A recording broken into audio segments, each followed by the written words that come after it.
Test. Test. Test words. Words test. Okay, OBS is picking up audio. Can you people hear me? Works test. Okay, nice. Okay. Now that people can actually hear me, what I was saying is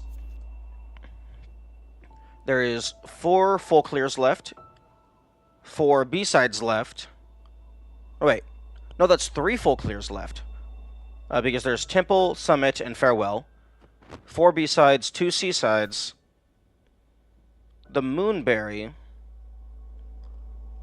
All the Goldens. Which, the Goldens are not a high priority right now. That's like final end-game stuff, so I'm not super worried about it. And then, also, I don't know if it's actually required for anything, but I would like to do a Deathless run of Pico 8 at some point, because that sounds like it could be interesting. But it looks like there's enough room. Pico 8 is stupid hard. How many levels are in it? Because it doesn't feel super long. This looks like there's enough room for like 1, maybe 30 rooms. Okay. The file select looks like there's enough room for 1, maybe 2 more stamps. I remember there's something for getting all Goldens. Is all Goldens its own stamp, or is that like an upgrade to the strawberry stamp?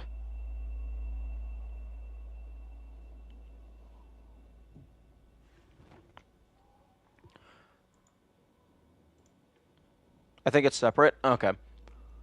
I'm actually going to close the game real quick and just make a backup of my save file.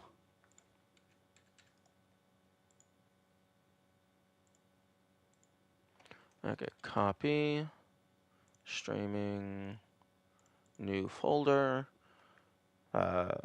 game file backups. Since you pointed out that the Madeleines on the file blink, I think I've been looking at how long one of them will go without blinking. You know what would be really funny?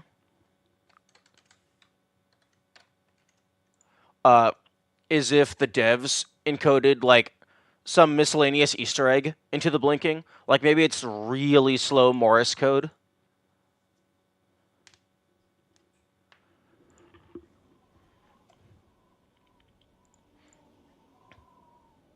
But, like, the 3 files are offset from each other, so that you can't notice that they're all blinking in sync. Top Madeleine seems to blink way less, in my opinion. That is possible. Middle, top, bottom. All of them.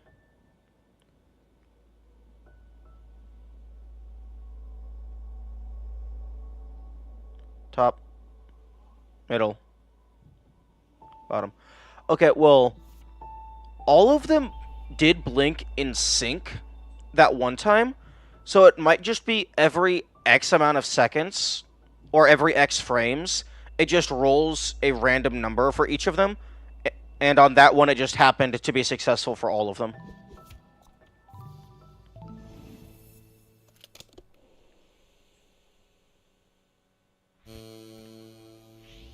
But, I'm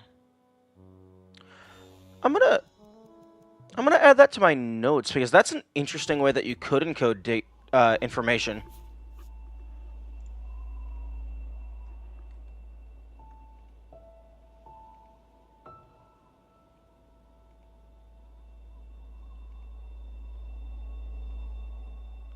Although it's going to take me a little bit to... Actually, hang on.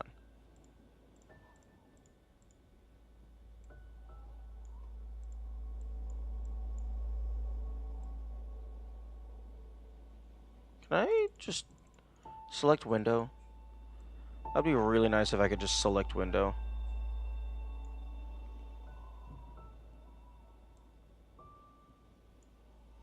Okay, start.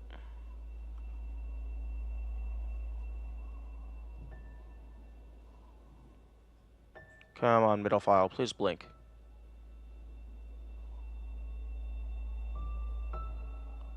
Oh my goodness.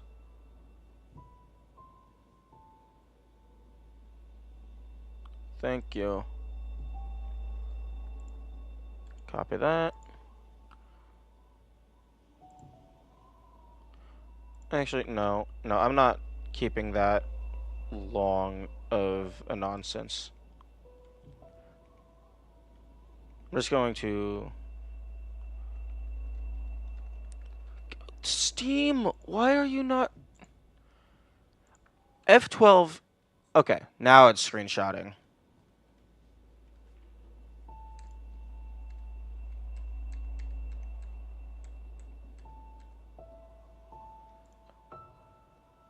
Okay,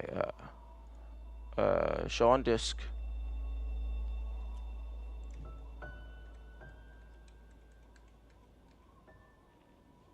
Okay, copy.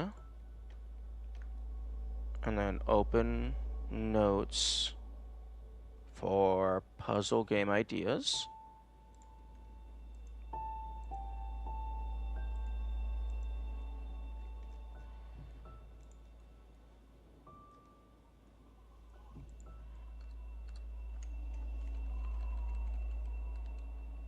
Encode.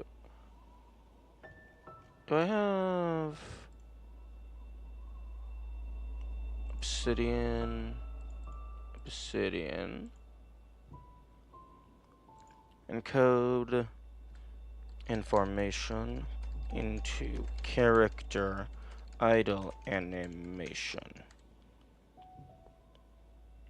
Portrait icon blinking could be Morse code, for example.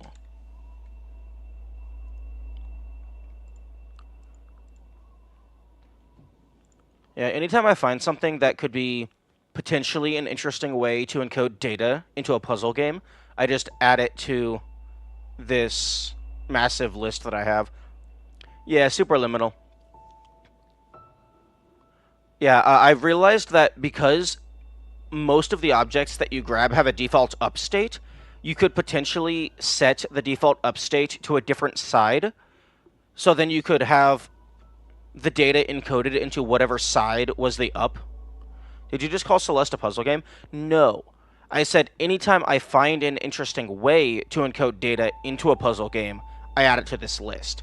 So the blinking speed could be an interesting way to encode data if I were to make a puzzle game. Celeste is a game with puzzles, but it is not a puzzle game. At least that's how I view it.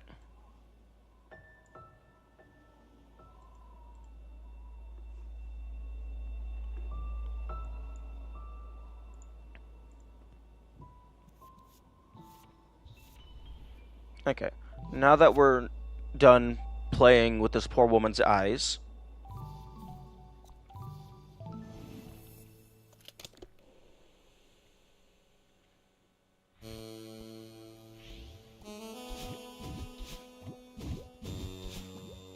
Huh? Ah.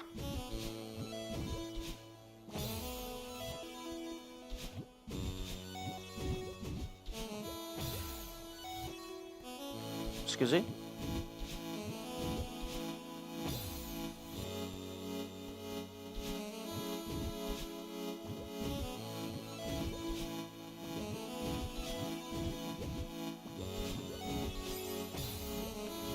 For me by Unbeloved. Yeah. I think the Celestial Resort is definitely my least favorite stage in the game. No, not the Celestial Resort. The Ridge.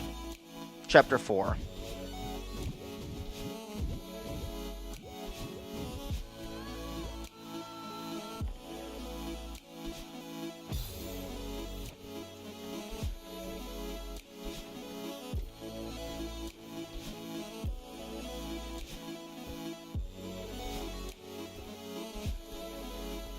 Nice. Chapter 3 is also pretty bad. Yeah, but Chapter 3, you kind of only have to deal with cycles, which are annoying. But here you have to deal with wind. Nothing beats 6B. 6B... That's not core, that's reflection.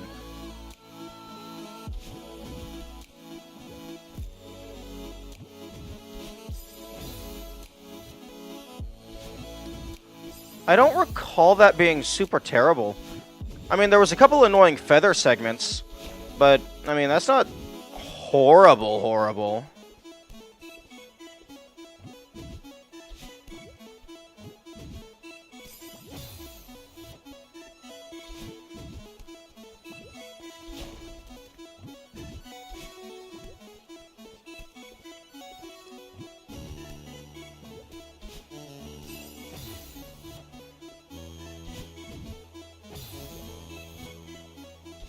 Yeah, I'm always surprised how it feels like my controller is able to do an input that is opposite of what I'm intending to hold.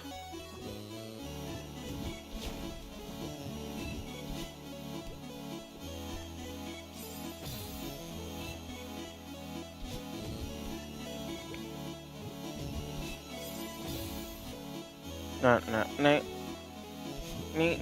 No.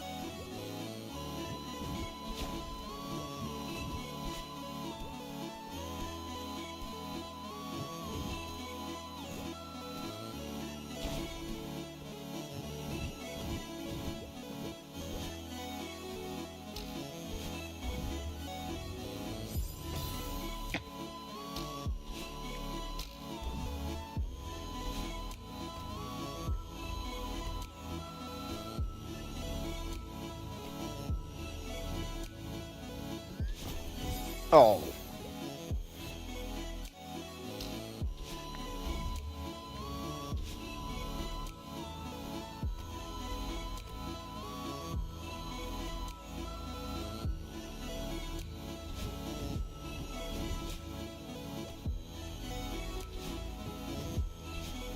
Nice.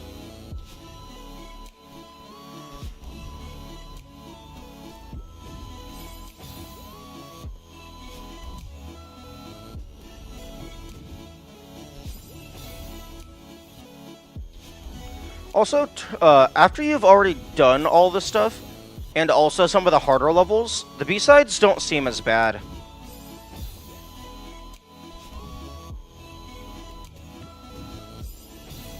Because now I'm going faster than you actually need to.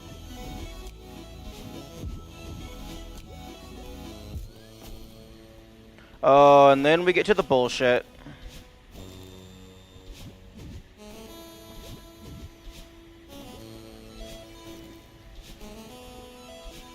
Which I first try.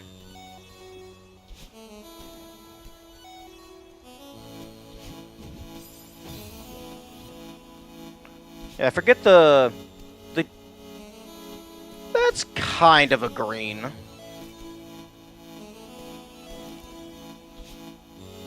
The green bubbles don't go indefinitely. That's only the red bubbles.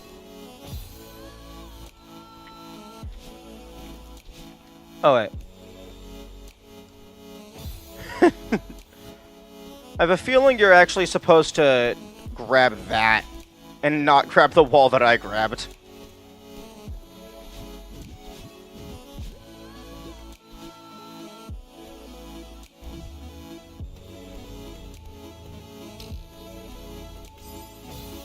Bubbles actually count as a dash.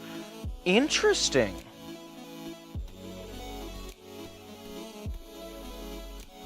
Like the game treats bubbles as attaching. Yeah, that makes sense, because if you're in a bubble and you slam into a button... Wait, no, but Theo can press buttons. I wonder if Theo is technically a dash.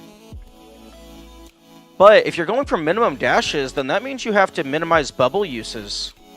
Which is very interesting.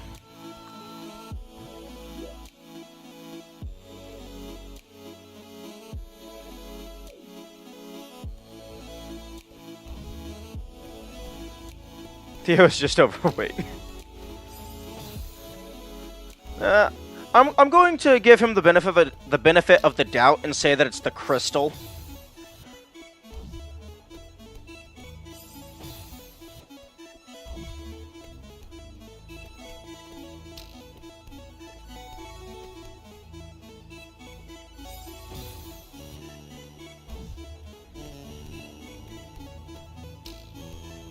Oh, the spring is there to reset your stamina.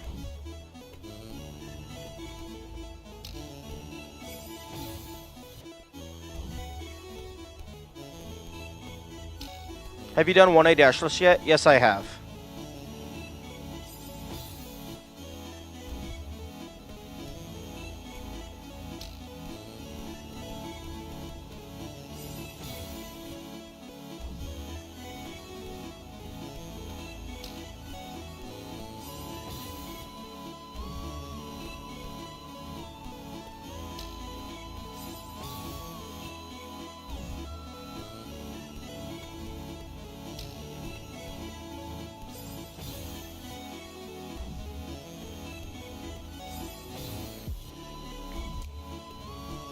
There was only a couple spots there that was actually pretty difficult.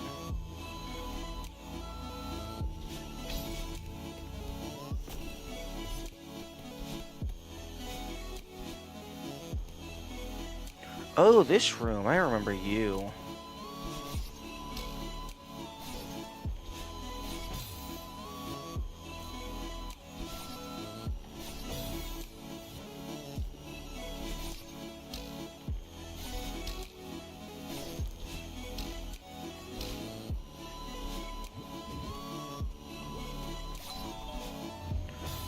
Oh, I hit the spring. I call bullshit.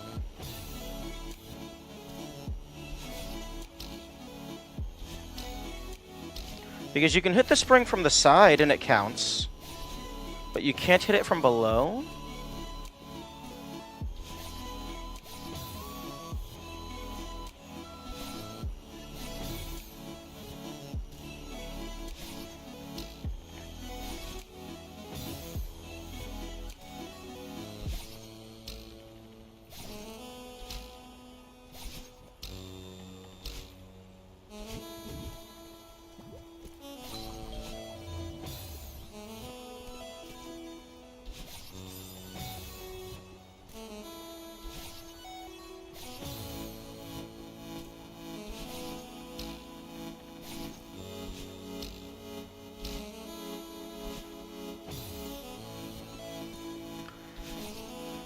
Okay, so top, bottom, middle, right, left.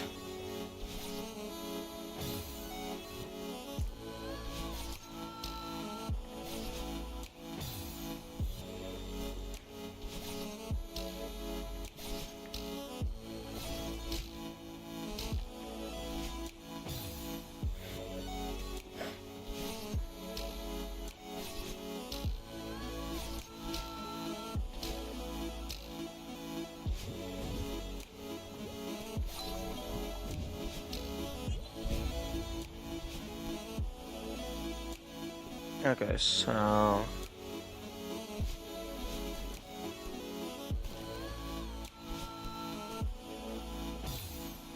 something like that is clearly the intended solution, using tech that the game hasn't taught you yet.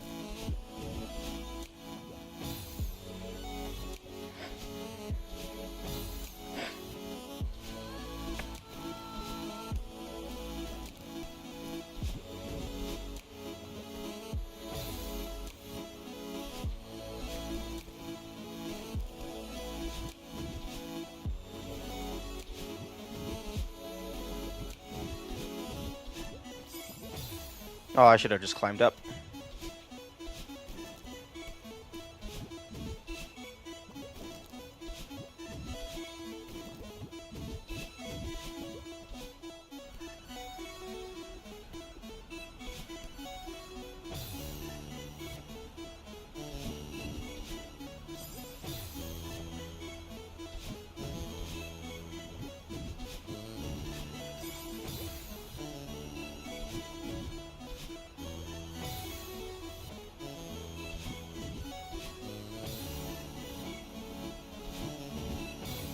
Oh, wait, hang on a second. You could probably do a wall bounce there.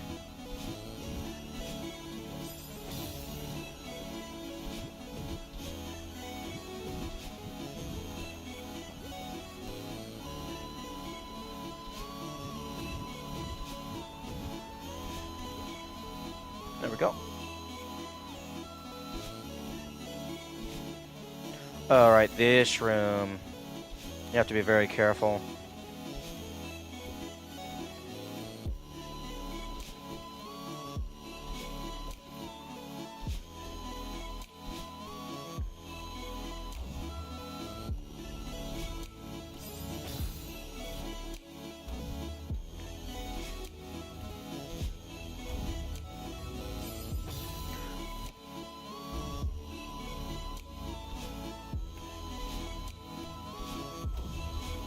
And then this room, I believe you want the top one a little bit ahead of the rest.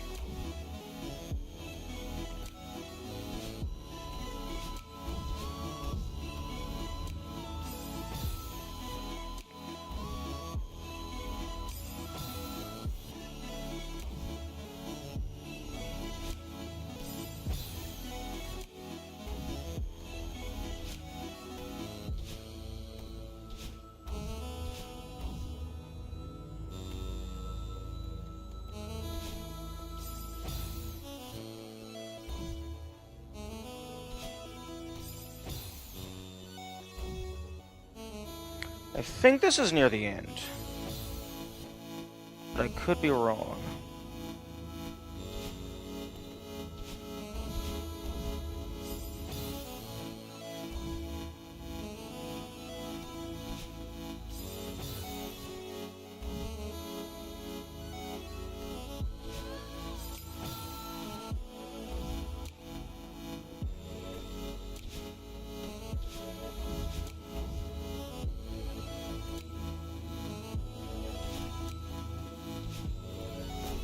There we go. Oh, this room. This room is bullshit.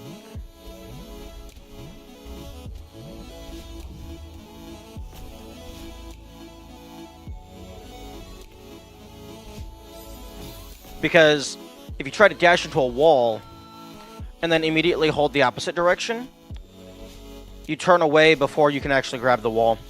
So you're not able to buffer the turnaround.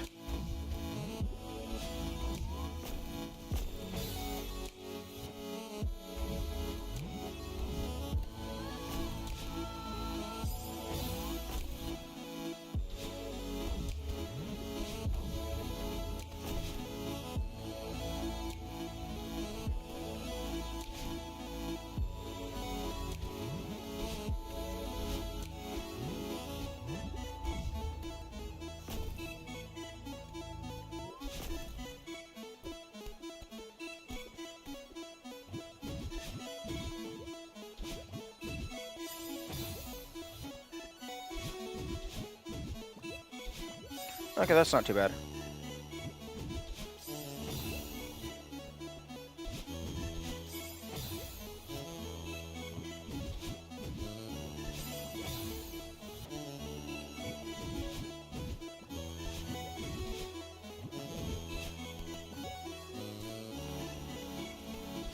Snowball?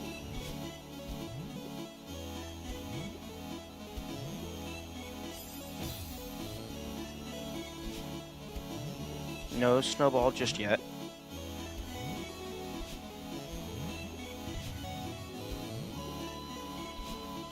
Oh, fuck you. They're close to heal dying there because they don't realize the block won't make it all the way to the end. It's funny. Yeah. That probably happened to me.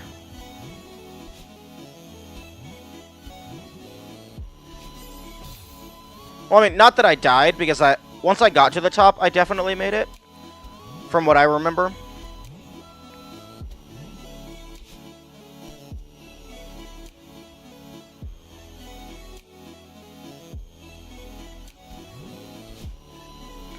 But it was probably a close call.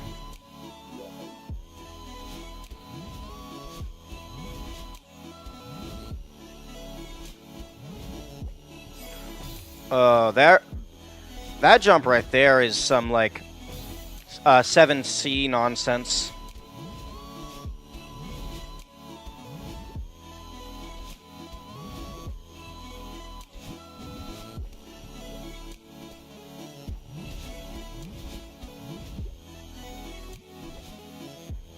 Okay, it seems I was incorrect. I am not almost done.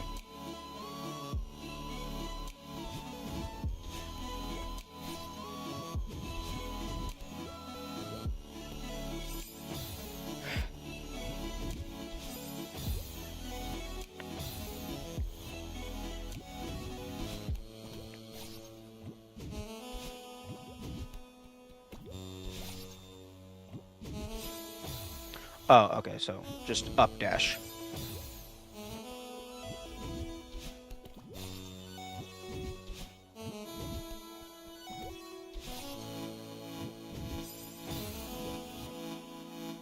Actually, did 1A dash this on my save? Because I forgot I didn't do it. Oh, like you did it just now?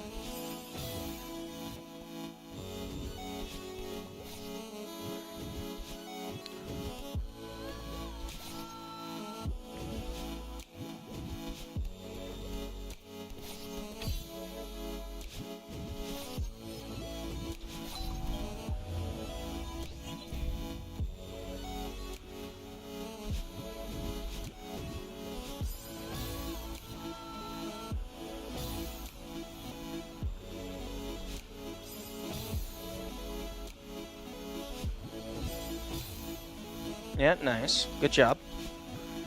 One thing that's interesting about 1A dashless, because most of the tech in the game uses the dash, it makes it into a very different kind of challenge.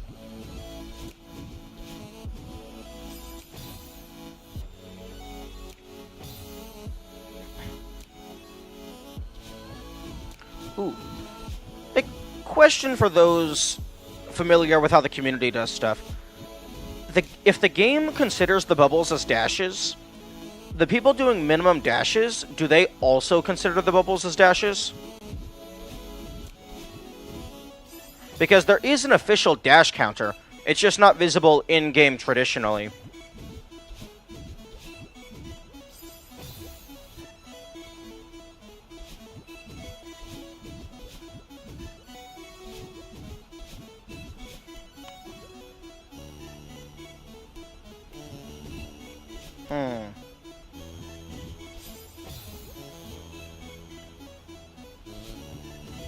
They don't?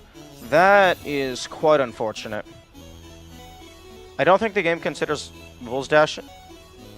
Bubbles dashes. That's Abu Kek. I'm gonna need a source on your claim then, because you said the game counted bubbles as dashing.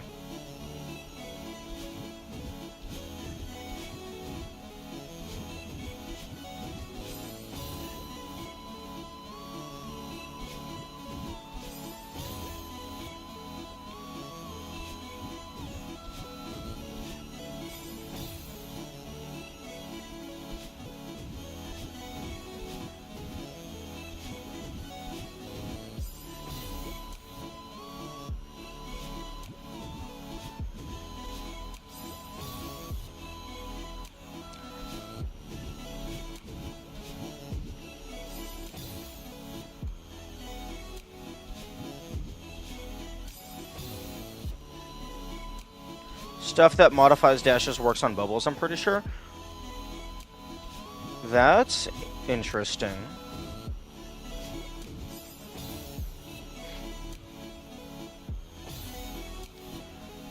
Although I do find it interesting that the bubbles would count as a dash because they also give you your dashes back.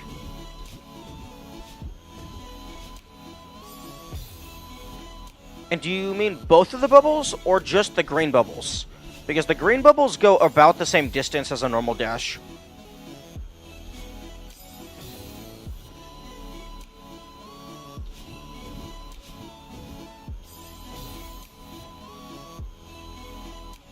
Like super dashing works with bubbles? What do you mean by that? What do you mean by like super dashing works with bubbles?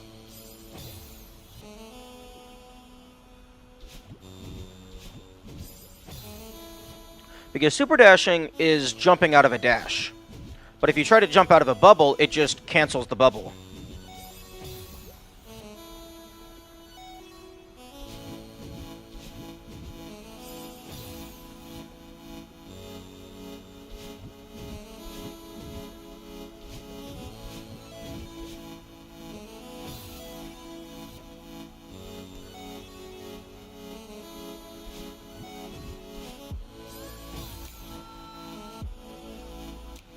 There's a variant that makes your dash...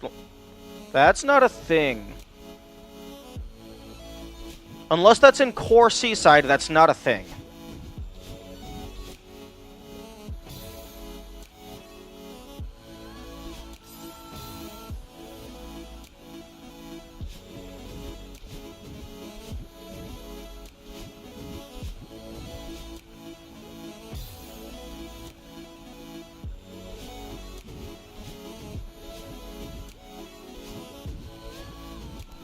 There we go. That's what I do.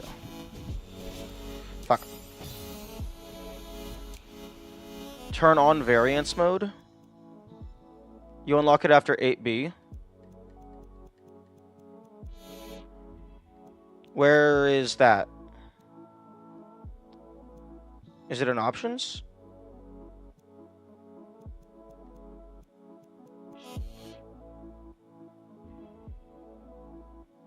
Because the game hasn't told me anything about variance mode. The only things I unlocked after 8B was the Seasides and the Goldens.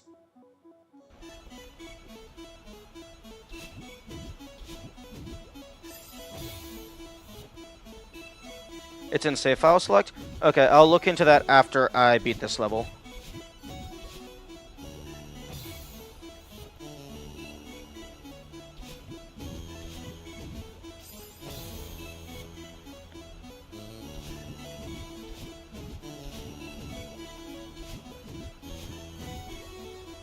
It did tell me?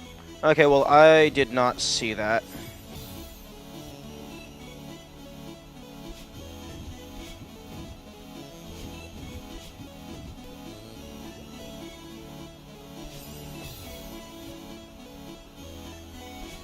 Are you sure this isn't a modded thing and you're getting Mandela affected? It's after 8C? These are spoilers? Okay.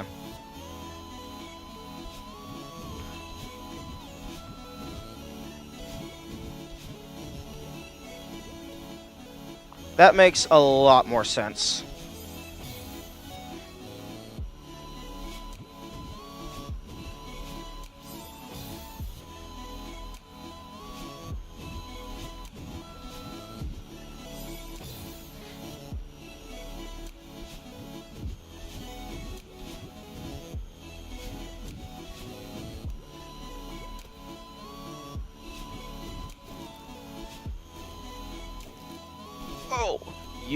Oh, you're mean. There we go. 8B has a similar message that it tells you about unlocking Seasides and Goldens. Yeah, I remember that message.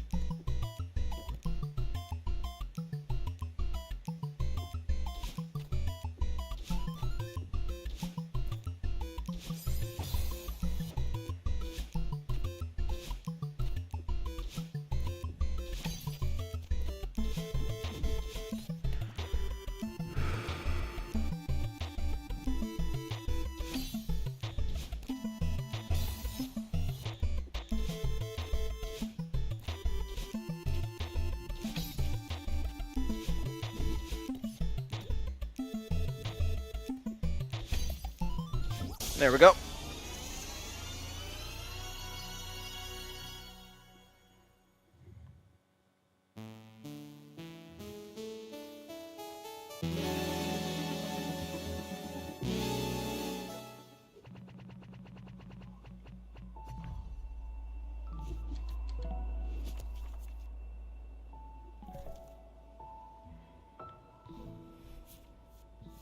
Yeah, because the only modes that I have at the moment is assist mode.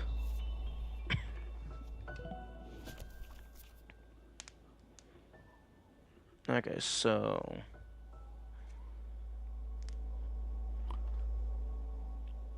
Mirror Temple and Summit full clear. I can do Mirror Temple B-side. No, wait, no. Fuck, Mirror Temple is...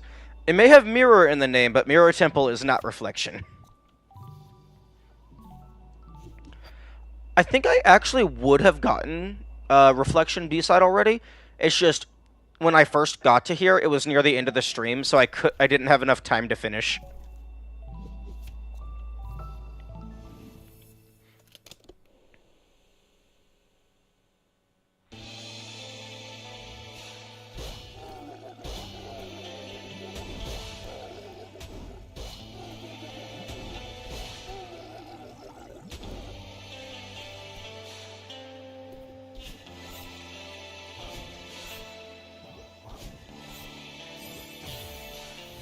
How are you missing clears of B-sides if you have the hearts?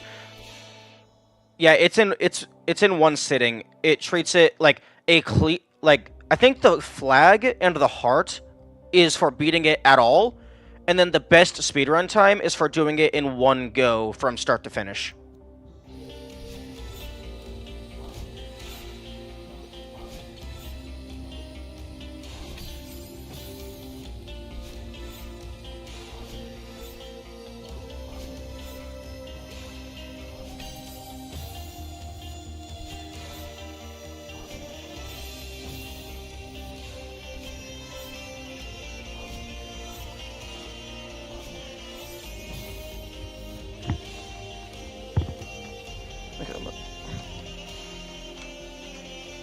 Oh, that's just...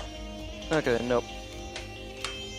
I was trying to pull the armrest off of my chair because it keeps grabbing my headphones, but apparently I would have to unscrew it to do that.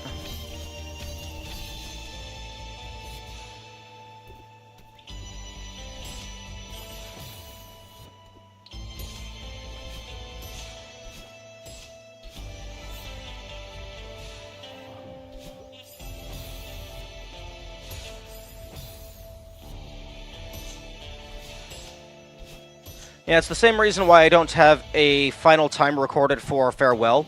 It's because I did not do that in one sitting.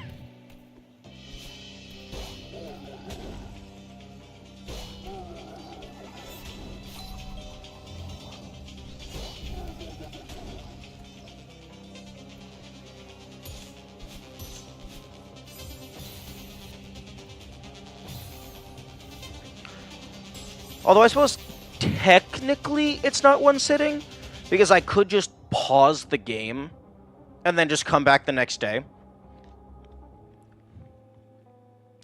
One thing that I don't know, if save and quit counts for that, because it brings you back to the same room. I don't know if it affects the timer.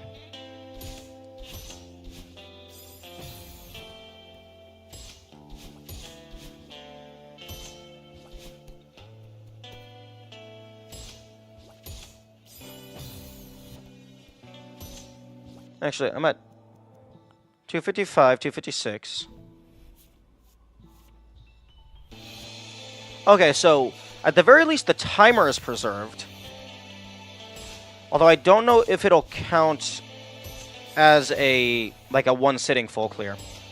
But given that the timer is preserved, I'm going to assume it does. So, really, it's just you have to do it from start to finish. But you could take breaks if you wanted to.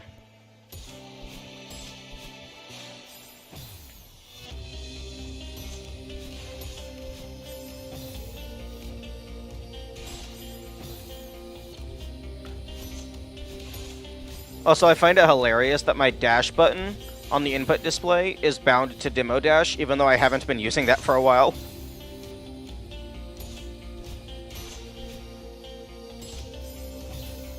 Also, I really hate the super boost that you can get off of the bumpers.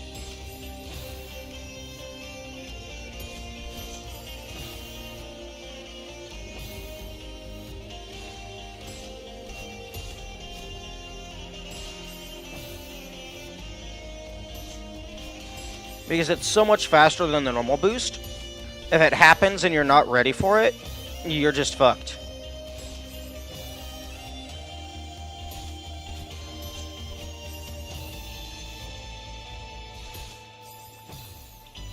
Case in point.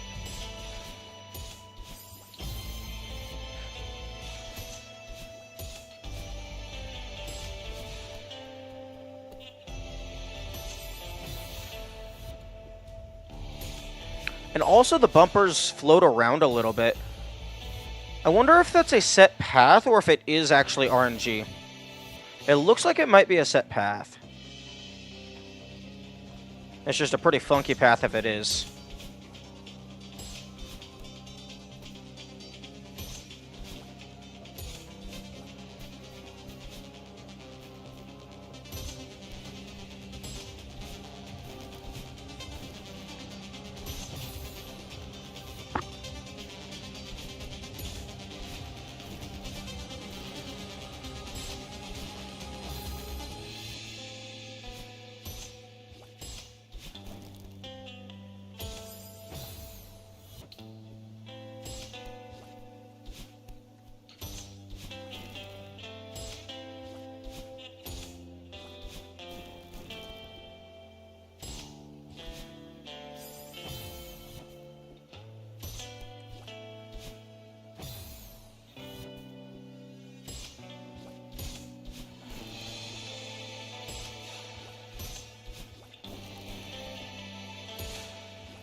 That is not what you want.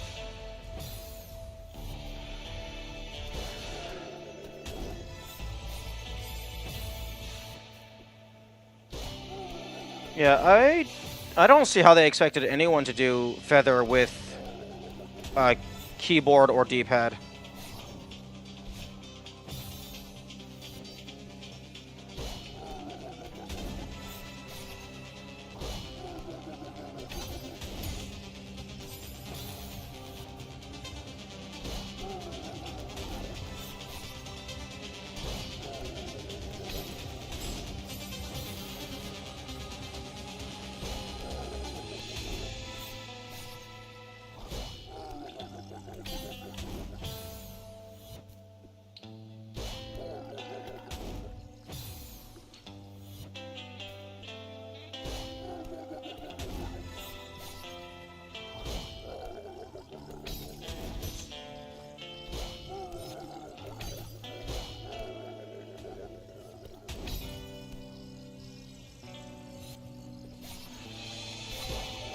Ooh, that was close.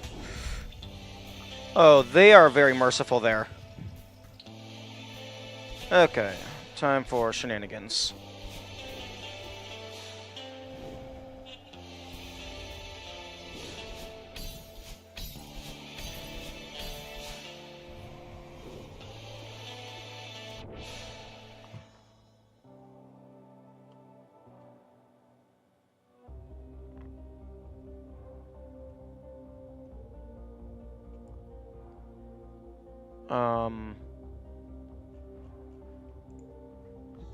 So what was wrong with 6B?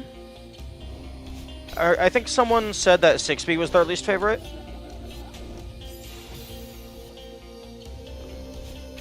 I mean, for the first playthrough, it's really annoying, but so far this isn't that bad.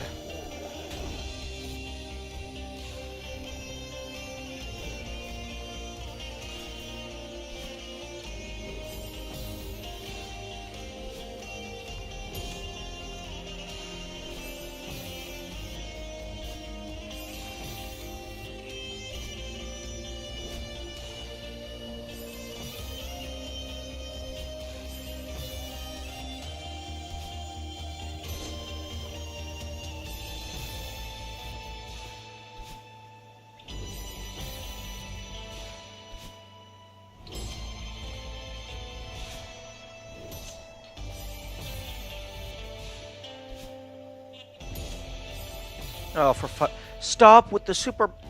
Okay, who on the dev team thought that super bounces were a good idea? They are just annoying.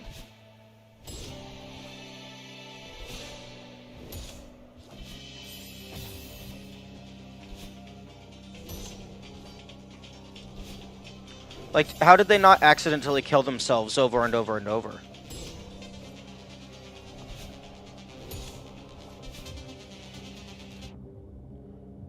I think bumper boosts are a bug. That seems like a very odd bug. The only way, like, the only thing that I could see it that being a bug is maybe, like, if you turn around the same frame that you get the boost, it multiplies the values together. Although I don't know why it would multiply them.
Oh, the little line right here on the right side of this little indent, that looks like it would be like an indication that this is two separate blocks and I could break this for a secret.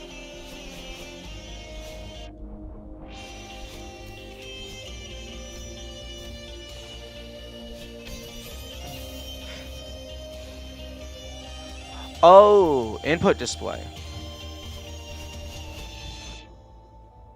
Thank you.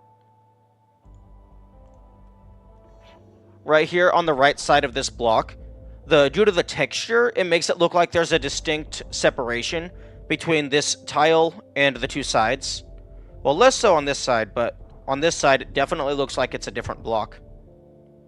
But nope.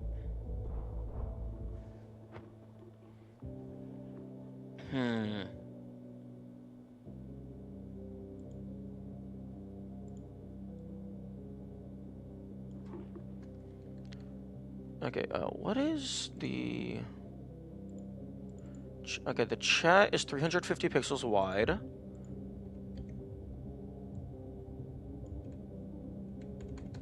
Okay, there.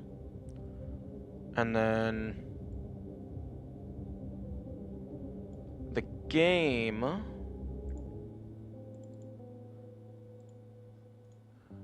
is... 1800 pixels tall.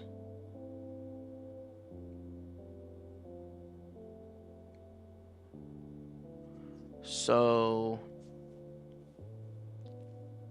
what the size is... what the heck is the size of my canvas?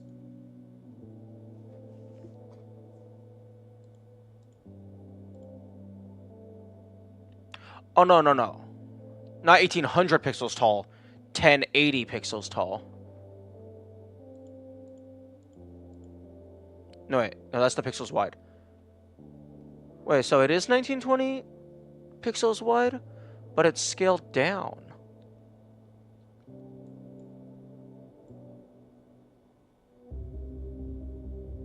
Interesting. Oh, so the size never changes because it's based on the original window.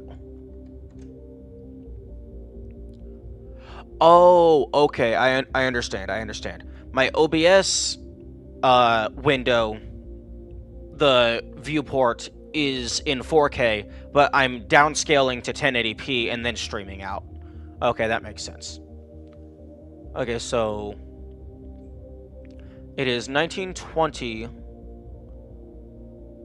No, it is 1080 tall, and I believe 4K height.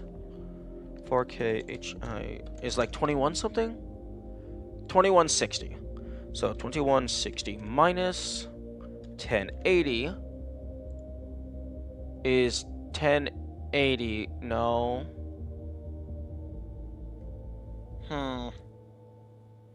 No, that's... okay, file, settings, appearance, stream, wait, general, output, video, okay. Okay, no, my base canvas resolution is 1920 by 1080, so I'm not recording in 4K.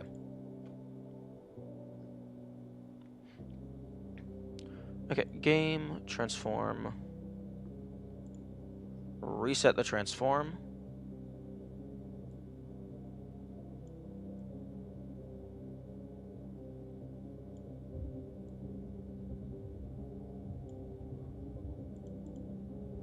Okay, so...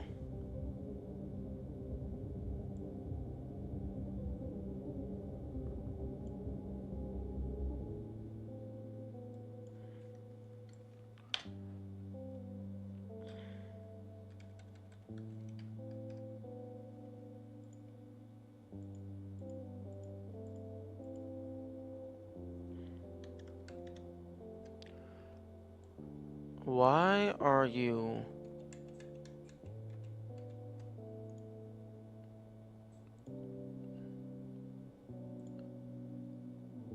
why do you say that your size is 3200 pixels wide?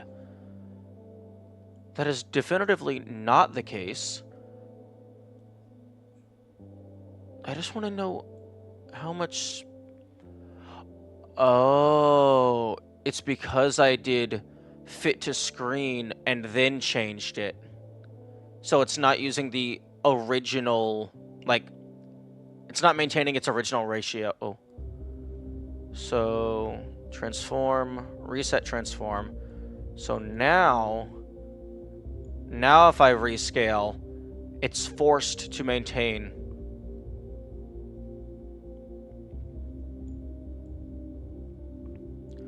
Although now, for some reason, its width is 1920.0001 pixels, which makes absolutely no sense to me. So, the chat divider is 350, 350, 350. Yeah, all this stuff on the side is 350 pixels wide. Floating point errors, my beloved. Okay, so maybe the issue is no board is too big, or maybe the issue is the chat text is too big. Also, I love the Obsidian Sources menu. It's completely and utterly obnoxious.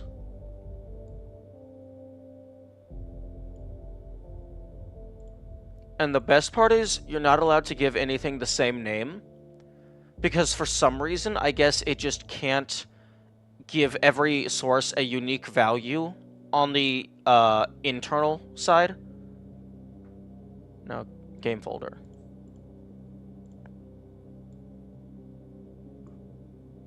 Okay, yep. Okay, I'm just gonna... I highly doubt any of you are able to visually tell that there's a 10,000th of an extra pixel that probably isn't even accounted for in the encoding.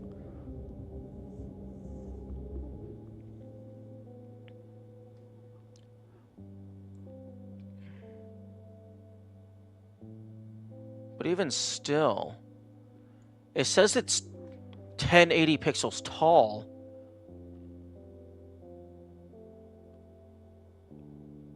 But if that's the case, then it should only be taking up half the screen.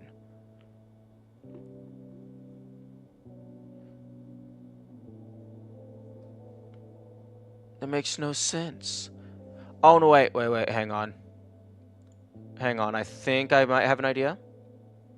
No board. Transform. Reset transform. Ah, I have it cropped.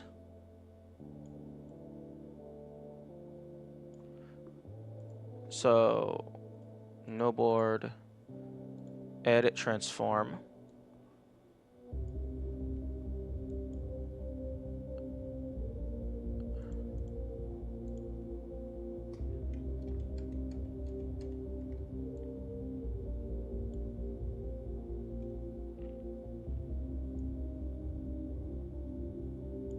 Okay, how about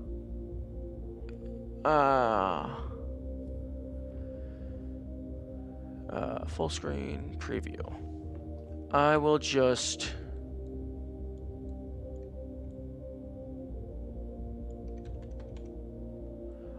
manually resize this. There. Okay, and now the chat.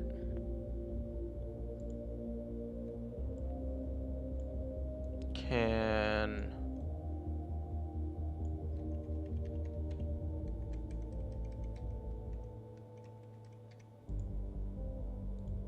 that chat go over a couple pixels?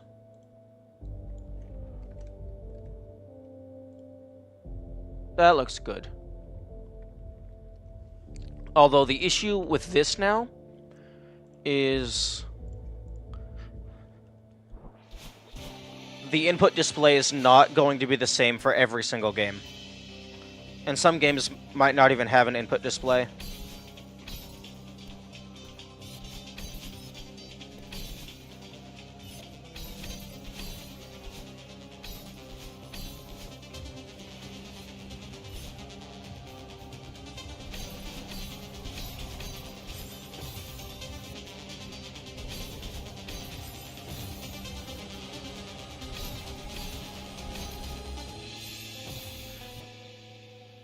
I was so confused when I heard the hey, I thought you entered the battle and fight. No, we're not quite there.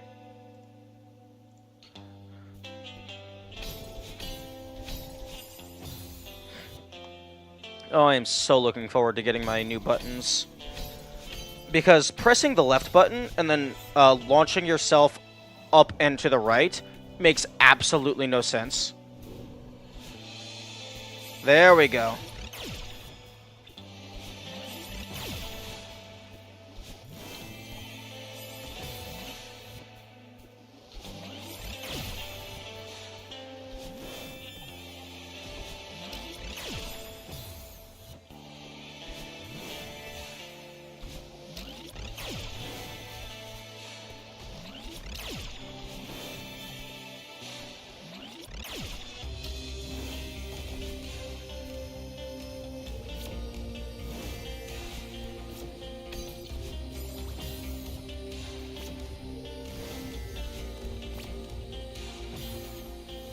The music actually feels kind of anticlimactic here.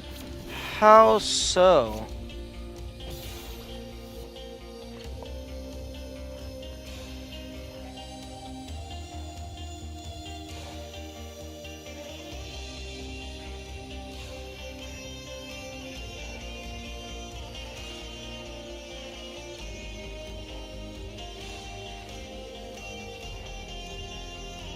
There's a whole boss fight and the music is so chill.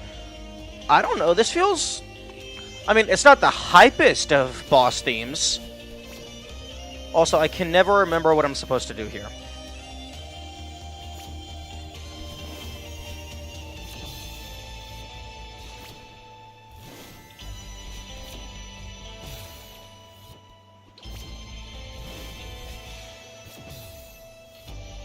Unless it's like...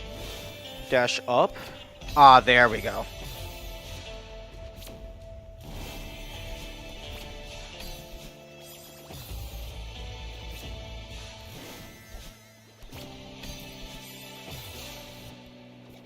If my controller would do the things that I'm asking it to do, that would be wonderful.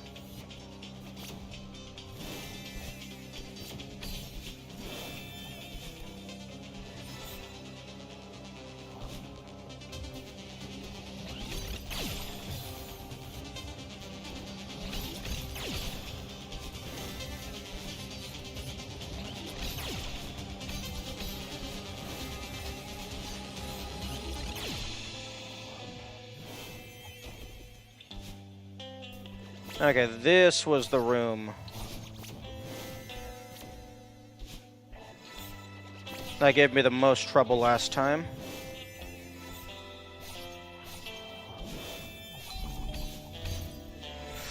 Oh.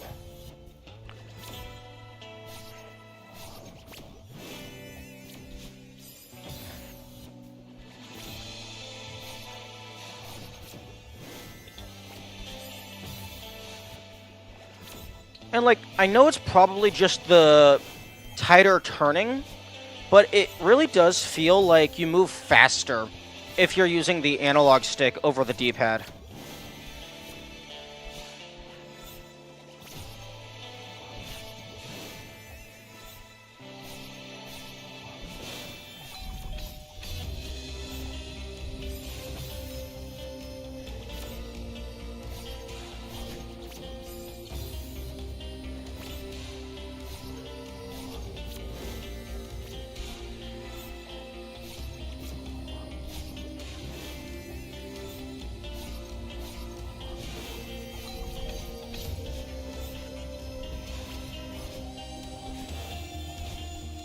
Nice, like 3-4 tries.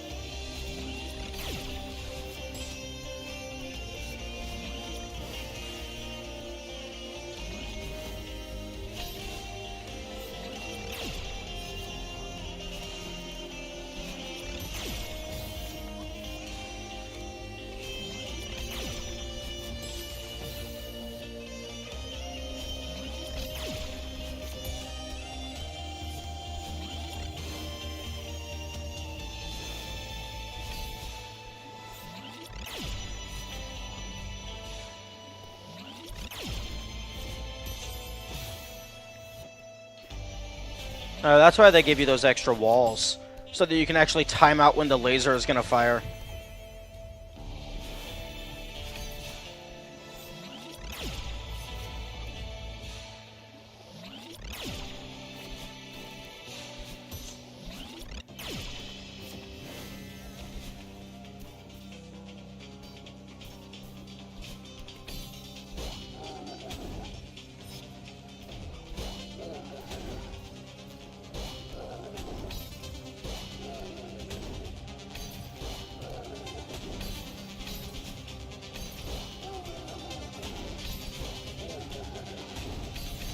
There we go.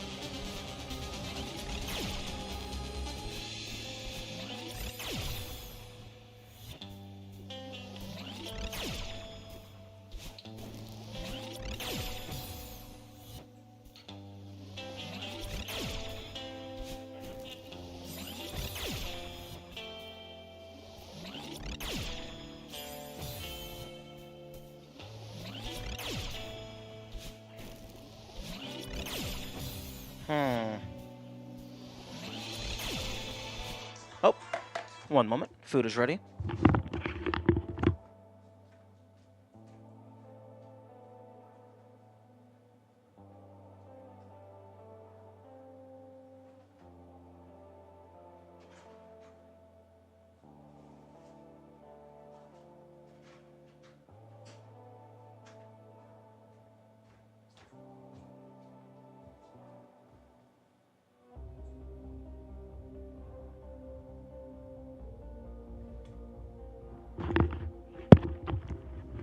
Okay, I was mistaken. Food is not ready. It is almost ready. I'm making just a pre-made lasagna thing. It has a few more minutes.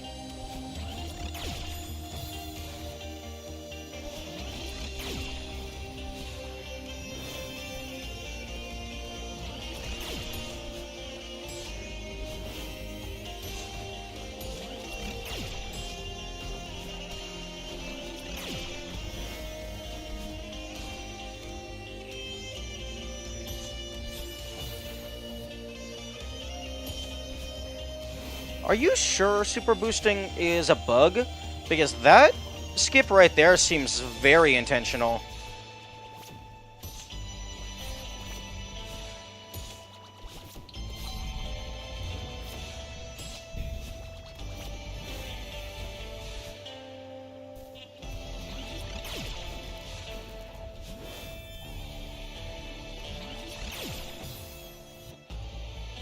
Until farewell.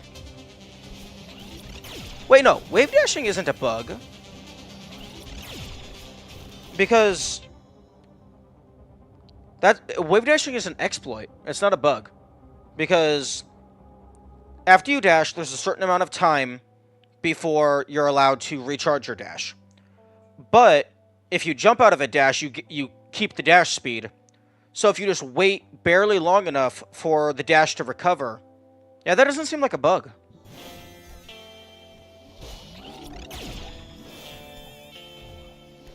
At least at a glance, it doesn't seem like a bug.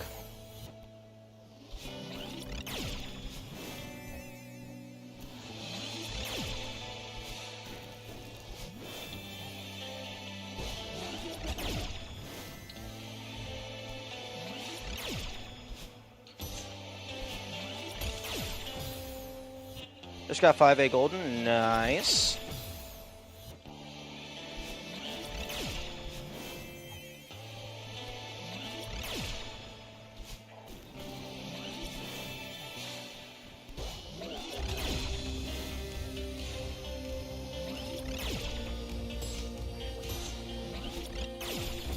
Man, Madeline is just so good at, like, I know it's just me mistiming, because she always shoots with the same precision. But it always feels like they're just leading their shots perfectly. Because you can skip most of the game. 5A Mirror Temple?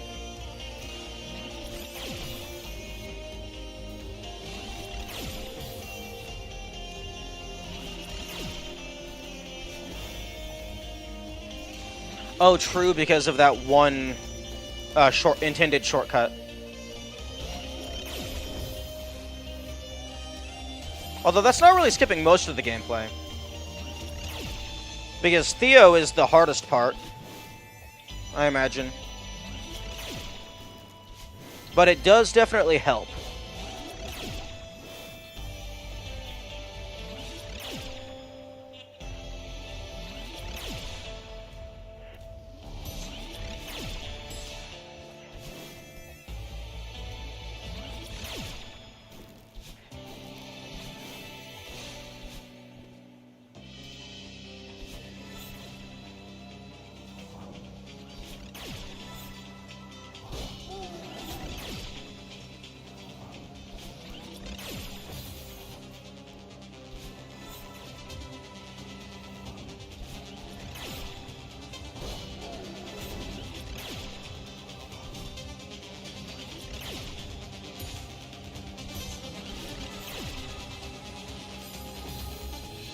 And the key skip after you enter the mirror. Oh, well, I don't know anything about a key skip unless... Oh, okay, yeah, I think I see what you mean. The hallway with the spikes, that definitely feels skippable.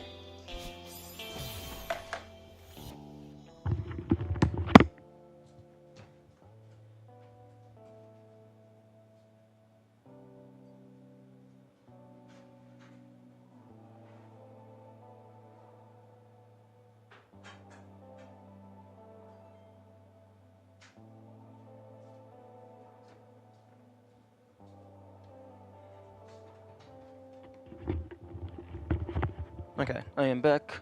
Food is now cooling down. I will consume it later.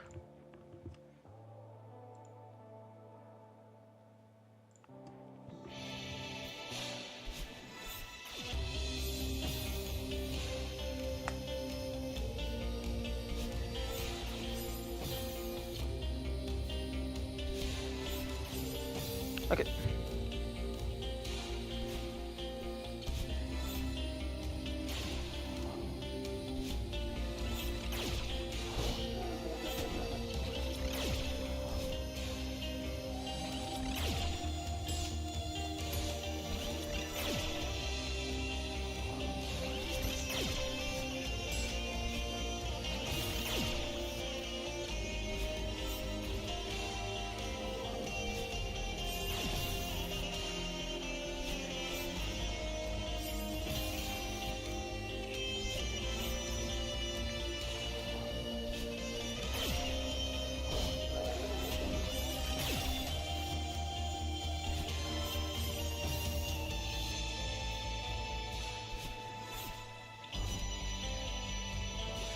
You're really not going to put a secret up there?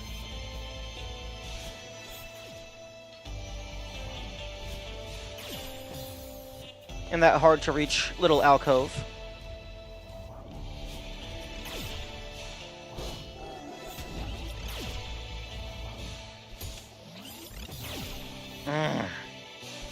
Super boost my behated. And also, the timer on the feather is so strict that I'm barely making it even with the analog stick. I wonder if the timer dynamically updates depending on if you're using the analog stick or not.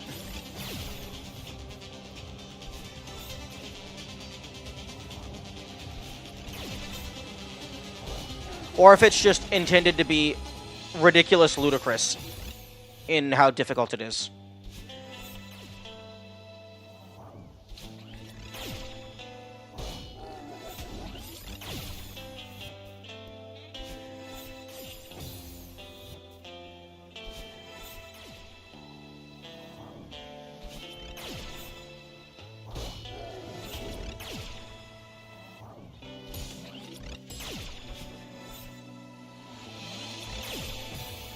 Oh, fuck off, battling. With your infinite range bullshit. I don't have infinite range.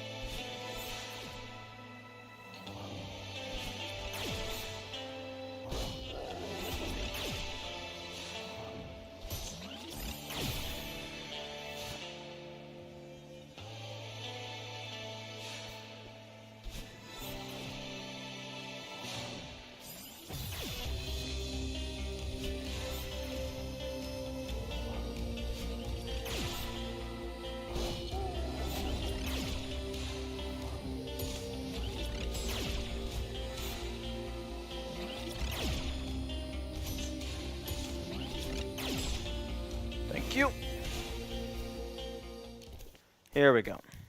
Oh, we don't get to hug battle in?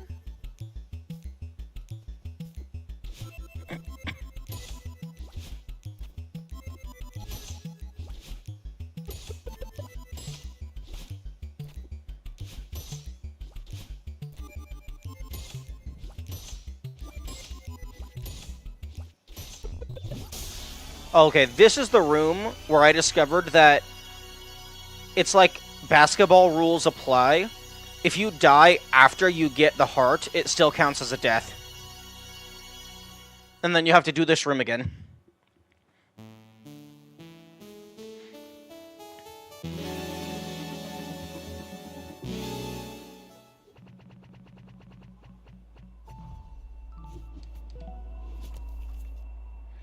Okay, reflection. Okay, so you can save and quit in order to actually take a proper break. Yeah, that's super annoying. Yeah, indeed. Which, being able to die after you collect the heart is unfortunate because I'm pretty sure the golden berry gets collected once you hit the heart. So it's technically possible to collect the golden berry and still die afterward. Which, in my opinion, that shouldn't be possible. Like, the golden berry should be collected as soon as the level actually ends. Okay.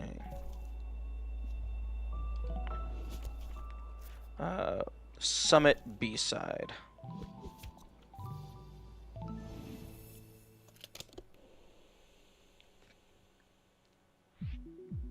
There we go. Best track in the game.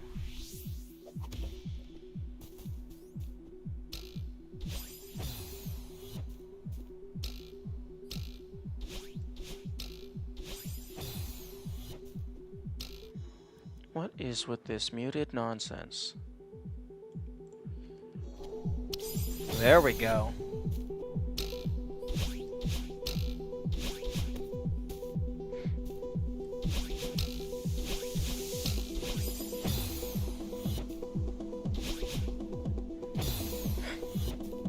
Whoever did the music for this game absolutely cooked with this one.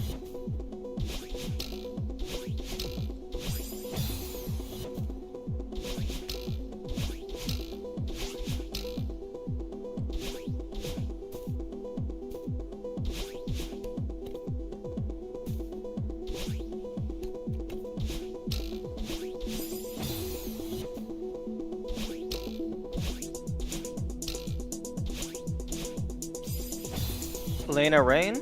Nice. Well, they did a very good job. Just made some of the new Minecraft discs. Oh, I haven't been following Minecraft super a lot. The last disc that I was aware of was Pigstep.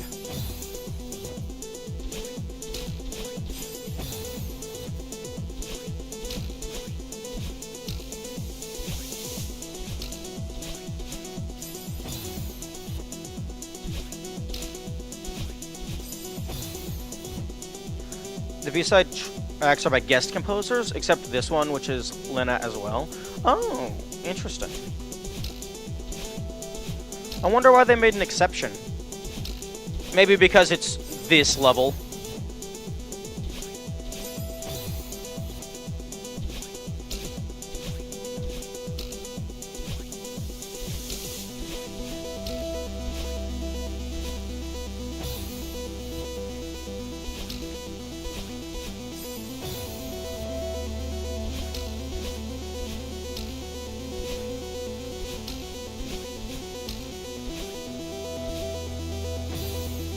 Maybe just fall past and then dash up.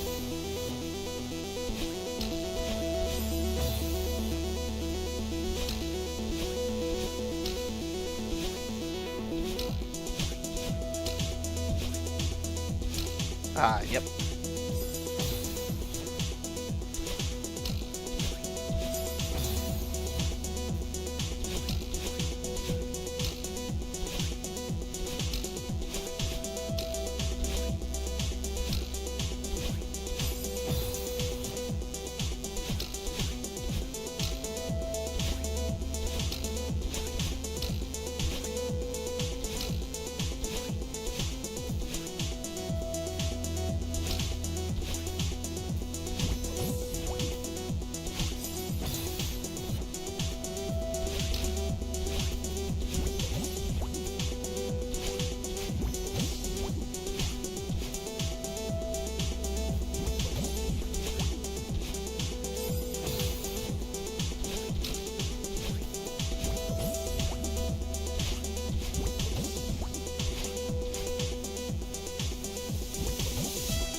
I remember you saying that you want to do some mods when you reach the hard golden strawberries.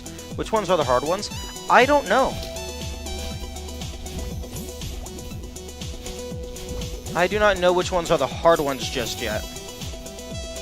Because after I do all the non-golden strawberries, like everything except for the golden strawberries, I'm going to just briefly go through, see which ones I could do with little effort, and then just filter those out immediately. And then, once my buttons get here, that will hopefully make the game a little bit easier, because I'm losing to my lack of skill with the game rather than my lack of skill with the hardware. So I just want to do like 2-3 passes to filter out all the low effort goldens, and then once we get to stuff where it's like, okay, I actually have to sit down and route this, then I'm gonna want to do mods to practice, because I imagine there's some base mods that are harder than the vanilla goldens. 4B and 6A were as far as I went with goldens. Okay.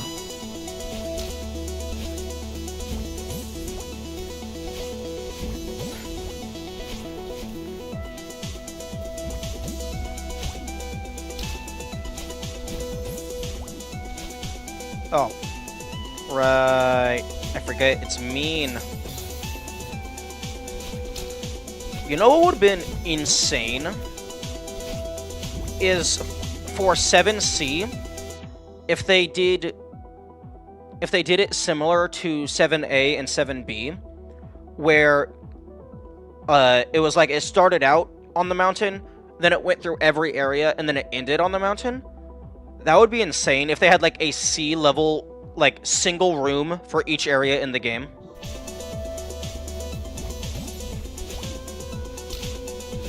And by C level, I mean like difficulty level.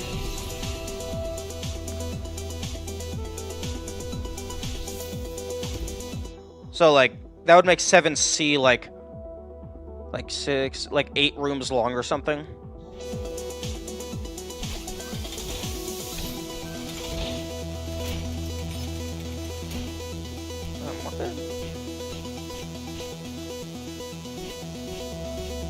What the heck is this for?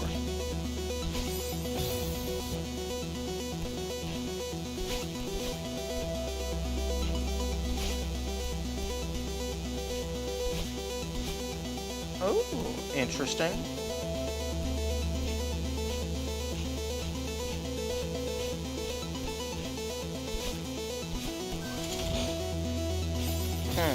Oh, but then you jump.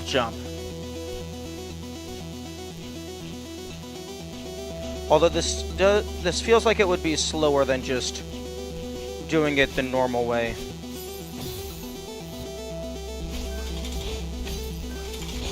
Yeah, that's way slower. There's a mod that called Extended Seasides that does that. Also, it turns them into full-length levels. Nice.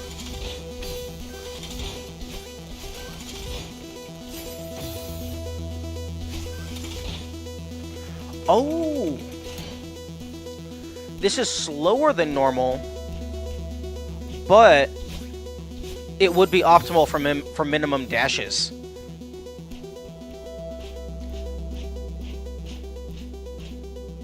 Because that uses 2 dashes to get all the way up there, as opposed to like 1, 2, 3 dashes.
Oh, right, it wants me to save my dashes.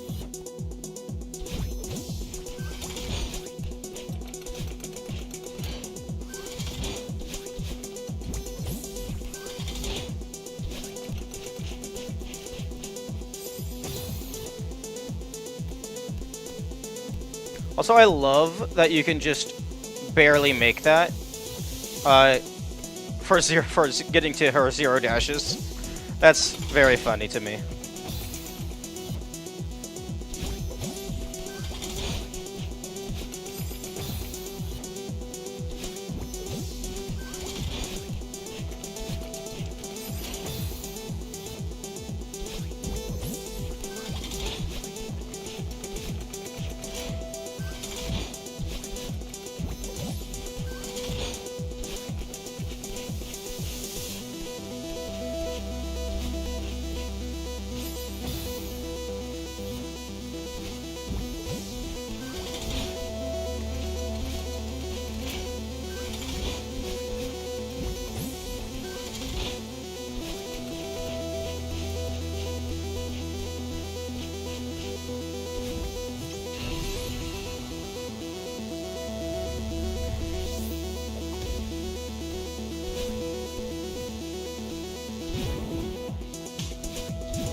Oh, I remember this room.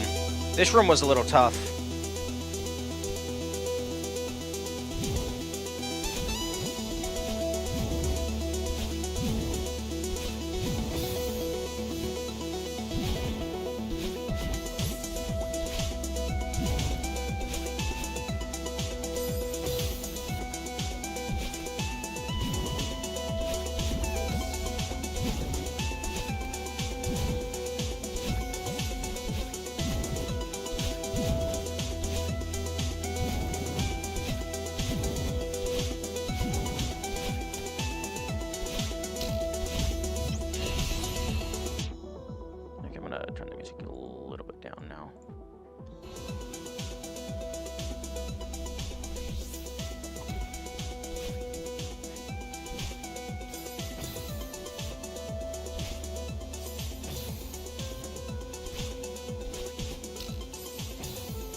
Oh.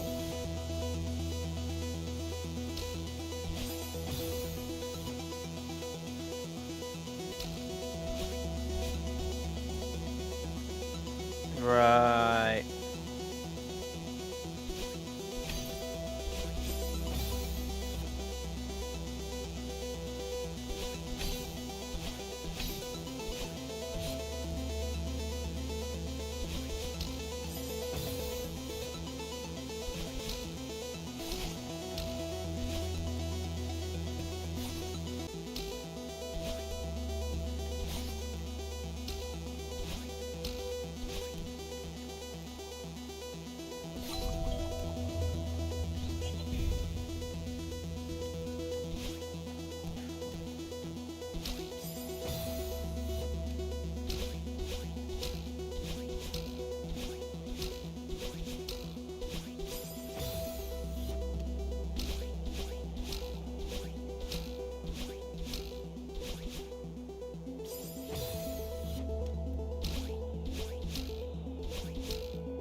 Cycles are the worst.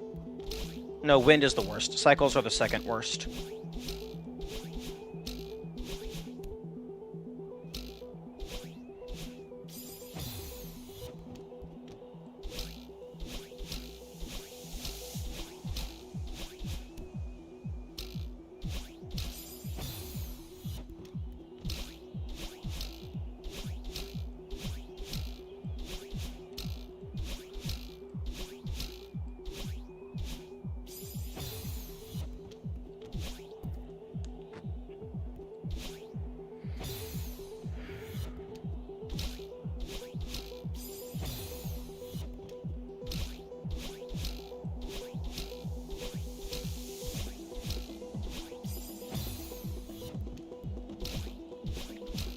Because it's basically you just gotta know when to go from the very start, otherwise you just get fucked 15 seconds later. And I don't know, so I just brute force it until it happens to work.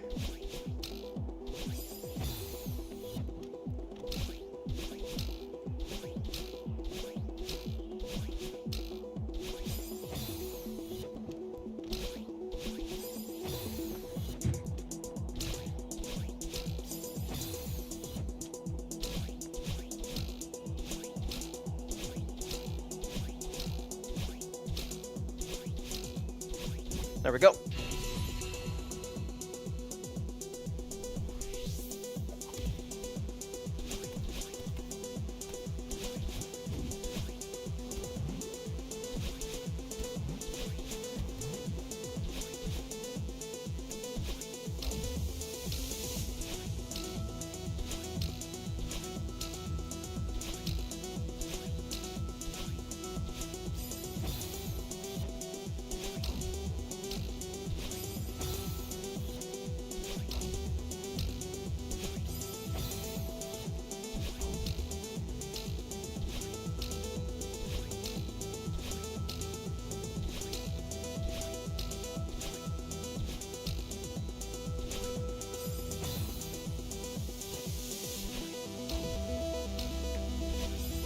At least with this one, so long as you start the spring...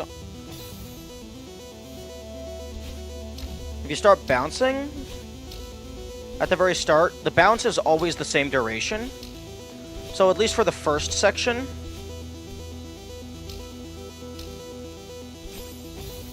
everything can be consistent. 2.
Yeah, I'm not going for that.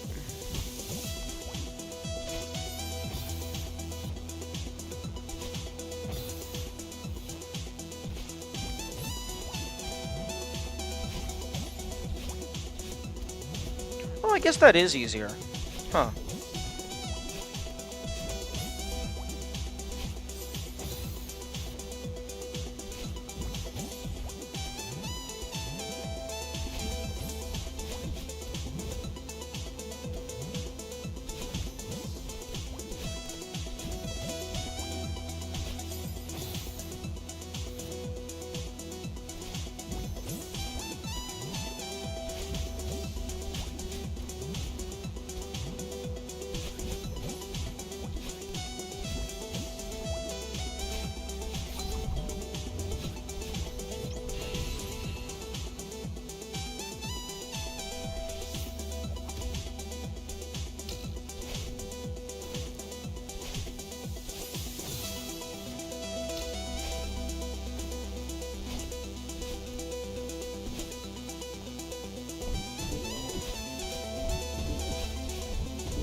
Oh, here comes the bullshit.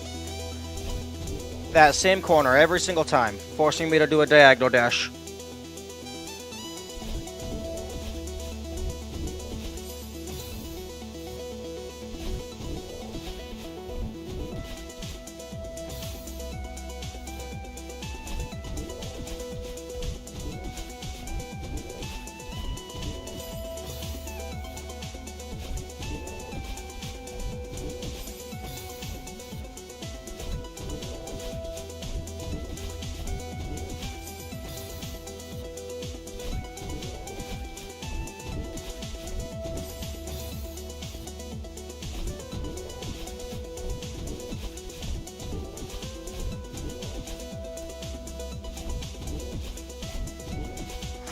Oh. So close.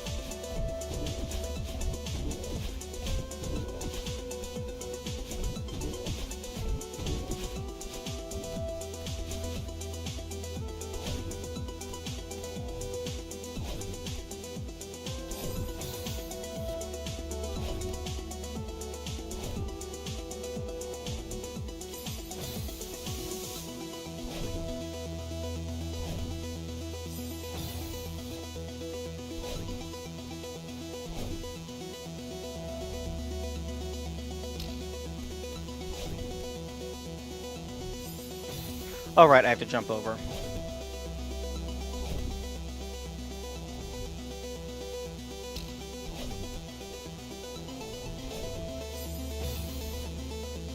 Still not sure what that first block is for, since it doesn't seem intuitive at all to use it, ever.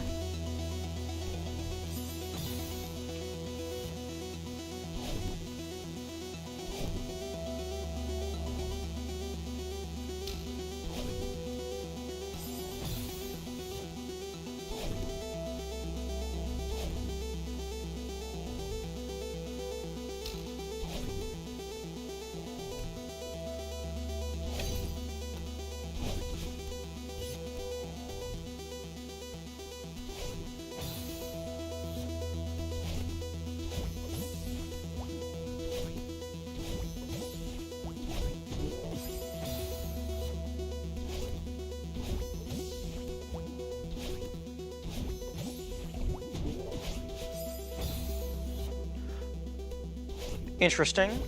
It felt like dashing in the direction of the bubble gave me more speed.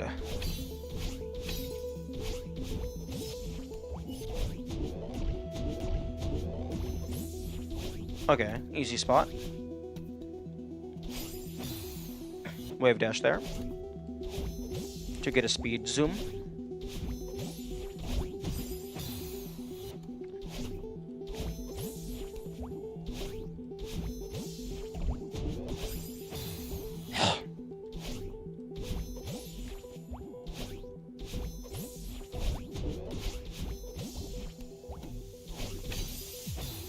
Also, I'm learning that I don't actually have to wait for these things to come to a complete stop to use them.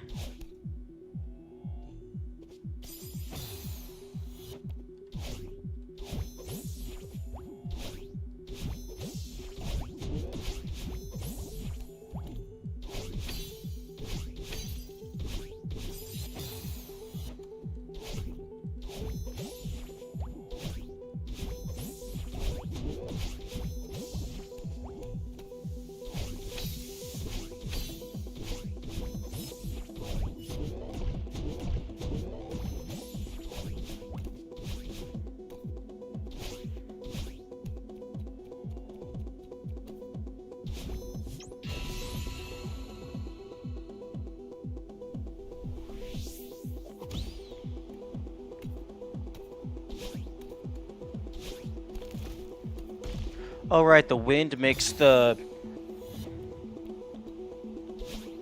Oh, no, what? Oh, the wind makes the bounce non-viable.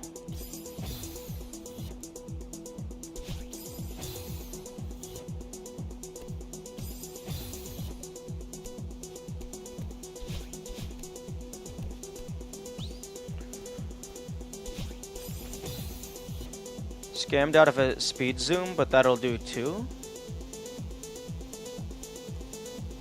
Oh, at the end of the last segment where I just climbed all the way up and jumped for a single dash.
Oh, crap. I have to do flag 13 again.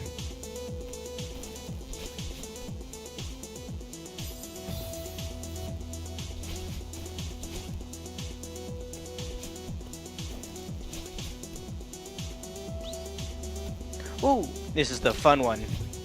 Boing. Oh, no, wait. Oh, no, I'm thinking of a different area.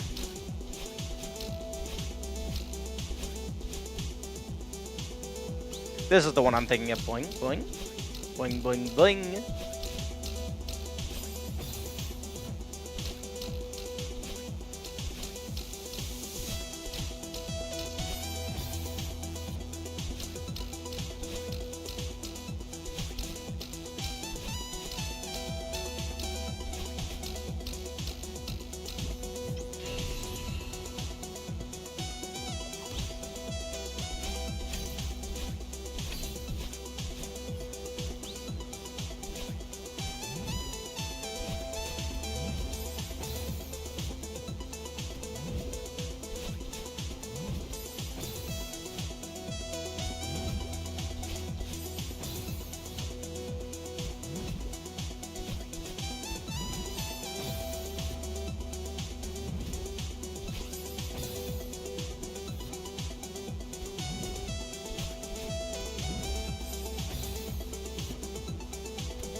And this is a relatively tight jump.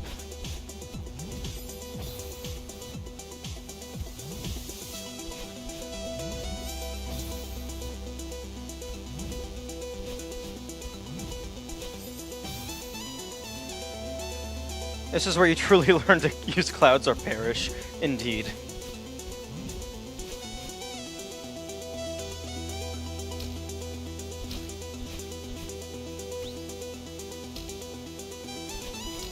Oh, maybe I'm misremembering which flag was the one that was pain. Maybe it was 9? I can't recall.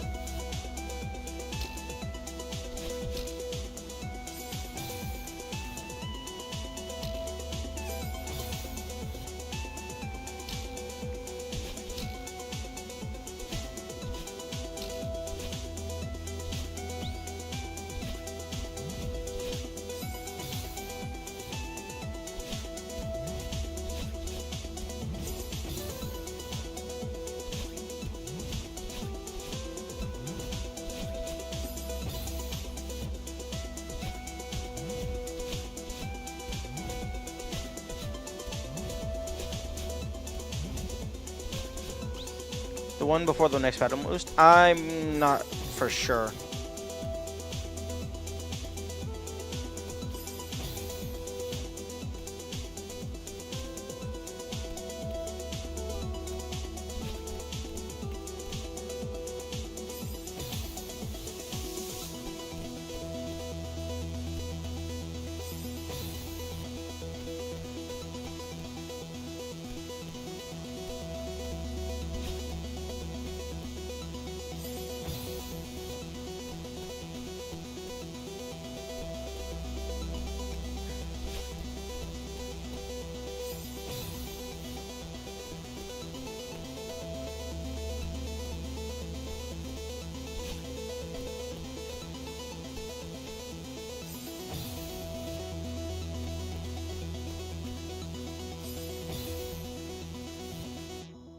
Hmm.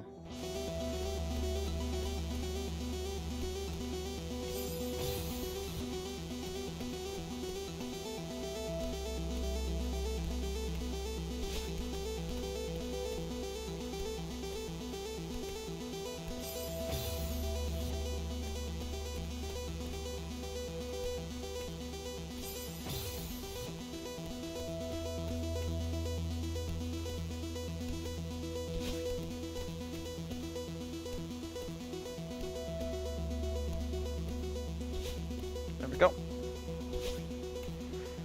Here it is.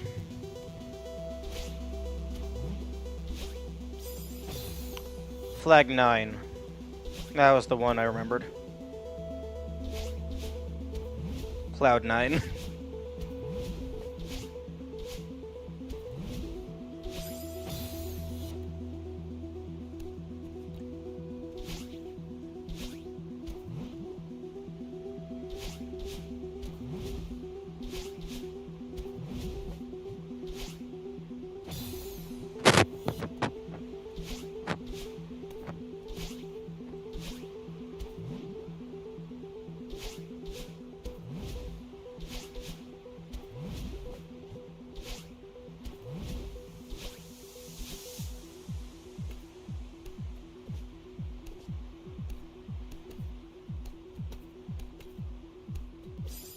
Oh. Do you have any idea why your stream specifically is lagging super hard for me? Like when I change streams, it's fine. I don't know. I don't remember if it was you or someone else that mentioned that before. But yeah, I have no clue why it would be lagging for a specific person. It could, maybe it's like our locations geographically.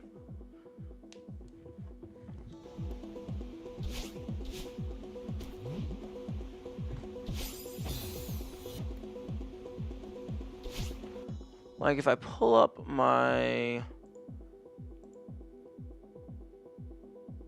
my stream bitrate according to Twitch is like actually good for once. Just slightly over 6,000 kilobytes per second. Although I don't actually know what the standard is for that.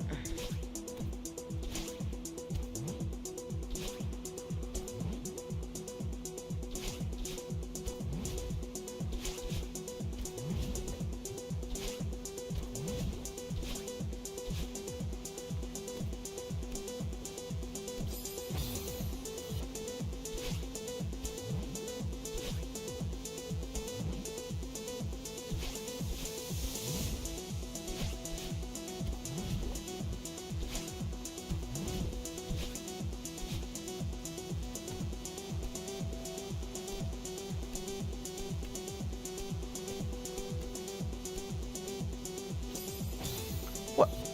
The stream is working properly now. Okay. Also, I got scammed on that last jump.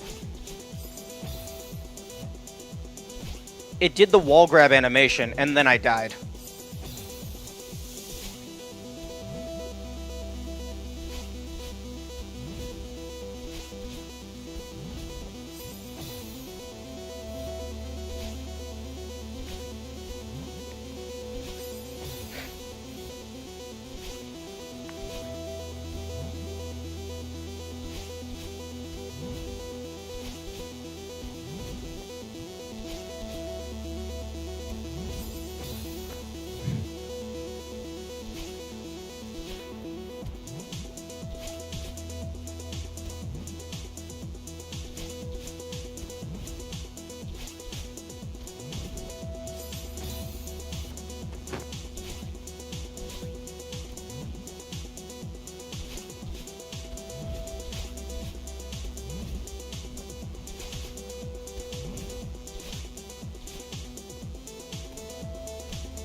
much easier. Now that I am more skilled than ever before.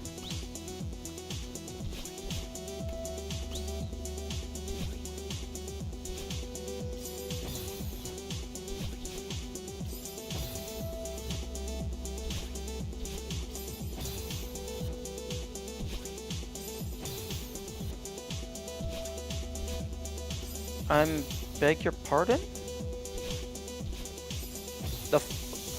Oh. What?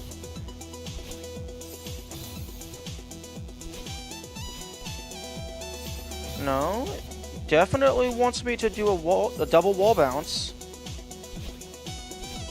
Oh, okay, variable length.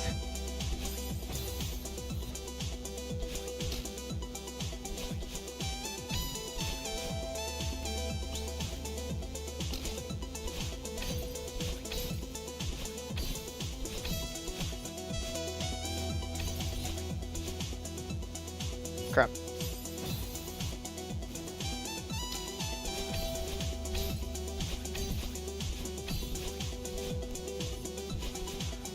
You gotta love them introducing new stuff, because that means they have to give you a small tutorial, which means you get a few easy rooms.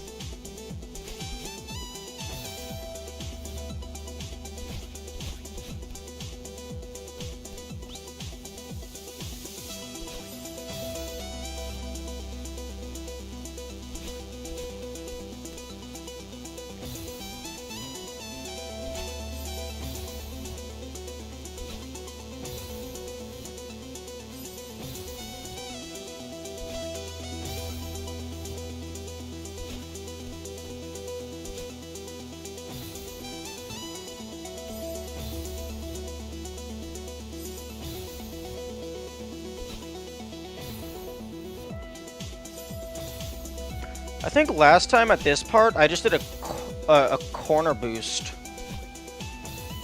Because I couldn't figure out how the fuck you were supposed to do this one. It was just like way too tight.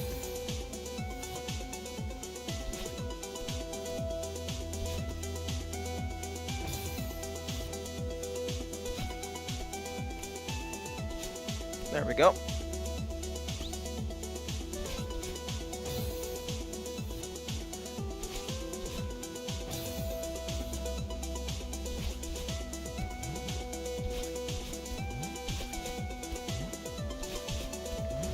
Oh, that was an annoying jump, if I recall.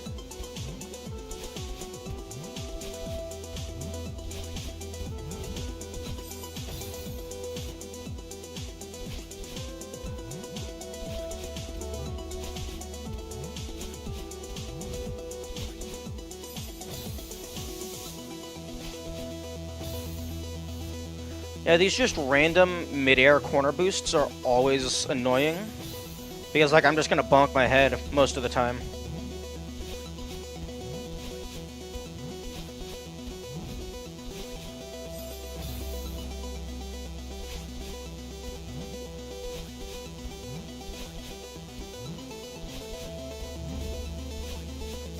Oh. That's interesting.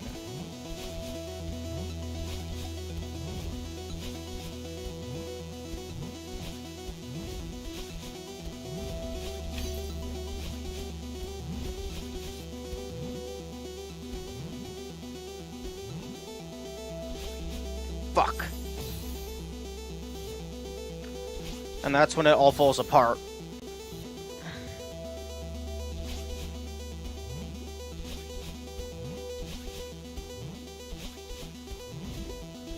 There's like 2 hard segments. That pink cloud, and then at the very end. Unless I'm misremembering and there's more nonsense after. Excuse me, Cloud, how dare you bounce up into my feet after I've already left you?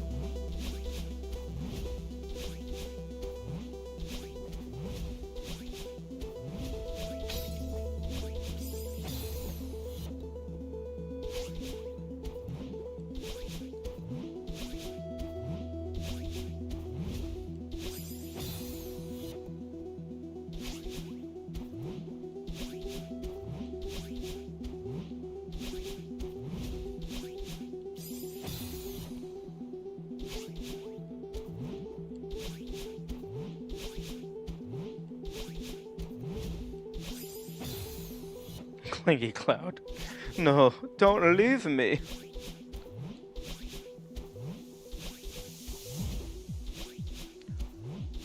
Okay, here we go.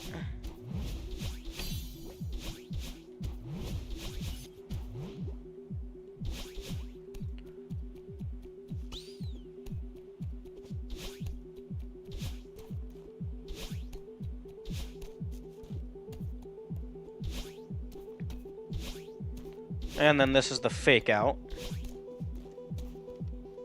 Because absolutely nothing happens.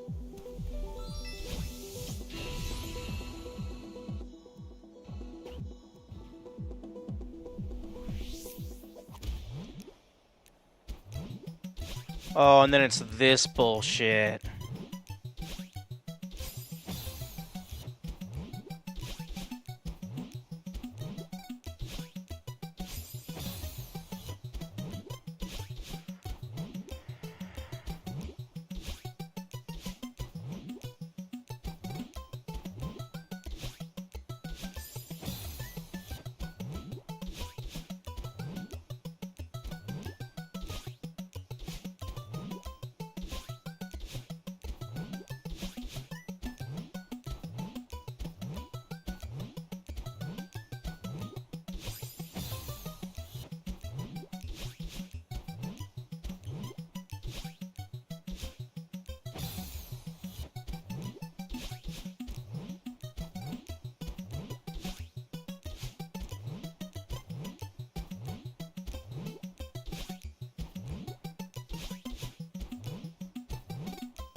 Oh, I could have saved that.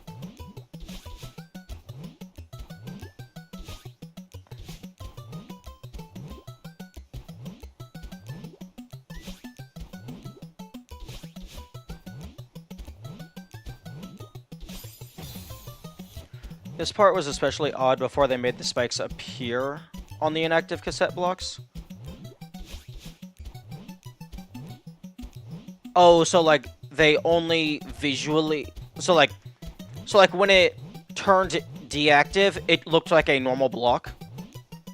Yeah, that definitely feels like something that should have been caught in QA.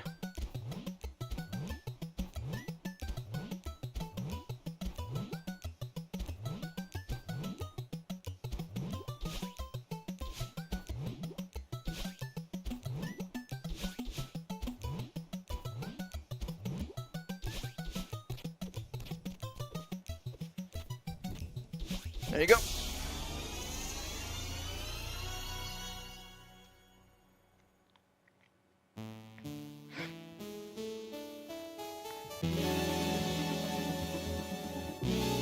Yeah, my baseline level of skill is definitely getting much higher. Because that took me less than 200 deaths, when the first time through it took me over 900.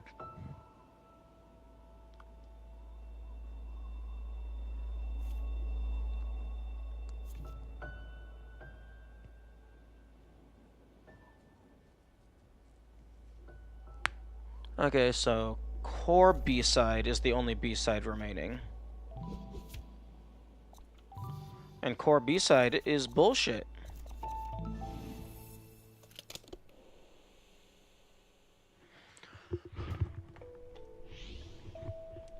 Actually,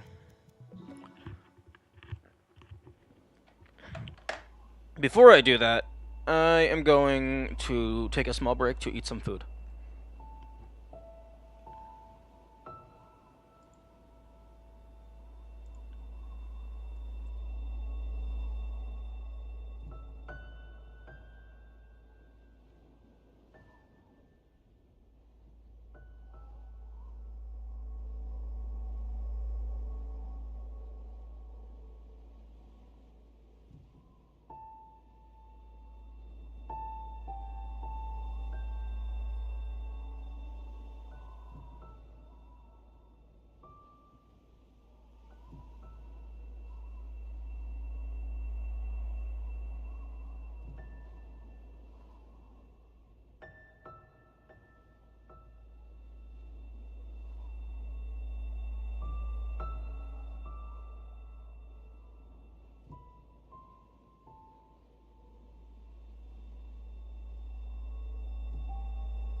Okay, I am back. Time for the bullshit side.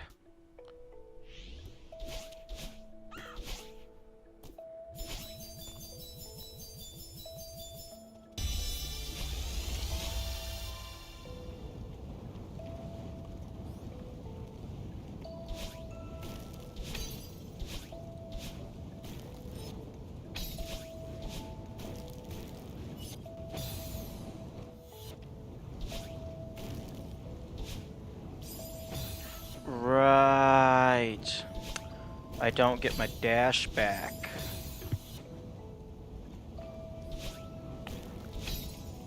I actually do like that mechanic. It just catches me off guard every single time.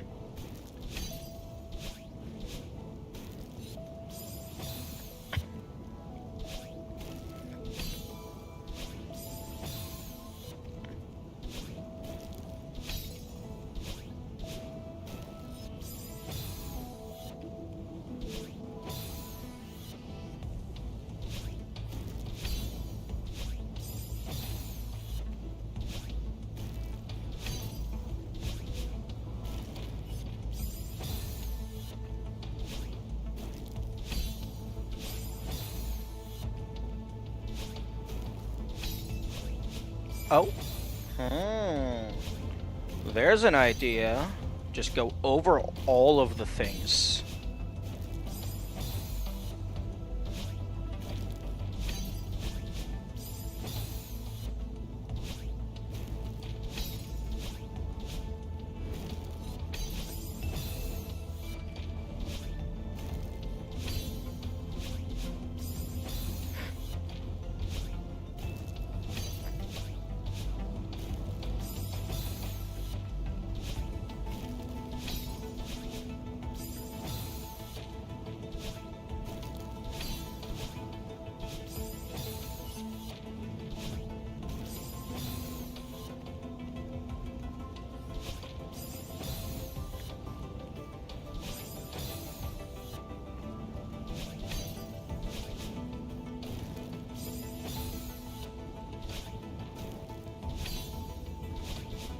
You know, I think the thing that trips me up the most is just the diagonal grid.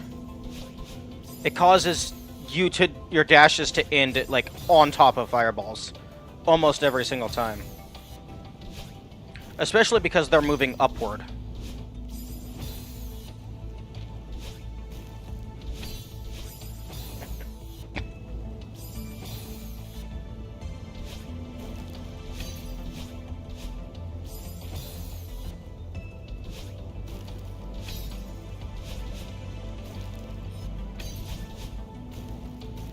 Okay, there we go.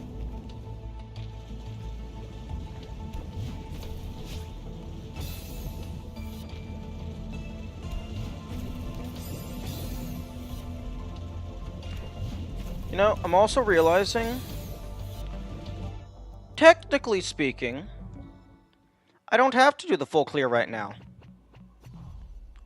Because I'm going to be doing the Golden Berry later, and the Golden Berry implicitly is a full clear. So the full clears are completely irrelevant, because I'll be getting them when I do the fewest deaths.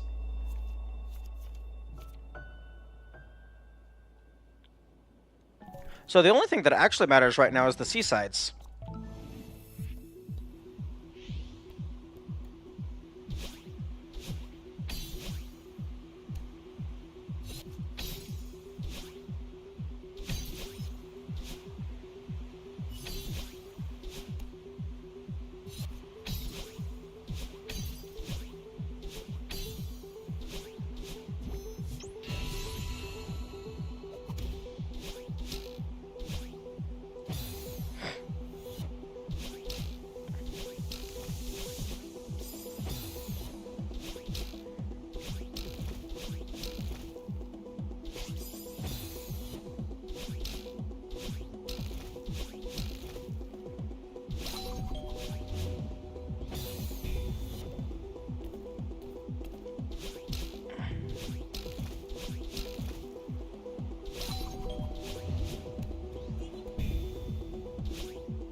Now time for the real level.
Oh.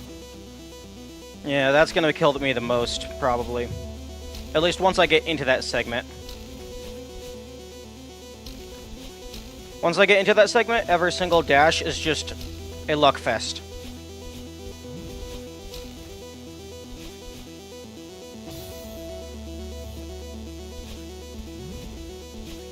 I mean, technically, it's dependent on where I'm holding the D-pad, but I'm not going to be actively focusing on where my thumb is placed to the millimeter degree precision.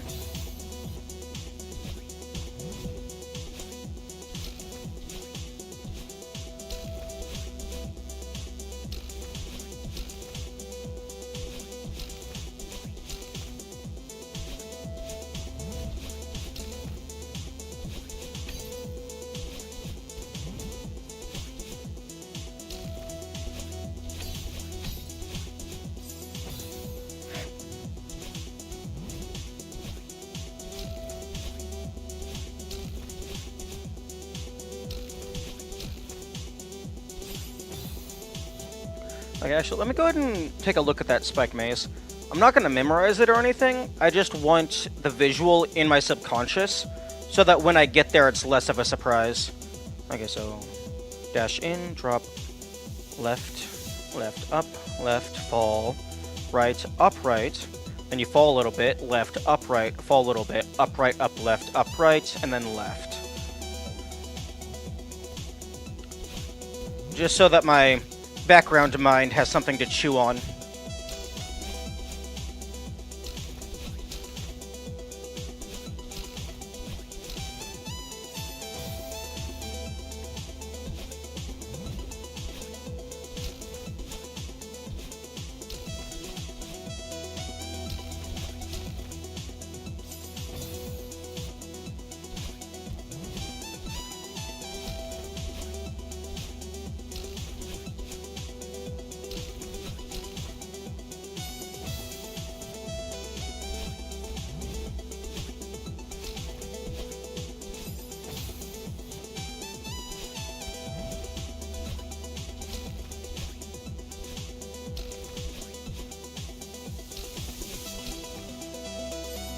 Farewell is good.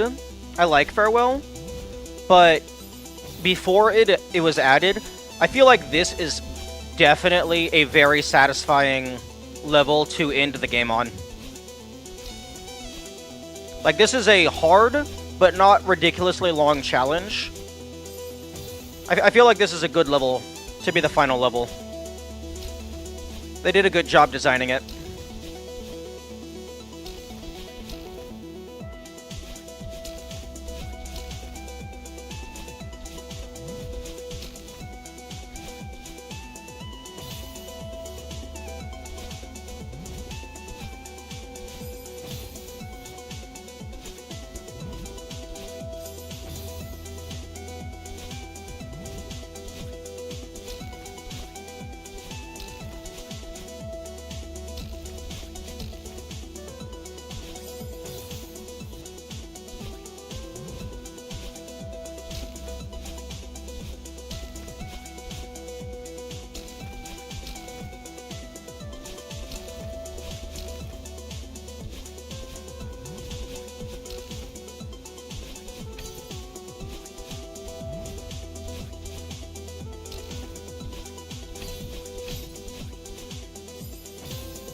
Okay, so maybe pull back a little bit when I'm going up into that area.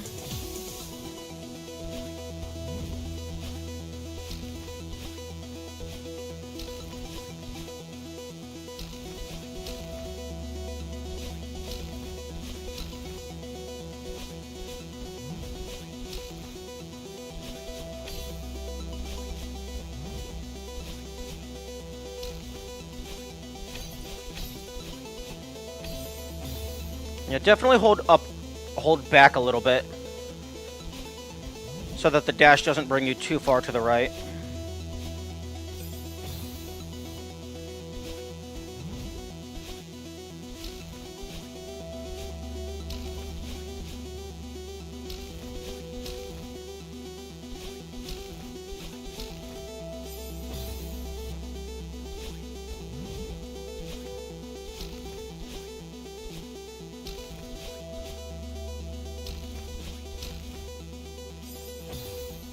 I got that part mixed up with the next part.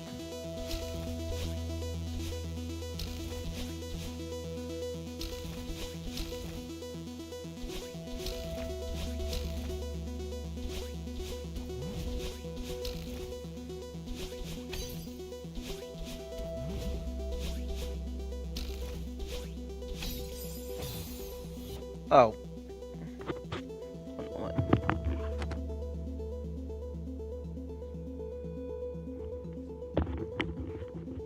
Good morning, still exist.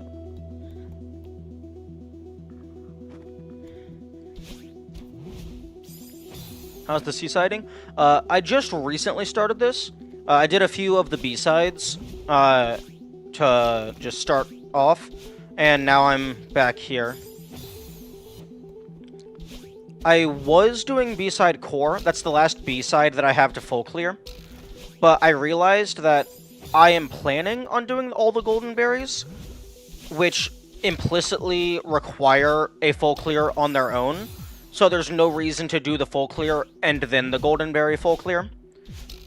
So now I'm doing the seasides because that's actually new content.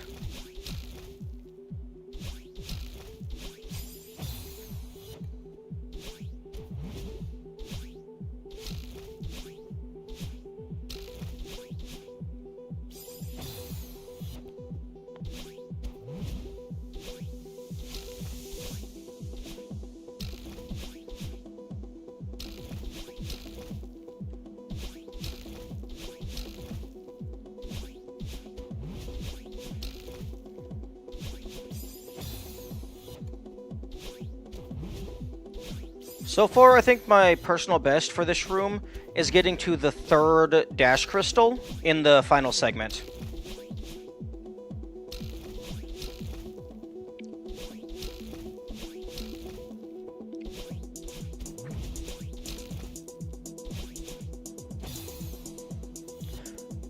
Not including the dash crystal after the wall jump.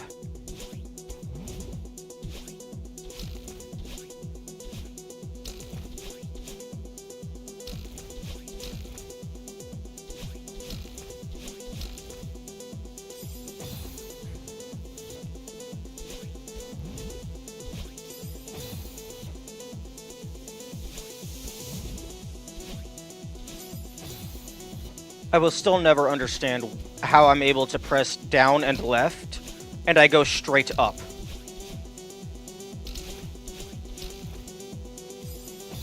Are you internally prepared for the Goldens of every level, though? Investing what could be a few hundred hours of Celesting seems pretty big. You see, the thing about that is I'm ADHD and autistic, so massive time sinks mean literally nothing to me. Like, the hyperfixation accounts for all of that. So, until I stop caring about this game, it doesn't matter how much time it takes. I'm still going to enjoy it every second. Or rather, not enjoy it every second, but I'm still going to be invested every second.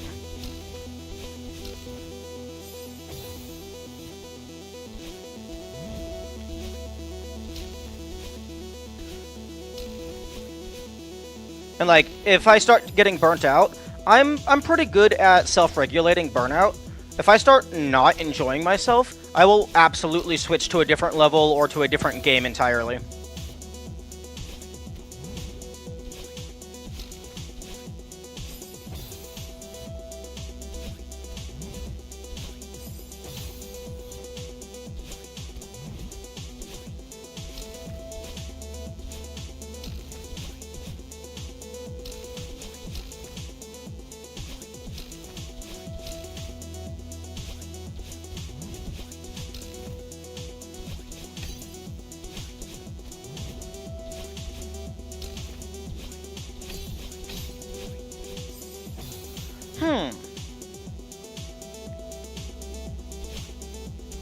Interesting idea.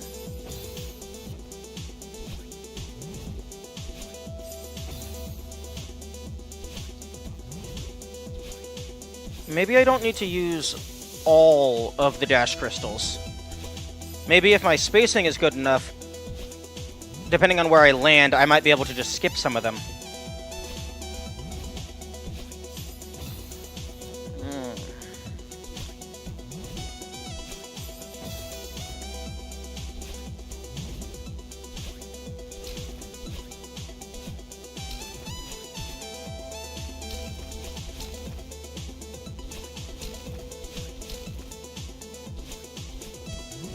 Crap. Incorrect muscle memory. You can always practice segmented golden runs when you do them. If you burn out, you can always do stupid challenges or check out modded content. Yeah, absolutely. And no, I'm not... When I do start doing the goldens, my plan is to just try each of the levels, see if there are any of them that don't require significant effort. And then once I get to the ones that, like, I actually have to start routing and, like, practicing individual rooms and individual chapter segments, I plan on doing modded levels in order to practice. Because I imagine there are many modded levels that are harder than the base game, so I can get my baseline skill higher than what is actually necessary to do the thing.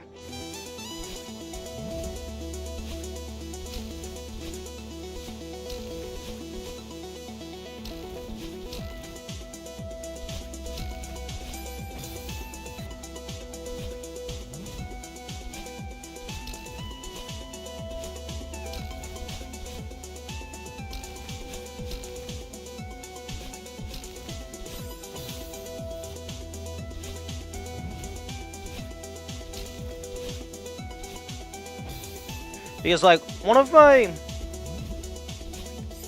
I don't necessarily think I would call it a belief, but one of my life standards is, like, if I want to do something, I generally try to make the practice much harder than the actual thing, so that when I get to the actual thing, it's incredibly easy.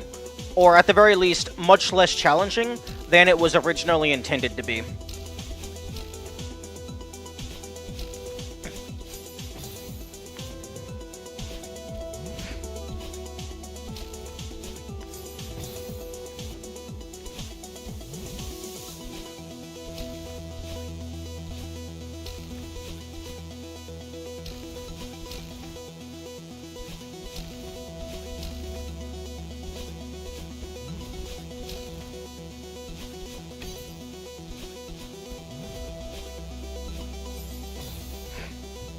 Okay, yeah, no, there's no shot that you can save that unless there is upward wind.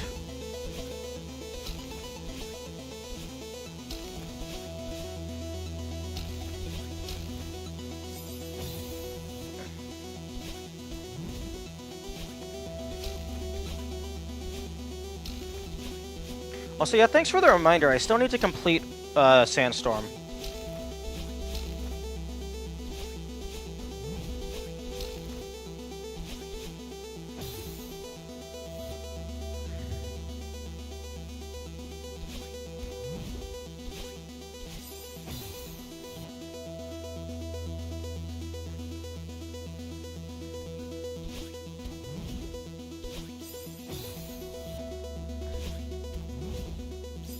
Trying to find which of those spike patches gives me a neutral dash that just perfectly lands in the hole.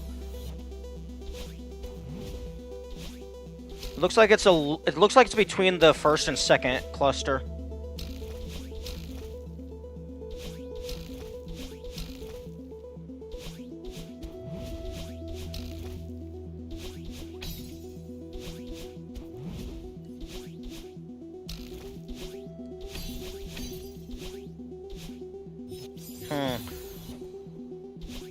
Not sure if it's possible to save a crystal.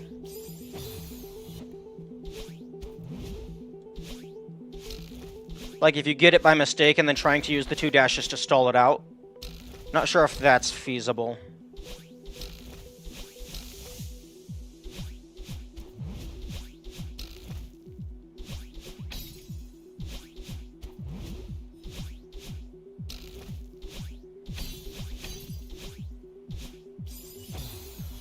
I think right there, instead of dashing to the left, I think what I want to do is dash up and then use the upward speed to go up and around.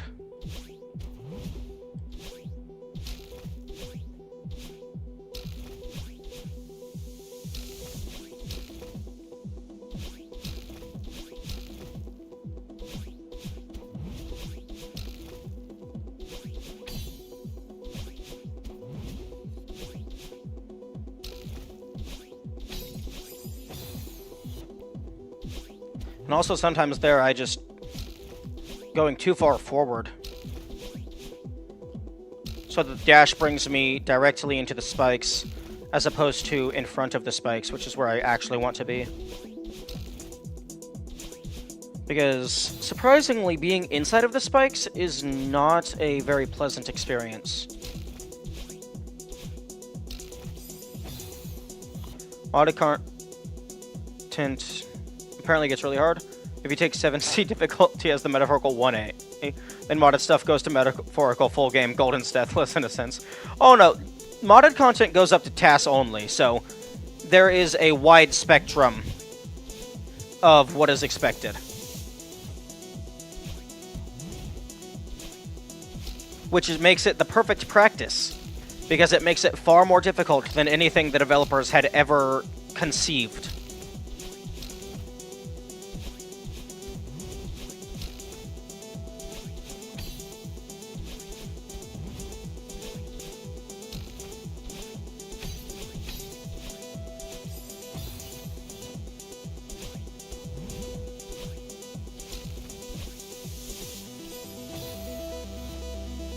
Man, this room is tough.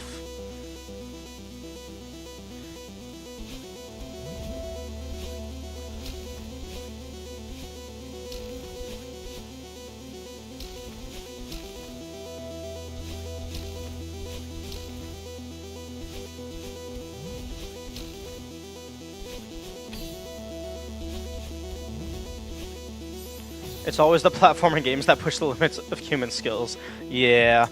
I imagine that's because platformers, due to their simplicity, all of the challenge comes from the level design. So you can basically just throw whatever you want at the player.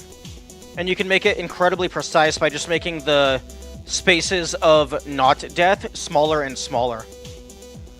And also, platforming games are a classic. It's easier for people to get into. It's like a more popular genre. So there's just more people that are in it. So potentially that could be an influence. Maybe it's just a density chart. Because there's just more people aware of them, there can be more people modifying them.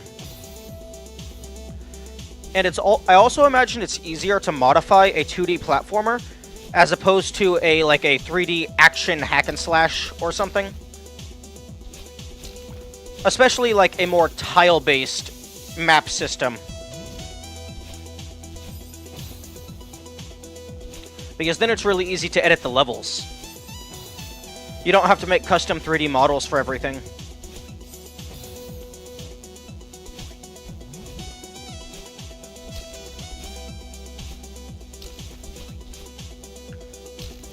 Because for some games, there's like next to no modding support, or modding capability.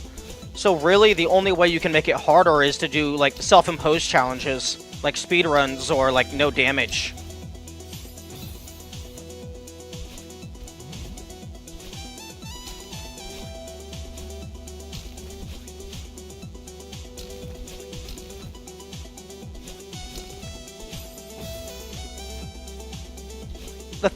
For something specifically like no damage, I think given enough time, anything and everything will happen, but applied to hard as fuck challenges, indeed.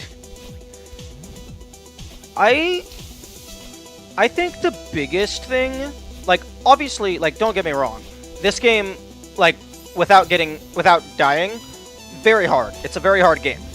But I imagine the biggest reason why 202 berries, no damage, or no death is so difficult is because you have to do every single level twice. Like, if the golden berries were unlocked from the very beginning, that would cut the difficulty in half.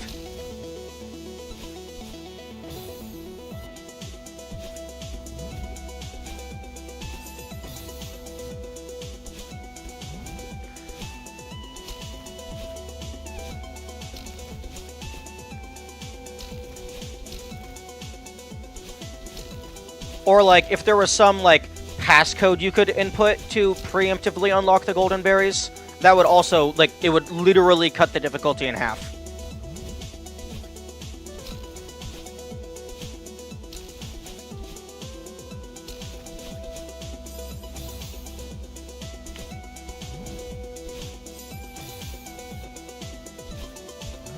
Also, I would have to double check, because I don't know the origin of that quote, but I remember that the quote was, given enough time, anything that can happen will happen. Although, I don't know for certain. Okay, I was about to say after I die, I'll look that up.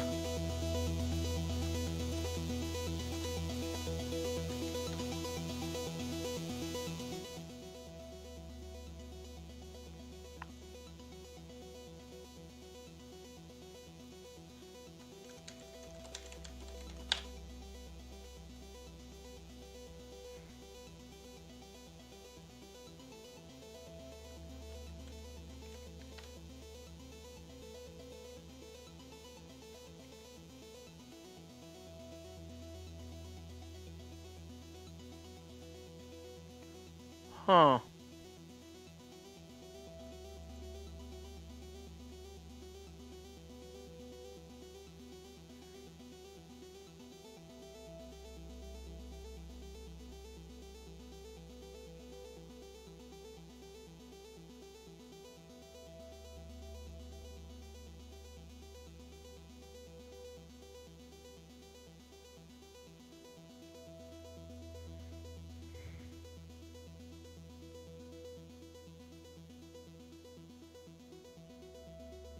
Okay, I'm not finding it.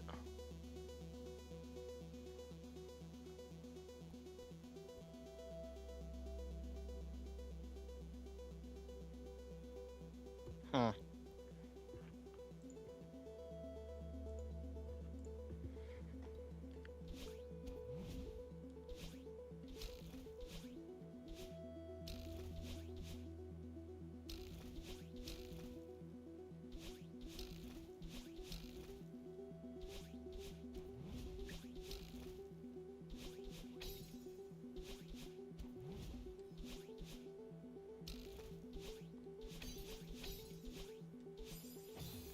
Oh, that's a diagonal dash. That makes sense.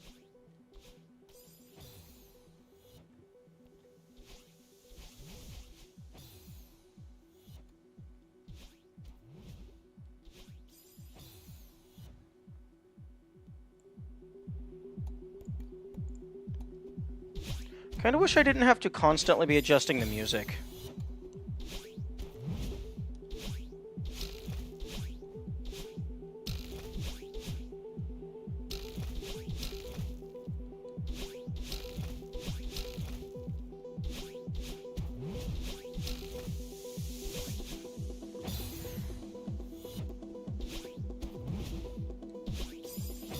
Oh, okay.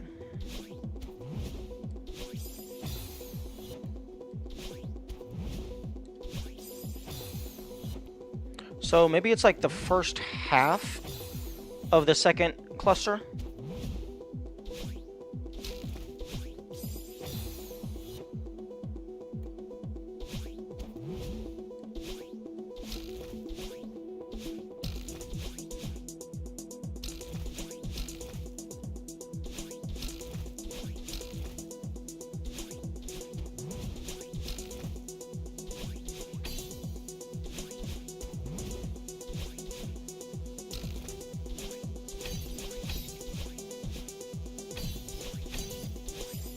New record.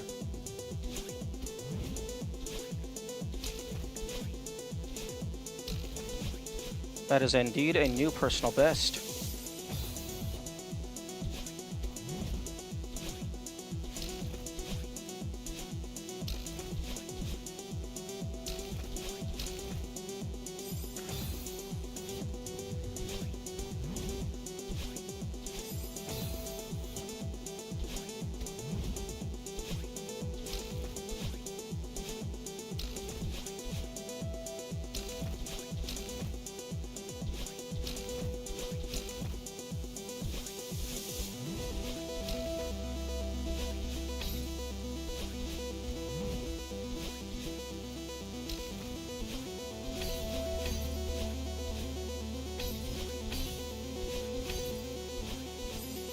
Okay, that's not a up left, that's just a straight up and then you move left. Victory is in sight.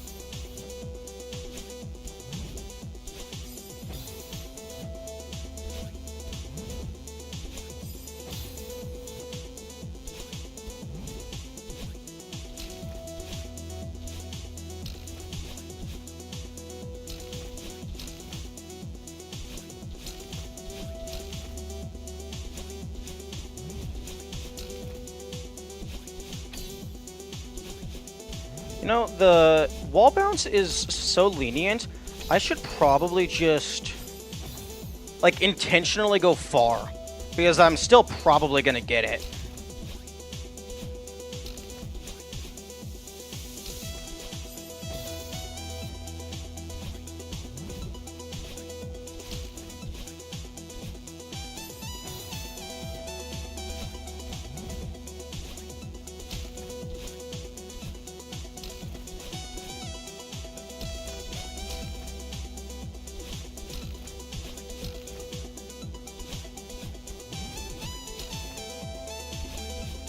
Yeah, like that was... I was half a body length away. And I still got it.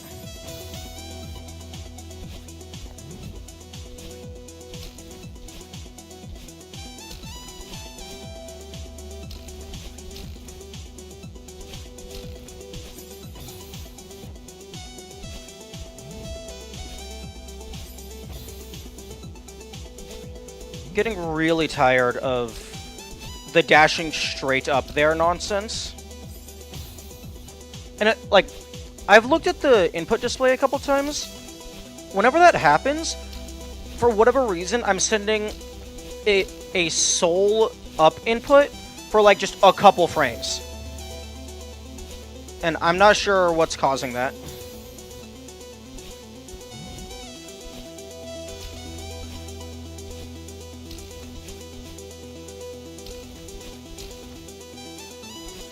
Oh, wait, no, I was wrong. This isn't the last level.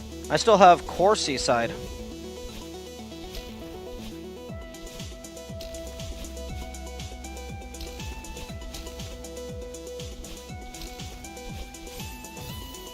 Sometimes I wonder why so many take the upper route for that spring before the big spike chamber when the lower route seems so quicker.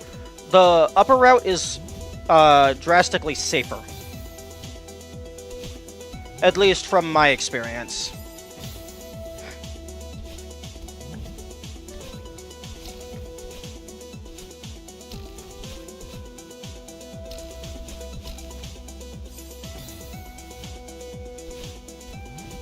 But you know, the lower route would definitely be faster.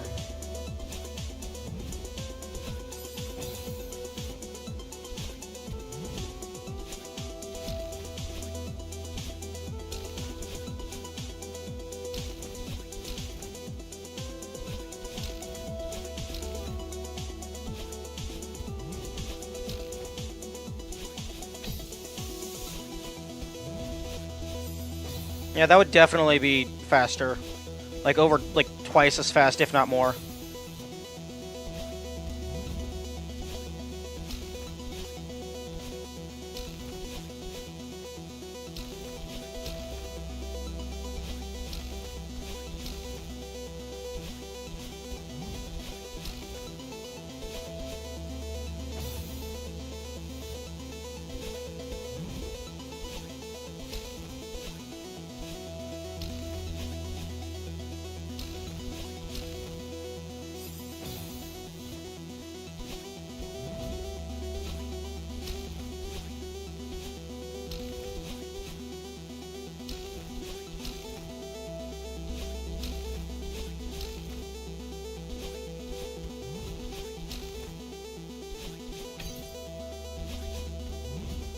Because I don't think I've ever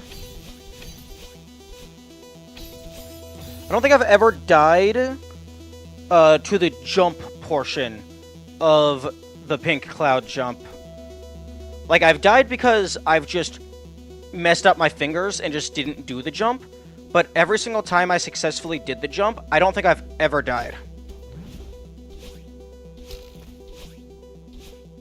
So, the upper route is much safer.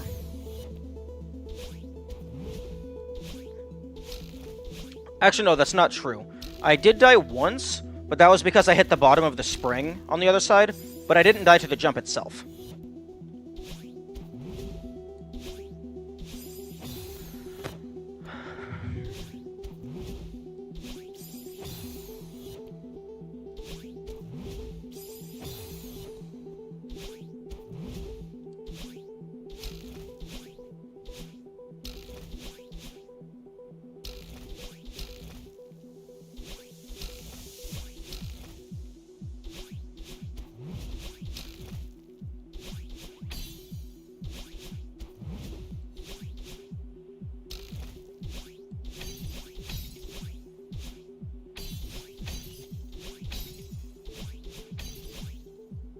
Yes. Oh, that was mean. I'm clipping that because I'm pretty sure there was not a texture difference. I think that was one solid texture. No, there was a difference. Okay. I thought they just actually changed the game object.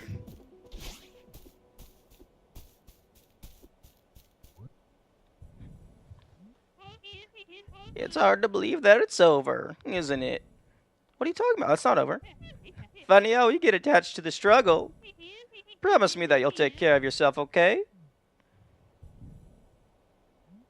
Well, what are you waiting for?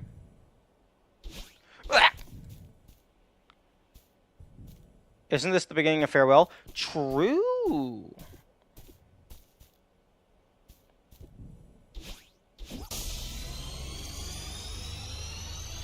Also, Granny, the fuck you talking about? This isn't the end. I still have core.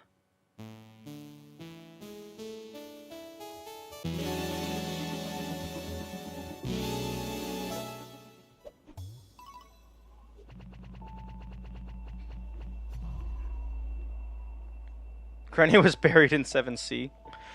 No. I think the entirety of Farewell is in a dream. So I don't know if Madeline was dreaming about the exact grave location, or if that's just the last place that she met Granny.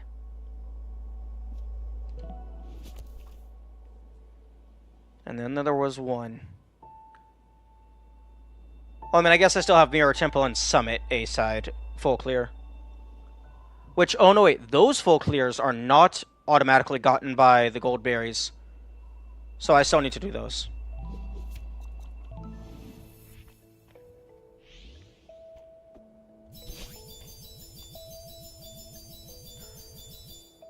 Time for bullshit.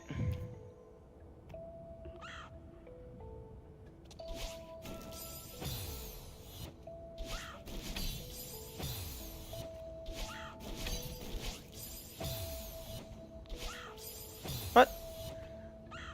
Since Chapter 9 can technically be accessed before 7C, does that make the first scene of Chapter 9 an accidental spoiler?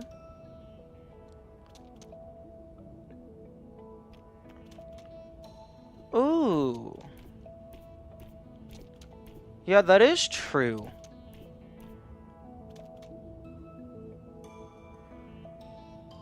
Although 7C doesn't, like, 7C isn't stating that Granny is dead. So it's not a spoiler for that. If anything, it's just a mild spoiler of, like, a location that exists.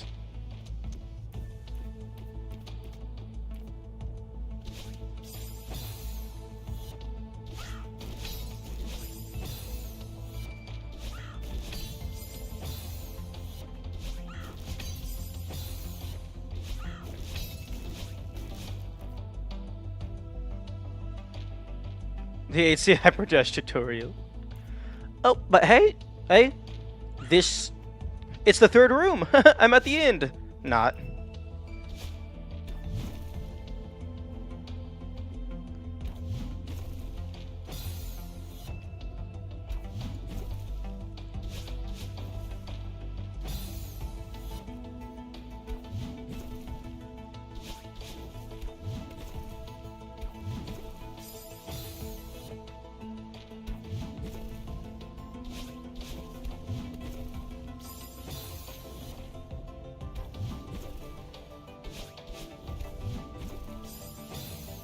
Oh, I can't fling myself over everything.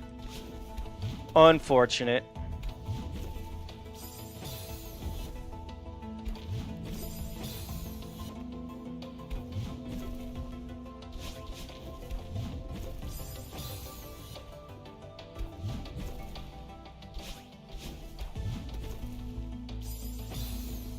How would you rate the B-side OST? Oh, absolutely no clue. I was not paying attention to the music in the slightest, other than, ooh, nice music, sounds cool, I like it, and then I was focusing on the game.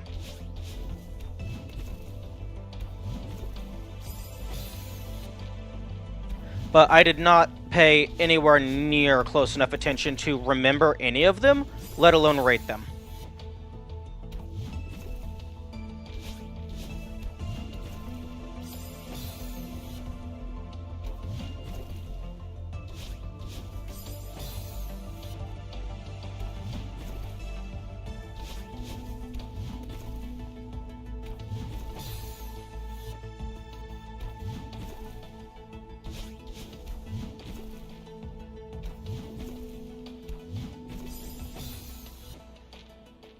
Three B and 5B no personal playlist. You should stop and take a listen this time.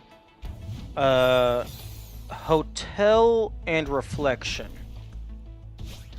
I don't know about Reflection. The Reflection bass song, it like at the very least when I'm trying to focus, it's very annoying.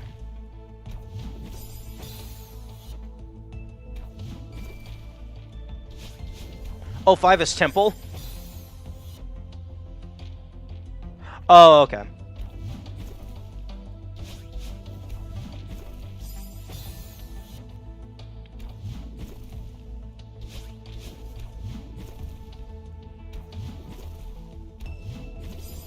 Oh my god.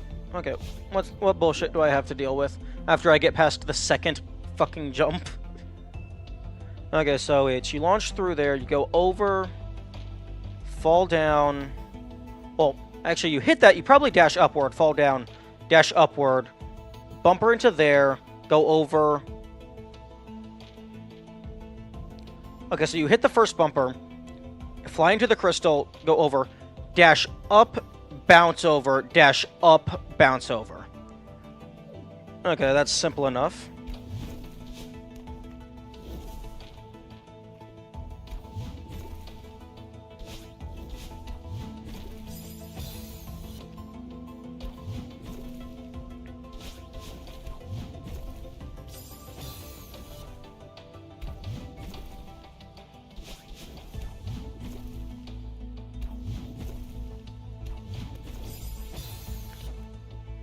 Ooh, core blocks. You know, core blocks might actually be a contender for worst mechanic in the game. Wind is very bad, but really all that does is slow you down. These are like just ludicrously precise and send you flying.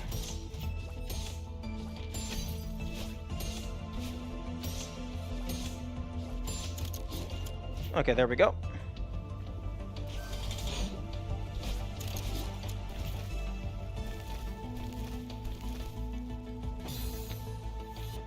Magma sucks, ice is mid.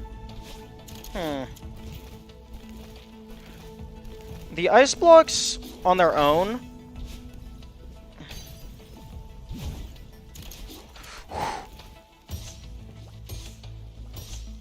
Fuck.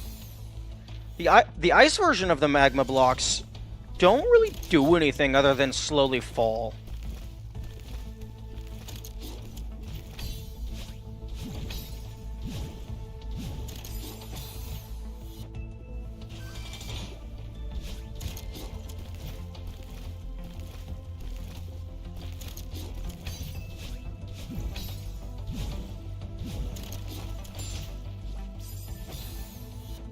Wait, excuse me, what the? Oh, okay, I lost my dash here.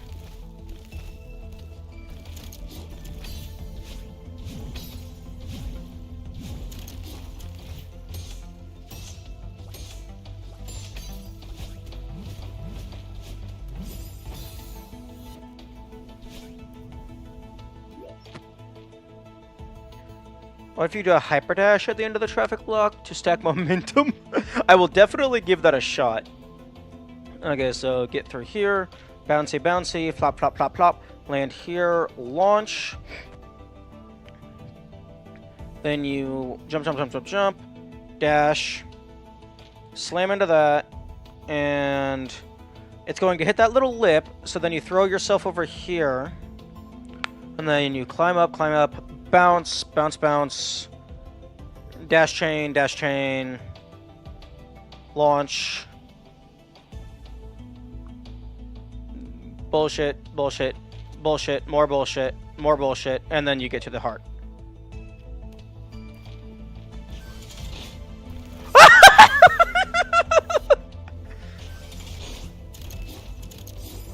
Oh, that's hilarious!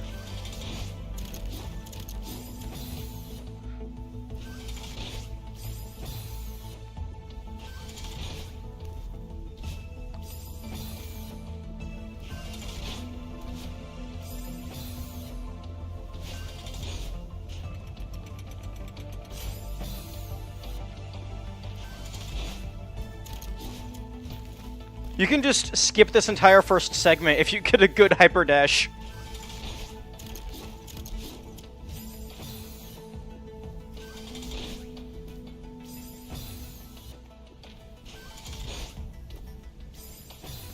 I don't know if the boost is useful in any way, but it is funny. Well, I mean, it's absolutely useful. Oh, wait, maybe it's not. Because you don't let the lava go down far enough.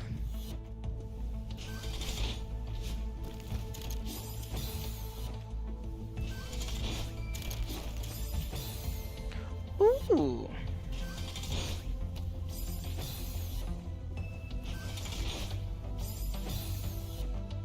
Here's an idea. You still have to hit the heart.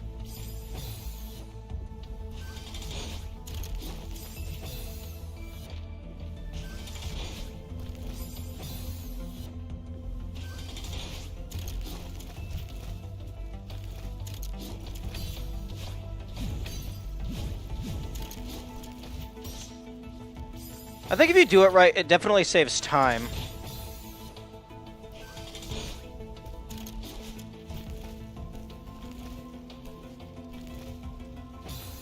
Could be done on one of the horizontal dash blocks from the temple levels. It would have to be one that lasts long enough for you to get your dash back.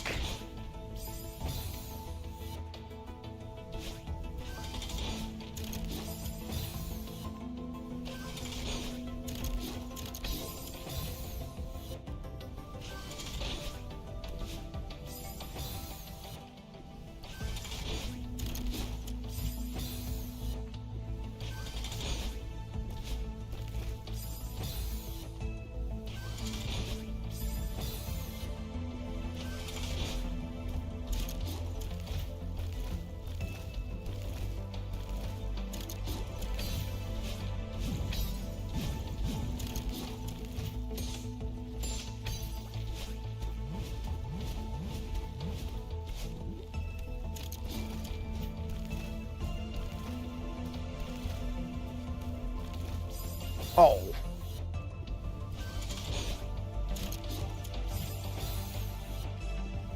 Although it probably lines up better timing-wise if I don't do that.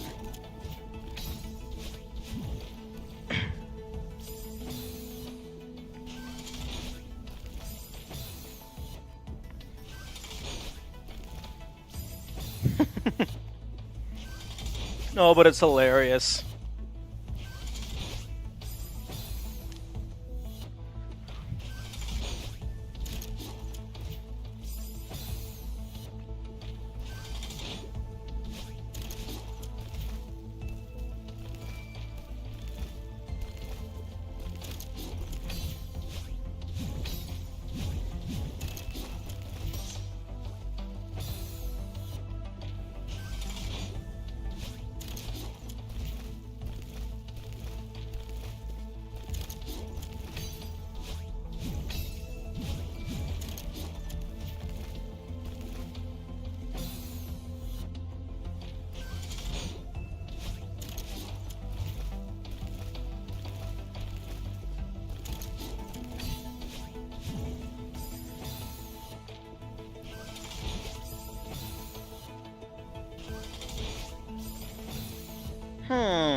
I wonder if you could get a really precise reverse hyper off of this.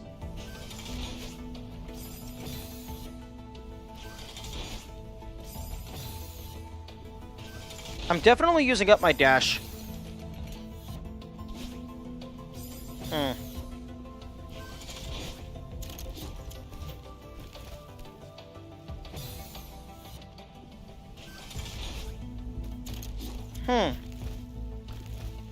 Looks like you can get a reverse hyper going that way.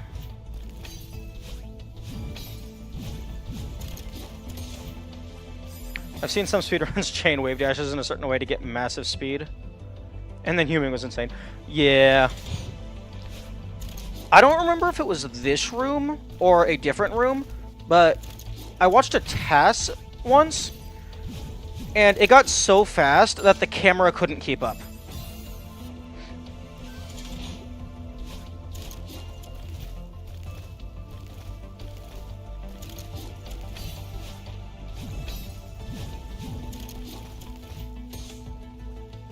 Excuse me, how did I not?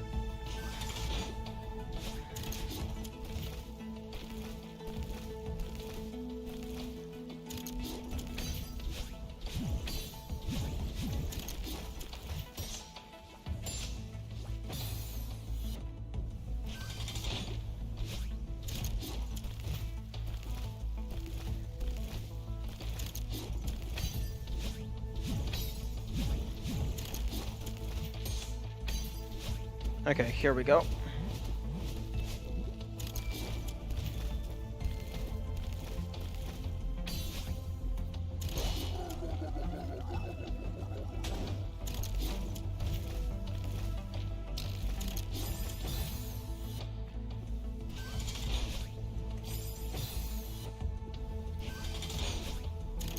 Yeah, I don't know why you can get a reverse hyper there.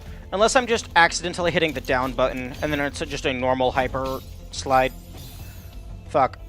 I'm just gonna call this a crouch dash jump. It's simple. It perfectly explains what's going on. No arbitrary buzzwords required.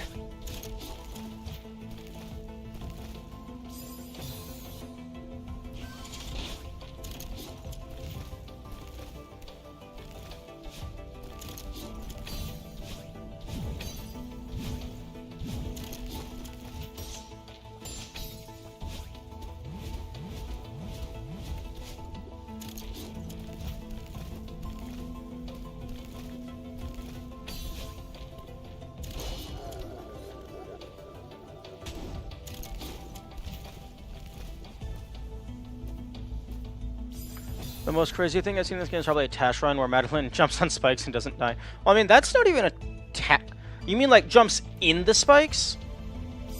Or like jumps on the edges of the spikes? Because jumping on the edges of the spikes is that's just a thing you can do. It's just incredibly precise.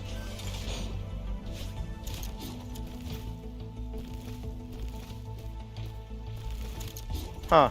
Neutral jumping is faster than wall climbing, interestingly enough.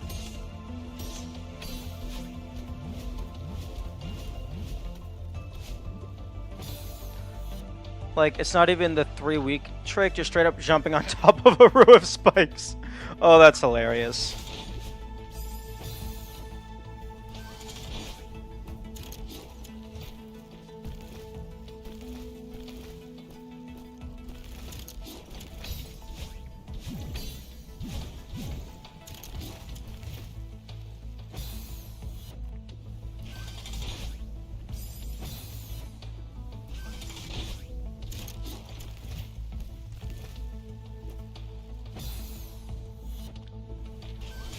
Also, surprised at 3-week trick as in it took them 3 weeks to find?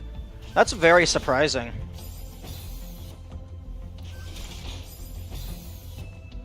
While bouncing off the toggleable lava streams?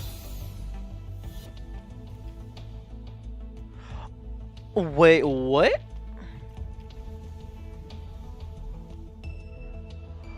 They fixed it for 8B. But, I mean, 8C, but not 8A? There's a room in 8A where you have...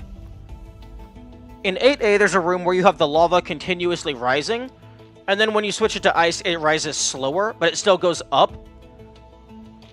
If you make it start rising, and then you walk over, the lava doesn't follow the screen, so you can see where the texture cuts off, and then it just snap disappears. I guess it works differently for this type of lava section.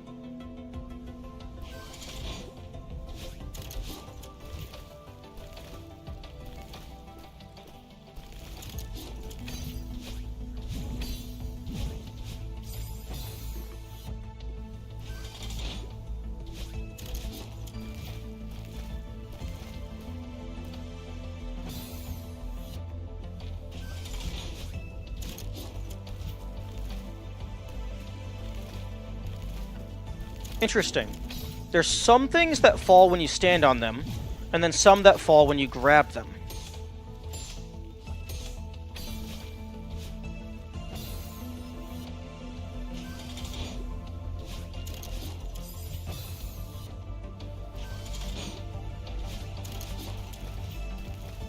I wonder if it's the same block type, and it just has, like, 2 toggles for what causes it to fall.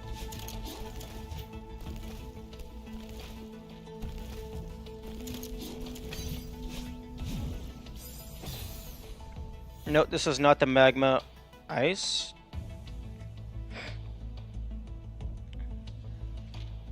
Wait.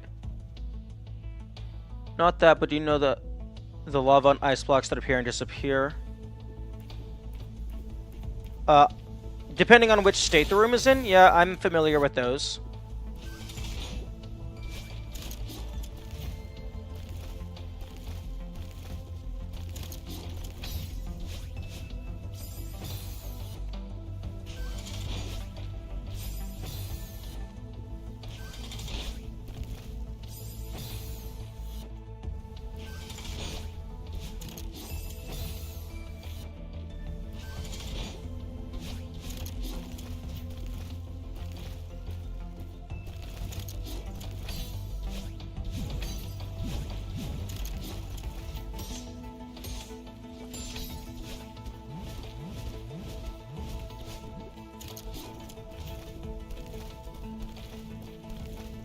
Exit, yeah.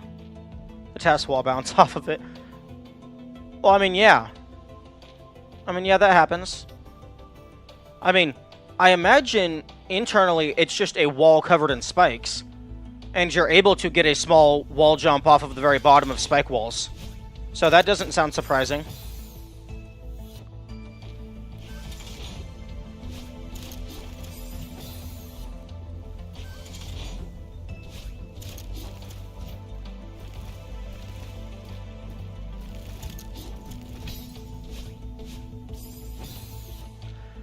Oh, I hate this D-pad.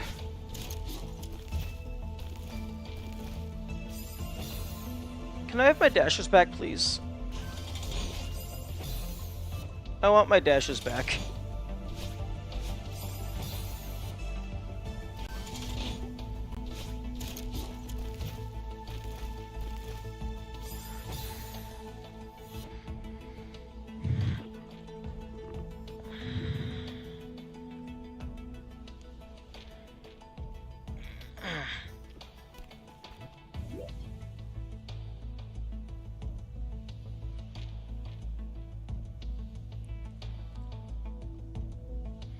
Okay.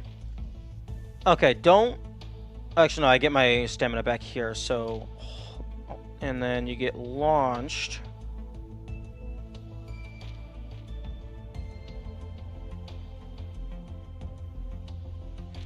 Okay, so I have to use one of my dashes to get to the guy, and then use the second dash in order to actually use him.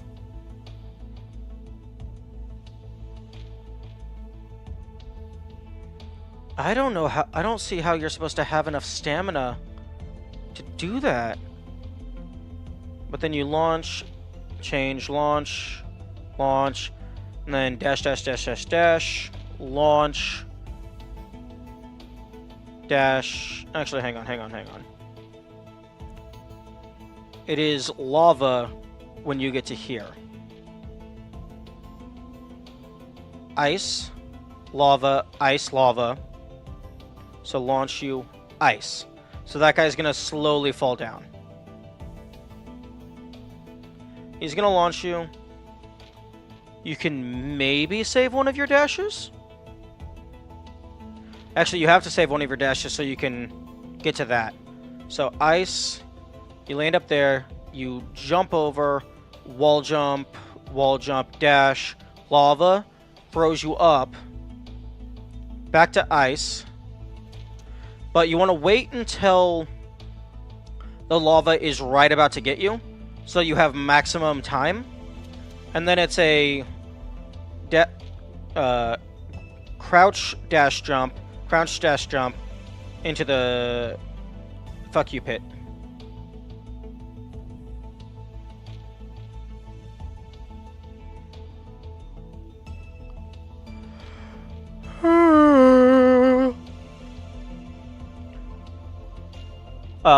Okay. When you initially said wall bouncing off the toggleable lava streams, I thought you were meaning they wall bounced off of the rising lava I'm dealing with right now.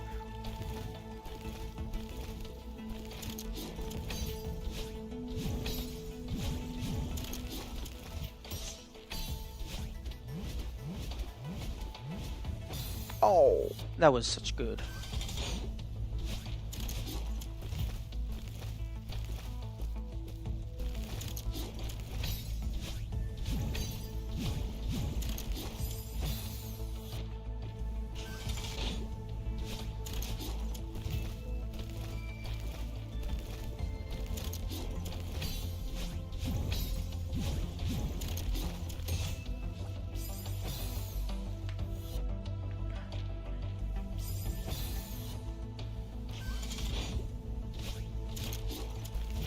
Okay, so I need to remember that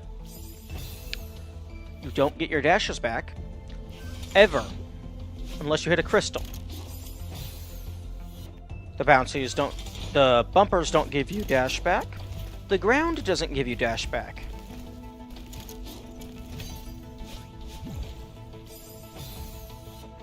The dream blocks don't give you your dash back. Everything is pain.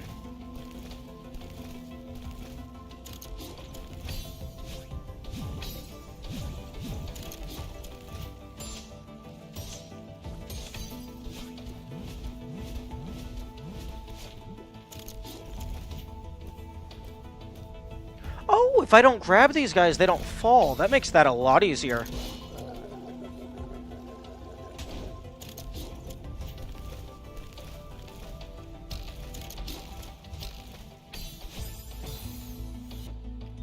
Okay, so I need to...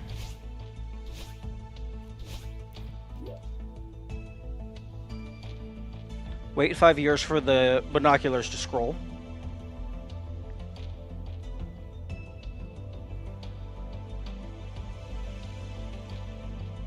Okay. So when I get to that crystal, I use my first dash to go straight up to hit the switch. Then over, up, over, up, over, up, over, up, over, up, up, grab.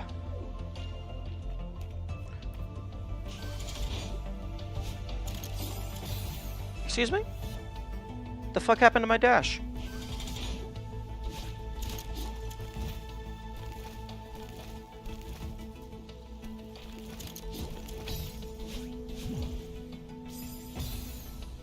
Oh, I probably dashed here to get, like, just to move a little bit faster.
Oh my fucking... brain! We don't get our dashes back! What the f...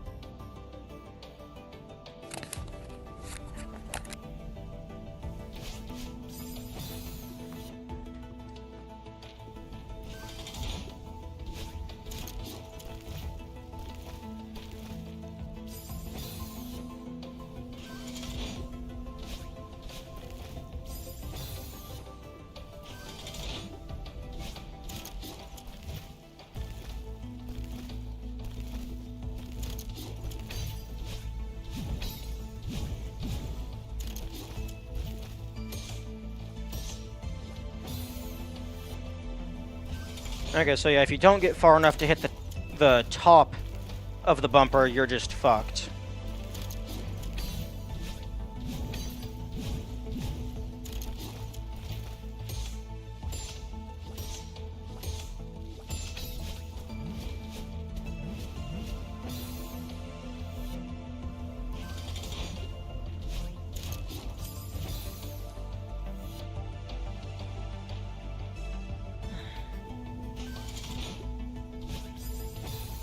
This is starting to get annoying, but I'm not leaving the level, because if I do, I have to deal with that other room again.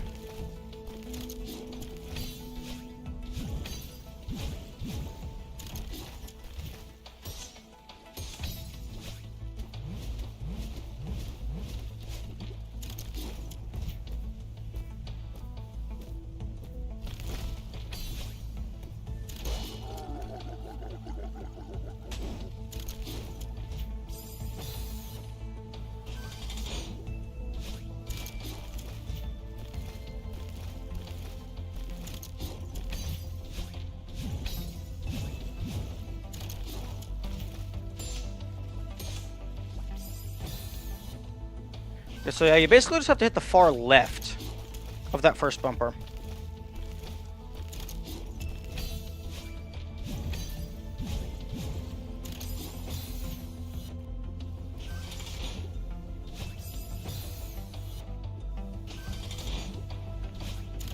I wonder why this is, like... it's like the top right of my left hand is just getting really sore. Like, I'm using my thumb, but that's more so the bottom right. Muscles are weird.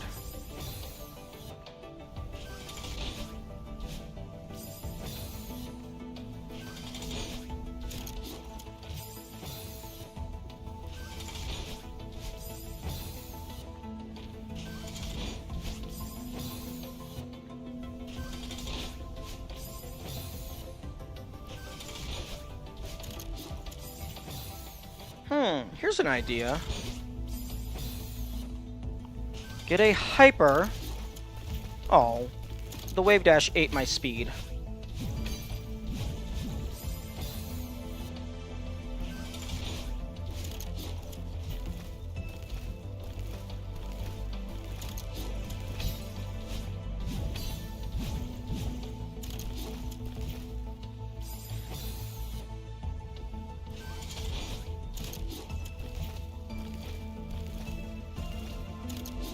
But you also don't want to go too fast because then the lava is rising faster here.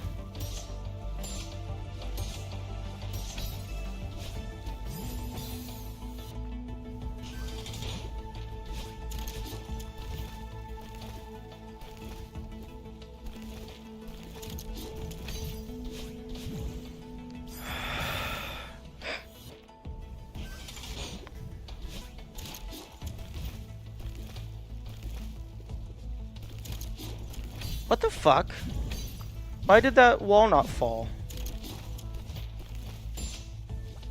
Is it... If you buffer your... I think I remember doing something like... If you buffer your wall jump, it doesn't actually let you grab it. It just immediately does the wall jump.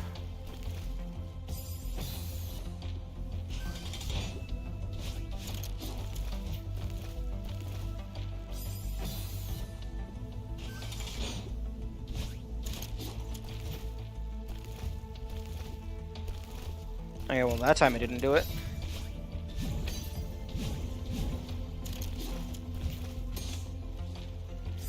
Oh my fucking god. How is this level worse?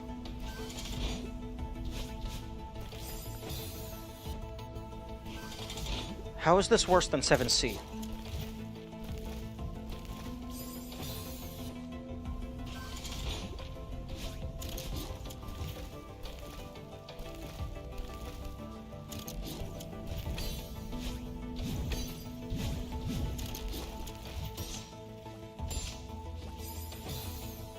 I mean, unless it wants me to bounce back and do, like, a triple bounce.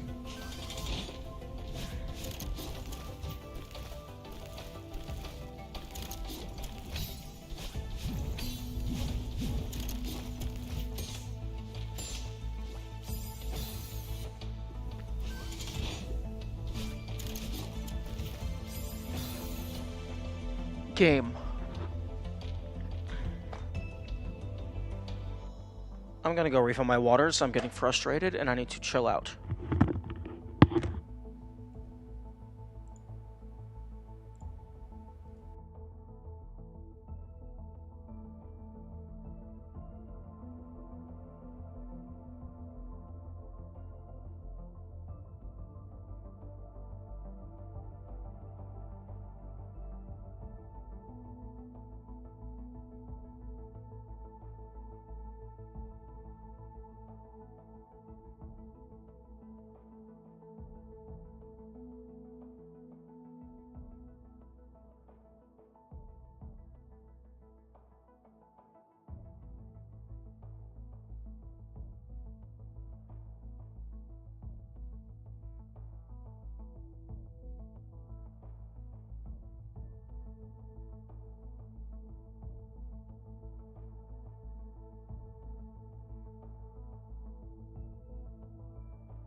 Okay, I am back.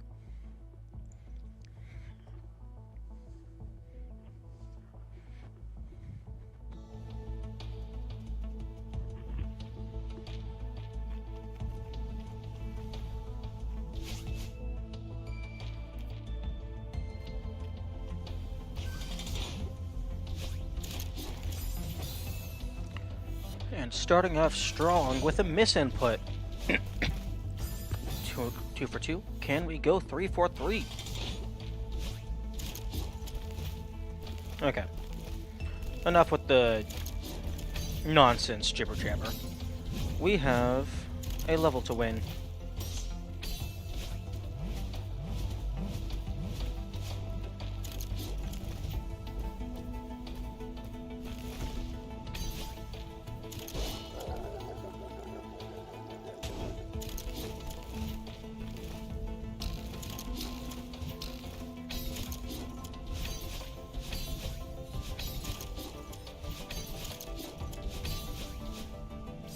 Oh, that was so... That's a new record.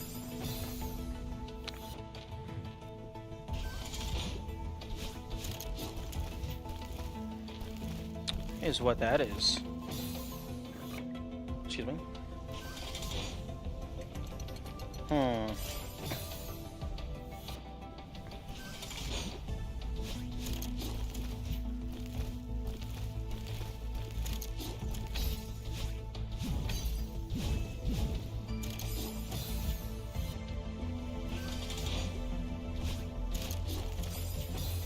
Honestly, it feels like I'm going too fast. Controller, would you care to explain in what universe I am holding exclusively left?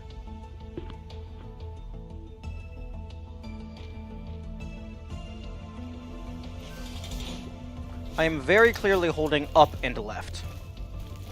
And by left, I mean right. Oh, nope, I'm dead.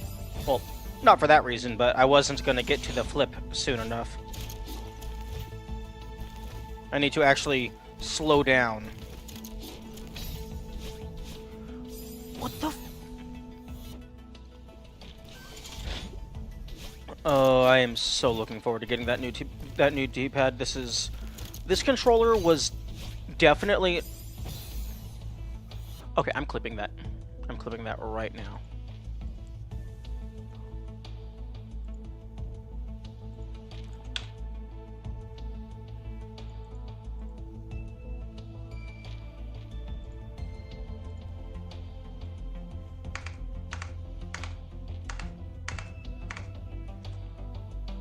Okay.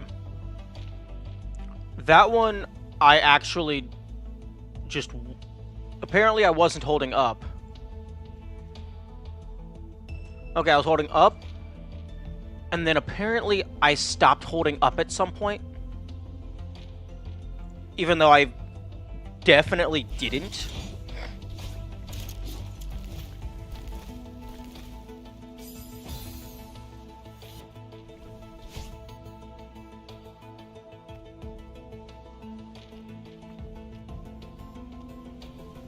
Yeah, from my perspective, there is no difference between holding diagonal and holding a single button. Like, there is no tactile difference.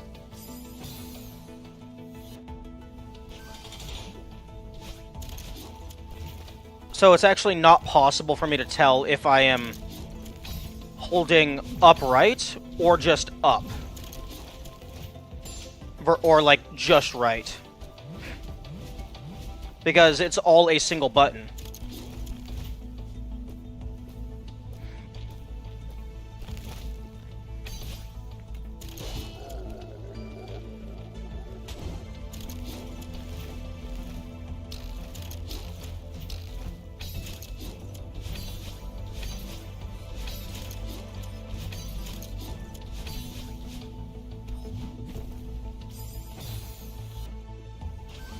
So I think once I get it to where it's two separate buttons, so like holding right physically can't affect the spatial positioning of the up button, I think that'll make it a lot easier to tell which buttons I'm actually pressing.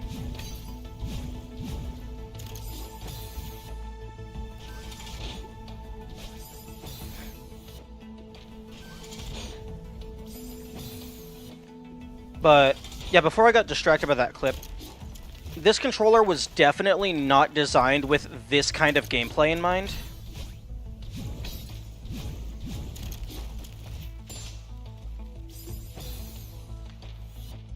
Because this level of precision just isn't, like...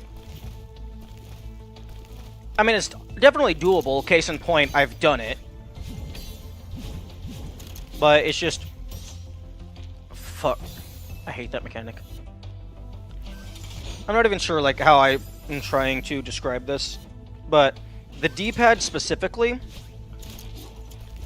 was not made with precision in mind. It was made with, like, functionality. Because it works. It works as a D-pad.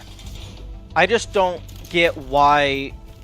It was, honestly, it was probably made with money saving in mind. Because making it a single mold is probably cheaper.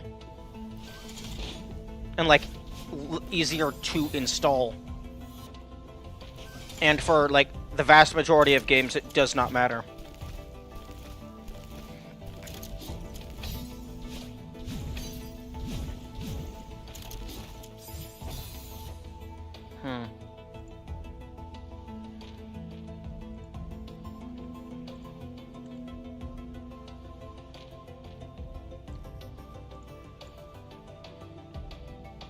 There you go, game. There we go. And I'm dead. Okay, nope.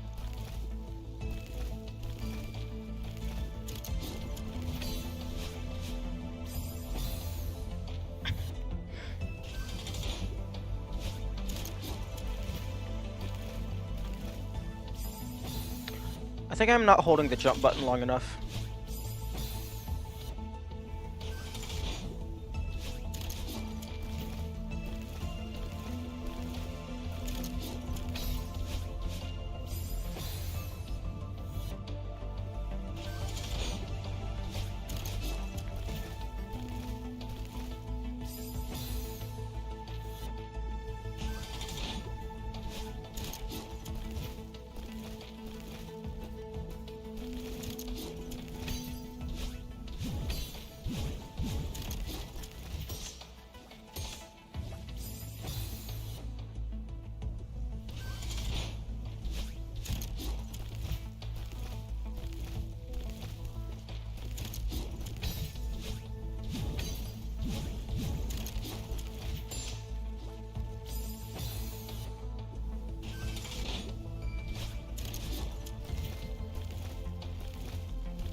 You know, because of the controller, I think it might not be feasible for me to do the harder modded levels.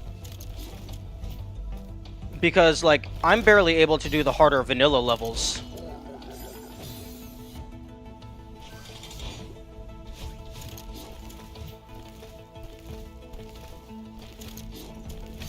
And, like, I know that's a classic excuse, but in this case, it actually just is the controller's fault. The controller is, like, way too lenient with adding in directions that you did not intend.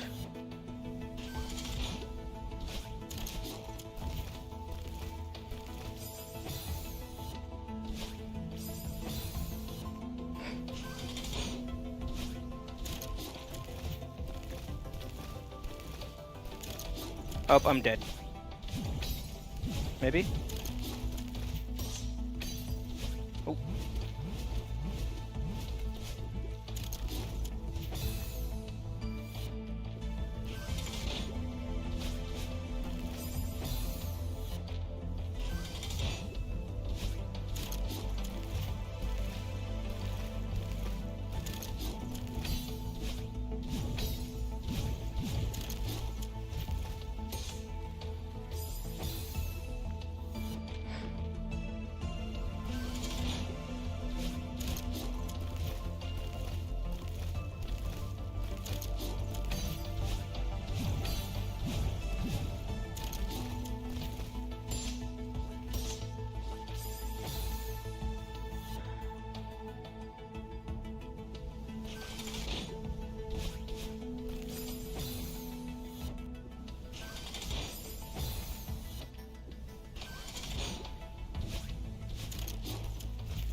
And then if you get the super bounce right there, you're also just fucked.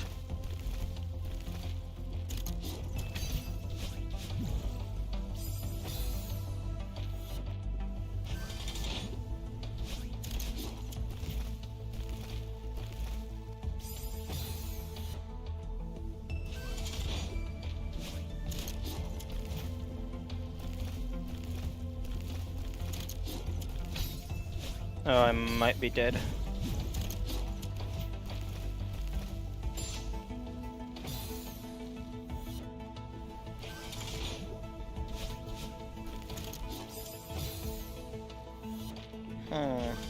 Maybe I can... I mean, yeah, you can kind of save it, but if you're not expecting it, it's gonna be hard to react.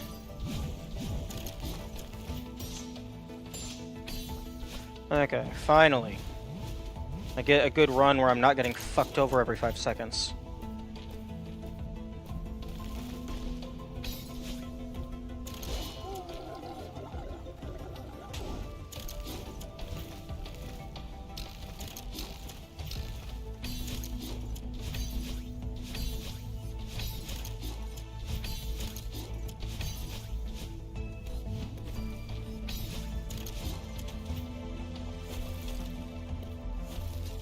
Oh. Okay. That's a new record.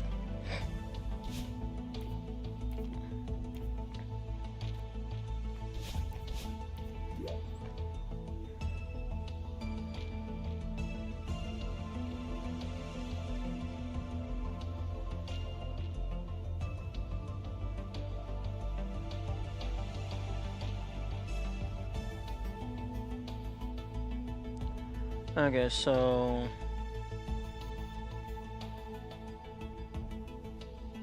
yeah, I think you have to use both dashes.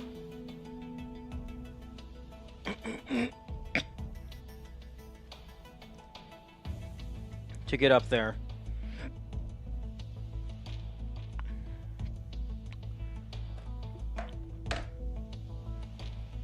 And then I think it is just wall, jump, grab the top right side of the wall, and then immediately jump again.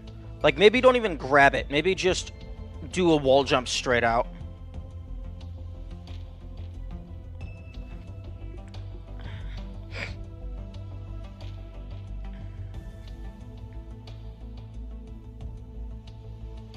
And then you do grab this one and climb over.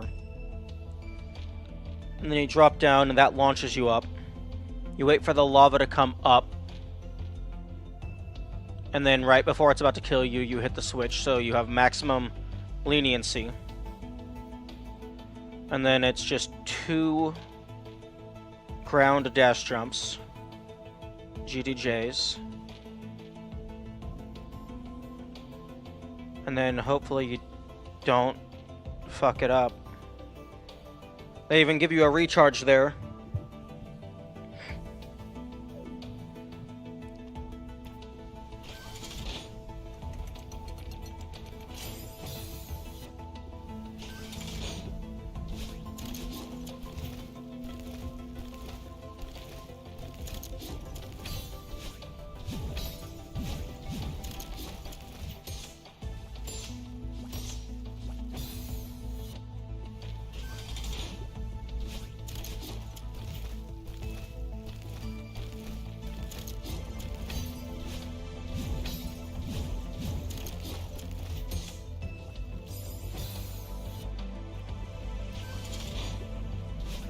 Yeah, I think you basically have to hit the side of that first bumper in order to get sent far enough to matter.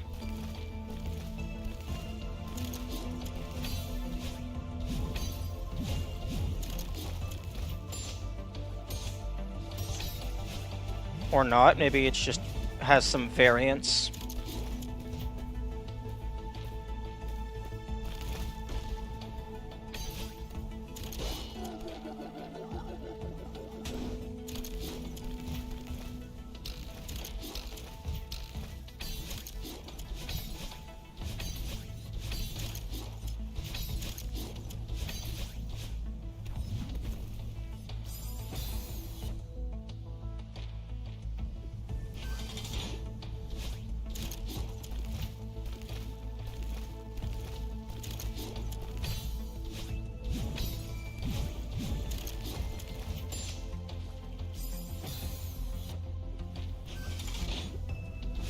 Or maybe they intend for you to get the super bounce, in which case it's just ridiculously strict timing.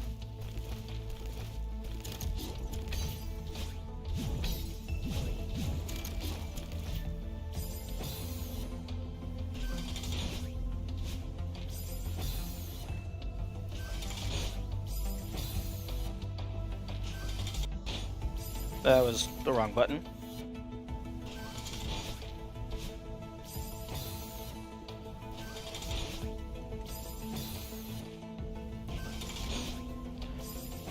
How am I jumping before getting the dash?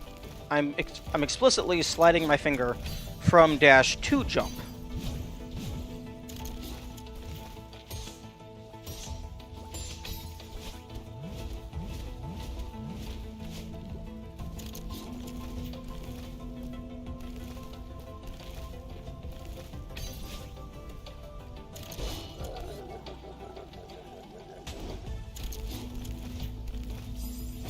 Oh, a little too fast.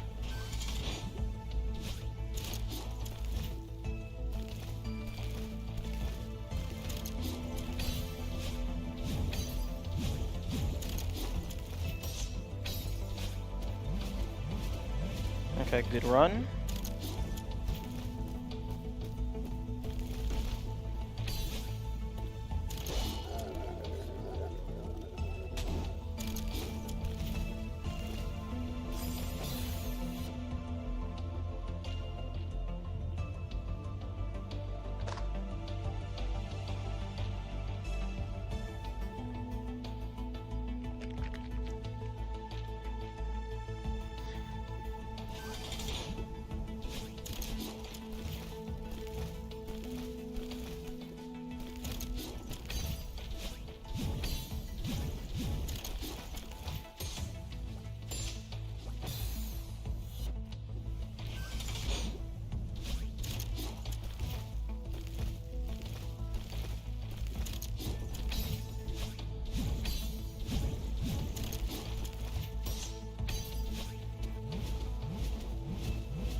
Okay, we get another attempt.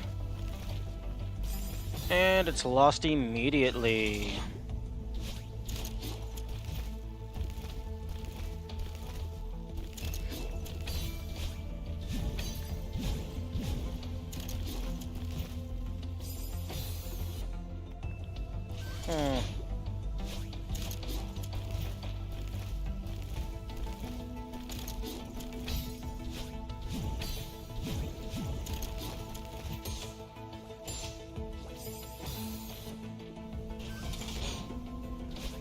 I don't think I like how strict the bumpers are.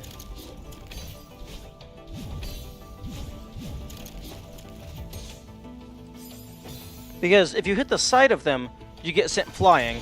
If you hit the corner of them, you go nowhere.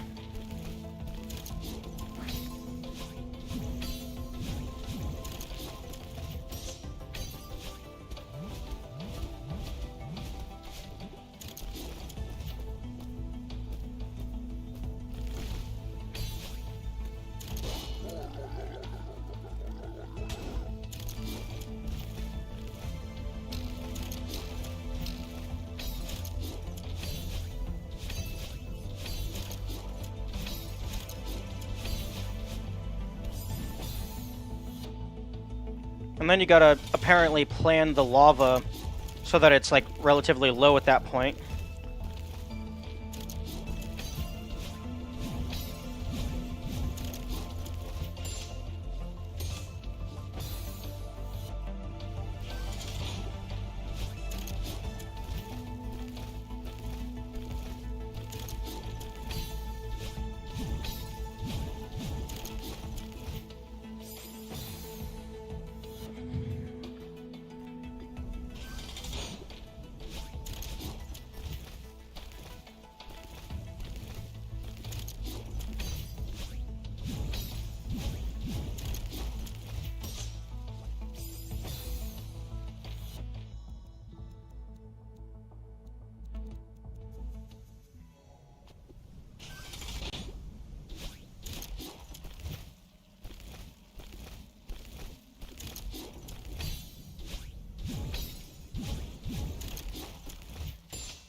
I wasn't close enough.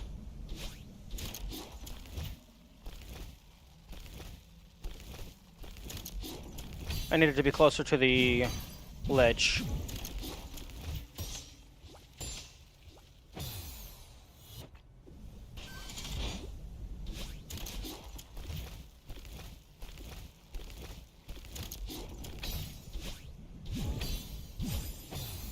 Oh, hey, that's a new death. I don't think I've died in that manner before.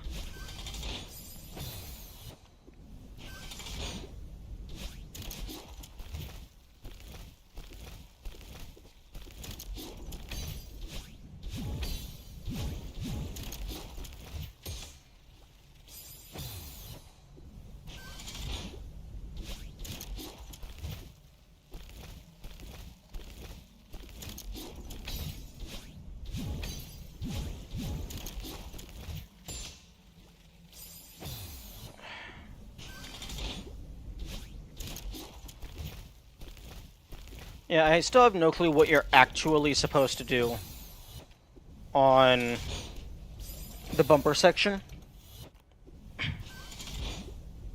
Because the only ways that I've really gotten it is from just getting lucky or getting a random super boost that happens to launch me far enough. Excuse me.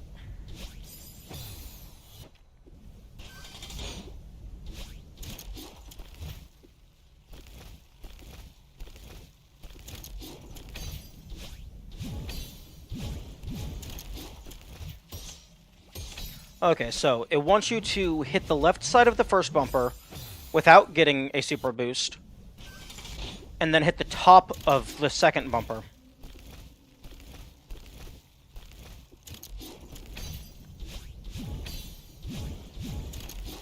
So just hold left.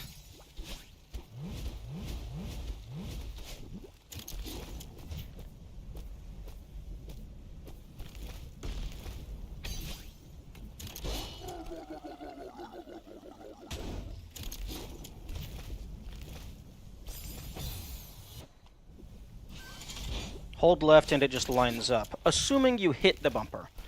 But that part of the equation can be done with skill. You just have to know, like, when to hold left, how long to hold jump.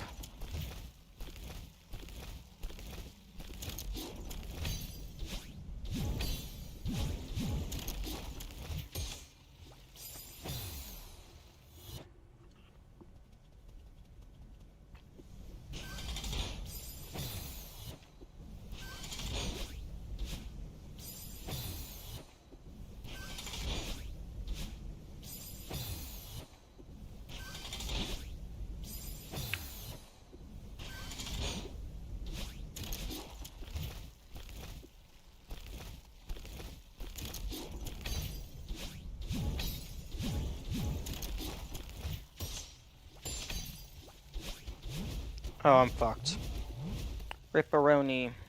Rip.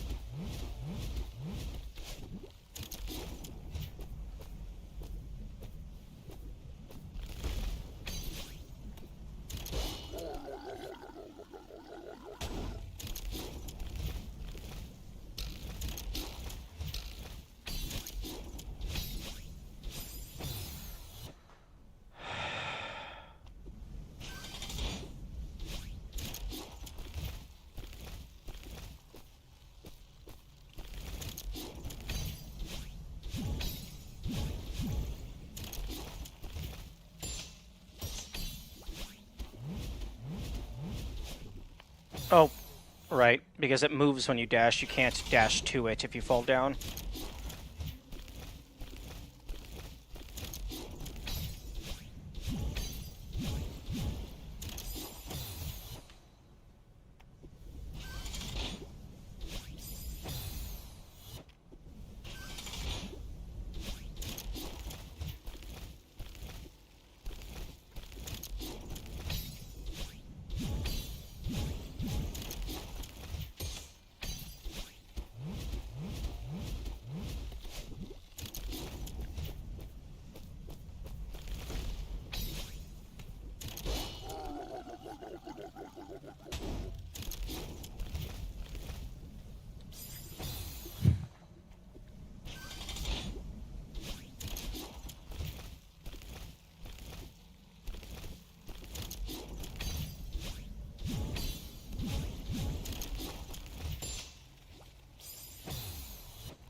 Brain, I would like to know why you're getting frustrated. All the deaths in the recent times have been our lack of skill.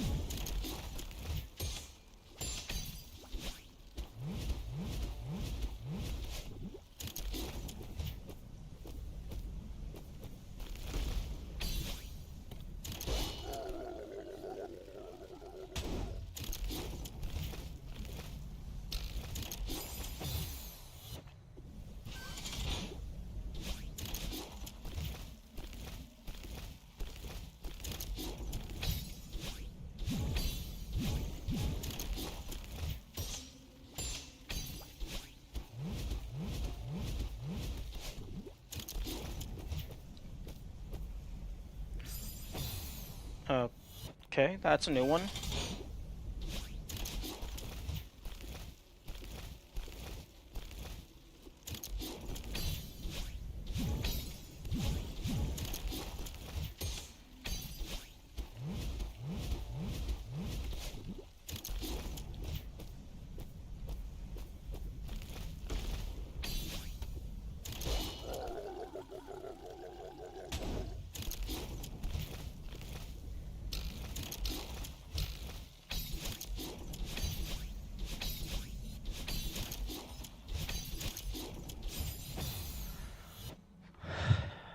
Le fuck.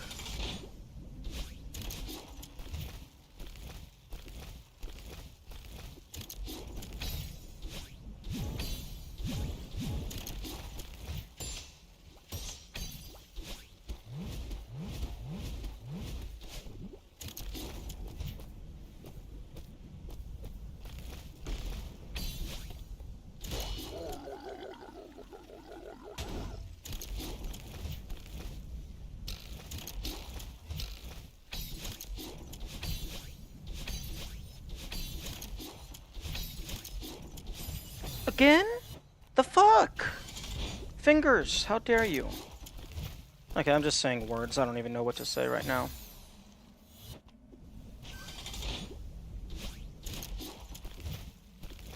I guess just trying to fill the space.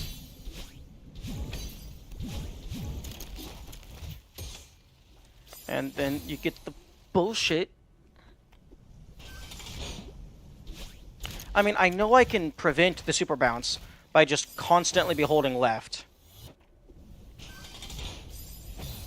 Because if I fully hold left, I think its normal bounce will override me holding left.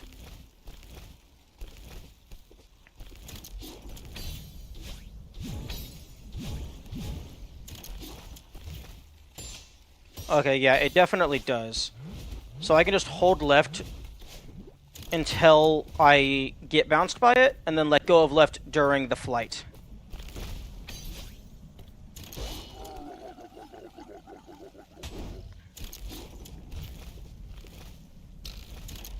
Fuck.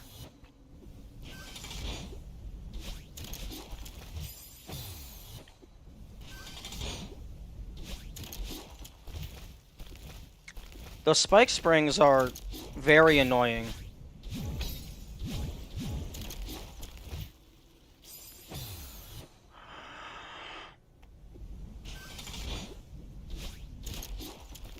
Although, Brain, I hope you understand that you can get frustrated all you want. I'm still gonna beat the level. You can't stop me.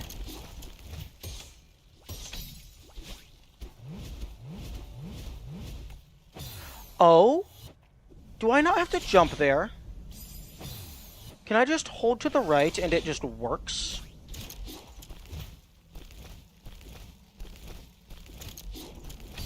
That would make things a lot more convenient if I can just do that.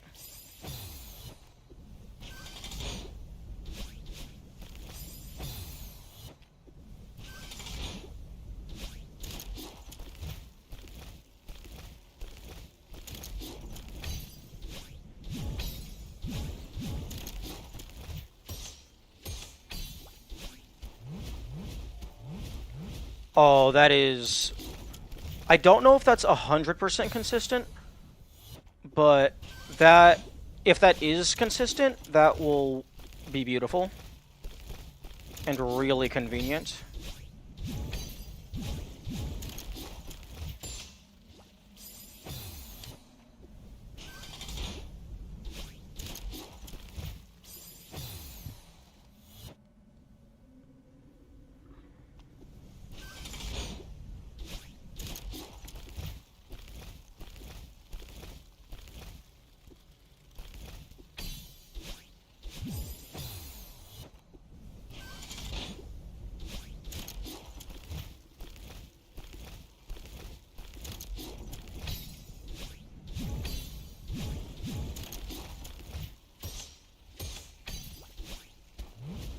Okay. You might have to explicitly land on the first one.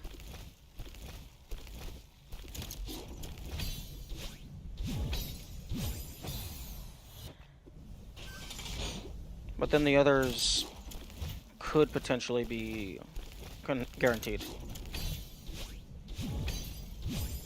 Again.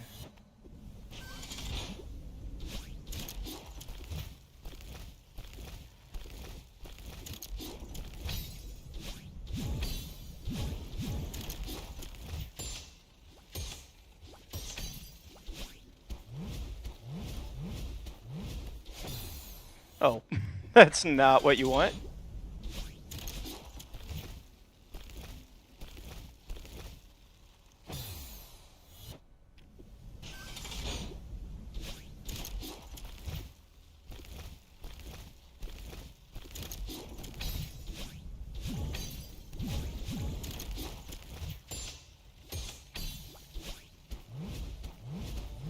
Okay, yeah, it looks like that is consistent.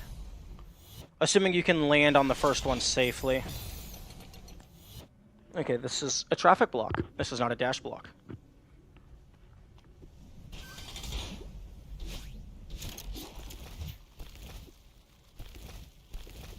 Oh, interesting. The blocks fall after a set amount of time, or they fall after you leave them. That's good to know. So I can actually just stay on them for a little bit if I need to.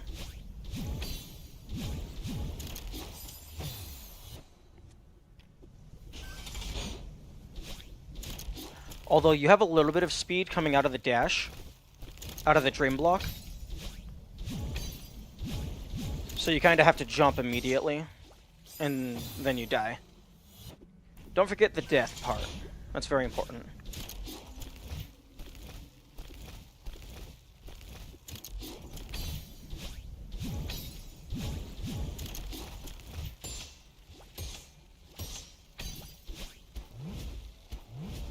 Huh. Okay, not 100% guaranteed every single time in every single scenario.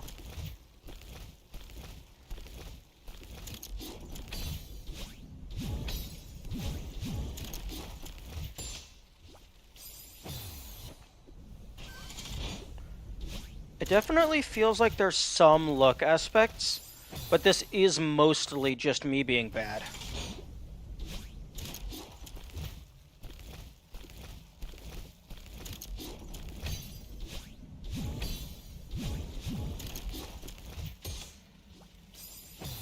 Although I'm not even sure what I'm supposed to do to time that first bumper.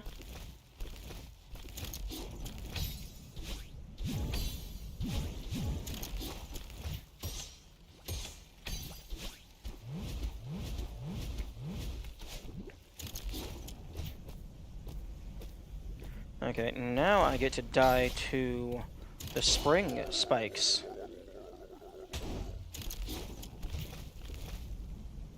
Or to the lava. Lava also works.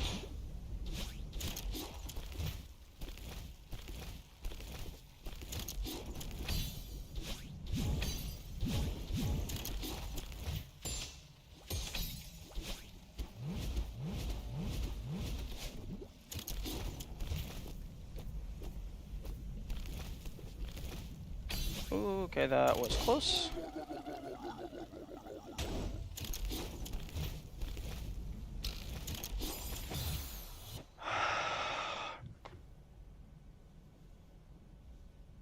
I don't know what to do. I don't know the timing or how to learn the timing, other than just test every time. And I'm not even getting more or less consistent at this first segment. Like, I would like to at least be getting better at the first segment, but I'm not. I mean, I guess I'm better at this segment. Like, that very beginning segment. I'm not dying to that as much anymore. But then you just get fucked in the ass over and over and over.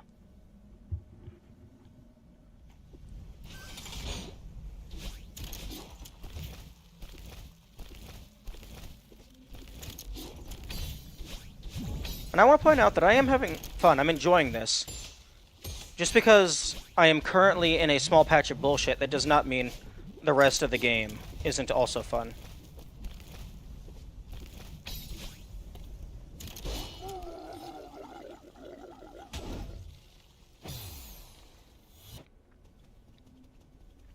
And once I get that heart, it will all be worth it.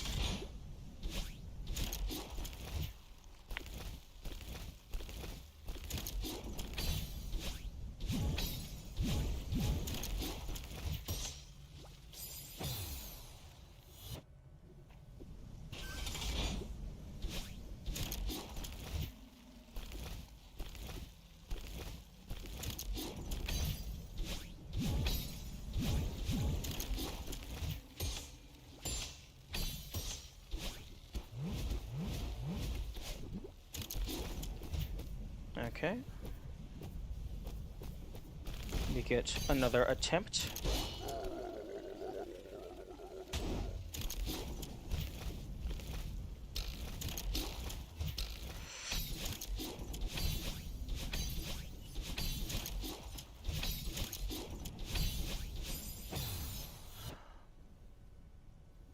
I hate this controller. I hate this controller so much.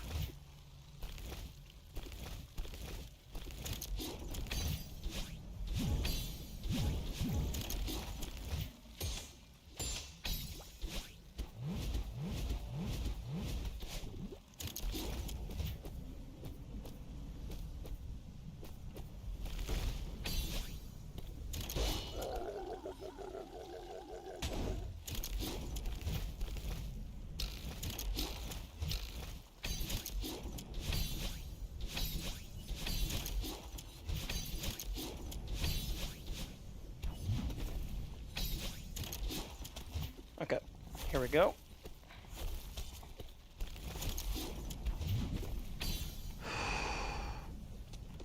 Another attempt. There we go! Finally! Thanks for playing. Complete all seasides. Okay.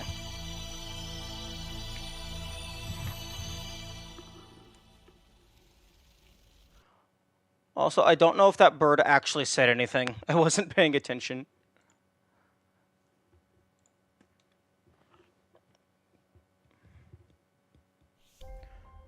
Wow, you did it! Variants are now accessible from the File Select menu. Accidentally got that spoiled. Unfortunately.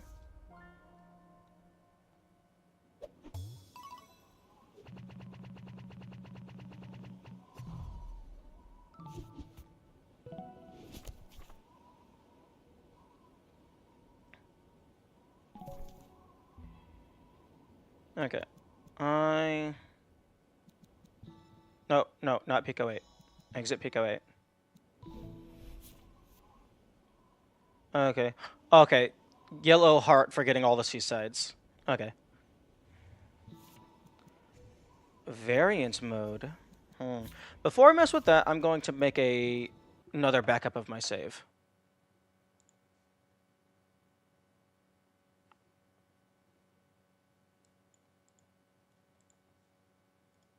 Manage, browse local files, saves, delete, delete.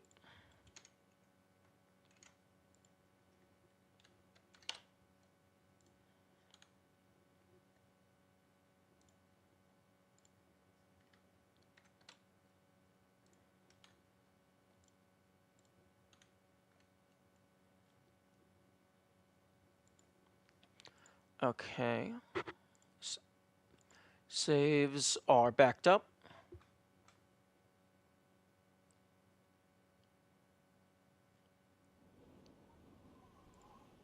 Okay, global achievements.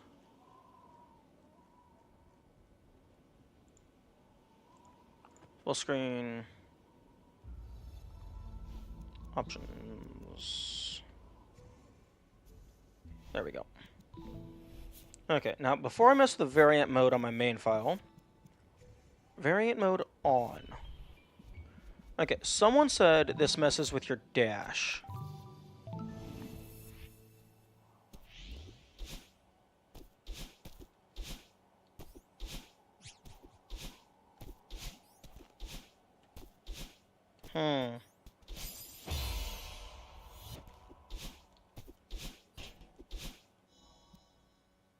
Oh, variants.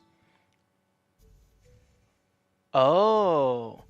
Oh. Oh. What?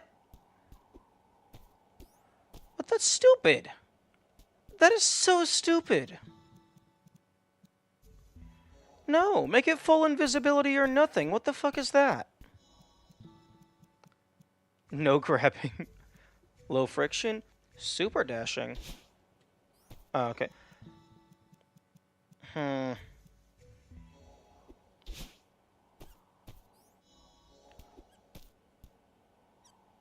Oh, that's hilarious. Oh, okay.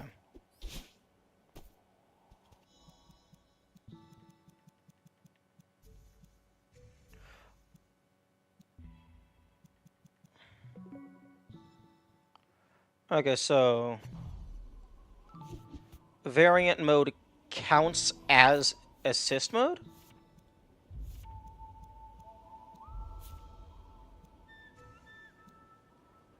Why doesn't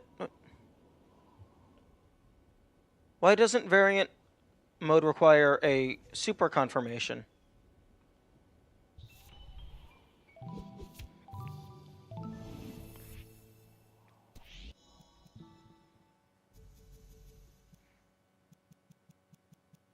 Also, game speed is supposed to be in the assist. This feels like it was implemented quite poorly. Mirror mode could be interesting.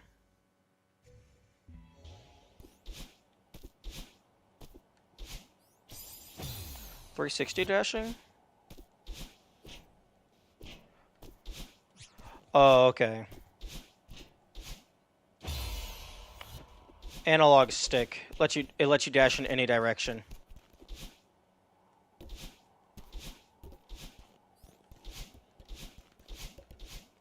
Wait.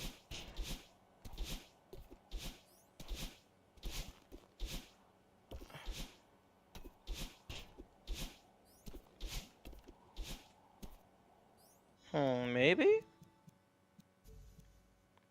I really don't like invisible motion. That feels super weird. Just make it full invisible. Okay. Invisible motion I greatly dislike. Okay, game speed, that's already just in assists. Mirror mode? Wait, what? Oh, that's interesting. I don't think assist mode could let you increase the game speed.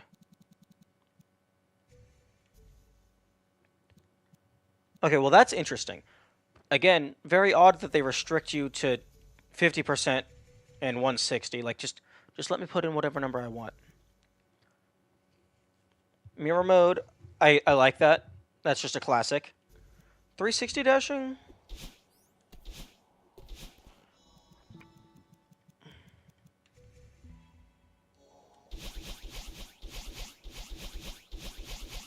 Okay, that's definitely just, you can dash at any angle.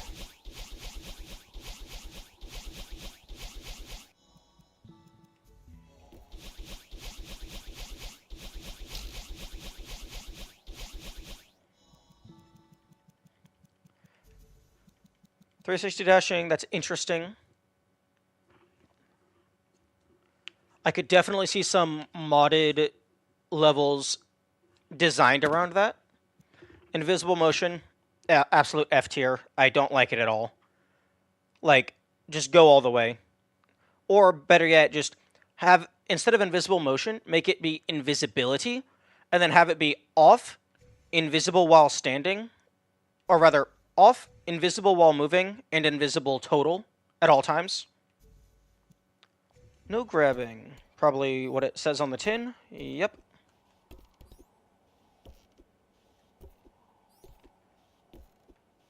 What? Okay, well, it's literally lying to you. You can grab the wall. You just can't hold yourself on the wall.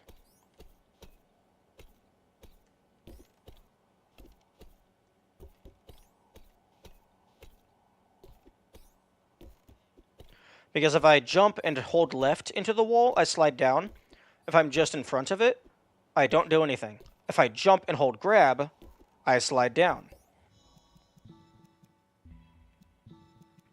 So you can still grab it, you just can't climb. Low friction.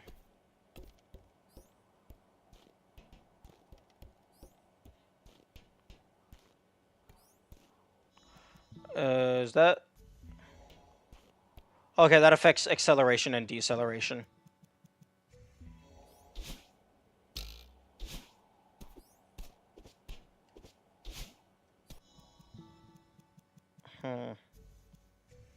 Hiccups is very funny. Okay, it does bounce you in the air.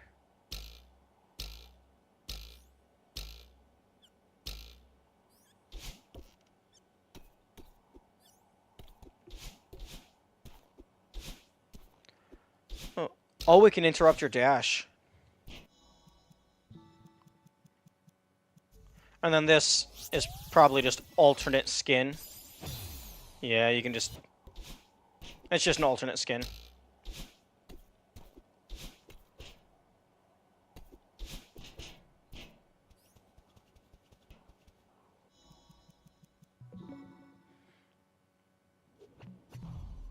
It would have been cool if the selector icon here changed if you are using the other self skin. Oh, they didn't affect the entire sprite sheet? That's unfortunate.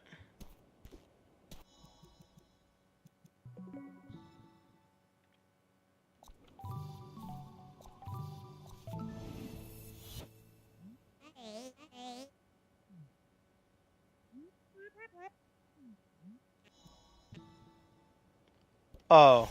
I was hoping that Madeline would be replaced with Madeline.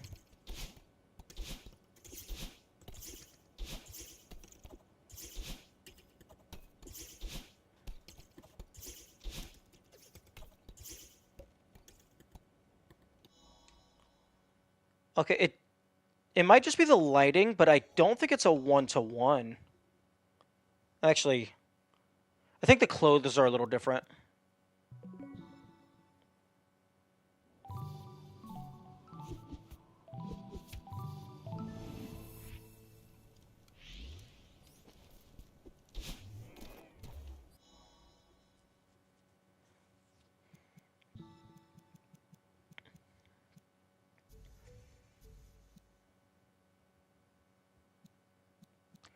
I could definitely see some of these being useful for things like low dash, low grab challenge. Especially no grabbing. Like, that would be definitely useful. But if you have access to the assists, you just do this. And then you win.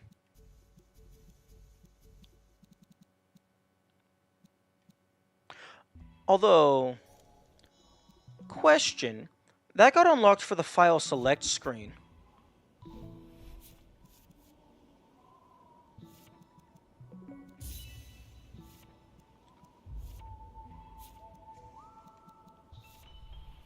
So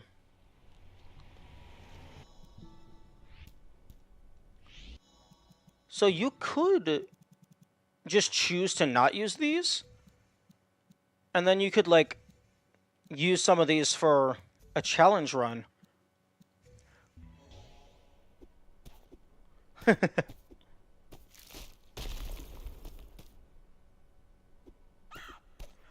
Aw, the text isn't mirrored. You should have mirrored the text and the timer HUD.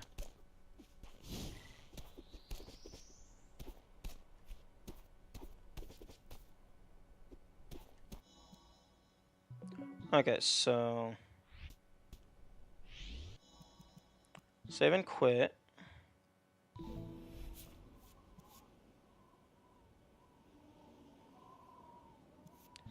Okay, delete.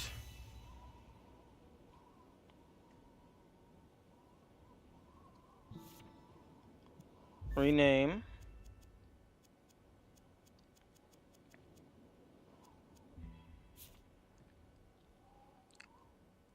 Enil Edam.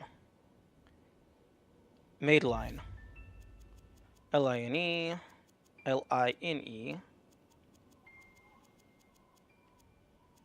Made. Made.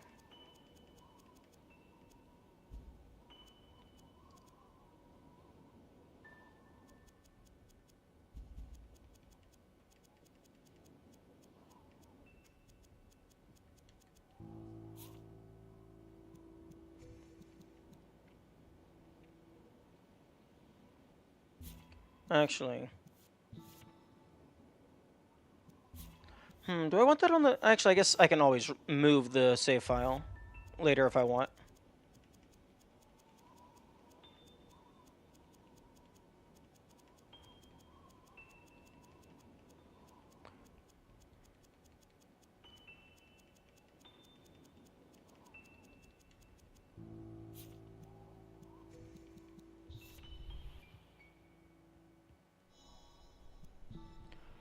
Okay, so pause immediately. Mirror mode on. And other self, just for the fun of it.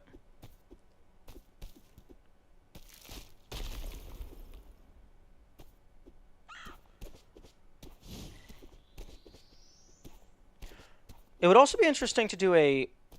Because you can explicitly just turn off grabbing, it would be interesting to do a max % no grab file.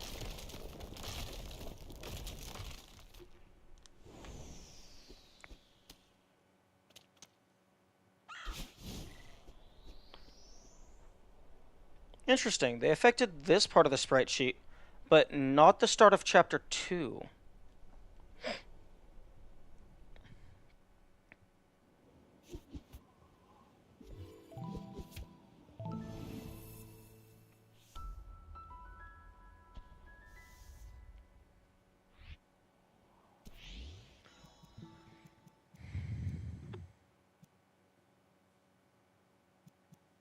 Should I enable hiccups?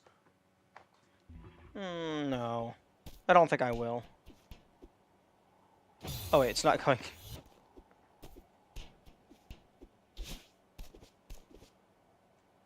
Oh, this is very weird. I like it.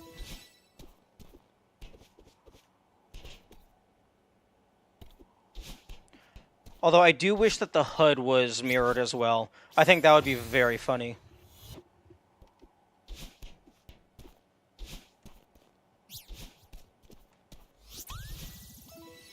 The strawberry text is mirrored. Oh, that's amazing.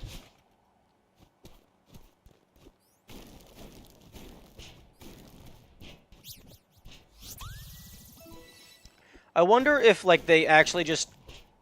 If it's as simple as the game object, everything in the game, like the mechanical game, like all the tiles and the map and stuff, I wonder if that's all in, like, its own sub-object, and then they just did a times -1 to the scale.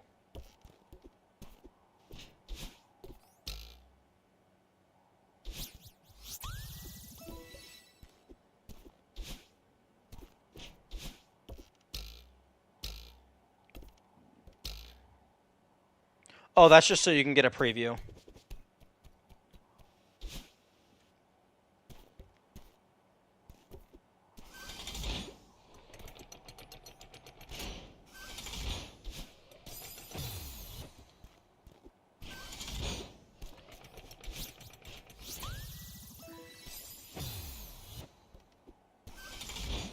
I wonder what color their hair is when you get to the upgrade.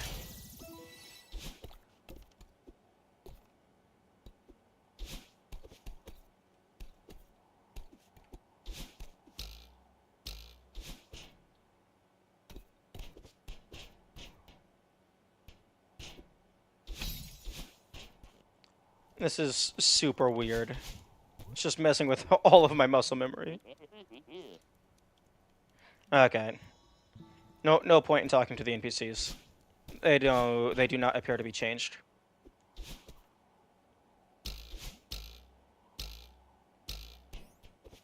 I wonder if mirror mode affects the birds.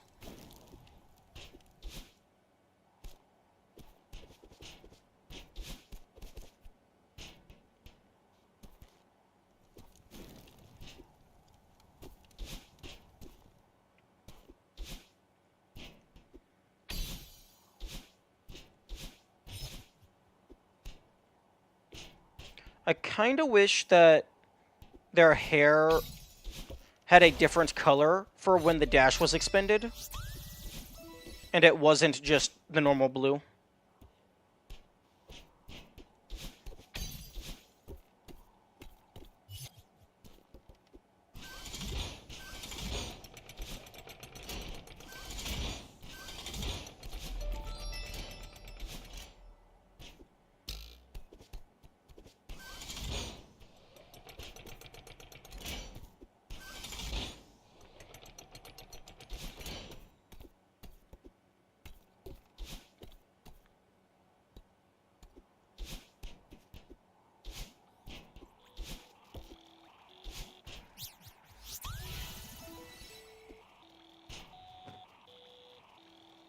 Okay, I'm gonna pull up on my notes.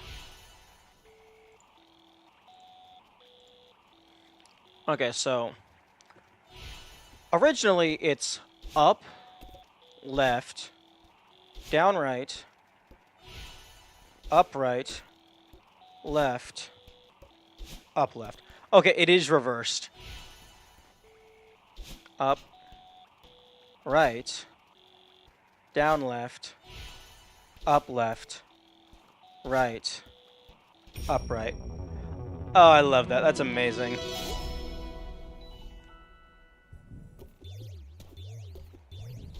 Oh wow, that thing bounces you super far.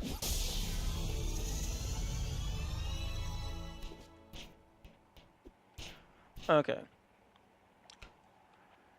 Okay, for it. Okay, is there a safe way to guarantee safety on all of these? So, up, that's fine. Left, down right, good. Up right.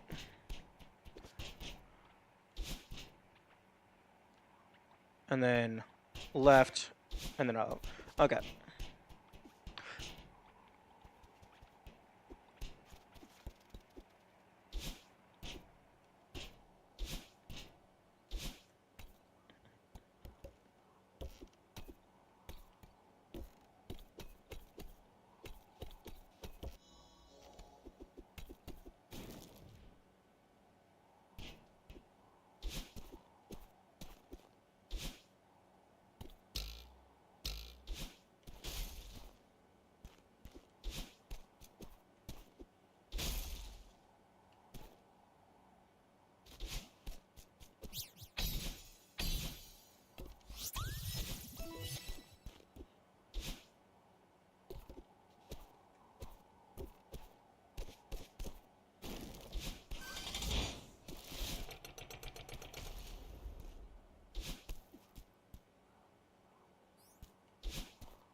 Okay, I can't tell if I'm going the intended path or not.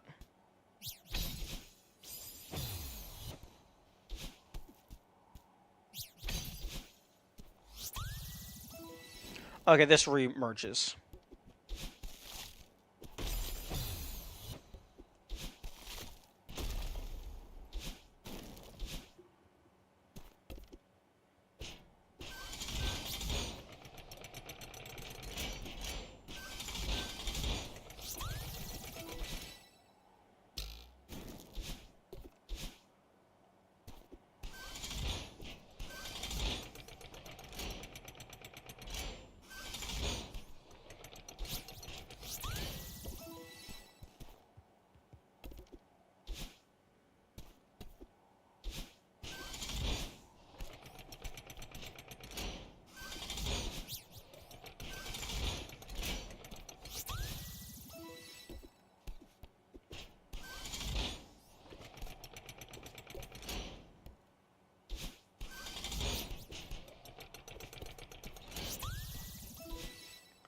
Okay, so there's 14. I think there's 20 strawberries in level 1.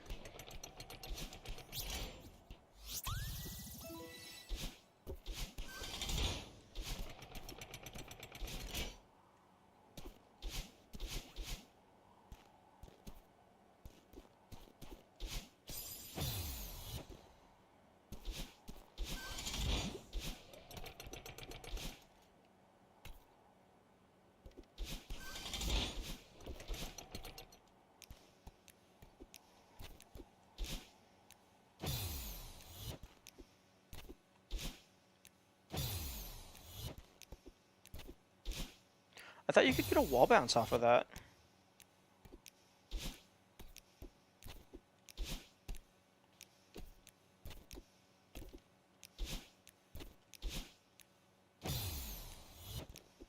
Like, I thought I had done that before.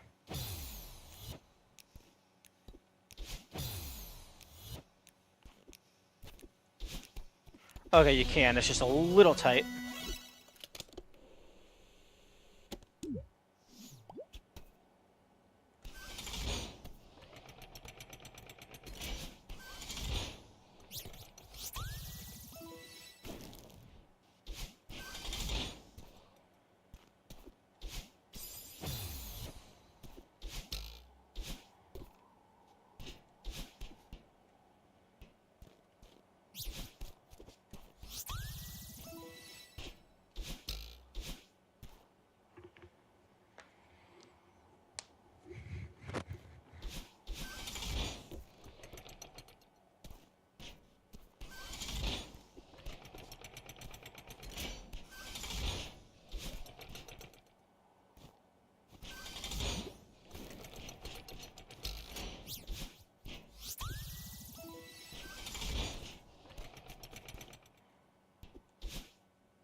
Spikes.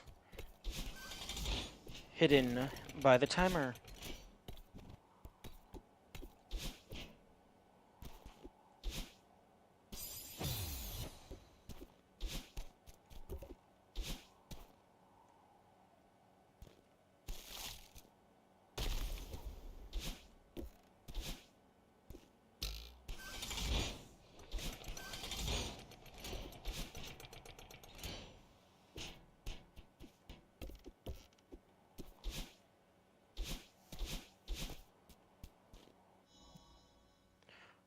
Oh, I missed a strawberry. Unfortunate.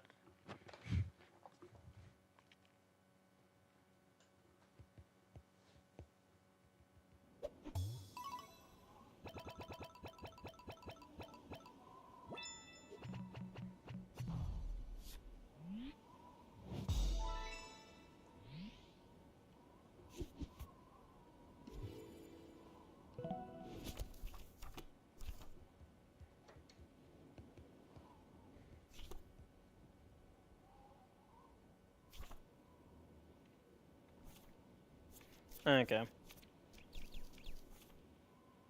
So the variants only apply inside the levels.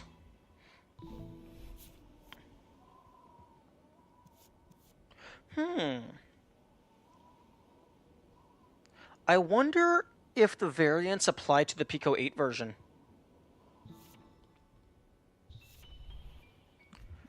Although, interestingly, if you have variant mode enabled,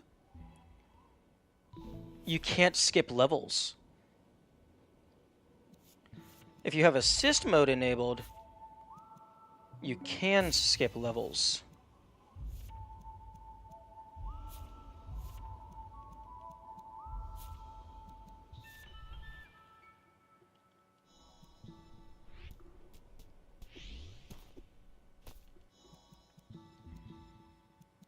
Okay, yeah, so assist mode, you can lower the game speed, but you cannot increase the game speed.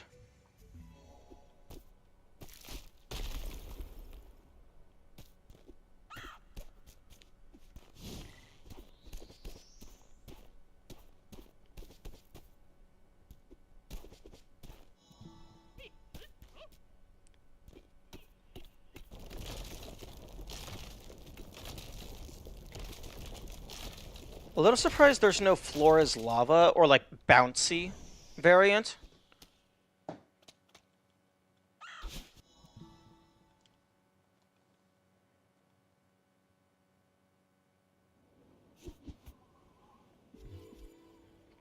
Yeah, for assist mode, you can just flat out skip levels. Interesting. But for variant mode, you can't.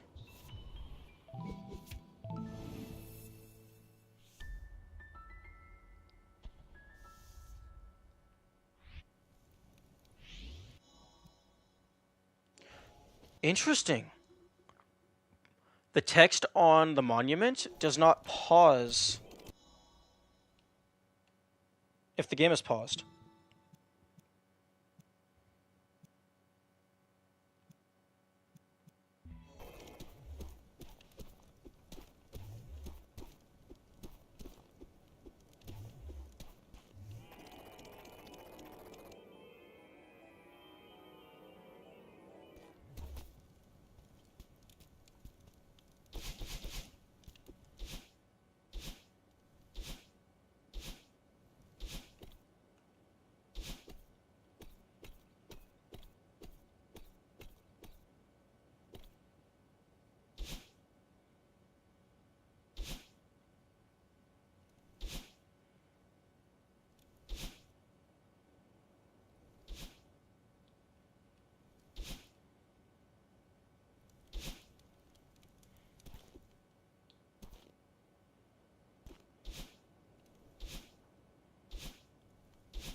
Okay, you don't have to complete the level to get the heart. That's good to know.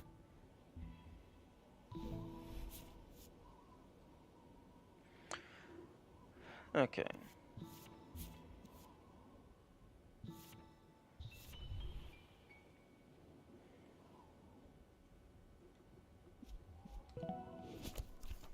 Okay, so Mirror Temple and Summit full clear.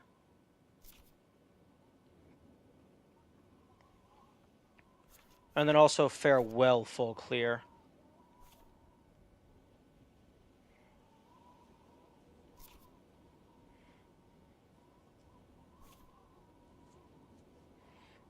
And then, for some reason, it lets me rearrange these, which I don't understand why.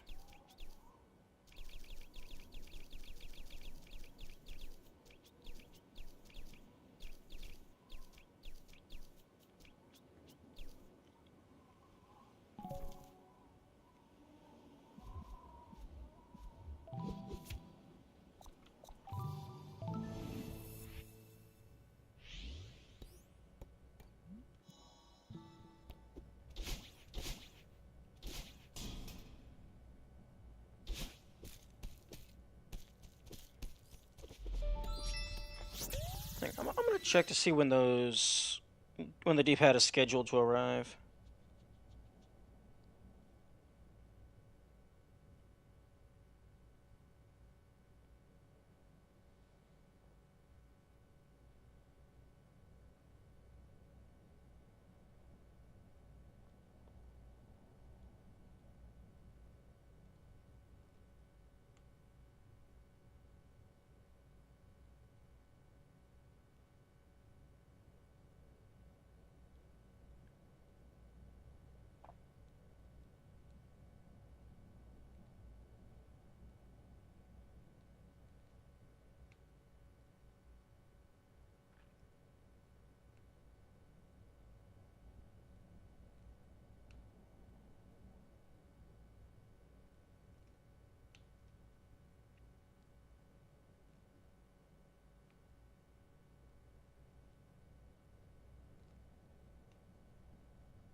Okay. Oh.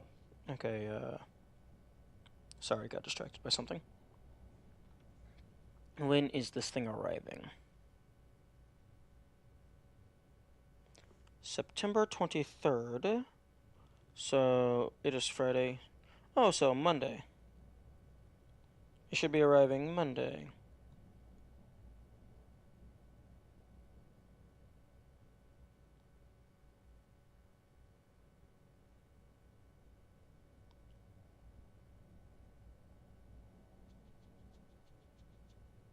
Nice. Then I get to look into how the heck you take apart a PS5 controller without breaking it.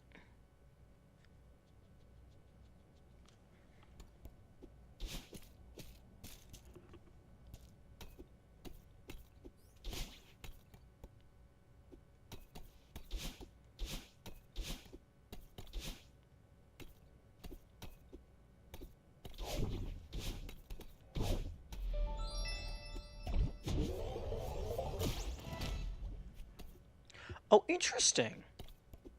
That actually grabs the wall. Huh? It didn't grab the wall that time? That's very odd. Is it exclusively if it's a button?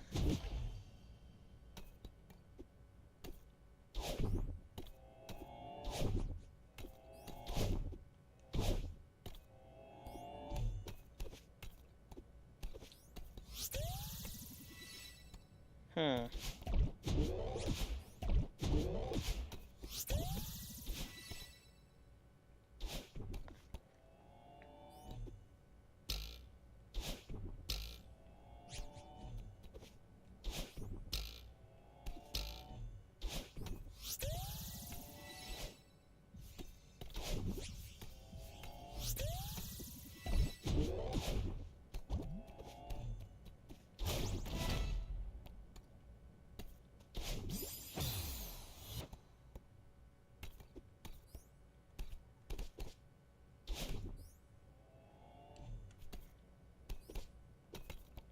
Hmm.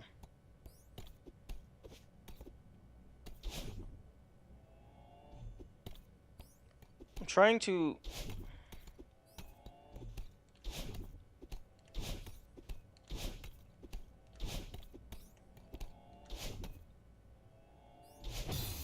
Okay, no. Is there...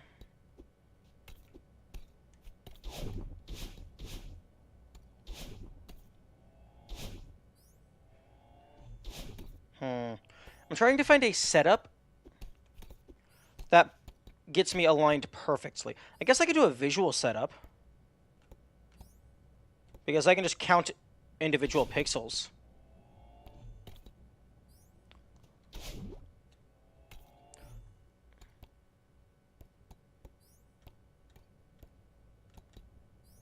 Okay, so if the left toe is on the left side of that middle H, that is a safe spot. And it's also safer to dash upward, so you have more reaction time when falling down.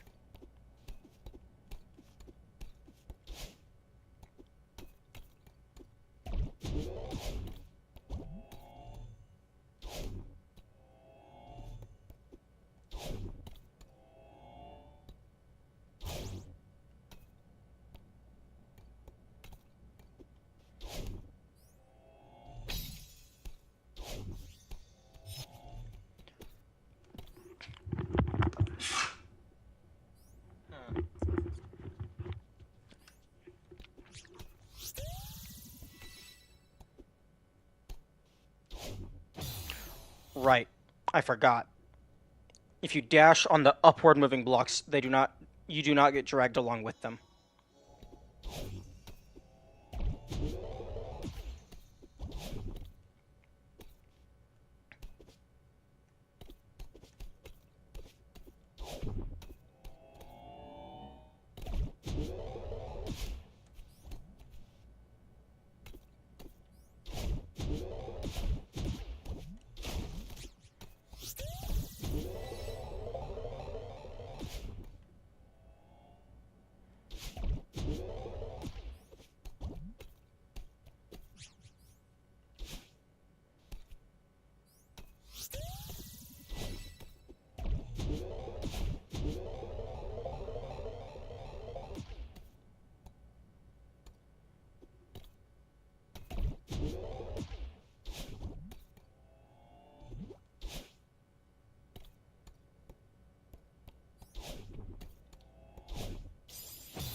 Okay, I'm trying to...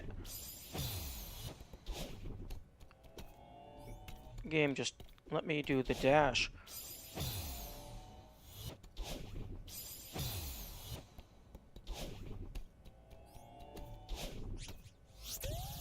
Okay, maybe it's just safer to do it the intended way.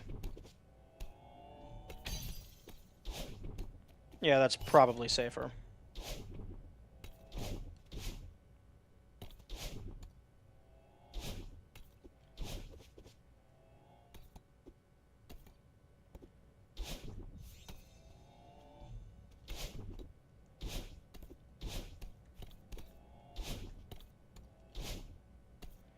Okay.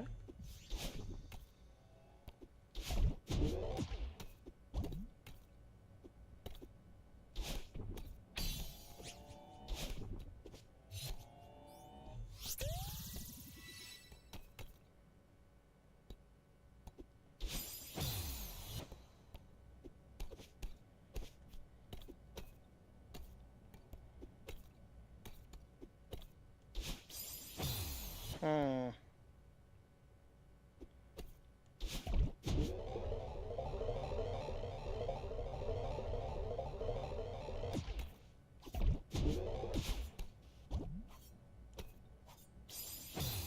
Okay, so maybe it's when they cross over?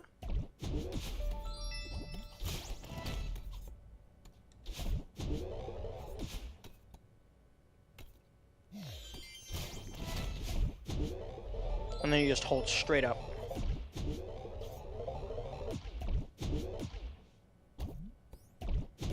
I got hold straight up, left. Okay, no.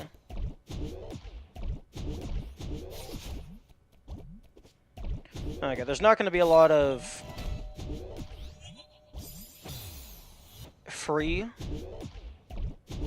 but you want to minimize risk.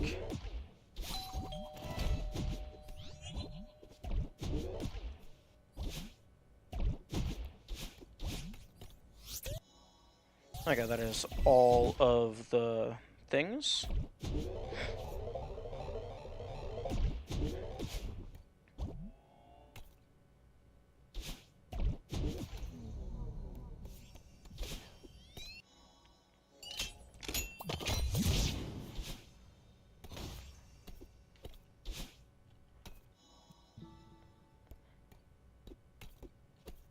And don't forget the one up here.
Wait, what?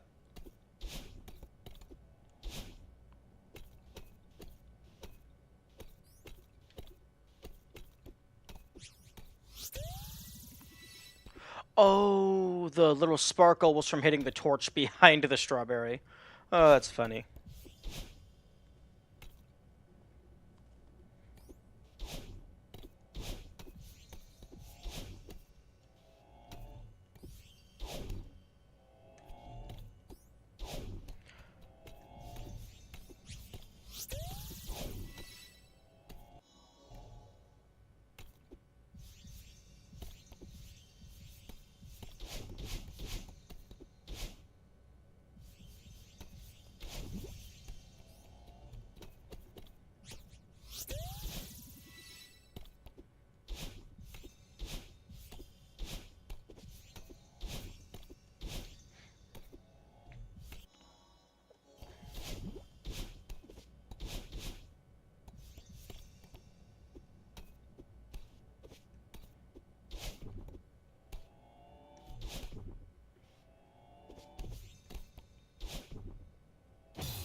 Okay, I'm going to go use the restroom real quick. I will be right back.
Okay, I am back.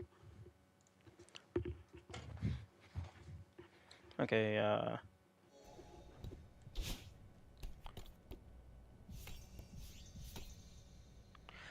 this room.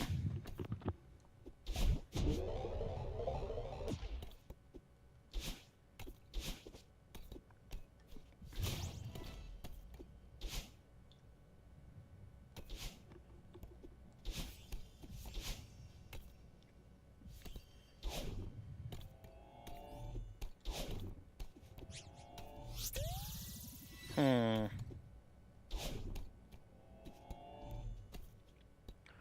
You're still going 5A full clear now? Yes. I did clear core seaside, so I have now officially unlocked the variants. But now I am doing core seaside. Not core seaside, 5A full clear. Because I believe the only things that I have left now... Did you play around with the variants? Yeah, I messed with them a little bit. I think the only things I have left, other than the Goldens, is Core B full side, Temple A full side, Summit A full side, and full clear, and then Farewell full clear.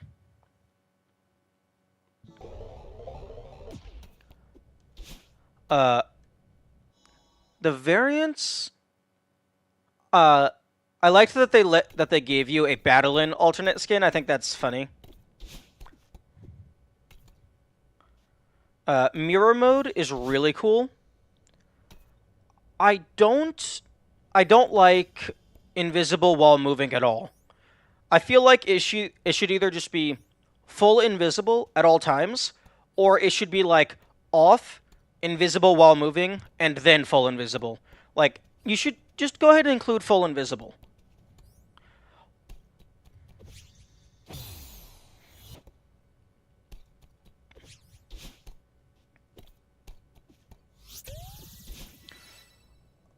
One thing that I think would have been really funny if they included with the mirror mode is just don't stop. That's not the point. The point is, like, classic invisibility is your character's visual is just disabled.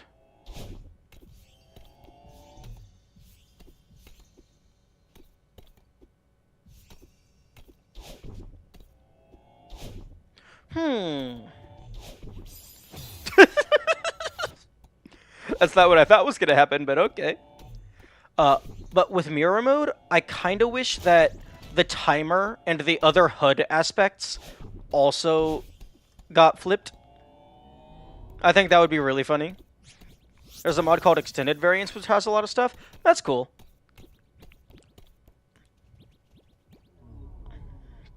Including full... I assume that means invisibility, not invincibility.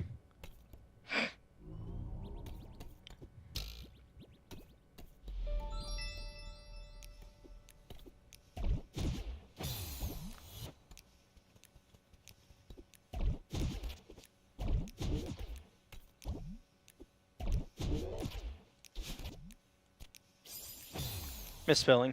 No, that's fair. Okay. Let me go ahead and pull up the list of the variants again so I can actually...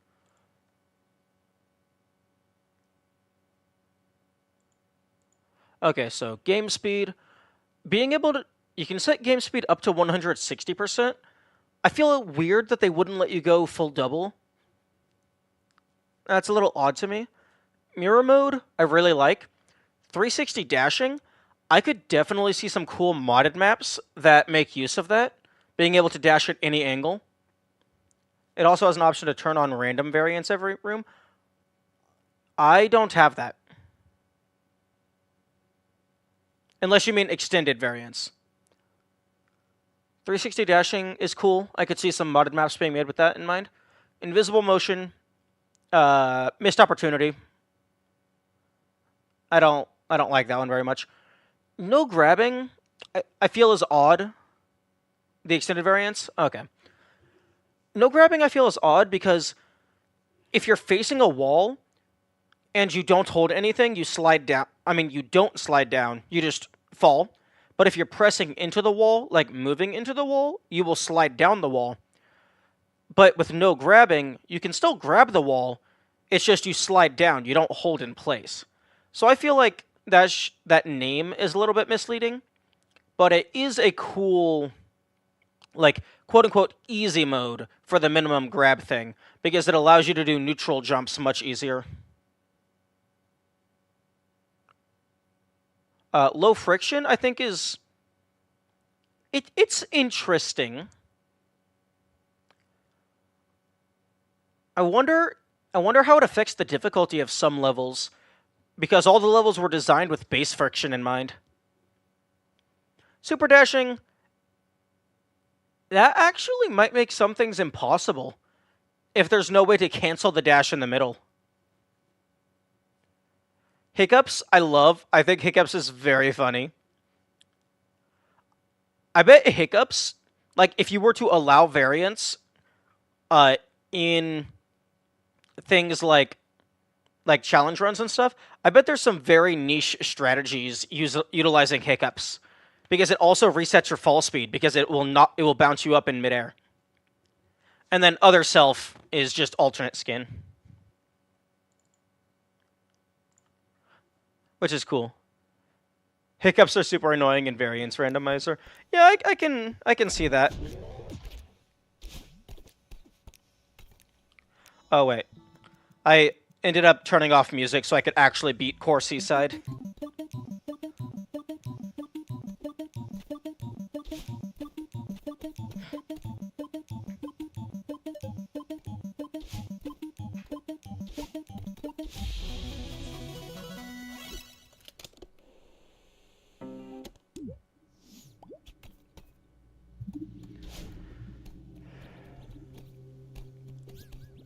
I'm actually quite surprised that there's no variant for, like, Bouncy, which forces you to auto-jump, or, like, Floor is Lava.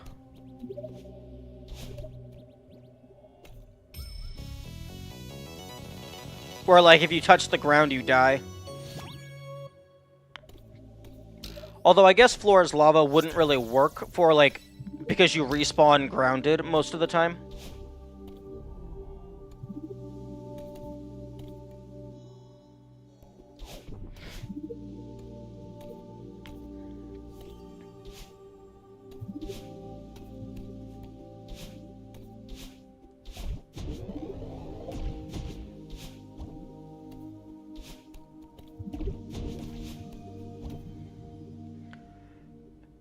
Extended variance has a lot of stuff you're mentioning here. I am not surprised.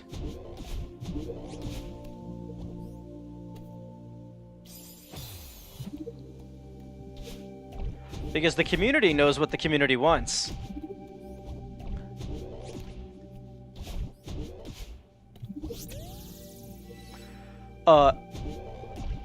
One thing that I think is really funny, I don't know if you've witnessed it yet, but if you have mirror mode on, the, like, 1,000 points or whatever, whenever you collect a strawberry, that is also mirrored.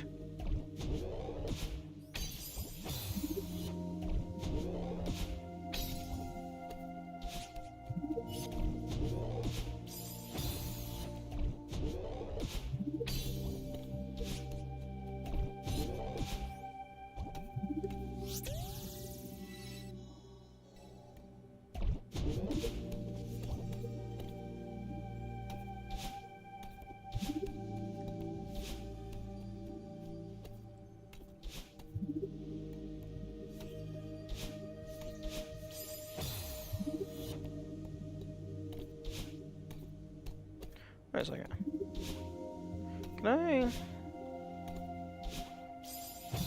Can I do a wall bounce and just go boing oing oing? That seems like something that I should be allowed to do.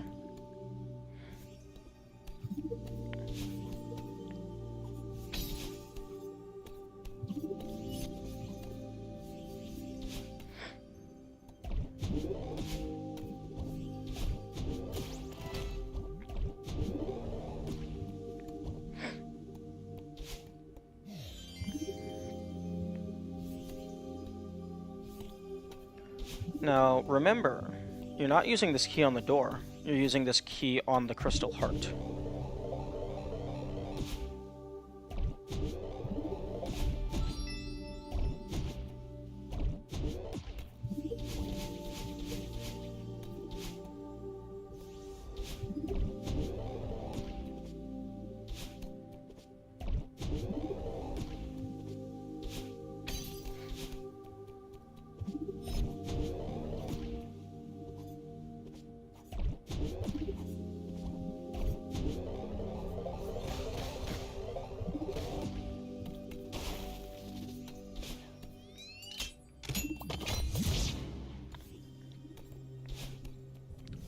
Huh? Can I just... Can I just grab? Or is that just like a little preview platform?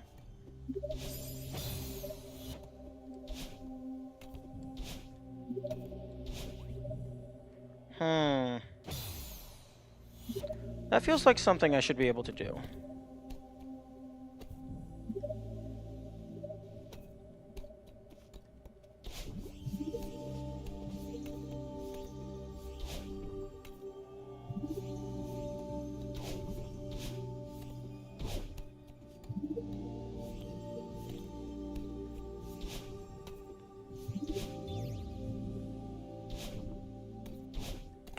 Yeah, those, the hearts bounce you with a lot more force than I realized.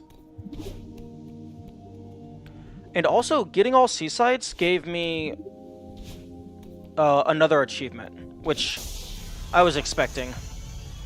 So I only have the last achievement left, which presumably is for Moonberry. Either Moonberry or full clearing all levels.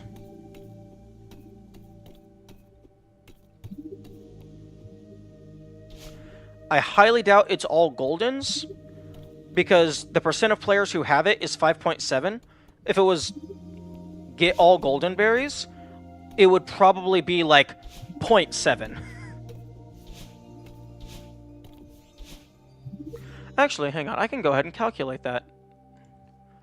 Okay, SteamDB. Celeste.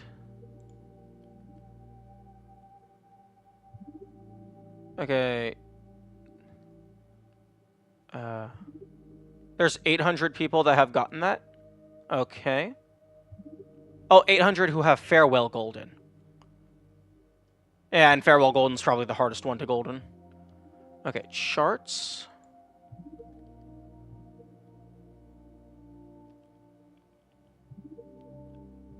Okay, so the all-time peak for number of concurrent players is 7,782. 7,782. All right. So 800 divided by 7,782. Okay, well, if we're only accounting for Farewell Golden, that would be 10% of players have that. But that's just the total number of people who have... That is just the all-time peak of concurrent players. That's not actually how many people have bought the game. Actually, if I go to the Steam store page... Oh, there's 96,000 reviews for the game. So if we do 800 divided by 96,000...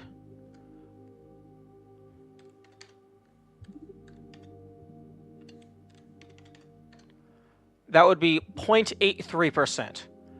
Assuming everyone who left a review played the game, 0.83% of people have the Farewell Golden. Okay, so it's definitively not related to, like Farewell Golden or all Goldens. Oh, well, not definitively, but I'm very confident.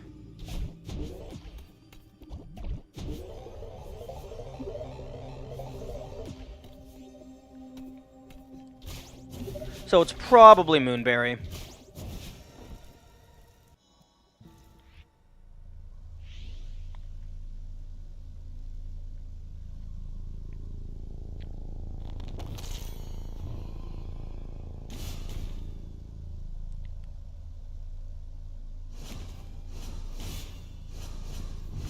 I wonder if the dash variants affect this guy.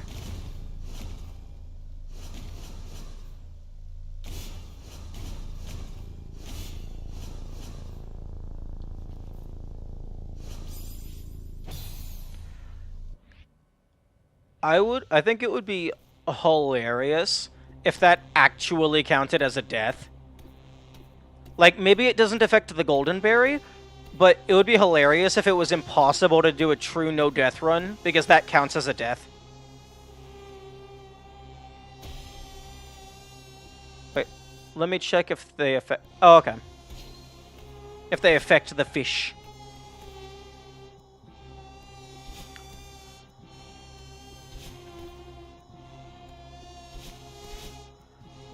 Given how, like, speedrun focused this game is, I'm very surprised there's not an option to auto-skip cutscenes.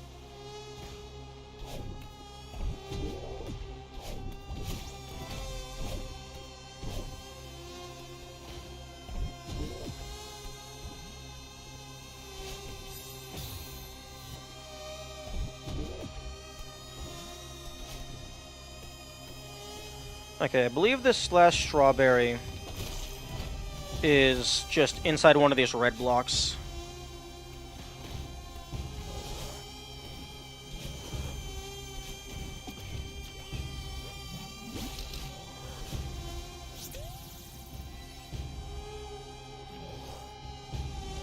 Okay, so that's all the strawberries in this area.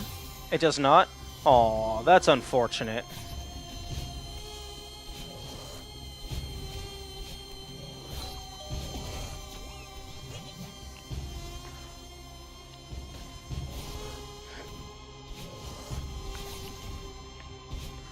Okay, how did I not die there?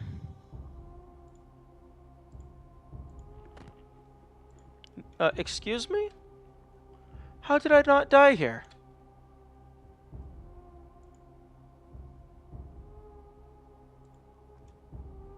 I bounced off of them, but I didn't die, and they didn't turn into an orb.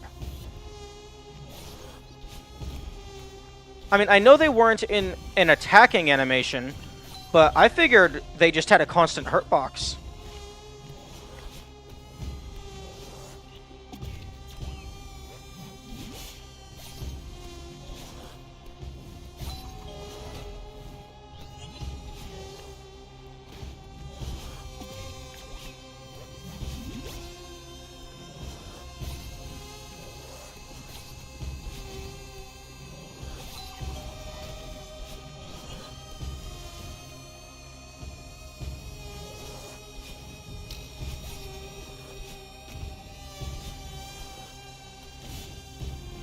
Yeah, no, if they're not attacking you, you can just jump into them. That's very weird.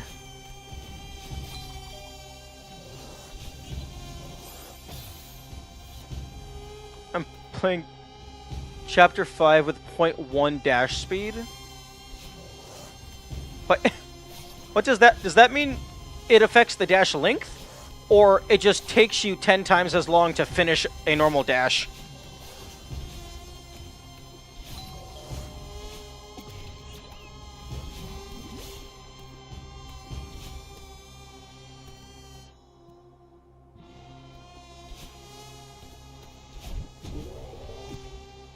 The dash moves you slower? Oh, but it still lasts the same duration. Okay.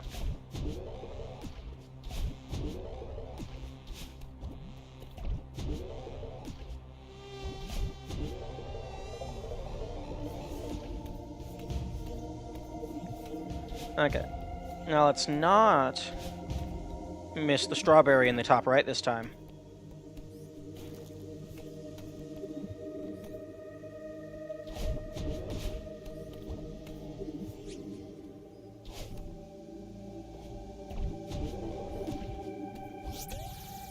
Dash length is a separate thing you can change. Oh, okay, so it moves... Oh, so it moves you the same distance, it just moves you slower. Okay, that's very interesting.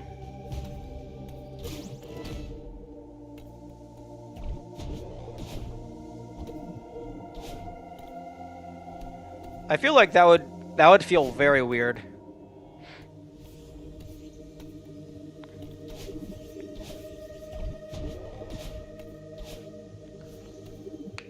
The dash has a set duration? The distance doesn't... Okay, I'm feeling very confused. I might have to actually just look at it myself.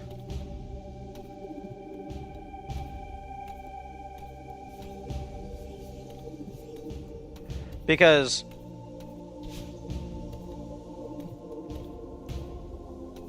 I guess if the dash has a set duration, then changing the speed directly correlates with changing the distance.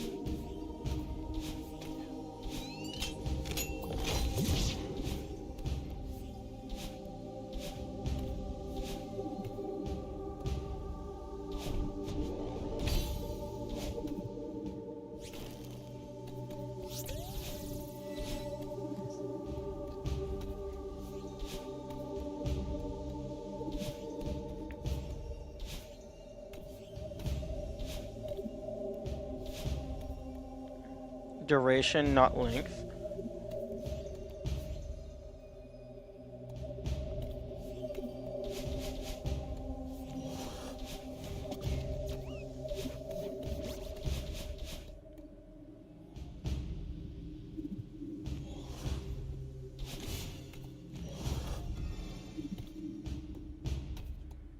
Okay, wait. So you can change the speed, and you can change the duration?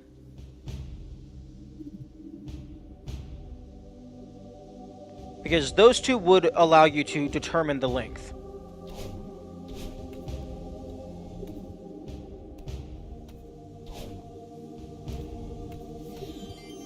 Yeah? Okay. Now, I need to be careful not to leave this room until I have the strawberry. Oh, that's probably the one I missed.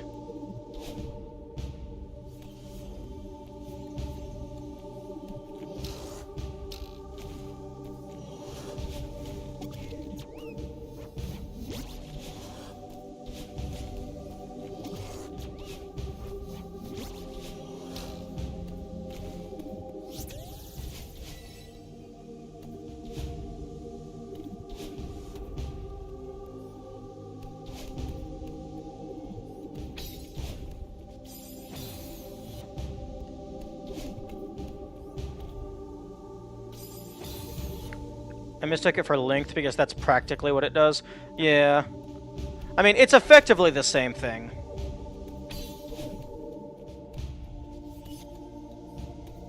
Weird behavior? Okay, so... there's one more strawberry for both of the keys. I need to make sure I don't miss a strawberry in here.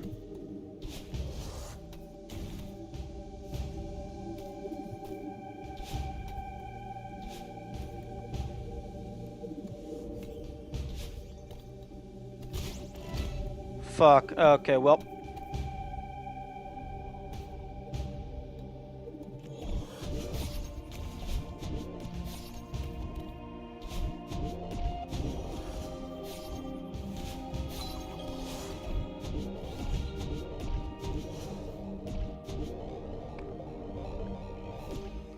If I dash down right, my right speed is normal, but my down speed is lowered. Oh, that's cursed.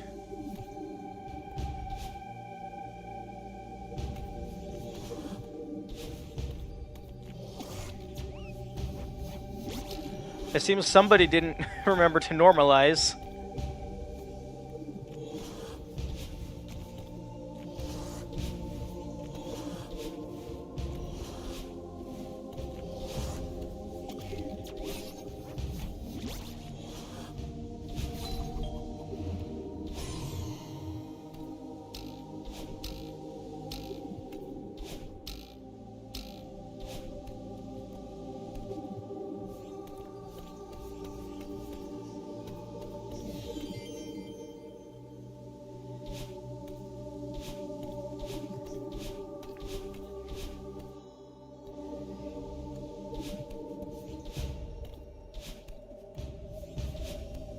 Ah.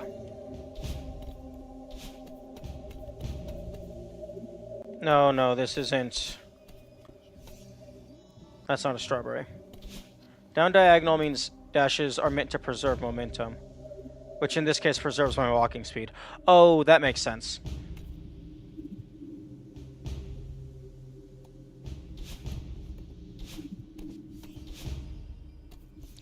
Oh, okay. I didn't miss any. And I have the cassette and the heart.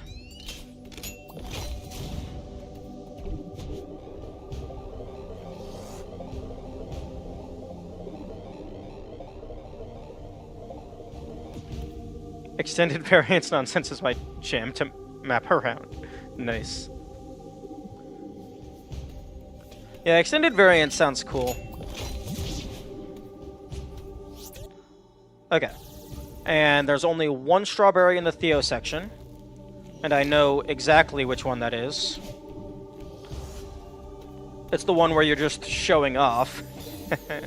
Just casually give the player all new movement mechanics. It's like, oh yes, you know the base game? Yeah, throw that out the window. We're not using any of it.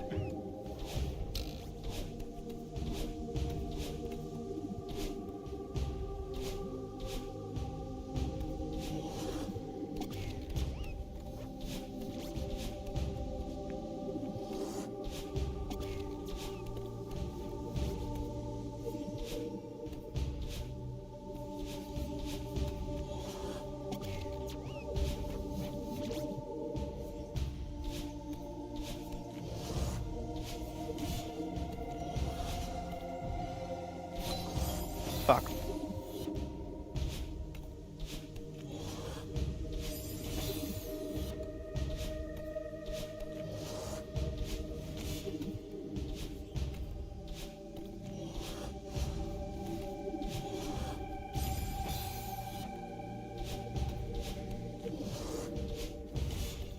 Okay, that seems pretty consistent.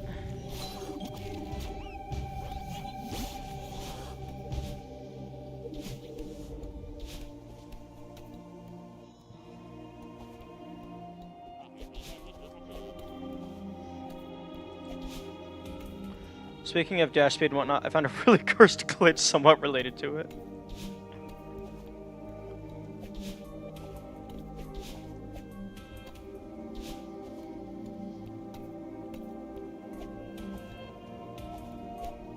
I'll film it and send it in spoiler chat. Nice.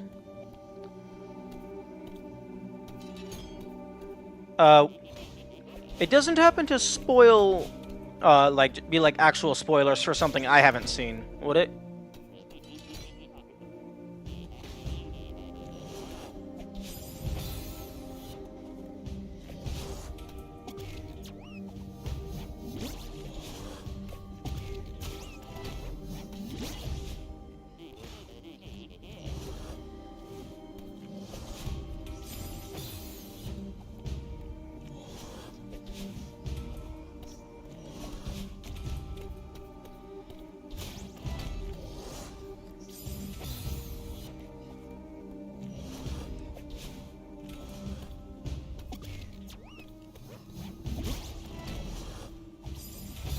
Nothing aside from one room of my mod, I don't think? Okay.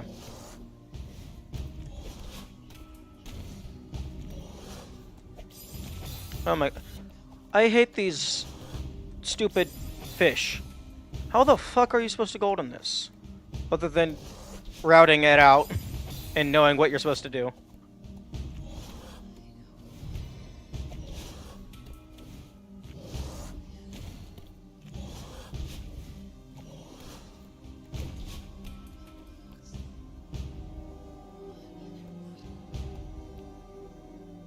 Oh! Oh, you can make them somewhat lose sight of you.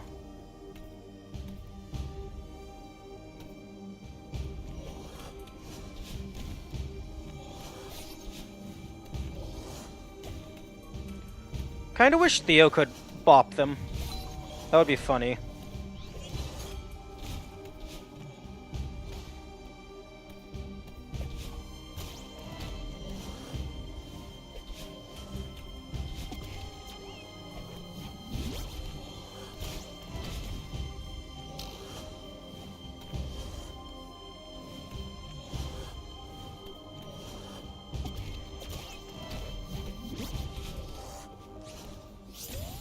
Haha.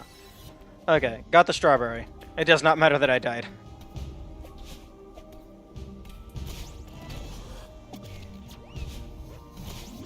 Yeah, I don't know how to consistently jump on their head yet.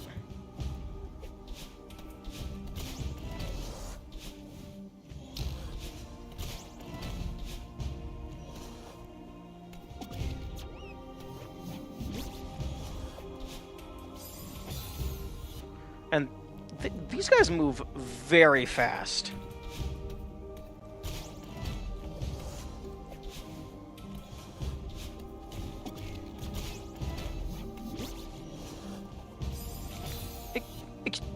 Game, excuse me? I'm pretty sure I pressed the jump button about 5 times.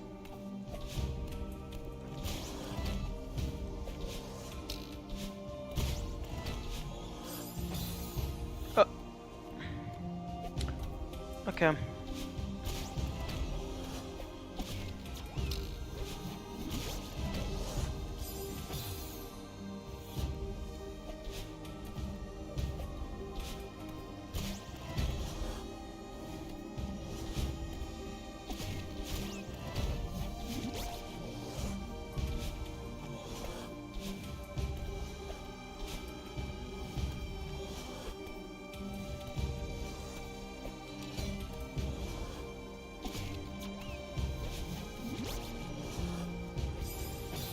Oh.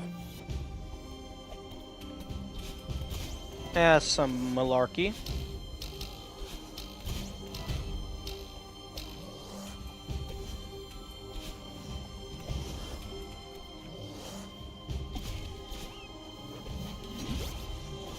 Okay.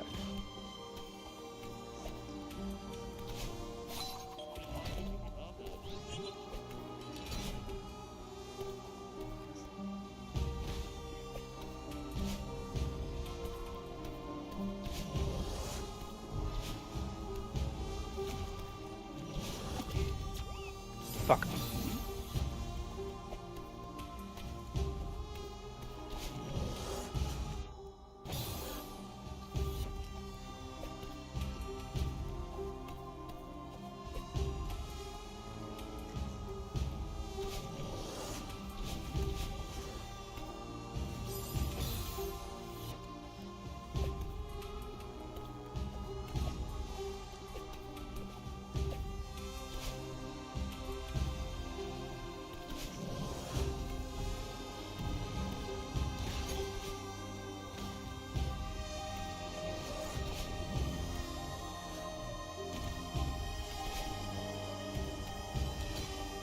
Okay, that's probably the easiest room.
Oh my god. How are these guys so good at, like, just homing in on you? It's a tad bullshit.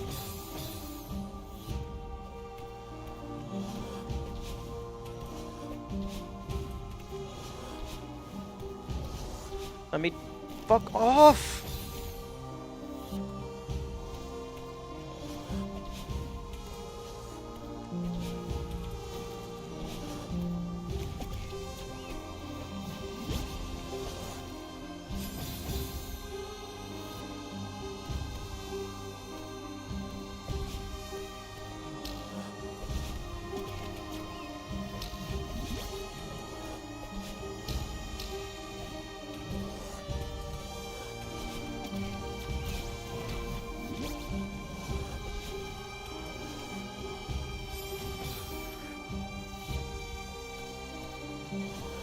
Like, I think my issue is I'm just trying to do it. I'm not trying to take the time to actually route it out because I kind of just want to finish it.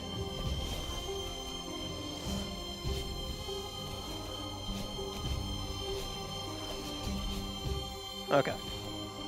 And now, I don't think it's possible to die in this room unless you just kill yourself. Unless maybe, like, you do a reverse hyper to get crushed by the door.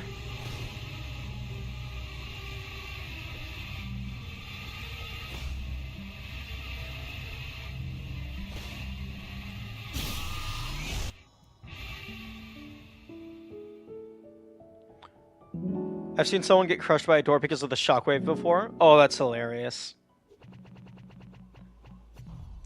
Oh, so close. Not sure if that's been patched or something. I'm actually a little surprised that, for that room in particular, the doors coming down, like, I would assume the hitbox would just get put into place instantly, and then the animation would go down. Okay, so...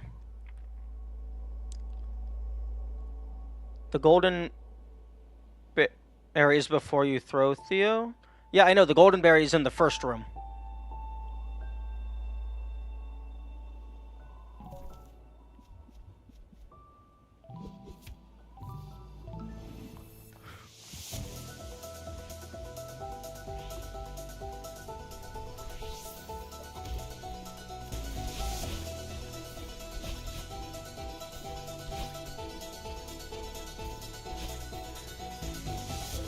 It collects when you reach the eye? That's lame, but understandable. Like, maybe for some reason you can't collect a gold. Maybe for some reason you can't collect a strawberry in the middle of a cutscene.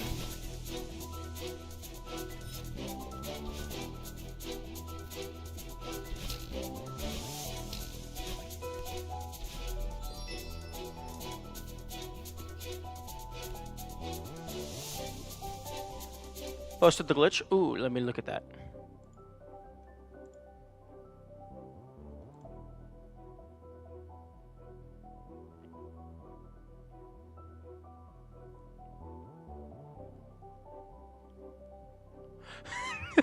What the fuck? Why are you so big?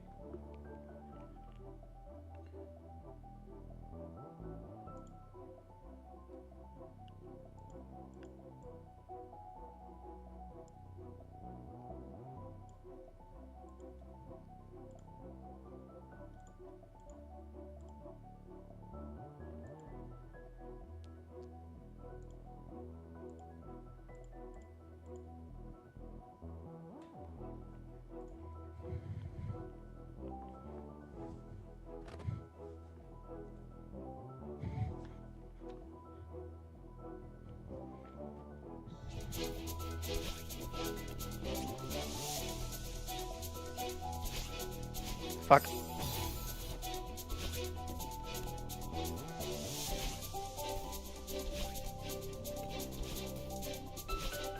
Ah, right. There's a extended segment. Oh, right. I can just use my dashes however I want. I'm not in core anymore. Wait, never mind. I can't use them however I want.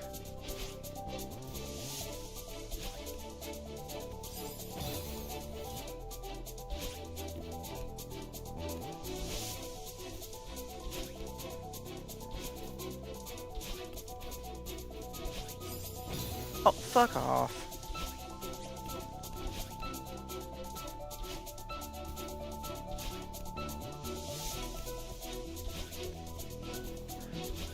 I'm just concerned that I might end up missing a berry.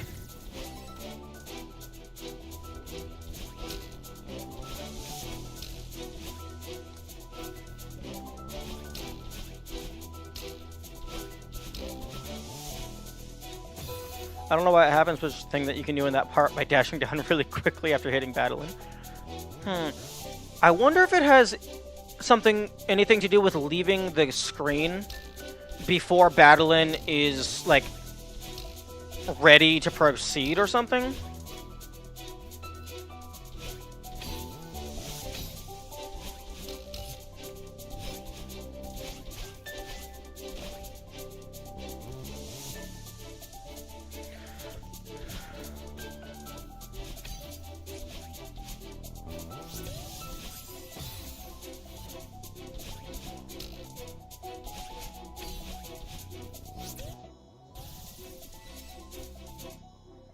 I'm gonna turn the game down a little bit. It's getting a little loud.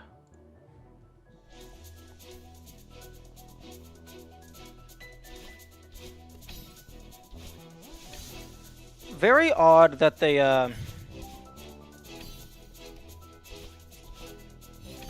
give you all these wall jumping segments when you just don't use any of them. Kind of similar to other jank I've seen with graphics being stretched and flipped if you mess with the game's flow of time. Yeah, interrupting animations could definitely be a source of things not working. Okay, question, like actual, like, avocado moment. For the full clear to qualify, do you have to get all of these in a single run? Or could I preemptively get 5 of the 6 and then get the 6th one in the full run?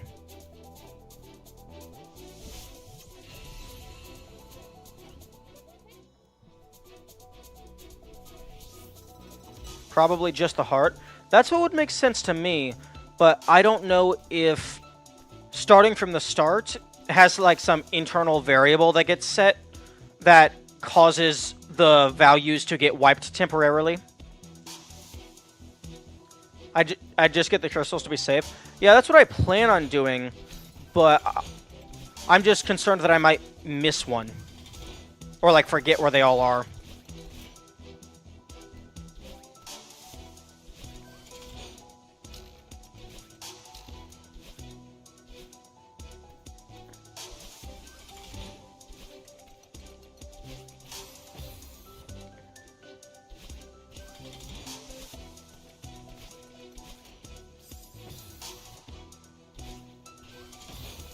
Frick.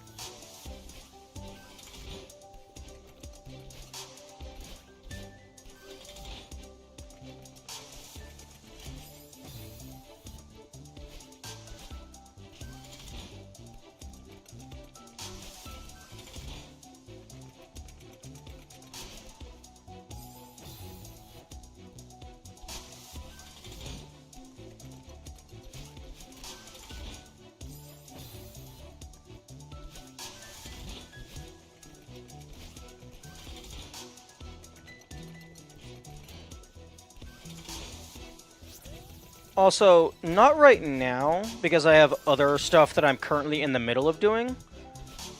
But I fully intend to do a mirror mode save file.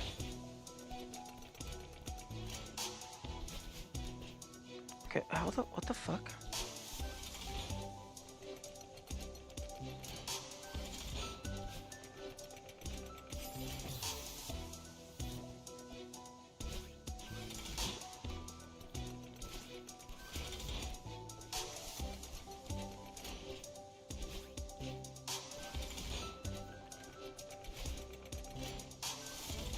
Okay, there we go.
Hmm.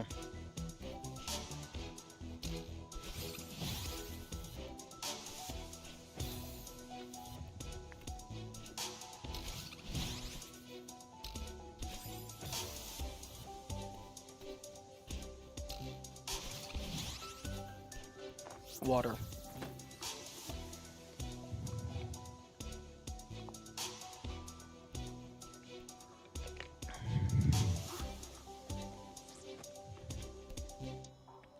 Okay, 2 more.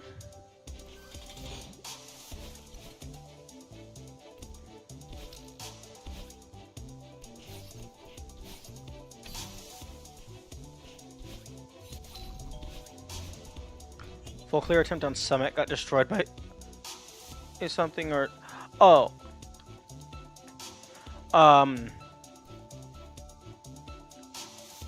I don't remember if I've done full clear attempts on Summit before. I probably have. But no reason in particular that I stopped. I probably just got distracted by something.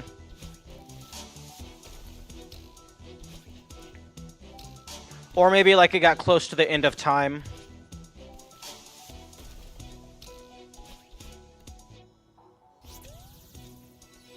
And then the last strawberry is in this room.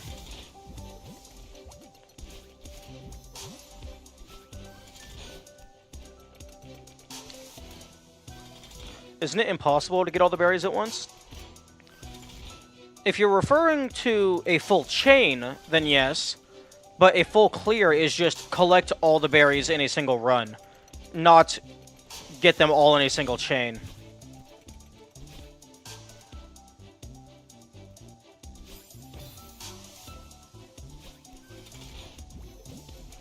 But yes, I believe it is impossible to get them all in a single chain, because some of the segments where Madeline throws you up causes you to be grounded for slightly too long.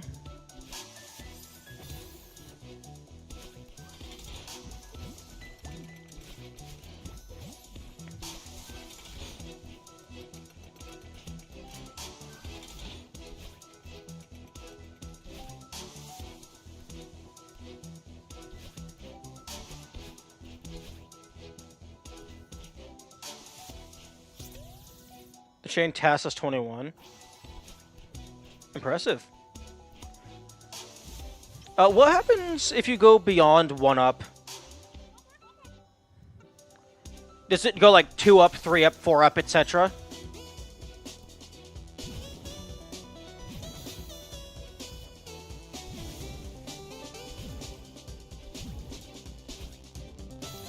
Oh, I think I got...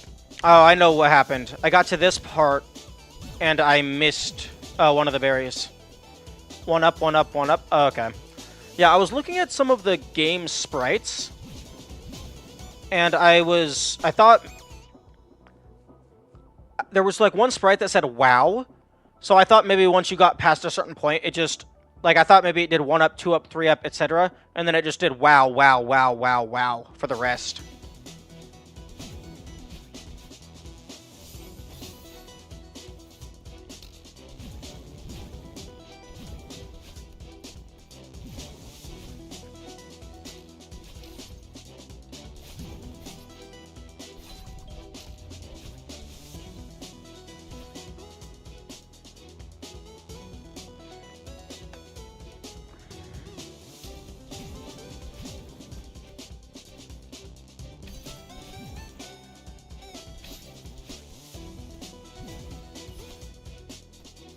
Okay, that's number 1.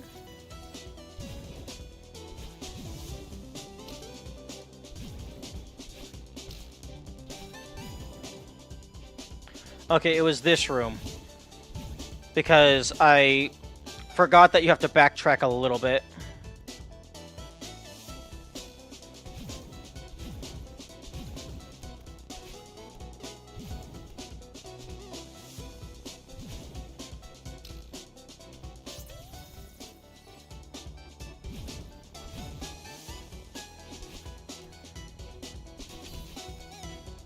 Wait, no, I need to go to the left side.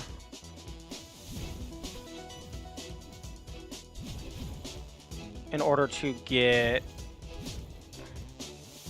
you.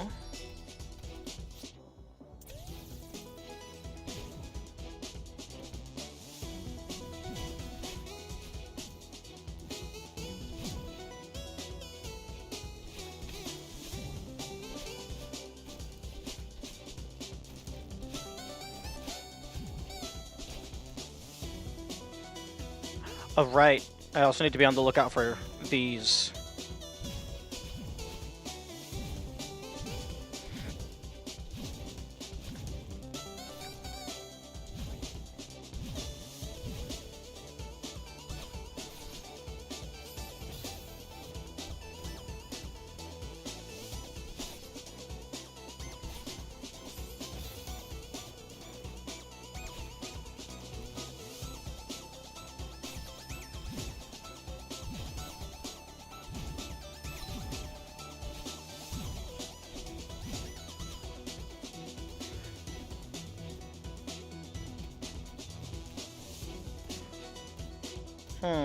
I wonder if they all have unique hitboxes, or if they just copy-pasted the heart's hitbox.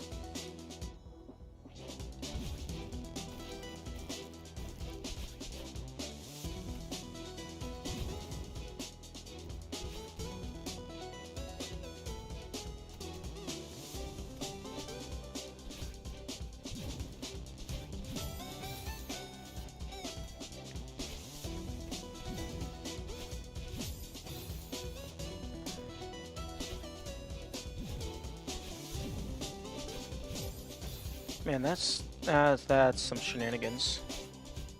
Oh, and now I'm dead.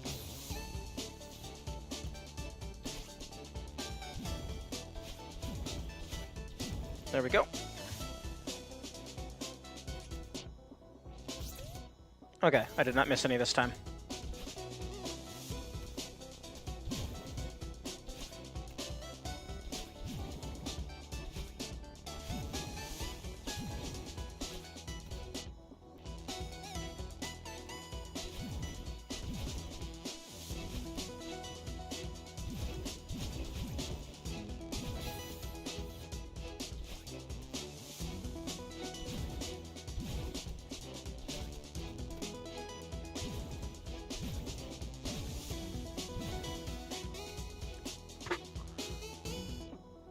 Okay, I feel like I'm missing one. Because this is the last room.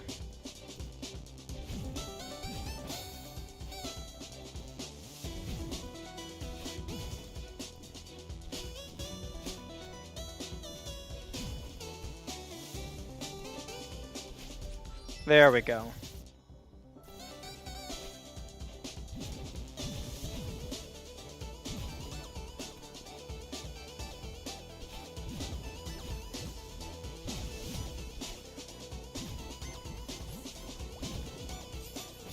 And then you just climb past.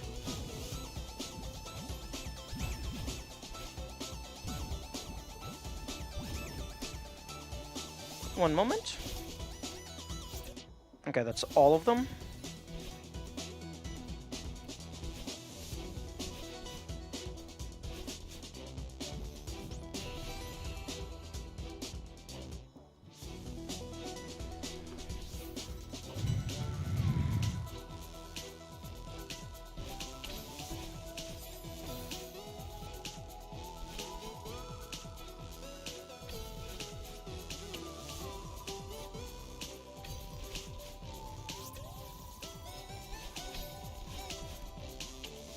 The heart hitbox is bigger than the gems, from what I can see. That's interesting.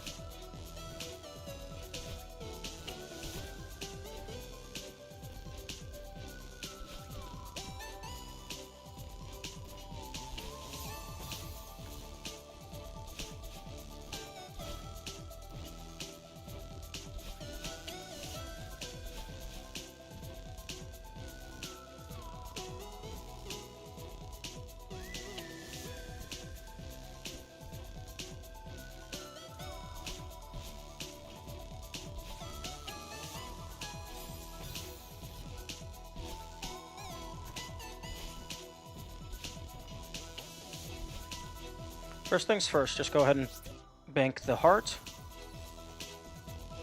I mean, strawberry.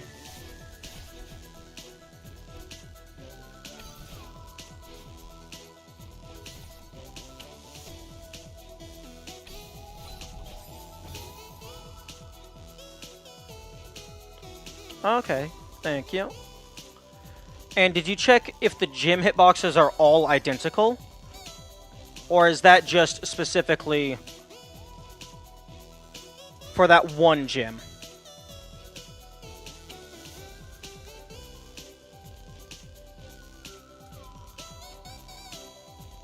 It always felt to me that the gyms somehow increased your speed, but I think that's just an illusion because the hearts slow you down and the gyms don't. It feels like the gyms slow you down a little bit.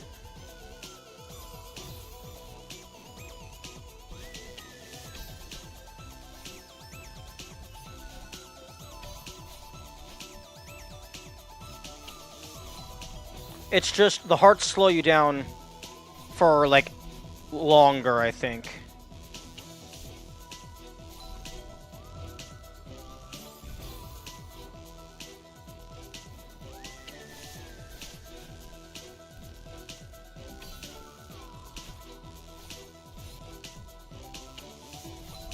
Fuck, okay, what's the path here?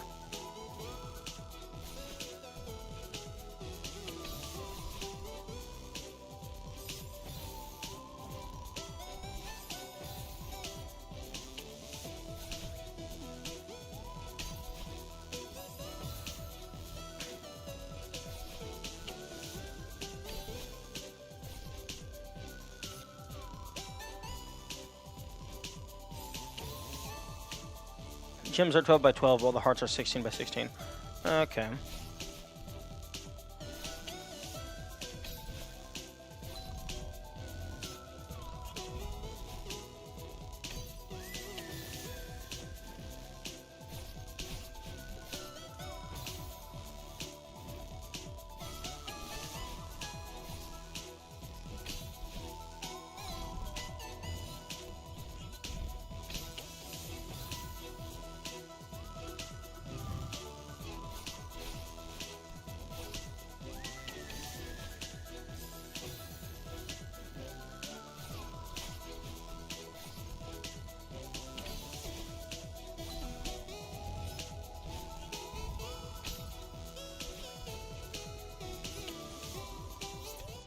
Okay.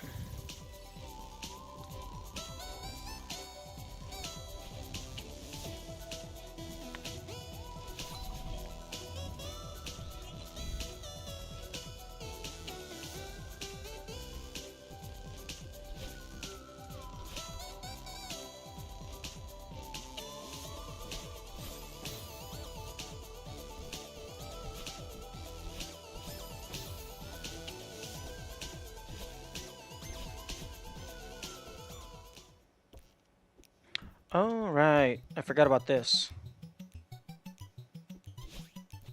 Good thing I am a master at finding secrets.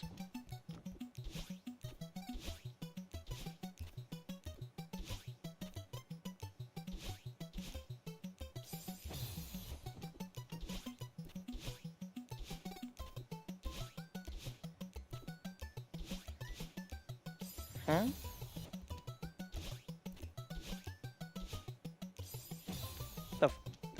Excuse me?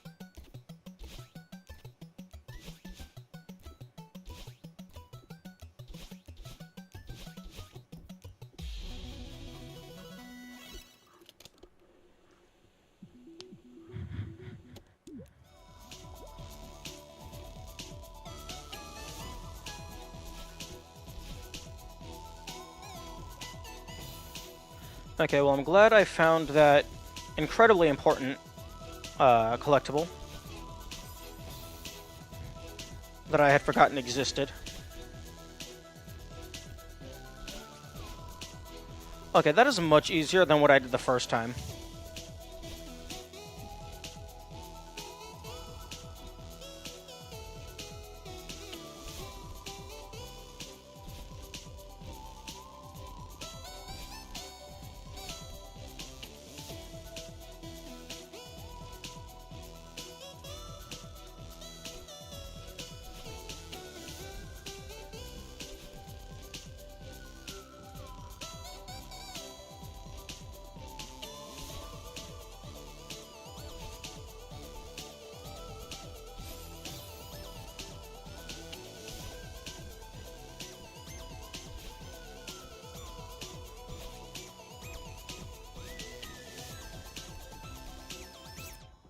Okay, I have not missed anything.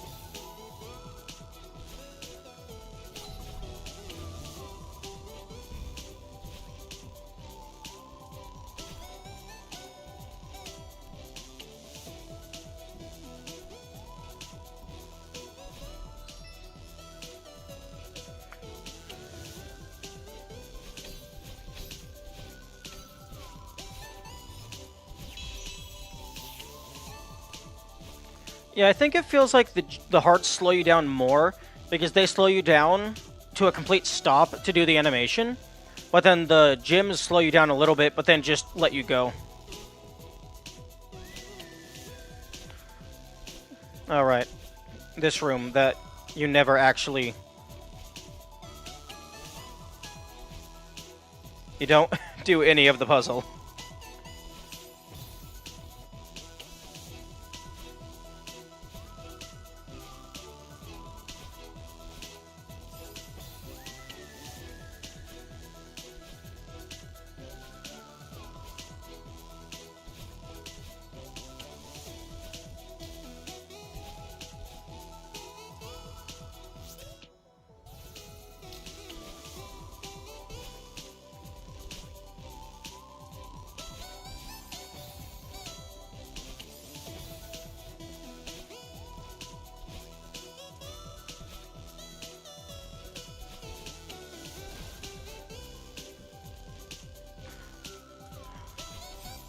Oh, I remember this room.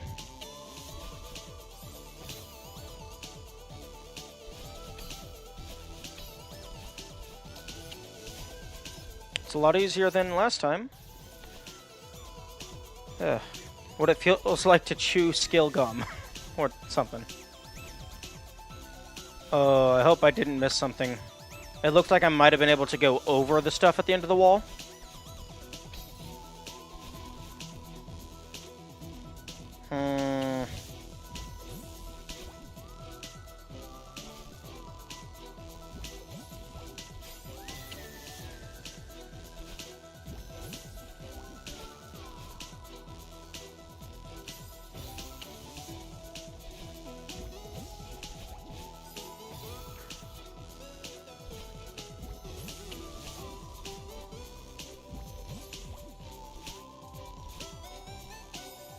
I want to try out a 7A with Theo. What? How the heck are you supposed to carry Theo through Summit?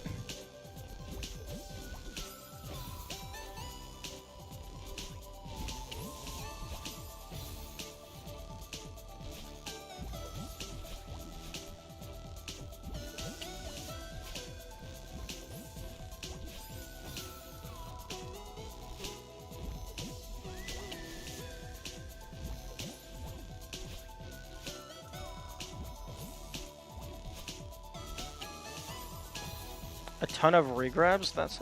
I mean, good luck. Because there's a lot of really big gaps.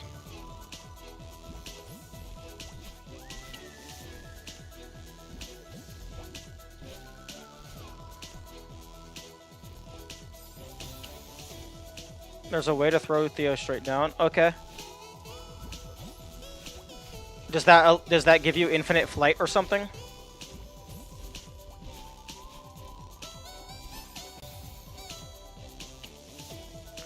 There's a way to throw Theo straight down, and then you can dash up into him. That sounds like a typo or incredibly precise.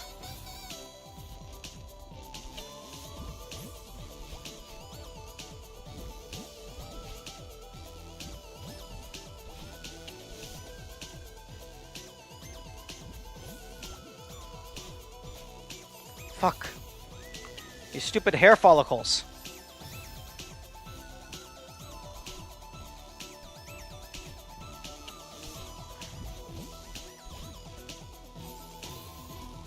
Oh, the place where you drop item shrimp is right above you. Oh. Oh, yeah, no, I know how to drop Theo. Sorry, I thought you meant throwing them straight down.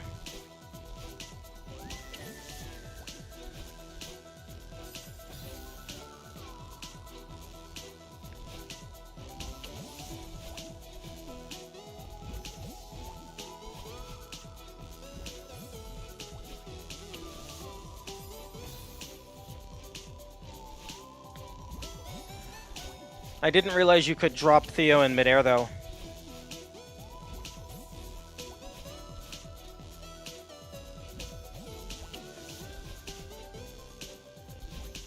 Nope. Okay, I either missed it. Okay. I can go... There. Okay. I'm not dead yet. Yeah, accidentally midair dropped Jelly a bunch in Farewell. I also intentionally mid-aired a drop Jelly a bunch in Farewell.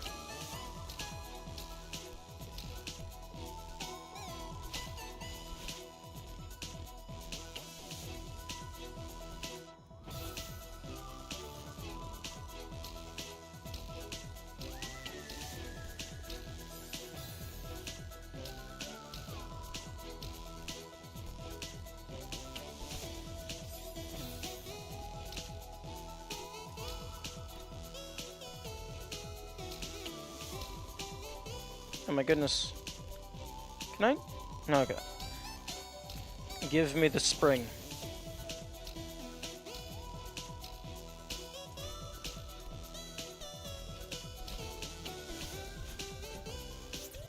Okay.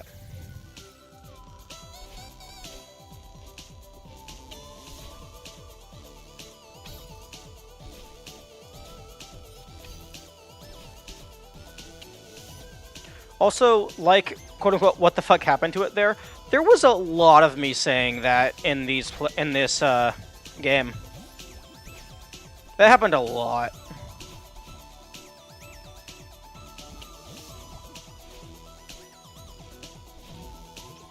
Okay, just to verify, I have all of them.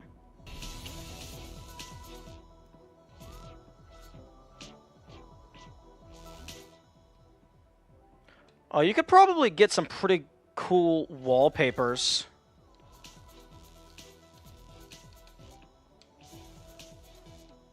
Oh, interesting.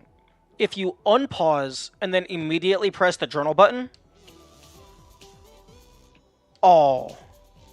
Okay. I thought it would keep the dialogue gone, so you could, like, maybe do an animated wallpaper of this moment. Good morning, Aheas. This is Celeste, a very difficult precision platformer. It's also incredibly fun. And why are you pausing so much? I was looking at the background.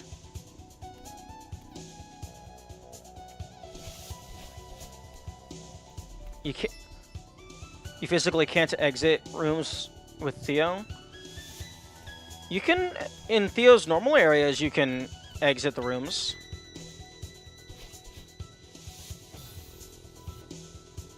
Also, I hope there wasn't a strawberry in that first room.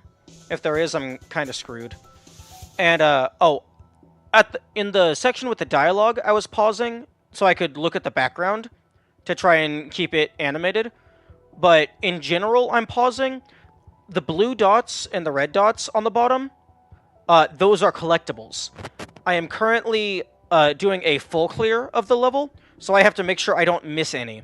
So if I end up collecting something not in order, that means I have to try and go back in order to find the thing that I missed. I mean, the rooms where battle launches you up. Oh, yeah. That would be quite a bit difficult.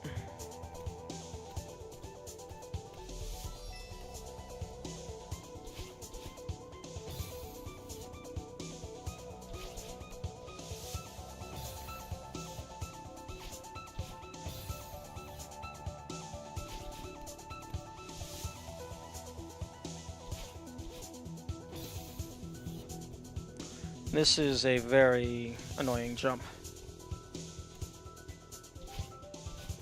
Oh, almost had it.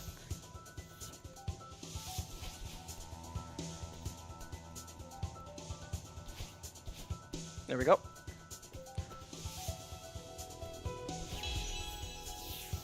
Vanilla Theos are also silly and block your exits to certain directions of rooms. Oh, that's interesting.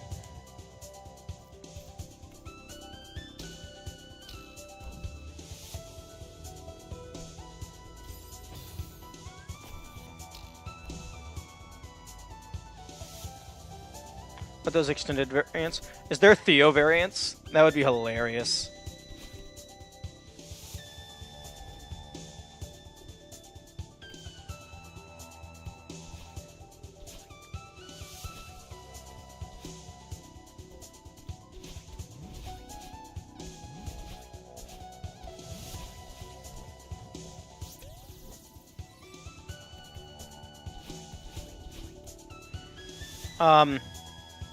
Game?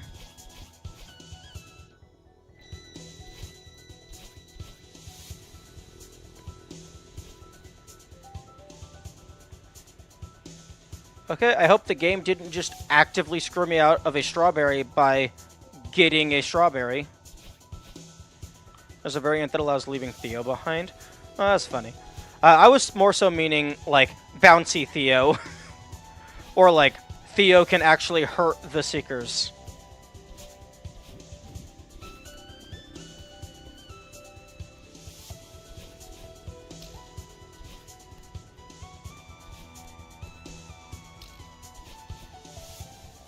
That's what I meant? What?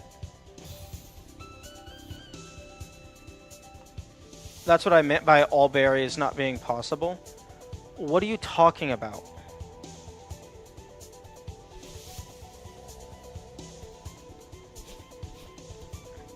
It can't be impossible to get all berries in a single run because the game requires it for full completion. It's called the full clear.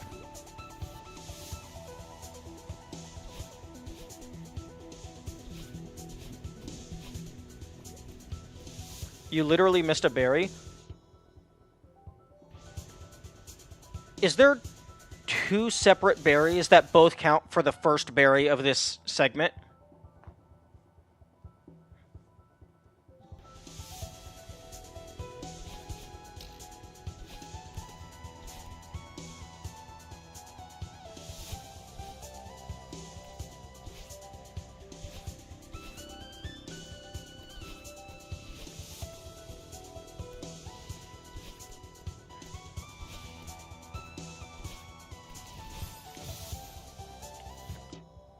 I thought you missed one? Well, it feels like I missed one because I skipped an entire room.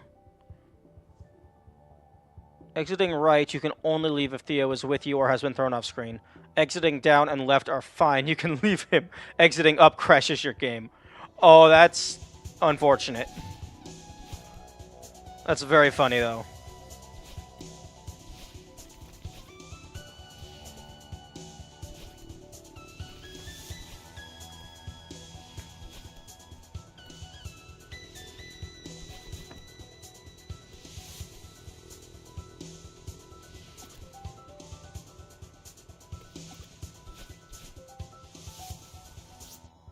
Okay, I haven't missed any.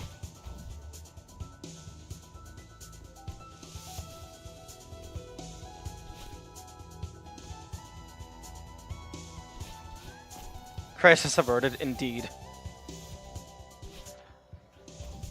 I'm past the halfway point, so any failure is actually significant.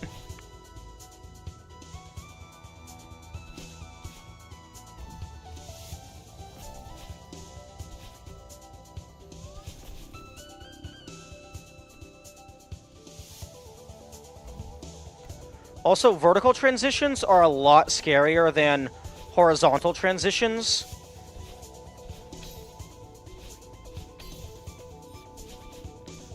Because of platforms like that. Also, how the fuck did I just first try that when it took me like half an hour the first time?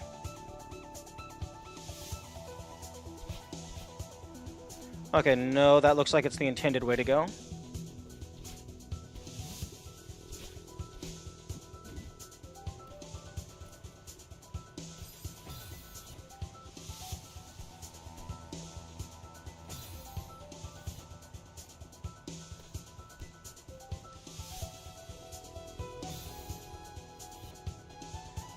Interesting that quite a few of the dash strawberries actually require you to dash into them to get the collection.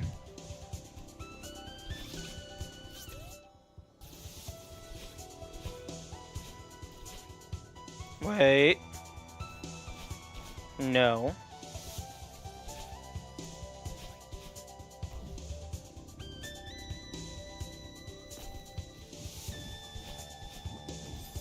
Oh, that one's a bubble straight upward.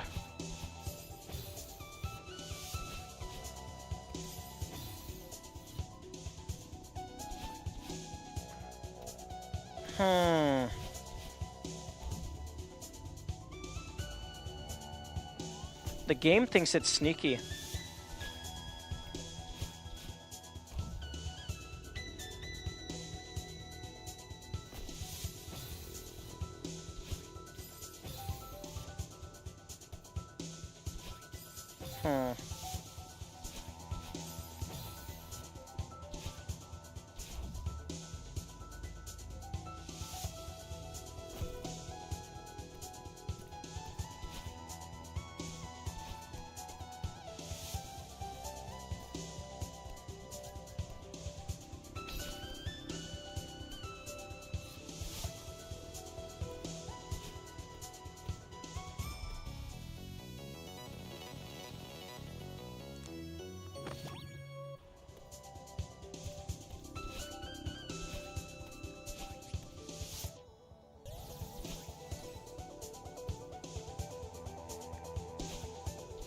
Although that's a very clever place to...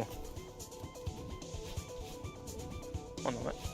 That's a very clever place to hide a berry.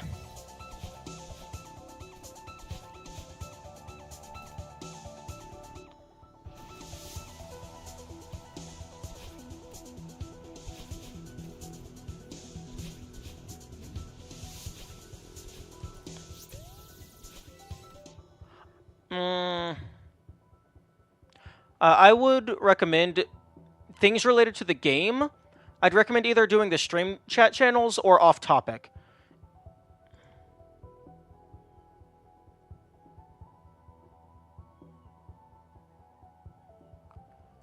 Can you... I mean, you can... if you're using OBS, OBS has an application audio capture that allows you to specifically target the game, so you don't record everything else that's in the background.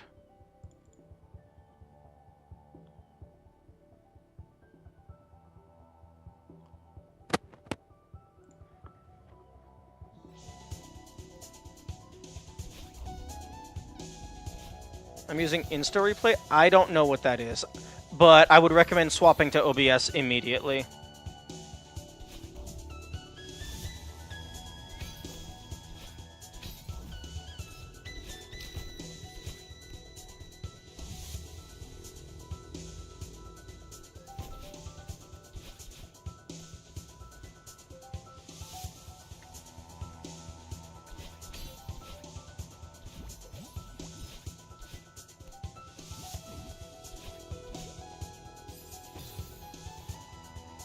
I can just press a hotkey. Yeah, you can also do that with OBS. I don't know if OBS has like backtrack recording for like the past 30 seconds or something. But I mean, I generally just I'm not recording right now because I'm streaming, and so YouTube has the recording. But I generally would just record everything during a given gameplay session, and then delete it afterward if I don't need the footage.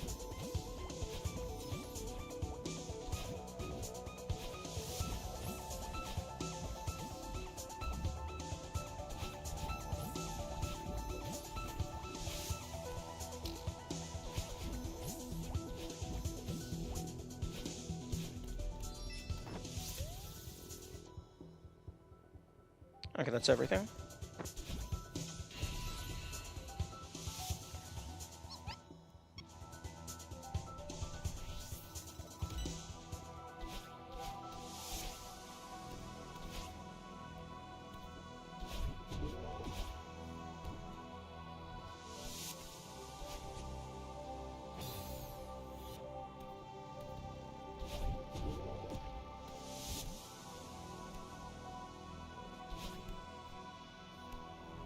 Hmm.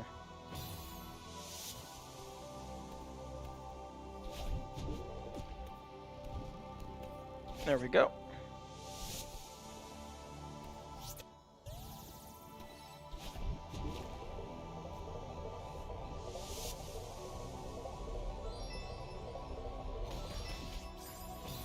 Wait.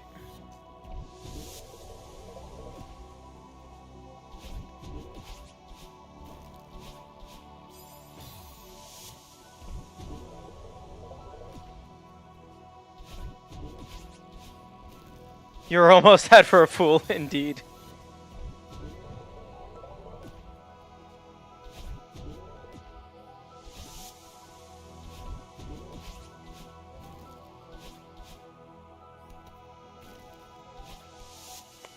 Wait, no.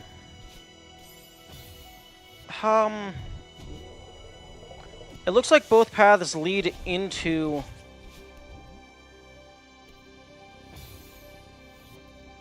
Both paths lead into the temple.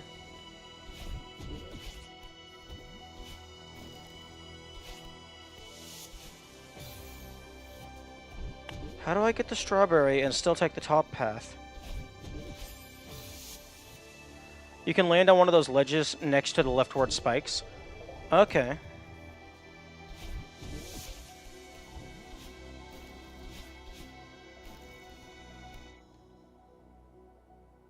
Ah, I see.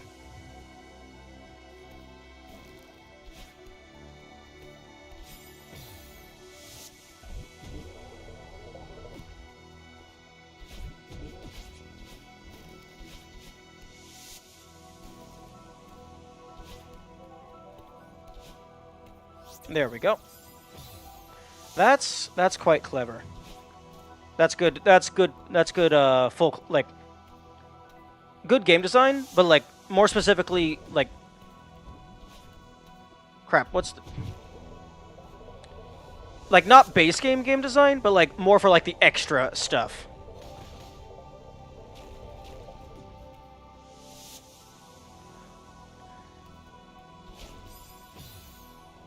Although I could probably get back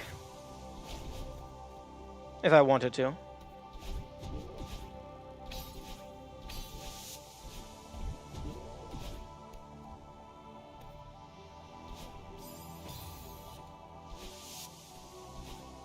There's probably also ground near the end of the room, but it's real precarious with that screen transition.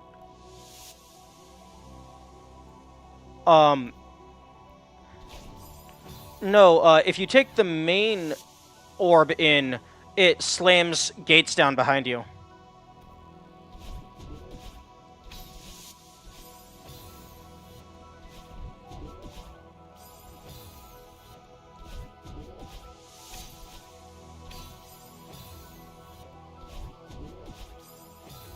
The gates don't do anything if you die. Oh, like if you don't hit the transition, you can probably stand there. Okay, that is probably true. If you get the screen transition, you're fucked. Yeah.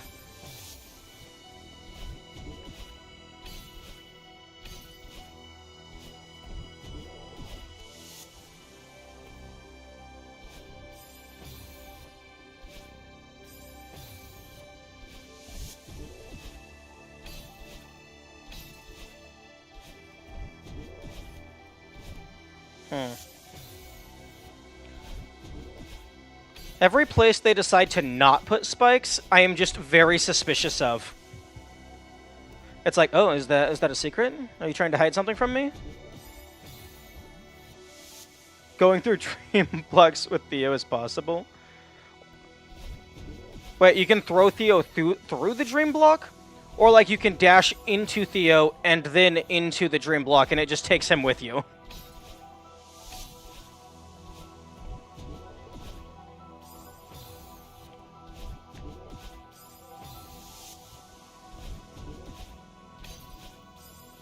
You behave normally for the love of God.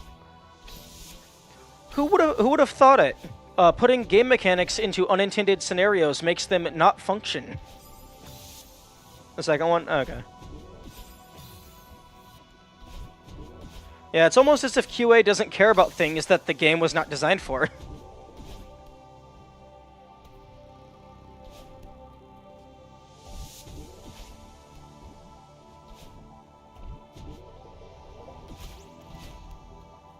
Orb.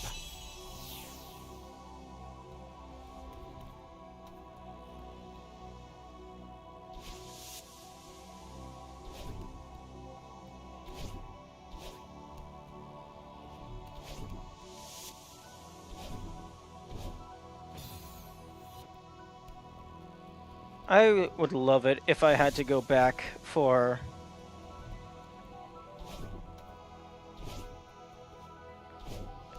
a strawberry.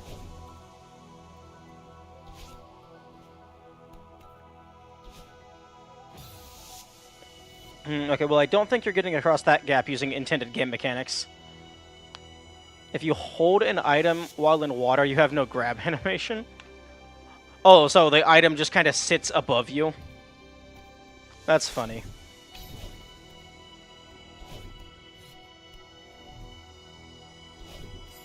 In the case of the jelly, it looks like you have a Metroid on your head. Oh, I love jank. Okay, well, I haven't missed any strawberries just yet.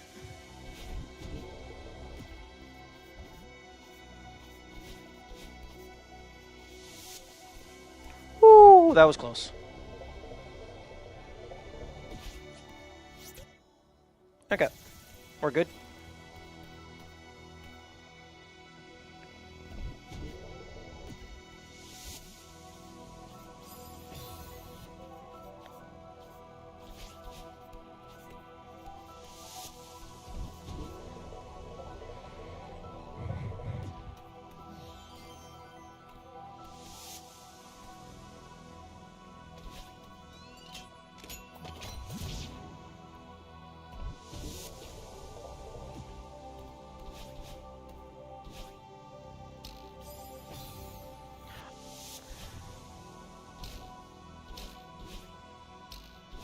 Hmm.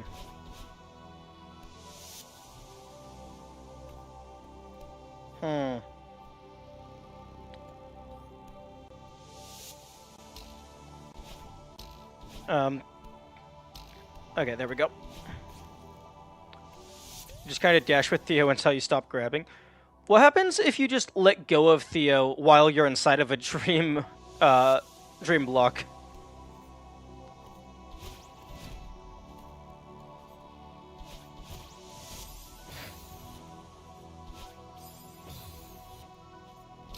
I assume they just kind of pop to the surface. Oh, if you die here, you're not allowed to go back.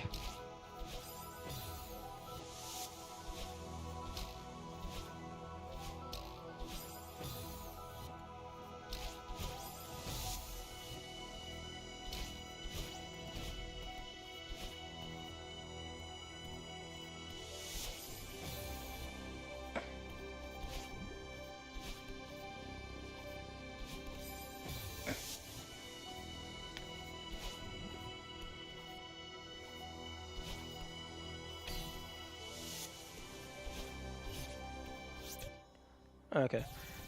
All of these rooms are so big. I'm getting concerned that I'm passing strawberries, and then every time I check, it's full of stress.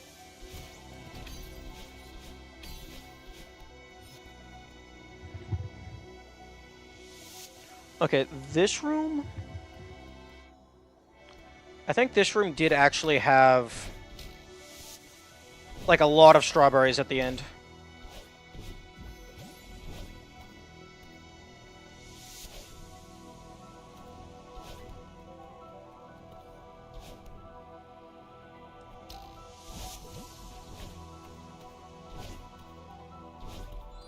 Yeah, I had 2 strawberries at the end and then 1 right here.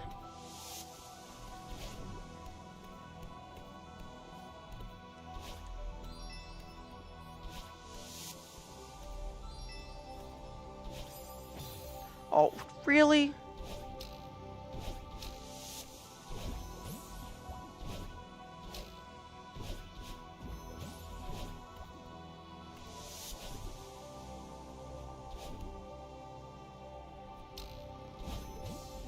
Okay, well, at least I do not have to get the lower strawberry again.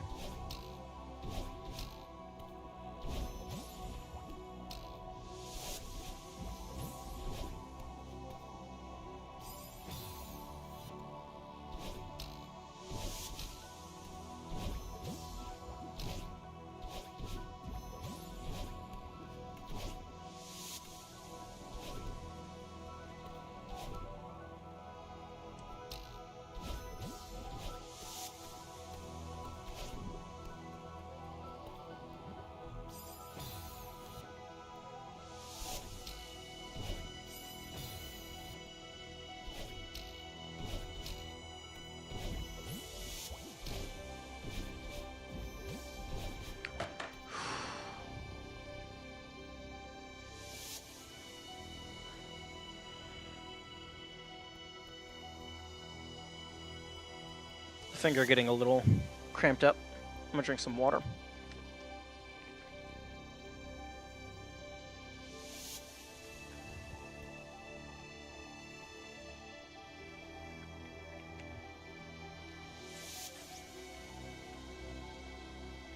Yeah, no clue why my left index finger is getting so cramped during these play sessions. This game doesn't even use that button.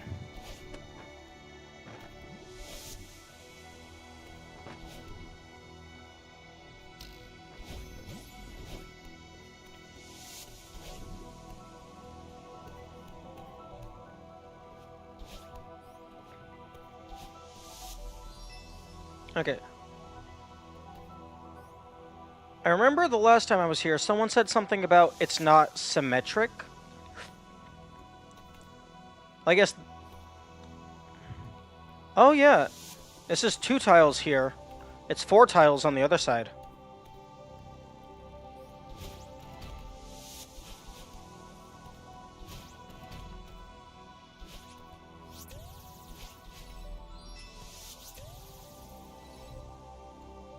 Yeah, it's not perfectly symmetrical. Okay, I have all of them. Wait. Okay, no, I did get the crystal. It was at the very start.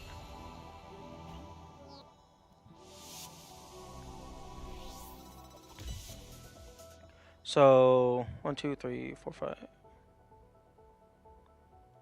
I hope I got all the crystals. Yeah, I think I did.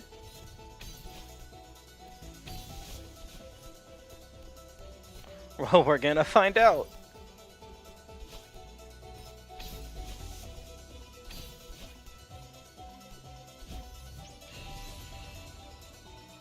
Moment of truth.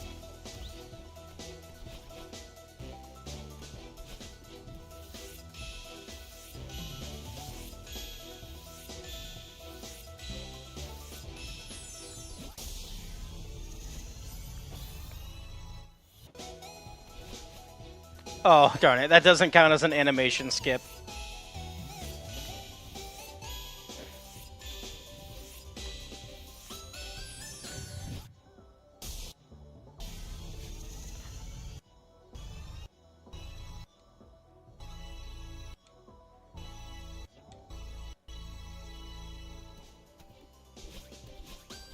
Okay. I have the cassette. I have the heart. There is 7 strawberries remaining.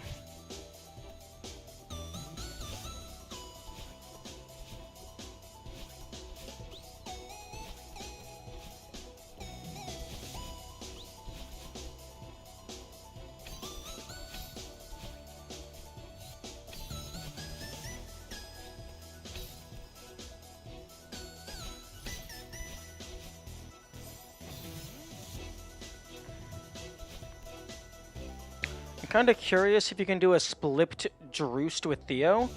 I'd be careful using that kind of language. We're on Twitch. It's a family-friendly website.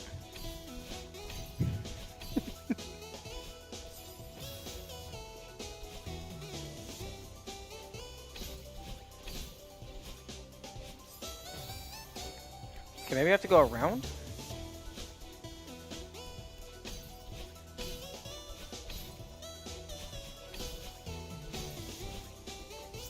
Huh? Am I missing something? No, splipped droost sounds like an innuendo.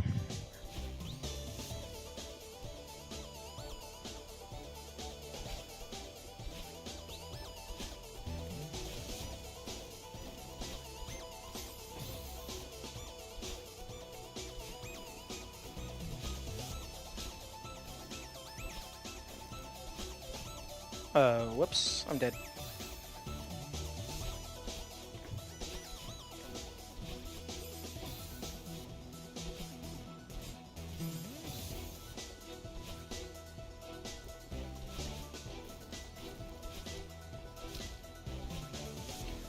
Okay, I can get this and then drop back down.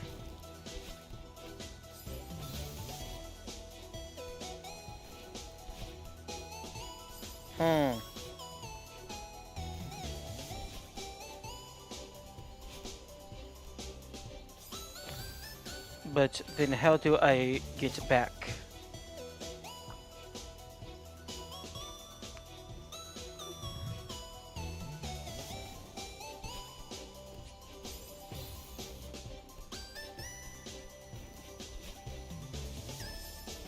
Maybe I need to jump from higher up?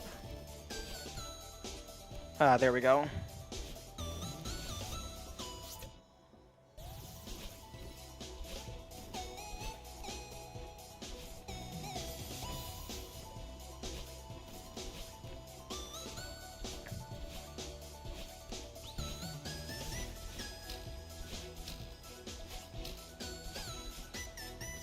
Oh, seriously?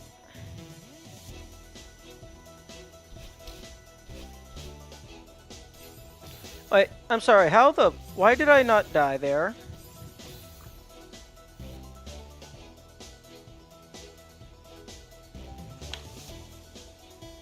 Okay, that had to have been...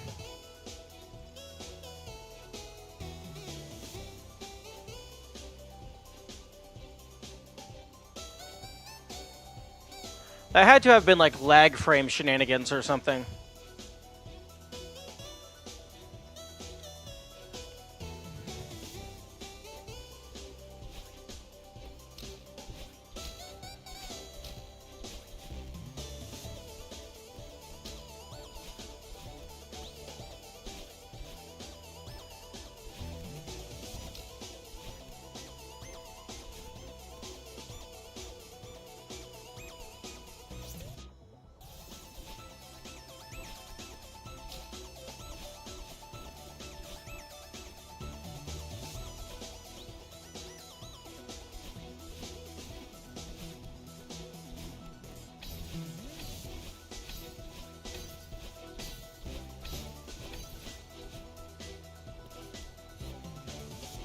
Crap.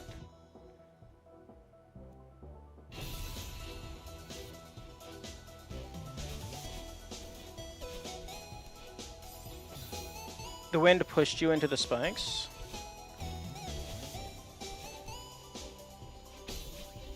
And not you fell into them? Oh, that's interesting.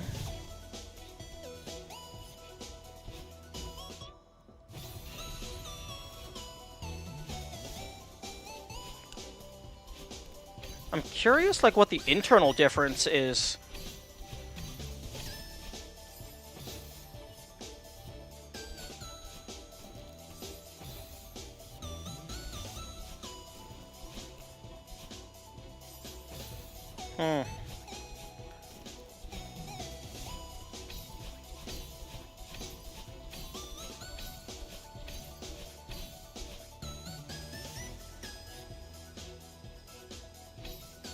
You aren't moving towards the spikes? Yes, I am.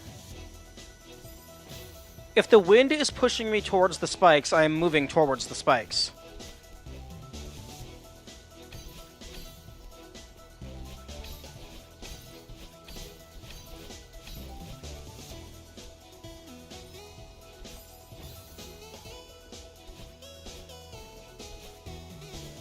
Unless you mean, like, I'm not... I mean... It's not you moving, it's... That makes no sense.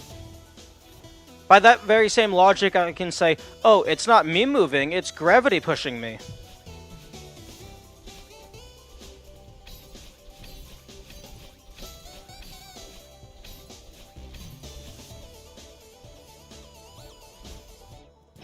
come on. I'm trying to get up and over behind Madeline because that wall behind her looks suspicious.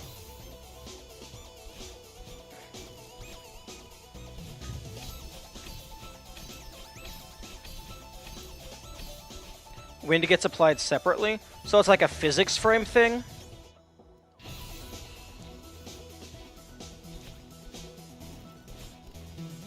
So it's like an internal order of operations.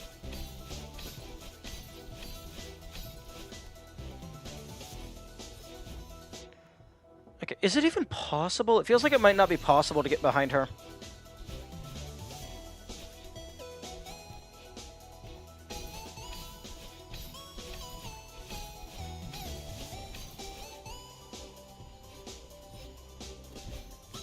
I'm not sure which is first, but I'm assuming wind. Probably.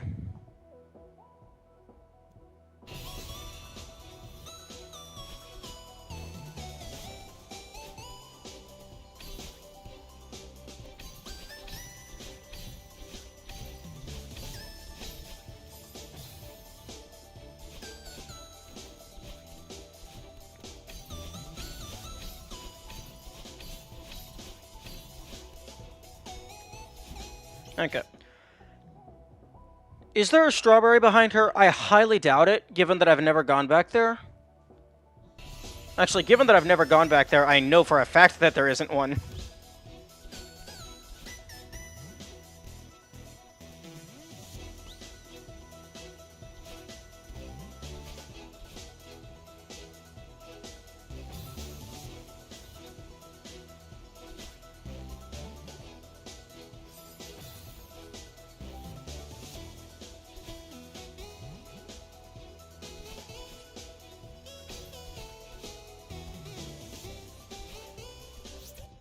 Okay, I'm good. The task abuses the crap out of spike jumps. I can see why. Tess, it's like the spikes don't even exist. For a Tess, basically everything is a suggestion. Like, the laws of physics are a suggestion.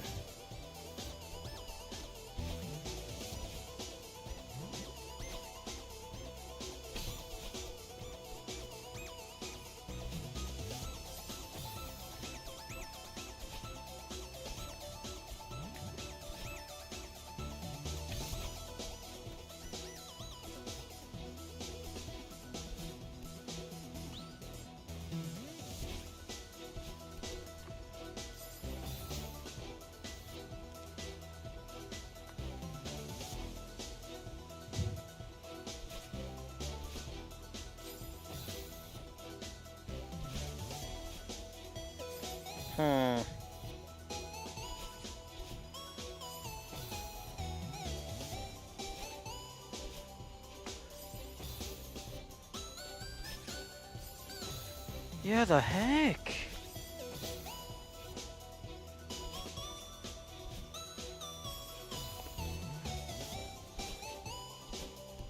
There we go. Every single 1K is possible with you. Nice.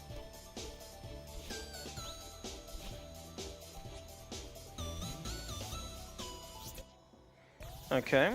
One more strawberry.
I think the last strawberry is higher up.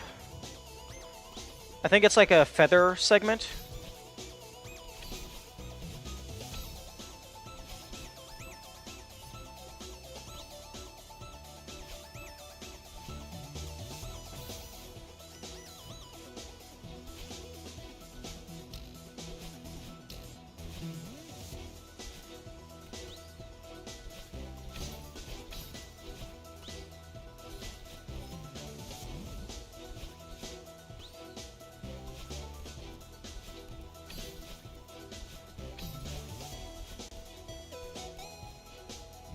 Hopefully I'm not wrong.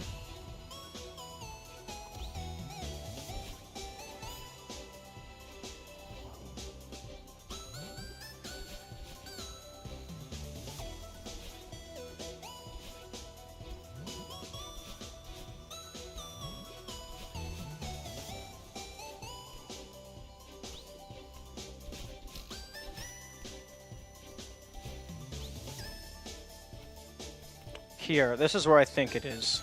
It's like above that feather, slightly off screen.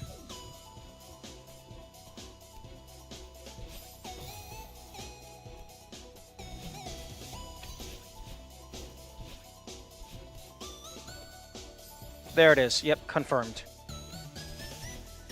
Target locked.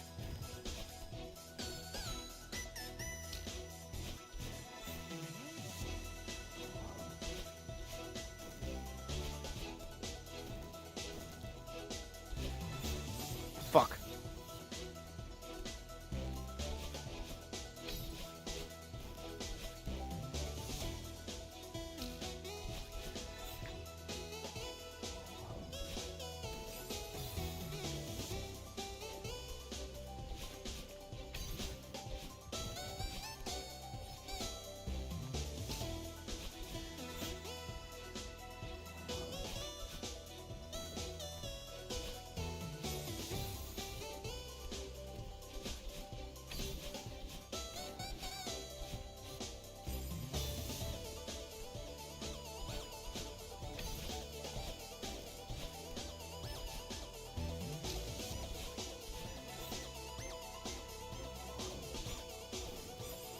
Oh, come on. Really?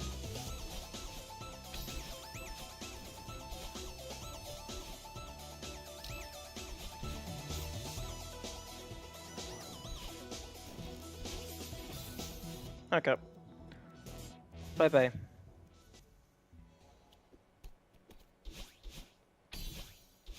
I'm ready to be done with this level.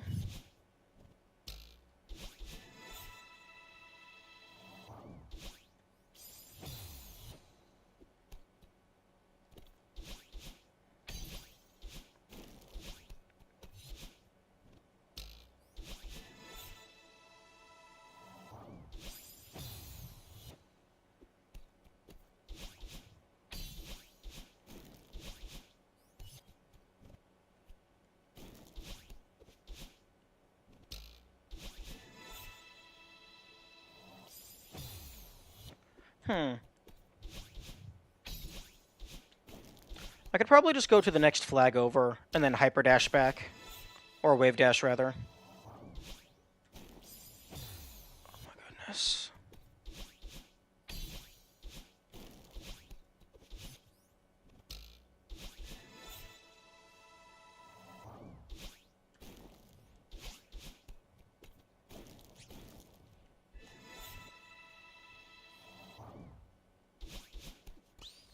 There we go. All the strawberries. Cassette. And heart.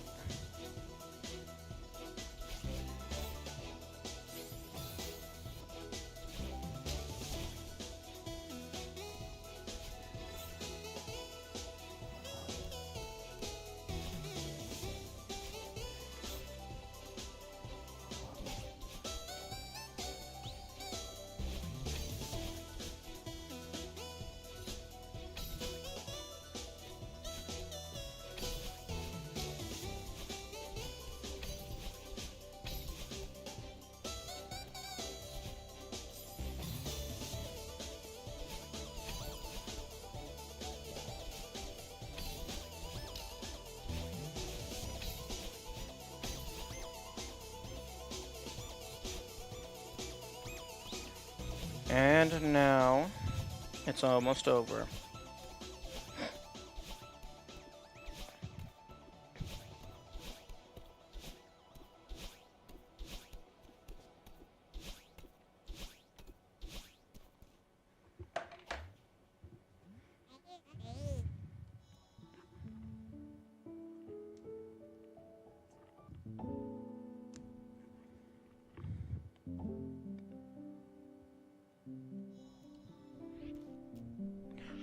Oh, you immediately go into epilogue. That's interesting.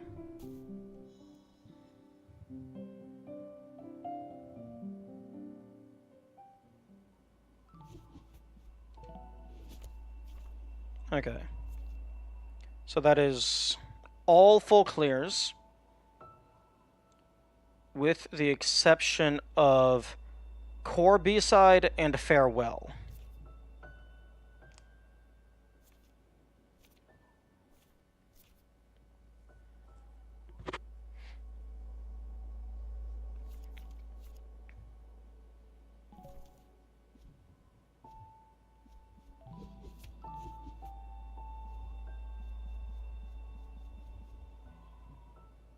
You know what? Nah.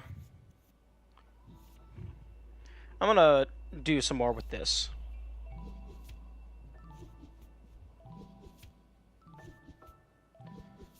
Surprised I missed a strawberry in here.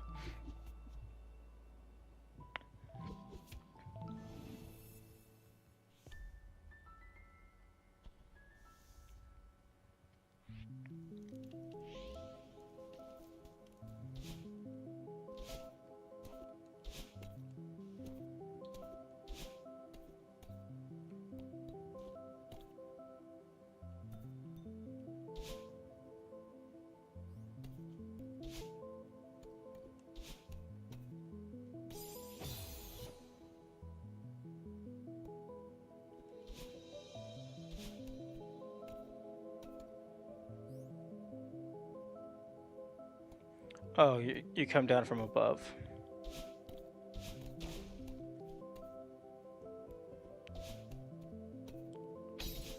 Oh, man.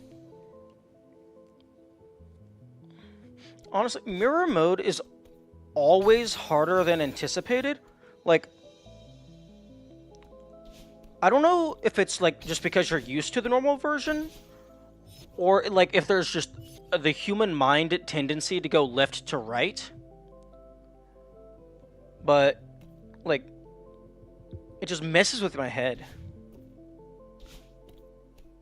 Or maybe it's not necessarily a human tendency to go left to right, but what I'm used to based on like where I've grown up in the world, because we read left to right in America.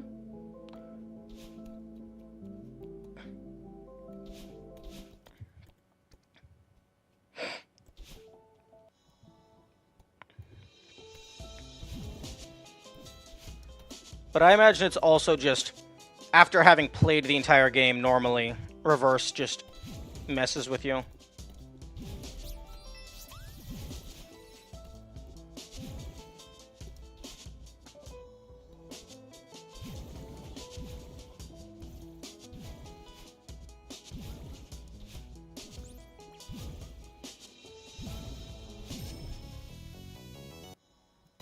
Oh, interesting. You can skip the cutscene on the strawberry seeds.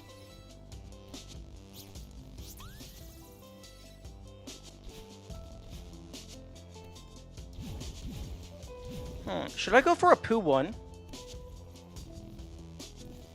That could be interesting.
It's very weird because, like, you can't just tell your brain to pretend this is a level you've never seen. Because that would be very nice. I'd rather just be reacting to new things rather than trying to change my perception of things I've already seen.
Oh my god.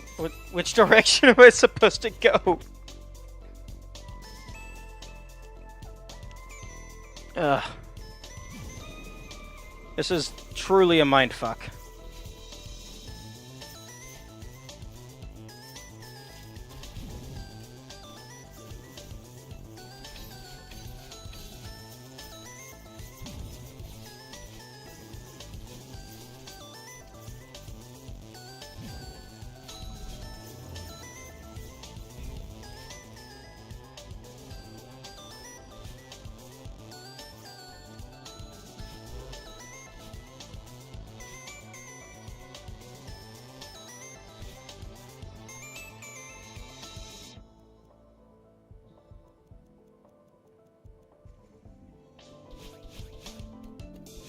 Okay.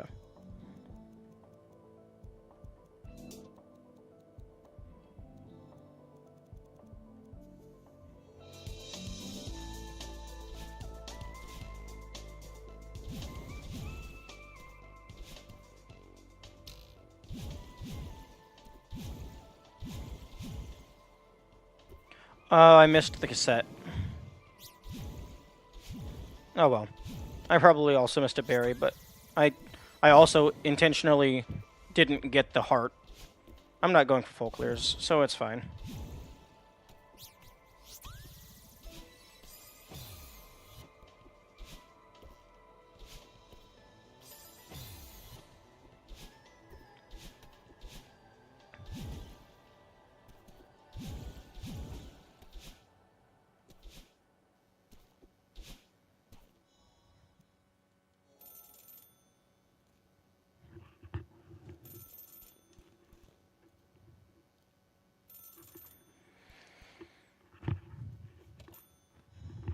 Okay.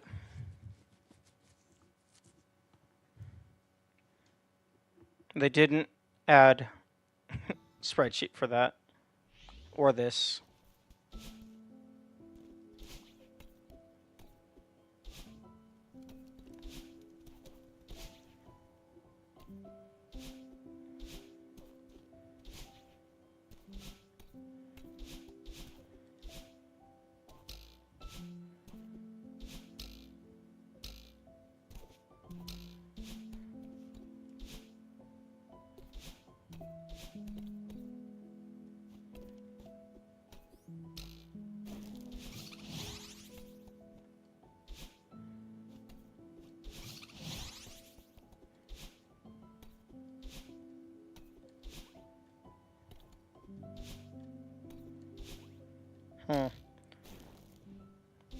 That could maybe work.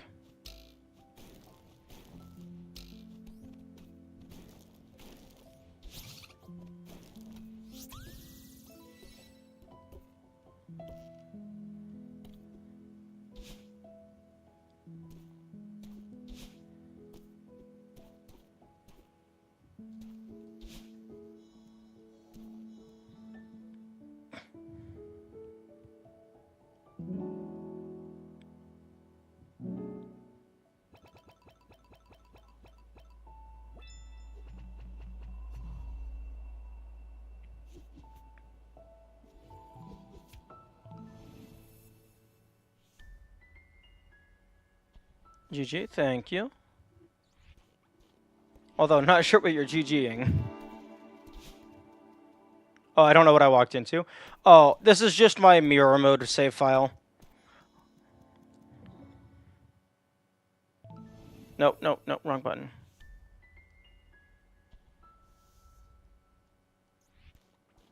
Okay, on my main file, I have done almost everything.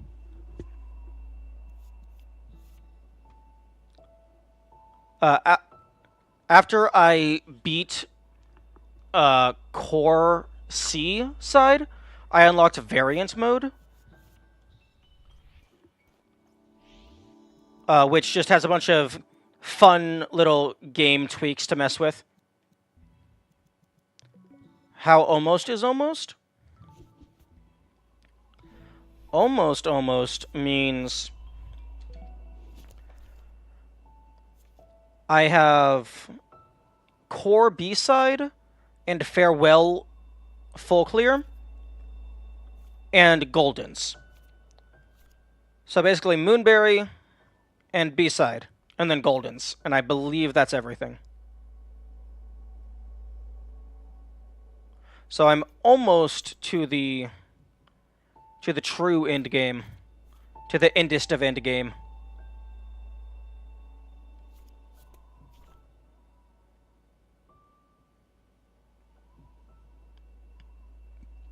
I don't like that it truncates your total death count. I mean, you can see the full number on your save file, but I wish it showed the full number in your journal. I mean, there's more than enough space.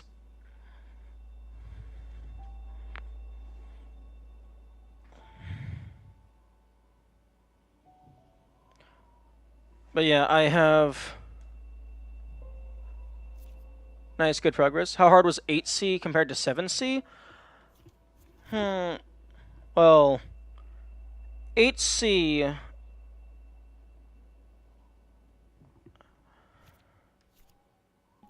hang on, let me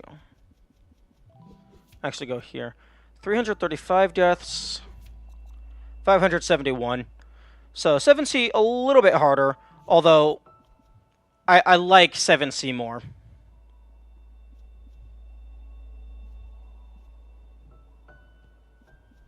8C got annoying.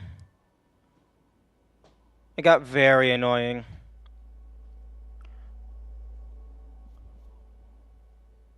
But that was mainly due to the bumpers.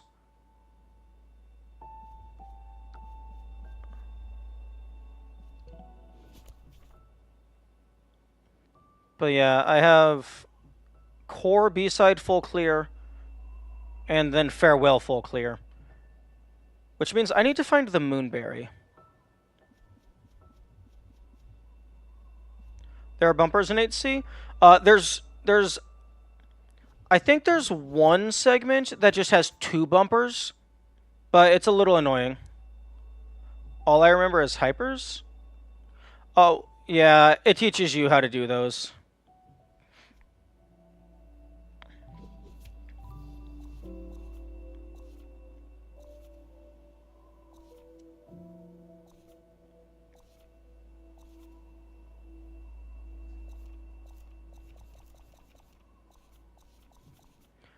But I need to find the Moonberry.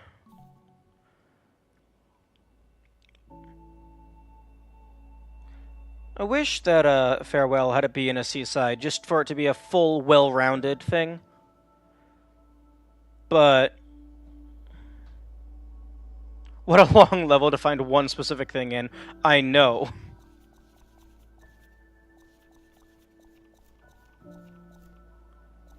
Like, unfortunately, I do vaguely recall that, like, you have to backtrack at one point, but I mean, that's not really going to help with a level this big. It's going to help very minimally.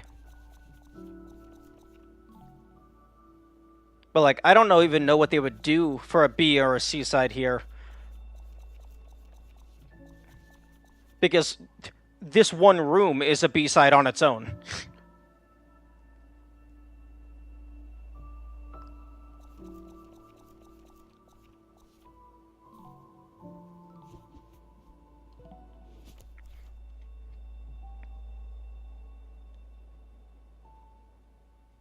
But damn, Farewell segmented still took more deaths than full clearing the summit, excluding Goldens, of course.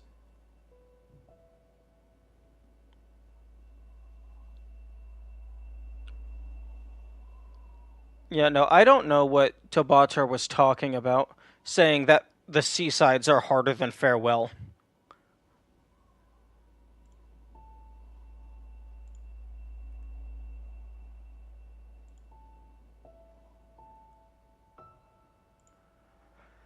Okay. I found 7C harder. Oh, interesting.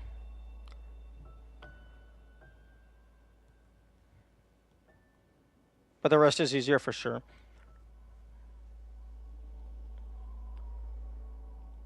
The the first two rooms of 7C are kind of whatever. The last room is the actual level, in my opinion.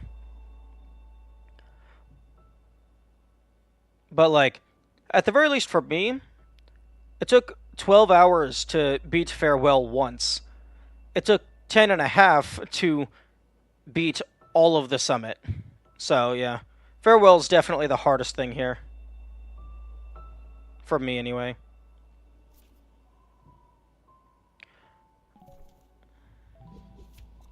Okay.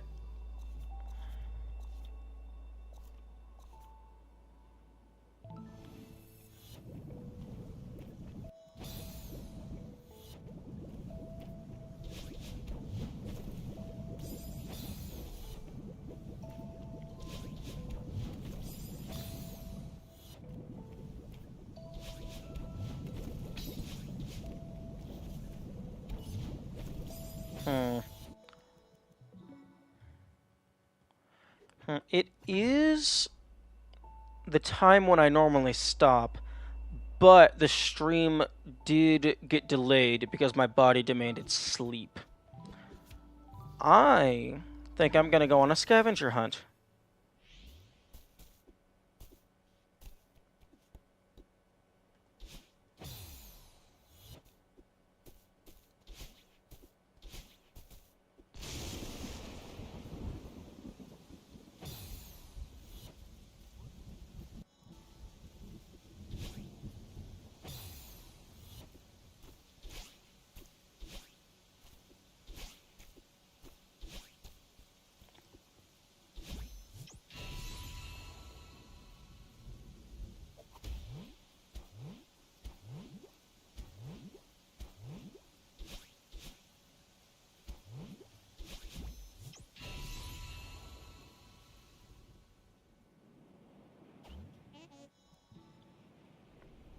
But it only says you have 1.5. Is that including, like, going for golden? Or just base 7C?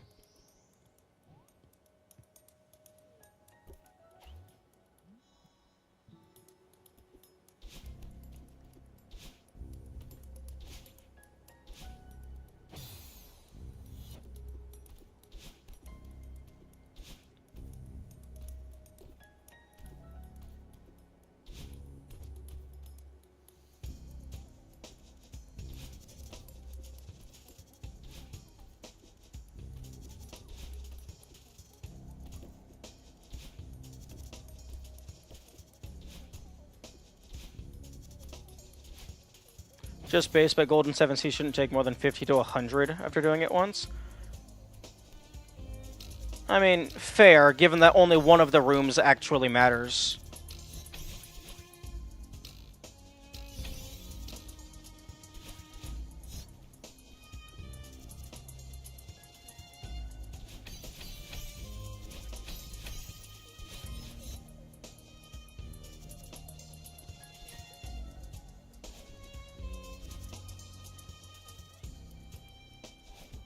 Take the golden berry?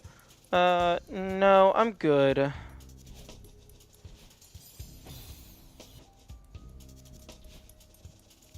I mean, it would only last about 2 seconds.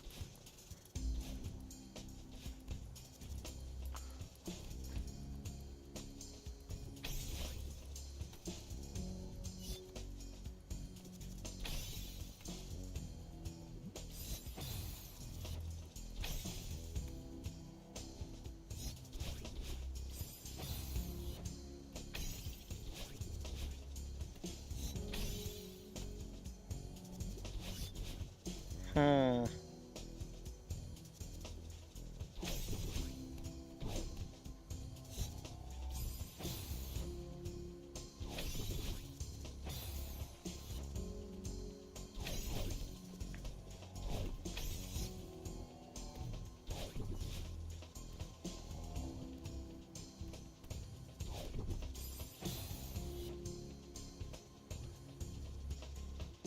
Hmm.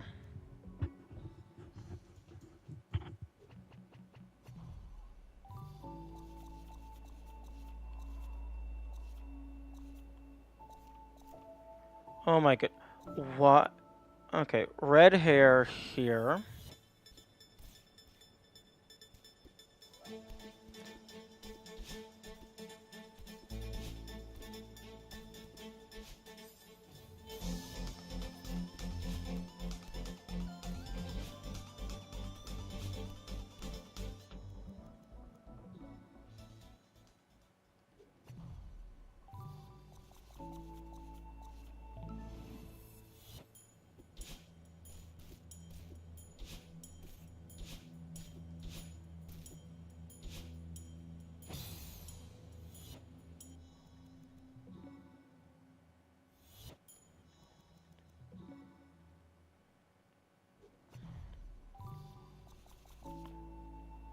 Oh no, wait.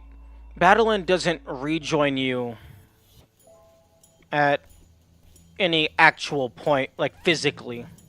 You don't get your pink hair back.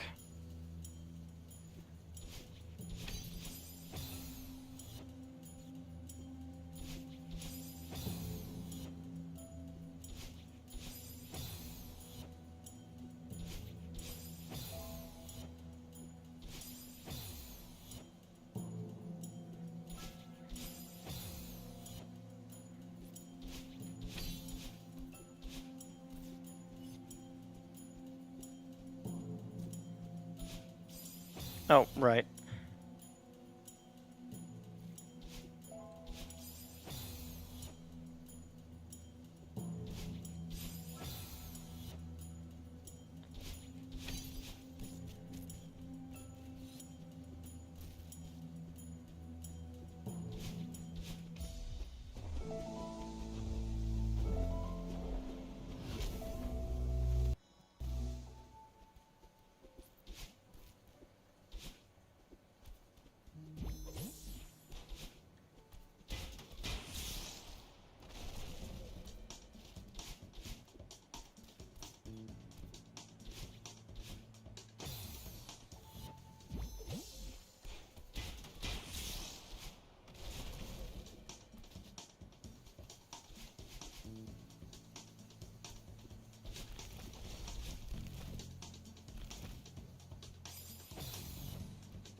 I love this subchapter. Yeah, this one's pretty cool.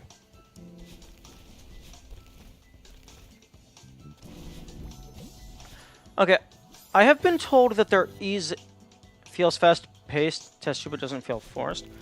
I'm not good enough at analyzing things like that to that degree, but I know it's fun. But people have informed me that there are hints in regards to the Moonberry, but I haven't found any hints.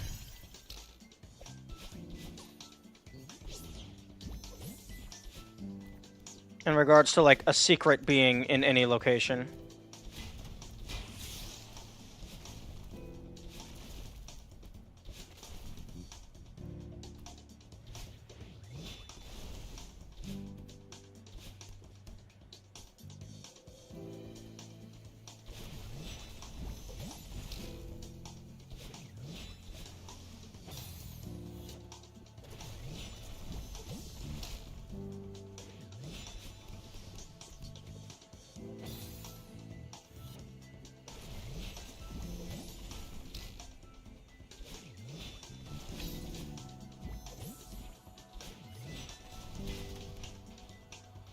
There isn't a text-based hint? Oh, I mean, I figured that. I was more talking about, like, level-based hints.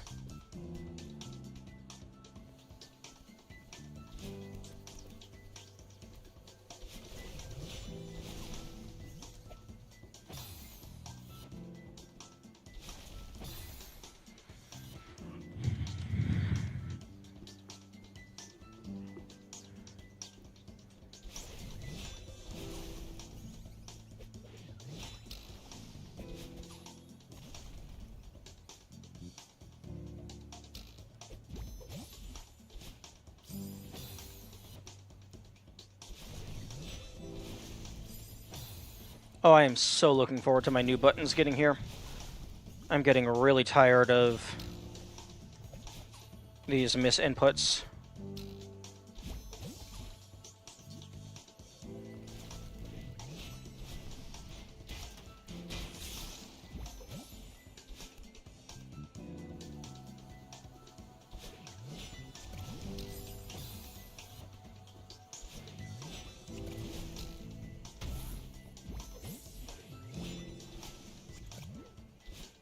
When are they arriving?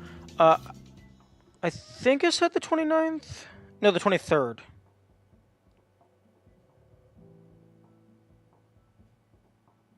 It should be Monday. Yeah, the 23rd. And then I get to have the joy of figuring out how to open a PS5 controller without breaking it.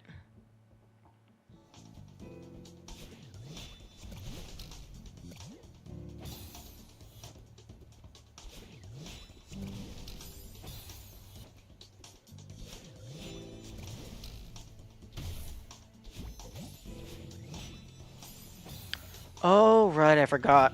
The part where your friends try to kill you.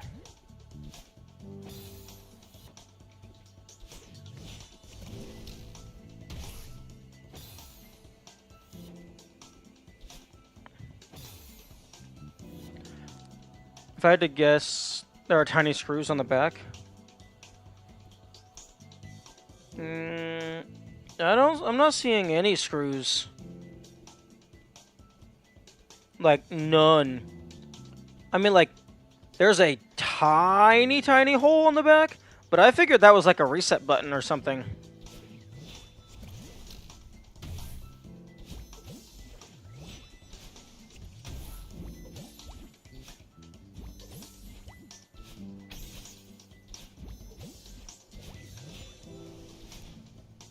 Really?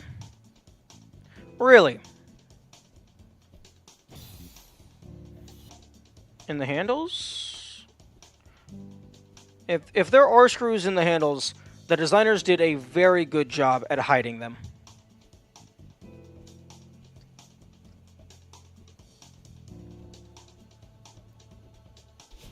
Because it looks like completely... Like, obviously there are seams, but in terms of, like, where the hardware is accessed, it looks completely inopenable.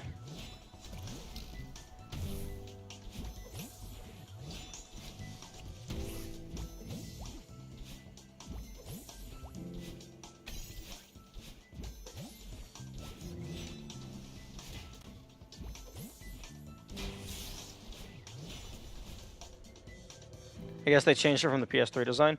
Yeah.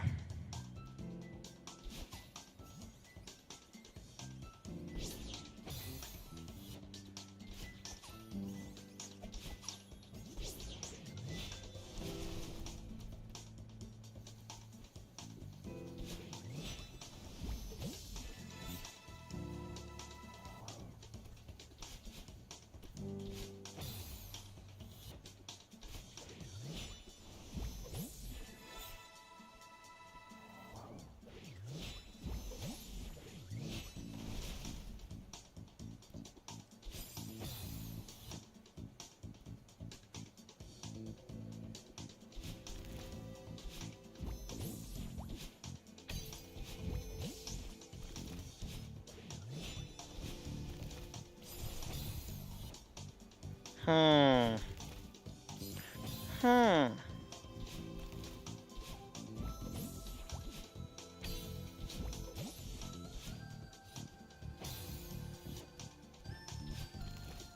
Ooh, I love this remix.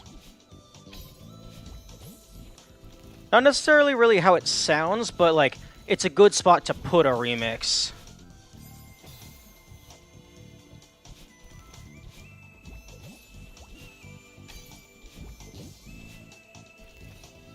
And a good, like, that's a good beat for a remix. Like a thematic beat. Not fully sure what I'm saying.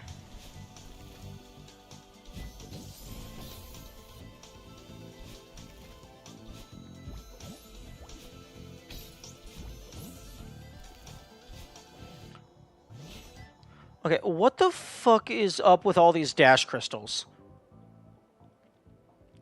Because that just looks like complete and utter nonsense. That you don't even have access to.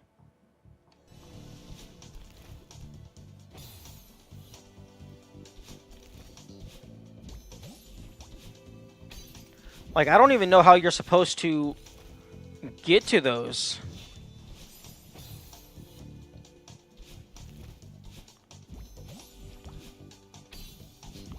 Unless it's like a that? Oh.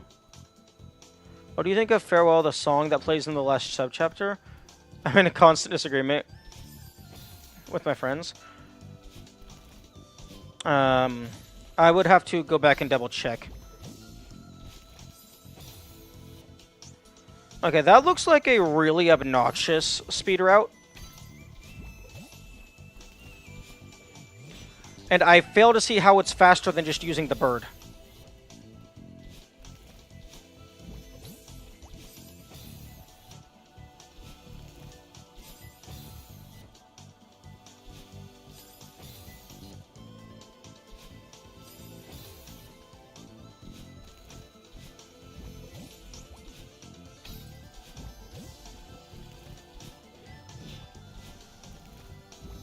Fuck, I need to wait a little bit.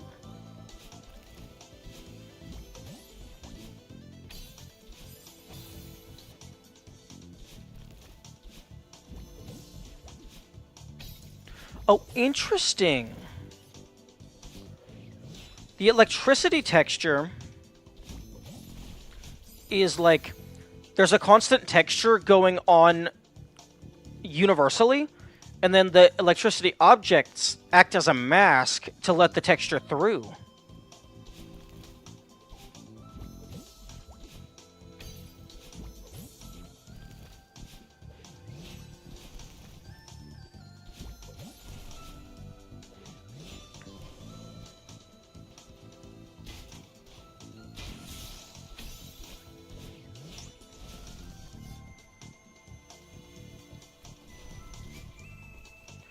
Oh. Huh?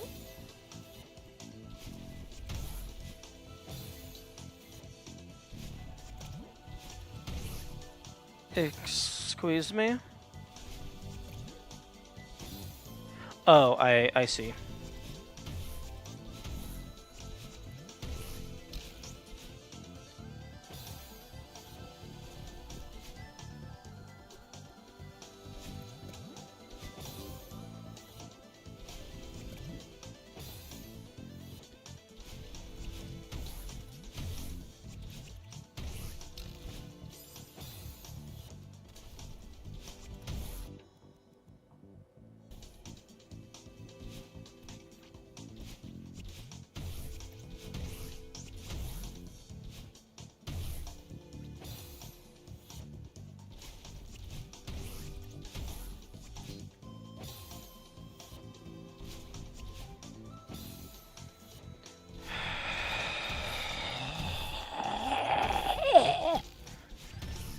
This is quite frustrating.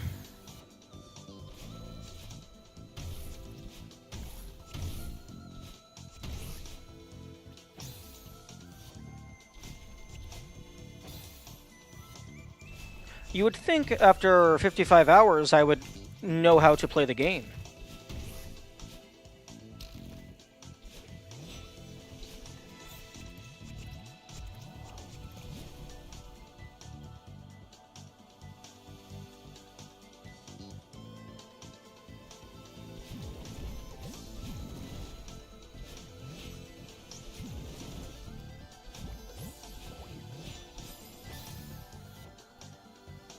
Oh, no, no, no. This is the part where your friends try to kill you. The fish are so much worse than bumpers. Well, yes, the fish are absolutely worse than bumpers. Because sometimes, if you land on a bumper wrong, you can save yourself. If you land on the fish wrong, you're fucked.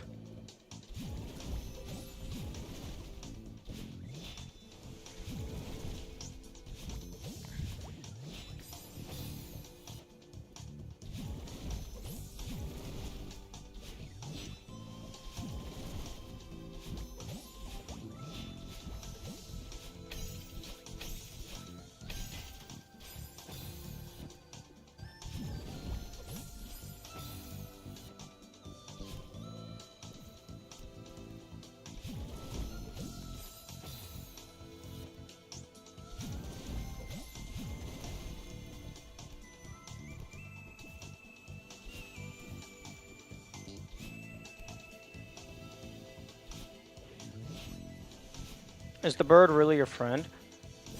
I don't know. That's just what somebody else called this section. The part where your friends try to kill you.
Yeah, so far, I'm not seeing any hints.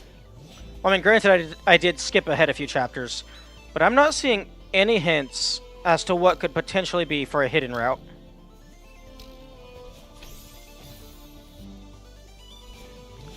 And I imagine, unless it was in the one room that I explicitly skipped because I found the secret main route, unless it was in that room.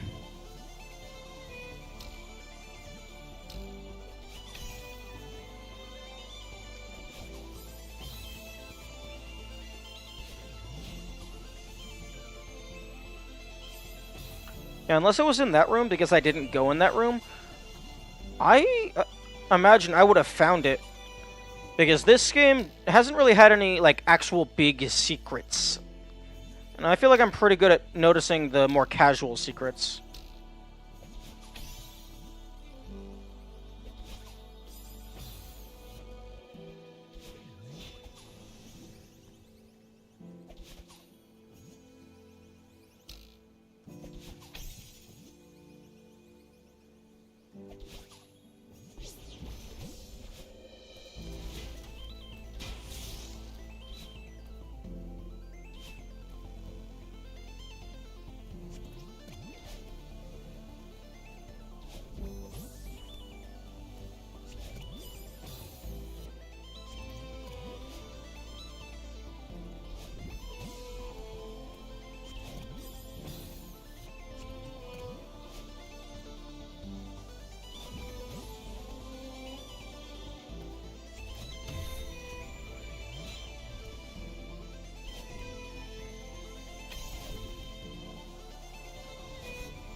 Oh, nope. Nope. Fuck that part of the level.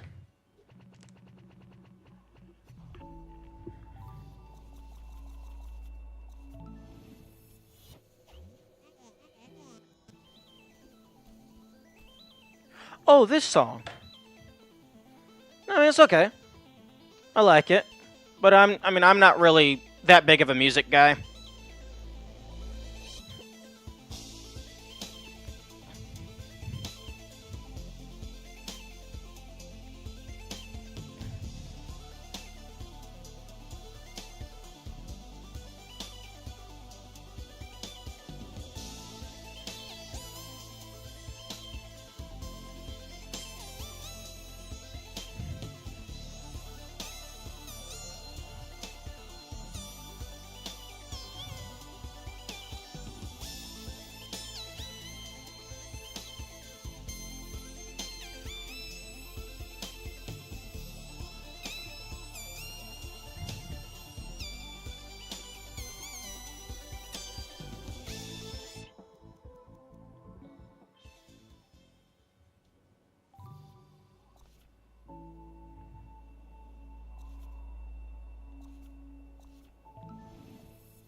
Yeah, get the fuck out of my way. I have all the hearts.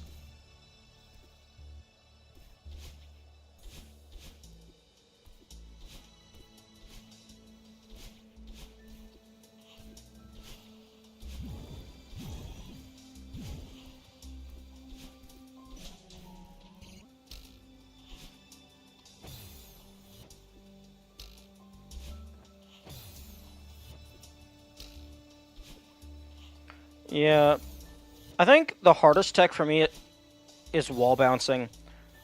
Because it's not even really a tech, it's just, hey, did you press the button in the correct timing? Oh no, you bonked your head? Fuck you, you're dead.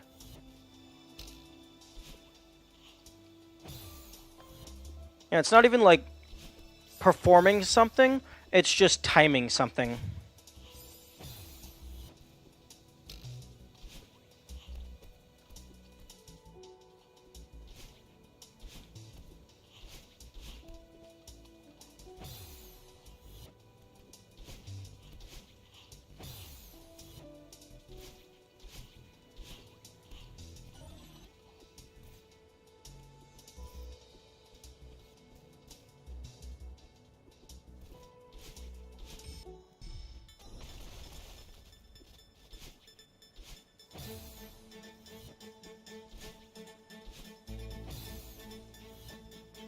Is that not true for most tech? Wave dashing is just pressing jump at the right time? Yeah, but like, I don't know, it feels different because wave dashing is just something you do with your character. A wall bounce requires like specific terrain geometry. Like, yeah, I guess it is a tech. It just maybe I'm just coping because I'm bad at it. I don't know. It just feels different to me.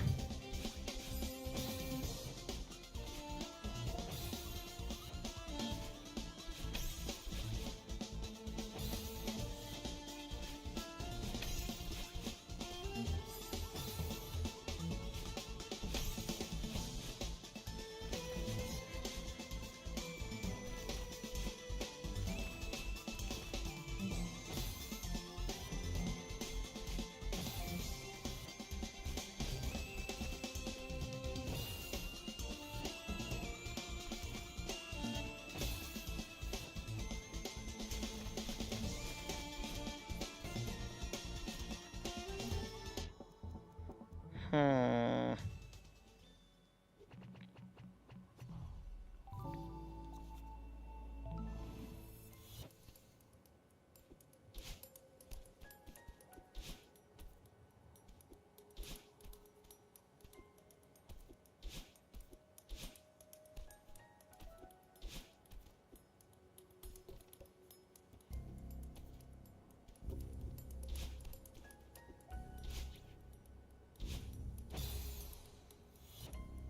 Hmm.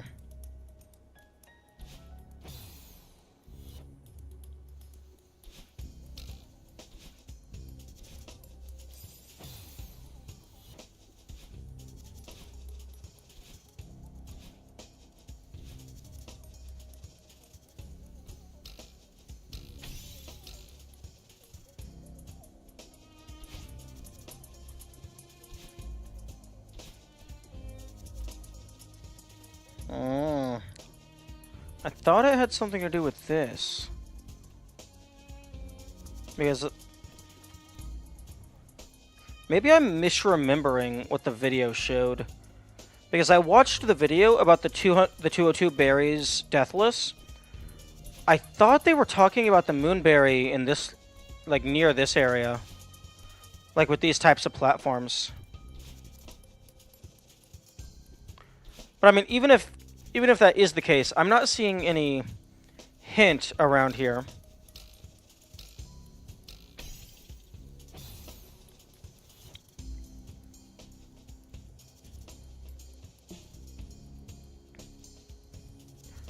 And this game hasn't had anything hyper esoteric.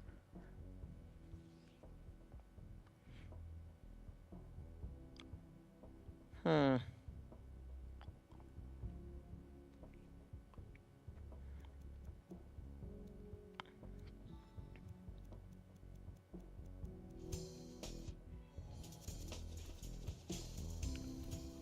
Hey, how well hidden would you say that the Moonberry is? Because, like, this isn't a puzzle game. So, like, nothing has been hidden super crazy so far.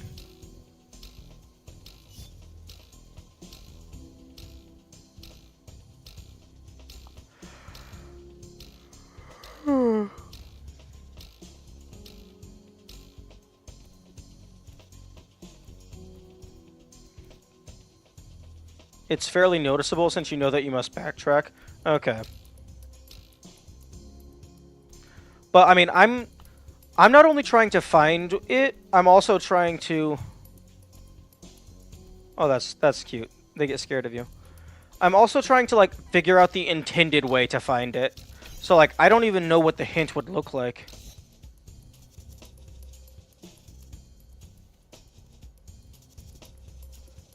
I mean, this looks vaguely like a strawberry, but, I mean, those rocks are everywhere.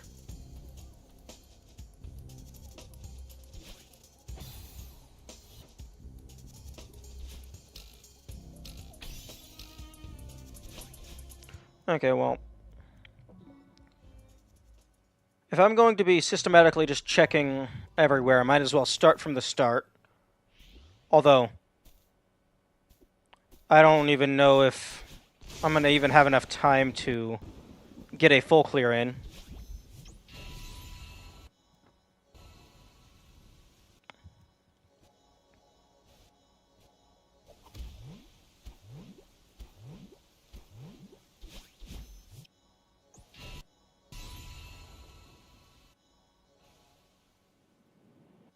Oh, come on. Skip.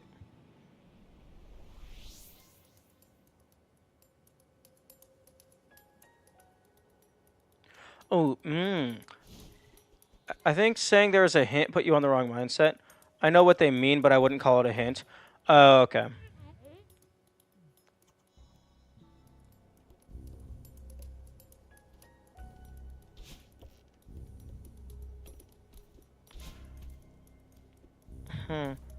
It's also possible that maybe it, like, hypothetically, if it is in this area, maybe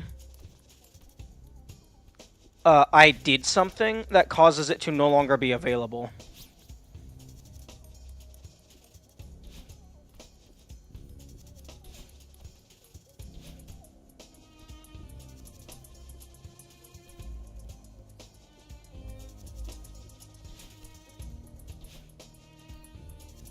Hmm.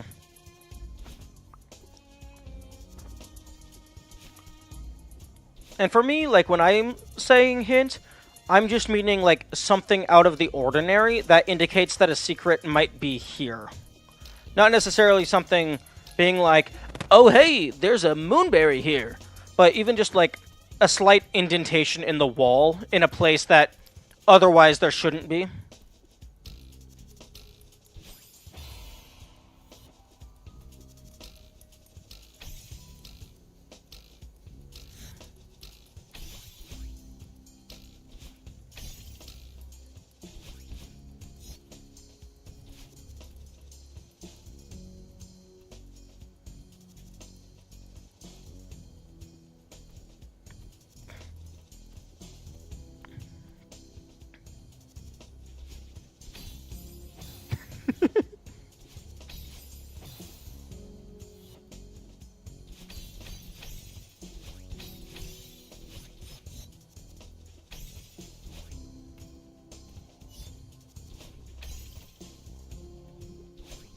Hmm.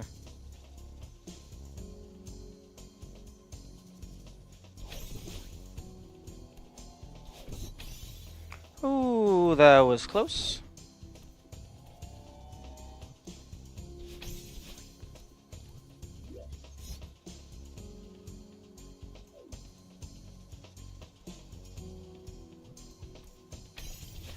Because, like, it has to be something... Like, assuming the player doesn't know it exists, like, there has to be a way for the game to tell the player that that is a thing.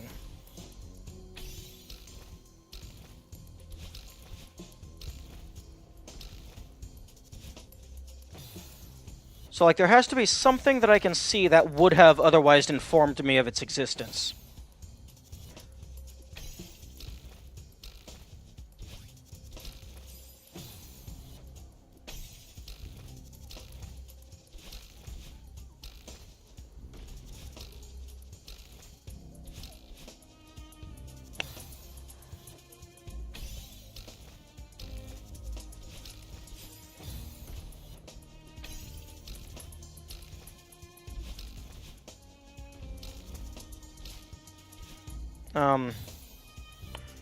With that perspective, I guess there is a hint, just not a big arrow pointing you towards the right way. Well, I mean, if it's intended to be a secret, it's not going to be a big arrow. It's going to be a small arrow that's hidden in the shrubbery. Like background art asset or something.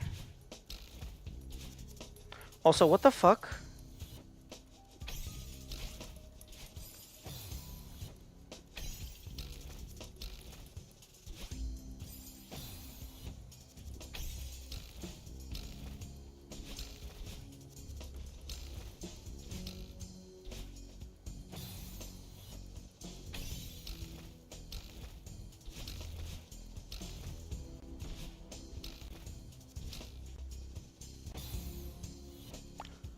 Okay, I have no idea what the fuck I'm supposed to do here.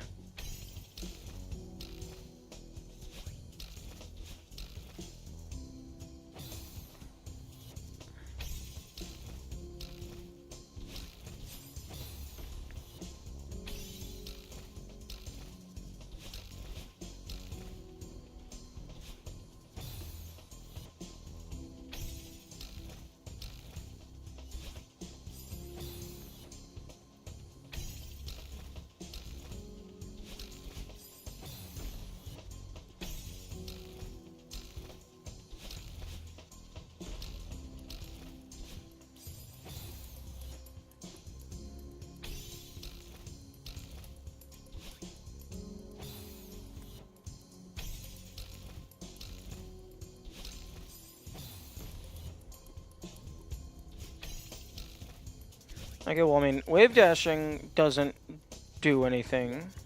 Actually, no, this is before they teach you the wave dash, so it should be doable with normal tech.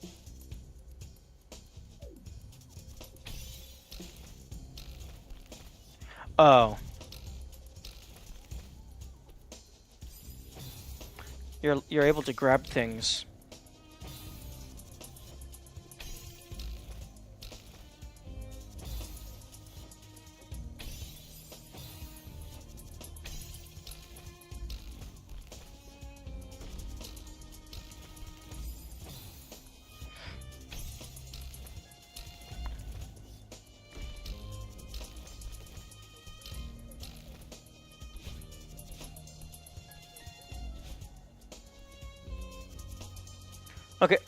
Okay, let's assume I don't know that I have to backtrack.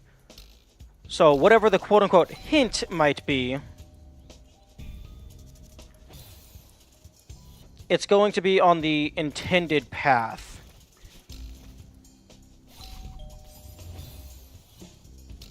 Presumably. Because going into this level, the player doesn't know that it exists at all. So they don't know that they need to backtrack, they don't know where they need to do anything.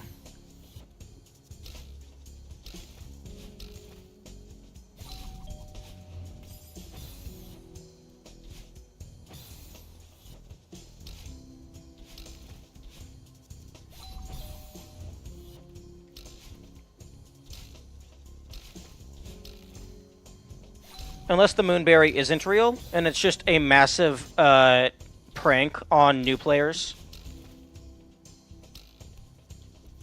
It's just the community's largest gaslight.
Okay, it feels like if you dash into the pufferfish, they actually have a slight inclination to not explode, so that you're able to bounce on them.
Honestly, like, that would actually be a hilarious thing for a community to do. To just gaslight all the new players into thinking that there's an extra collectible. Like, I don't think that's the case here, but that would actually be really funny. It would be really mean, but it would be really funny.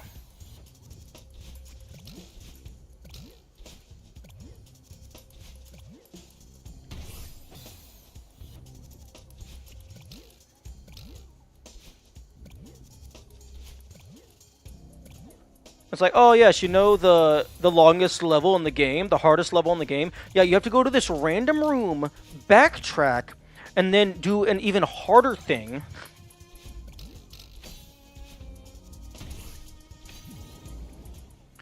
I don't think it would work in practice because there would always be someone that feels bad for the new person.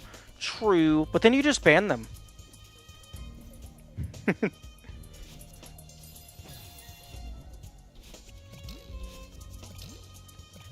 Yeah, ooh, what's the term for when you ruin someone's credibility? You do that, tell everyone that they're like a party pooper and they hate fun.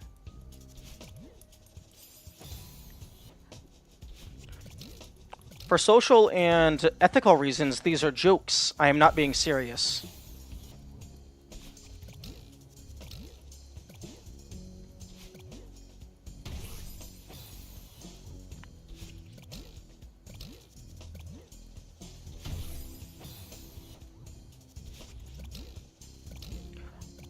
Although, even if you did have, like, the people that quote-unquote feel bad, you could also just have a lot of the other people that are in on the joke uh, also say that it's fake. So you have half of the people saying it's real and half of the people saying it's fake. So it's impossible to know who to believe. And you can't look it up because then you would be spoiling things.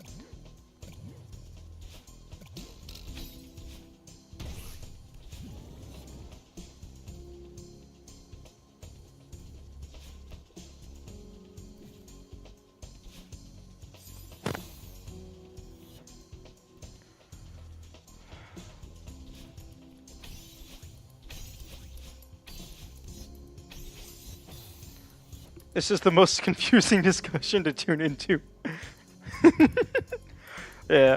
We're just talking about the implications on how feasible it would be to gaslight an entire community into thinking there's a secret extra collectible that doesn't actually exist. In this case, the Moonberry. That would be funny, although I suppose if you interact with the community enough to learn about it, you don't care too much about spoilers anyway. True. That is a true thing.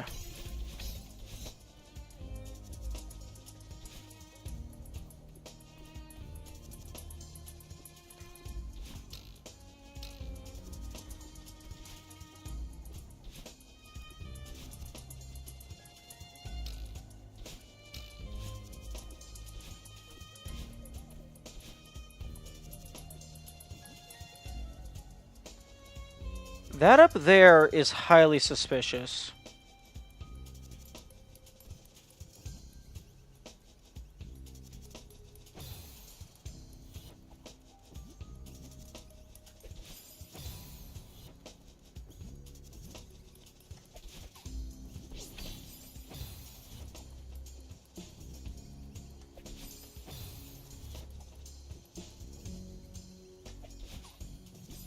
I don't think I actually managed to get up here the first time I was here.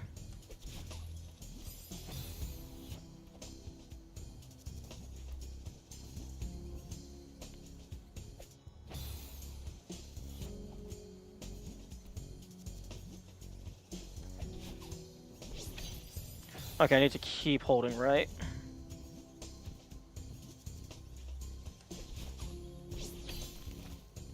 Oh.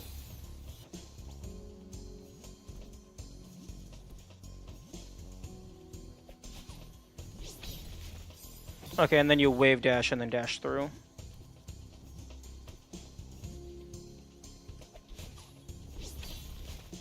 Darn it. Man, having all these different button inputs in such a short time frame. Almost.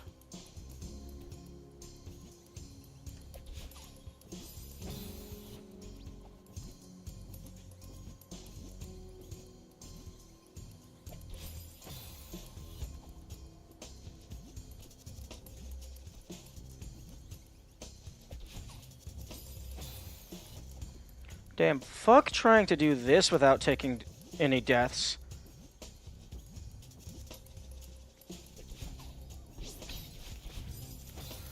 Okay, what even...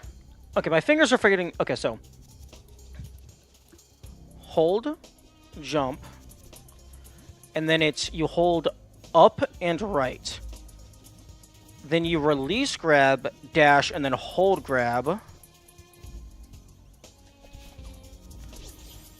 And then you swap to down right, dash, jump, and then dash.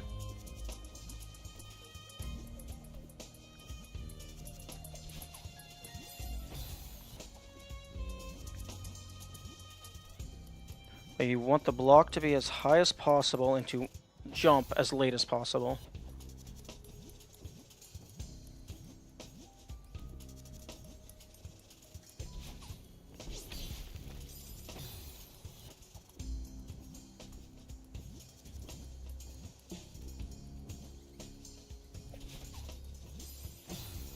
Man, sometimes it feels like you just move slower or faster.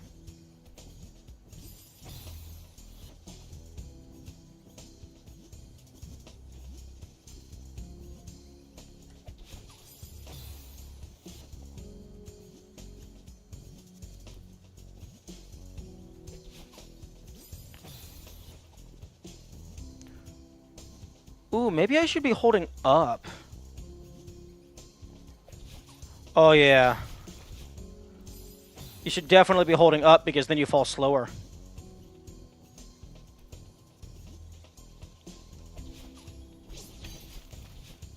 There we go. Okay, this is new.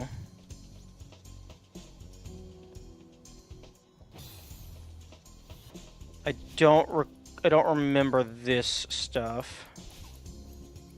Okay, that's definitely new.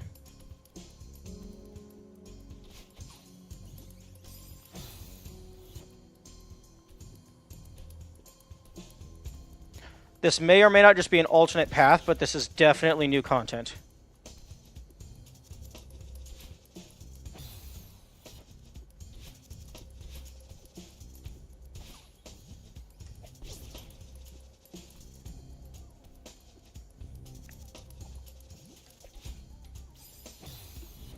Okay, so this first segment, it's just jump and then dash.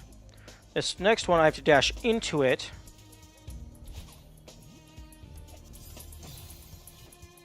Oh no, wait, I have to...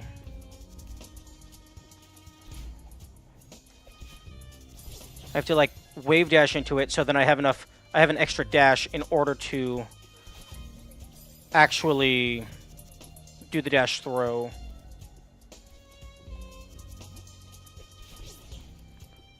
The amount of weird extra content in Farewell is neat. Yes, cool.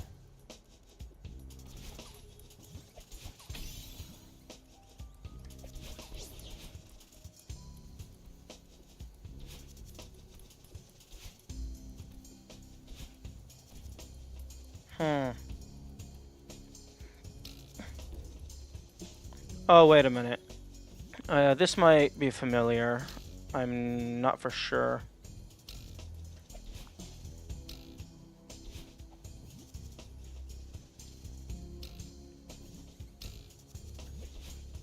No, I think I've done this room. Maybe? I don't know.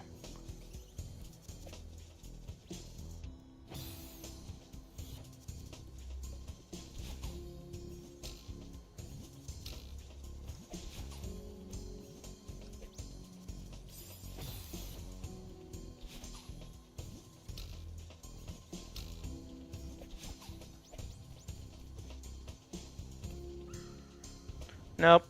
Okay. It was just an alternate path for absolutely no reason.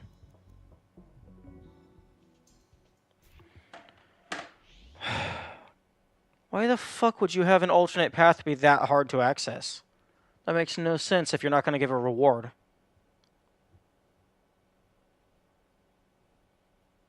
It's faster for speedrunners? How dare you use logic and reason when I'm trying to be upset?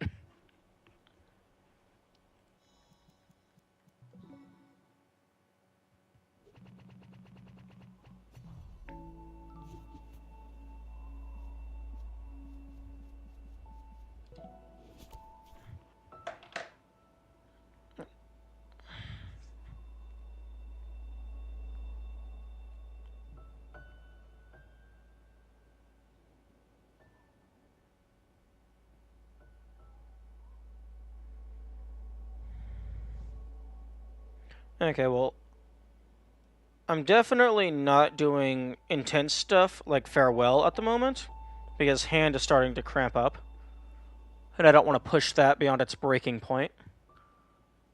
So I am going to take a small break and go eat some lunch stuff. Drink some water.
Okay, food is in the microwave. That's gonna be done soon.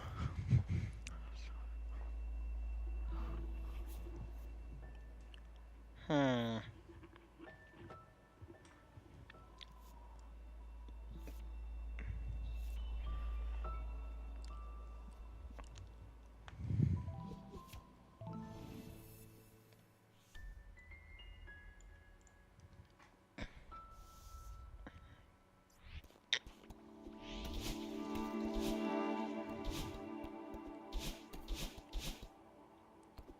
I'm gonna do this for a little bit.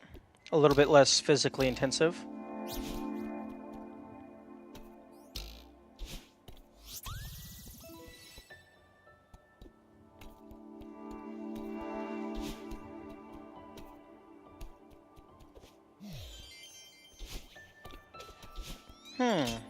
Question. I know there's like leaderboards and stuff for like everyone who's done the Goldens. Do most people like? Is there a similar thing for like mirrored Goldens? I imagine fewer people care about that.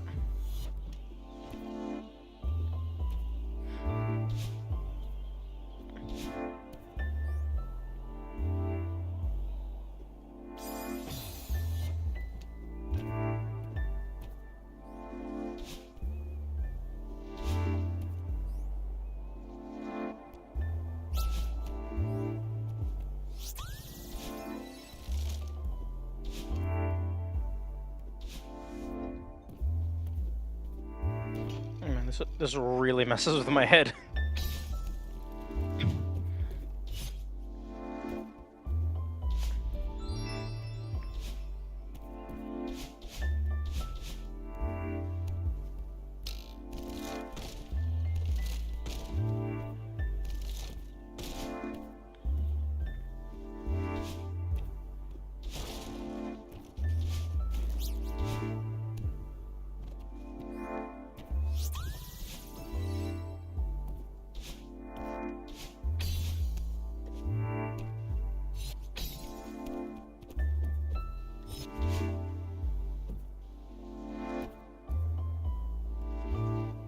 Should I have gone left?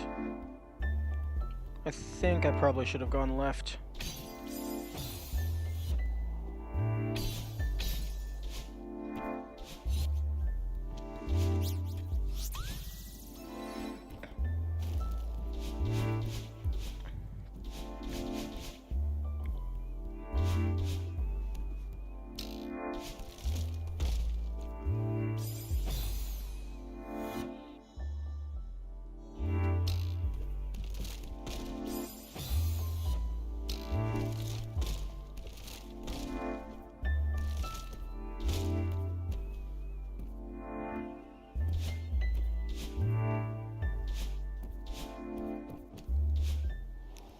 Oh, okay, that's just a preview.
People tracking Yard Goldens? No.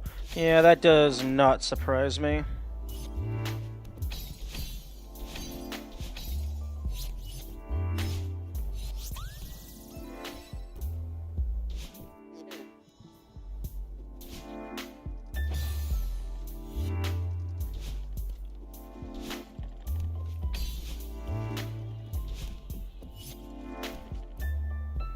Okay, microwave is done.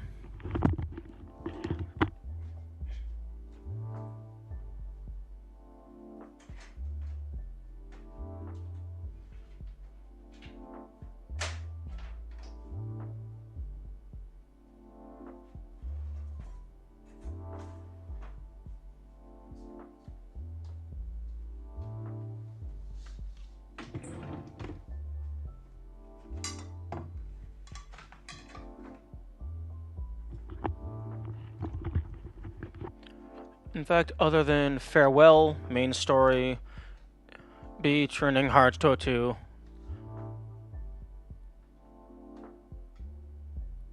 I couldn't find a place that tracks it. Like, no one cares about who has done 4B Golden.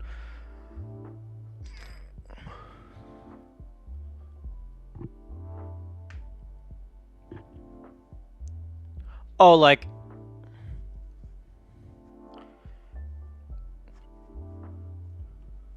main story, all B-sides, true ending.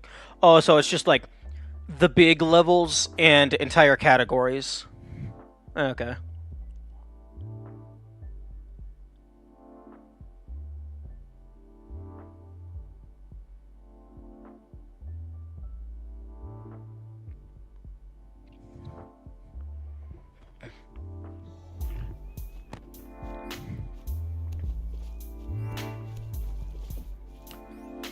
So what I'm hearing is free world record.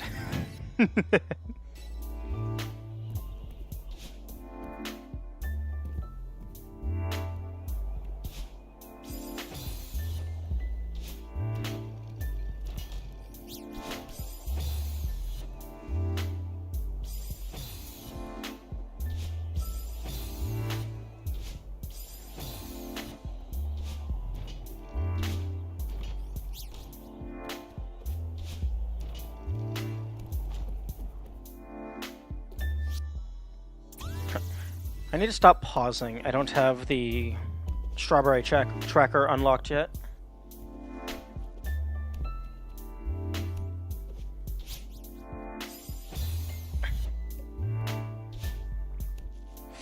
Ooh, that is not what you like to see.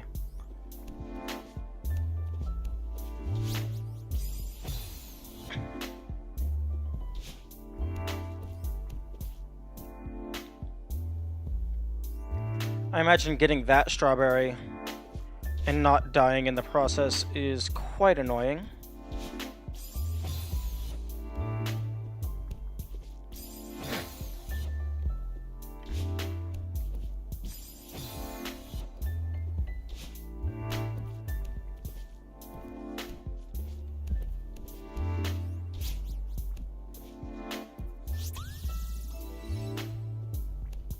I guess you can do that.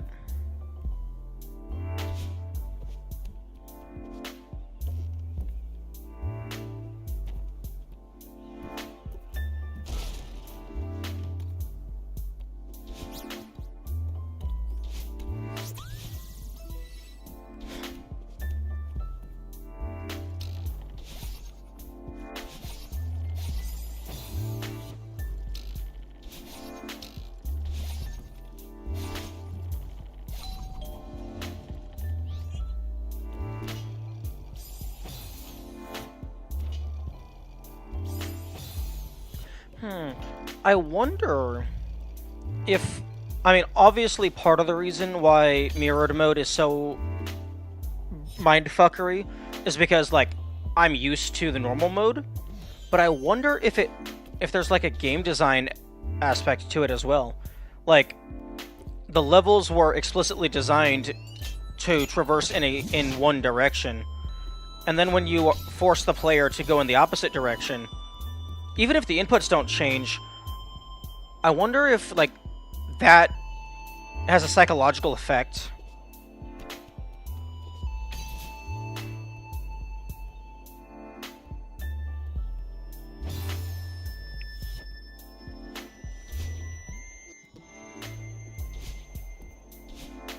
Or if it is entirely because, like, I have 50, 60 hours of muscle memory ingrained into the other direction.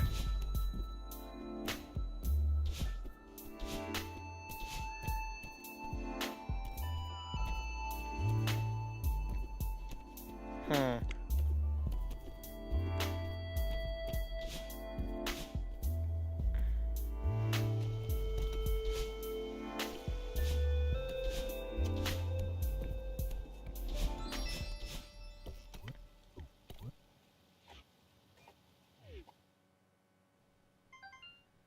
Yes! I'm so happy. I am so happy that this gets modified.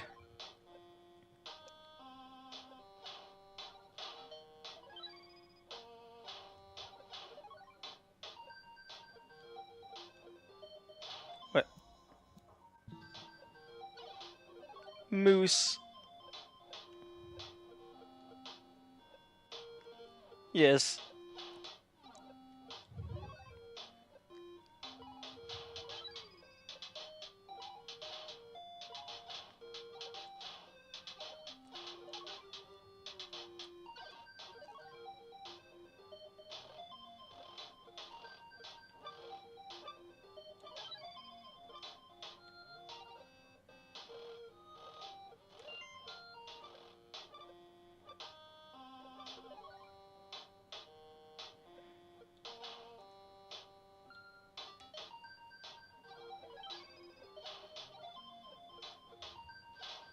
Okay, the euphoria has dropped off somewhat.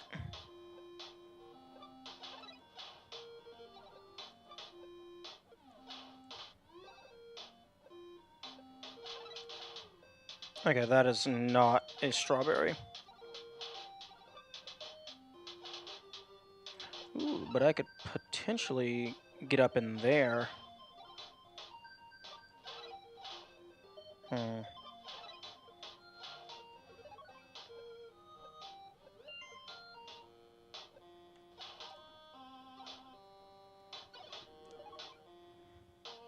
Oh, the timer is reversed as well. I wish the timer in the main game got reversed. That would be hilarious.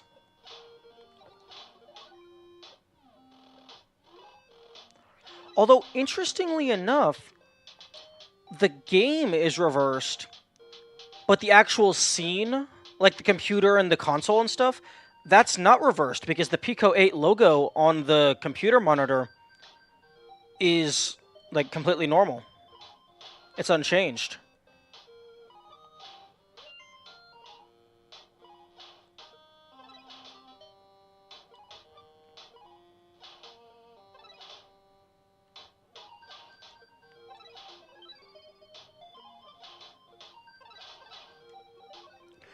Hmm.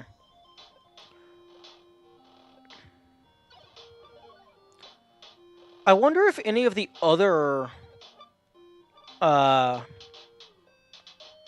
variations, I think they're called, affect the Pico 8. Because the Battlein skin does not affect it.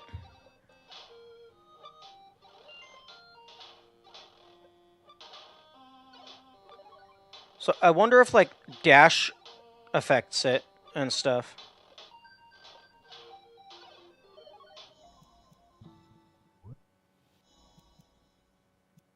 Variants.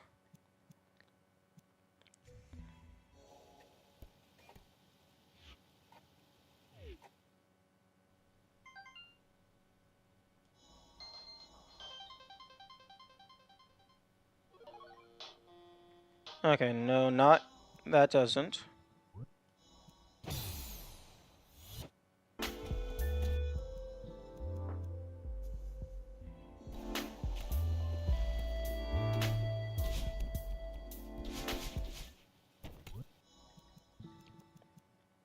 Uh, you already can't grab.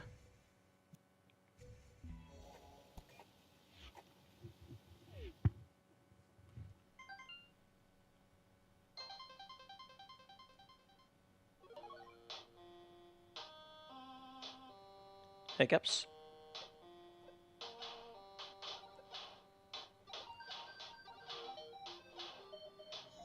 Okay, I think it might only be...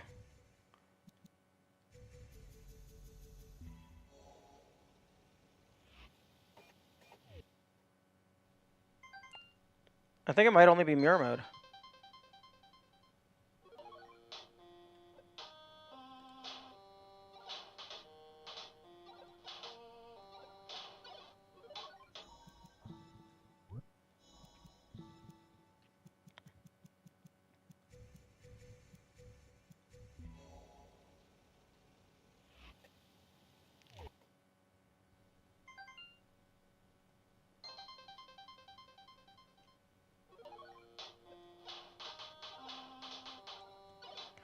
Okay, yeah, it looks like it's only mirror.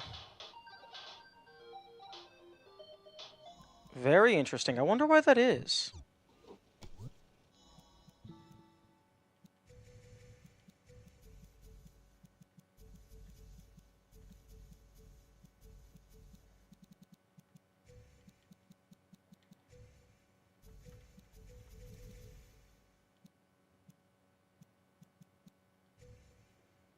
Hmm.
I find it interesting that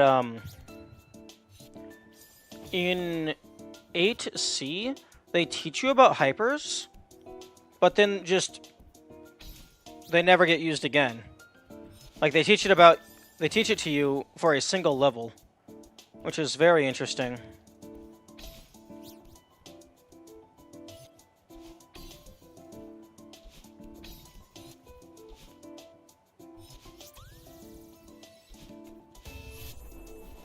Where could they be used again? I mean, I don't know where they could be used again. I just think it's interesting to introduce a mechanic that's exclusively for a single level.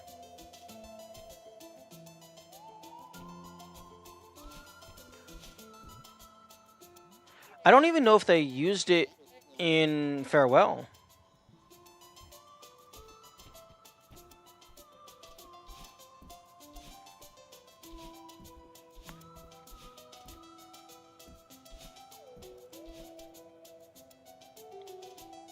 Farewell already has wave dashing. Yeah.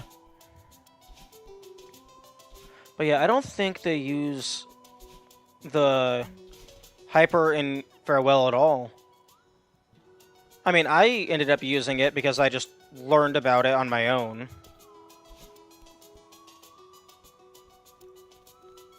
Oh, they didn't? That's what they mean? I think it would be confusing with both wave dashing and hypers. Yeah, true. It could be a little confusing.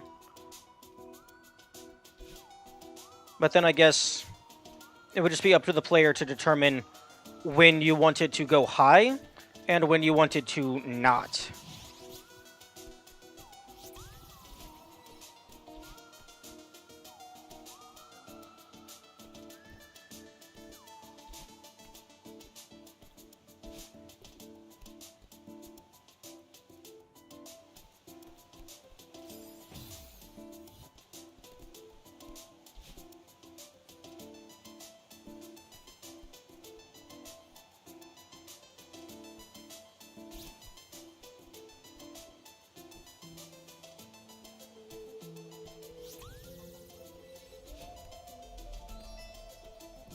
I have to break this first.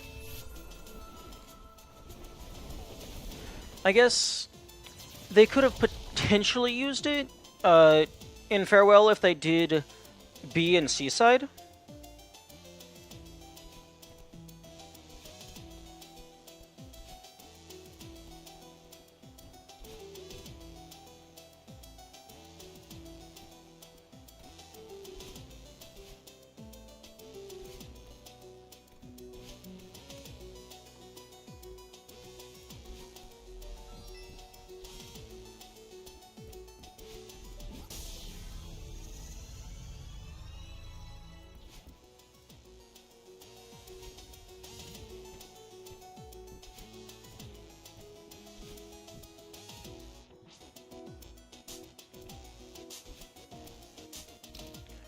Oh, so yeah, the Heart Gate in Farewell doesn't have enough of hearts to make sure people know how to hyper.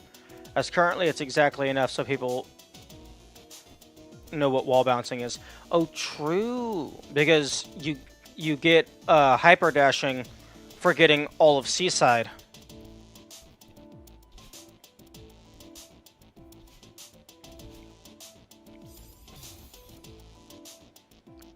So yeah, unless they added like an extra heart, an extra heart gate on Farewell B and Seaside.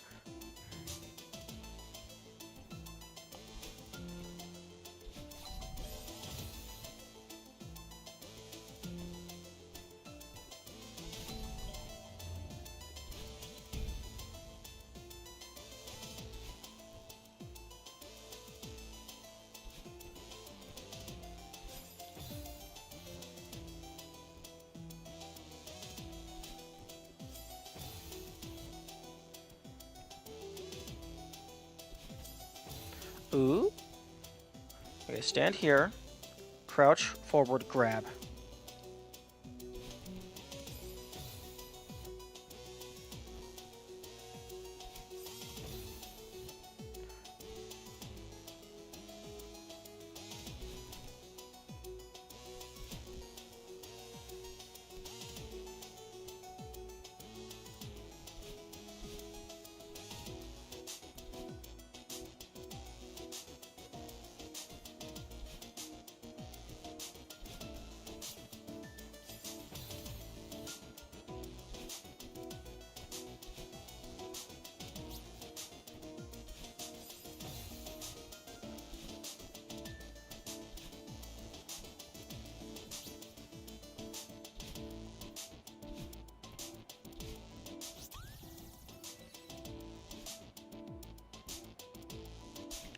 Actually.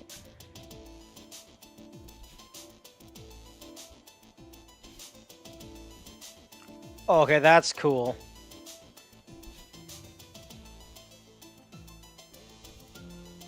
So get right up against the door to where you're, like, completely invisible. Dash. Nice.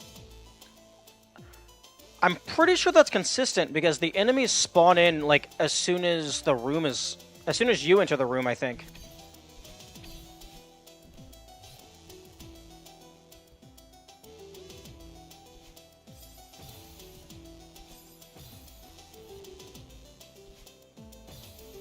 Can I... Can I do a wall bounce?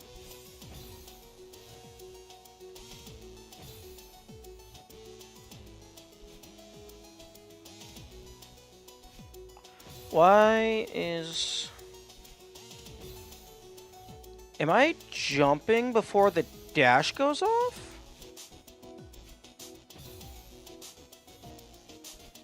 Yeah, because I'm not pressing... Looking at the input display, I'm not pressing forward.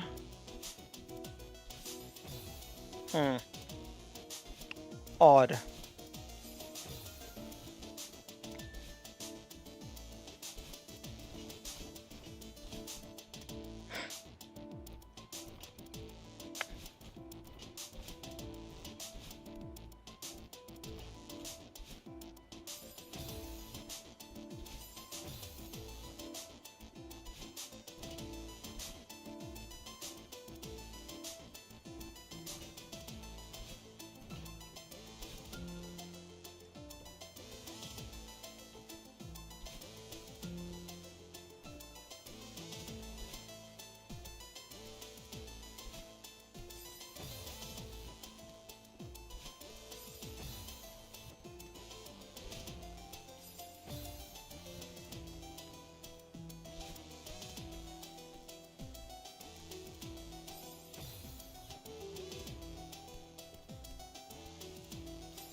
Oh, right.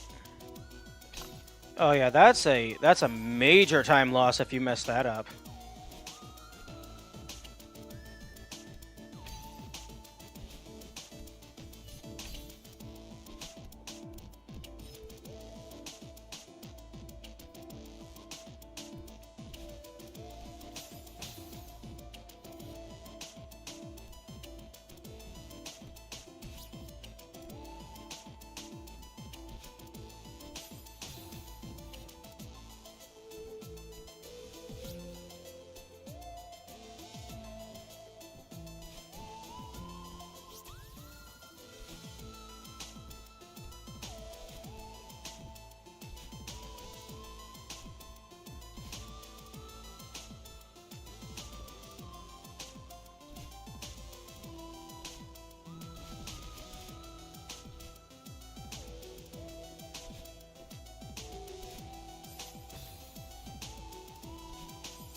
Excuse me?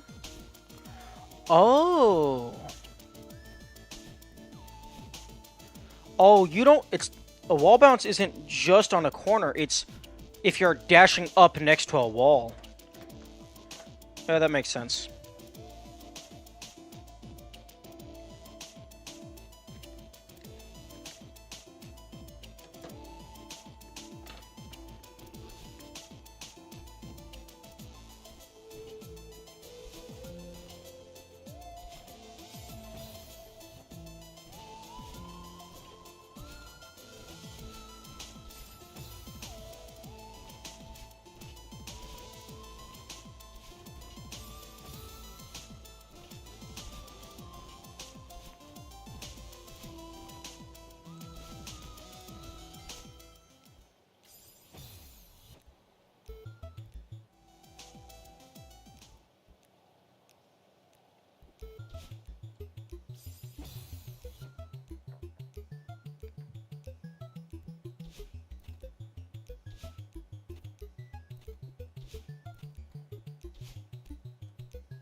All right.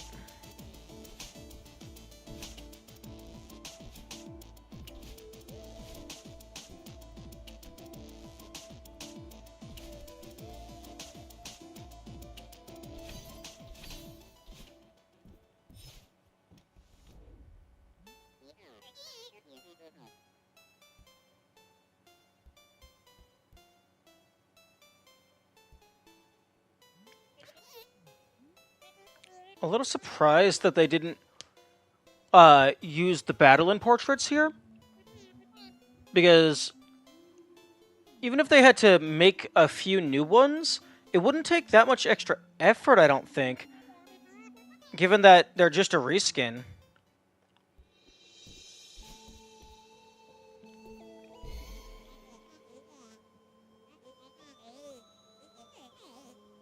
Oh, it's not completely a reskin. Battlein looks like maybe their hair is a little bit sharper?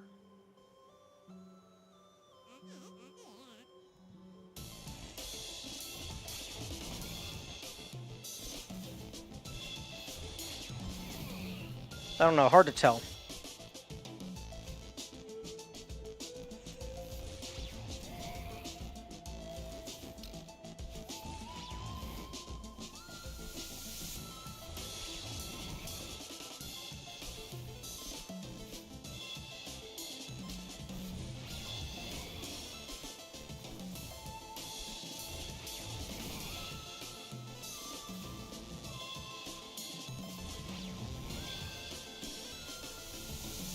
Oh, is it gonna be awkward?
Interesting.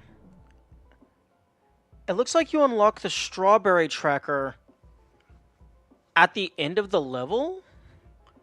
I wonder if I hit restart chapter if it would remember that. I'm not going to test that though.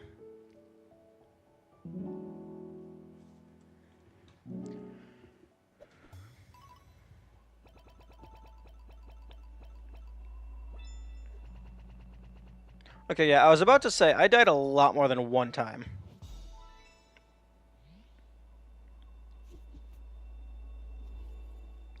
Okay, I think I'm going to call it there. Pico 8? Okay, so in order to have the reversed Pico 8, you have to do it on a reversed file. Okay. I'm gonna call it there. A little bit shorter stream than usual, but tomorrow will be normal length. Thank you all for being here. I am almost done. Well, almost done with the non-insane stuff. I just have one B-side and then farewell. And then that's everything. Well, I mean, Moonberry, but full clear B-side, full clear farewell. And then it's just the Goldens.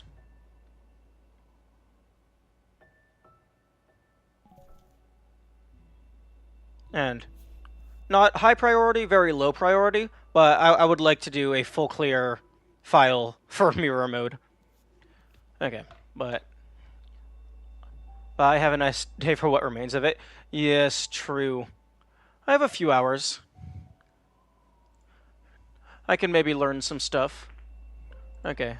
Farewell, have good days.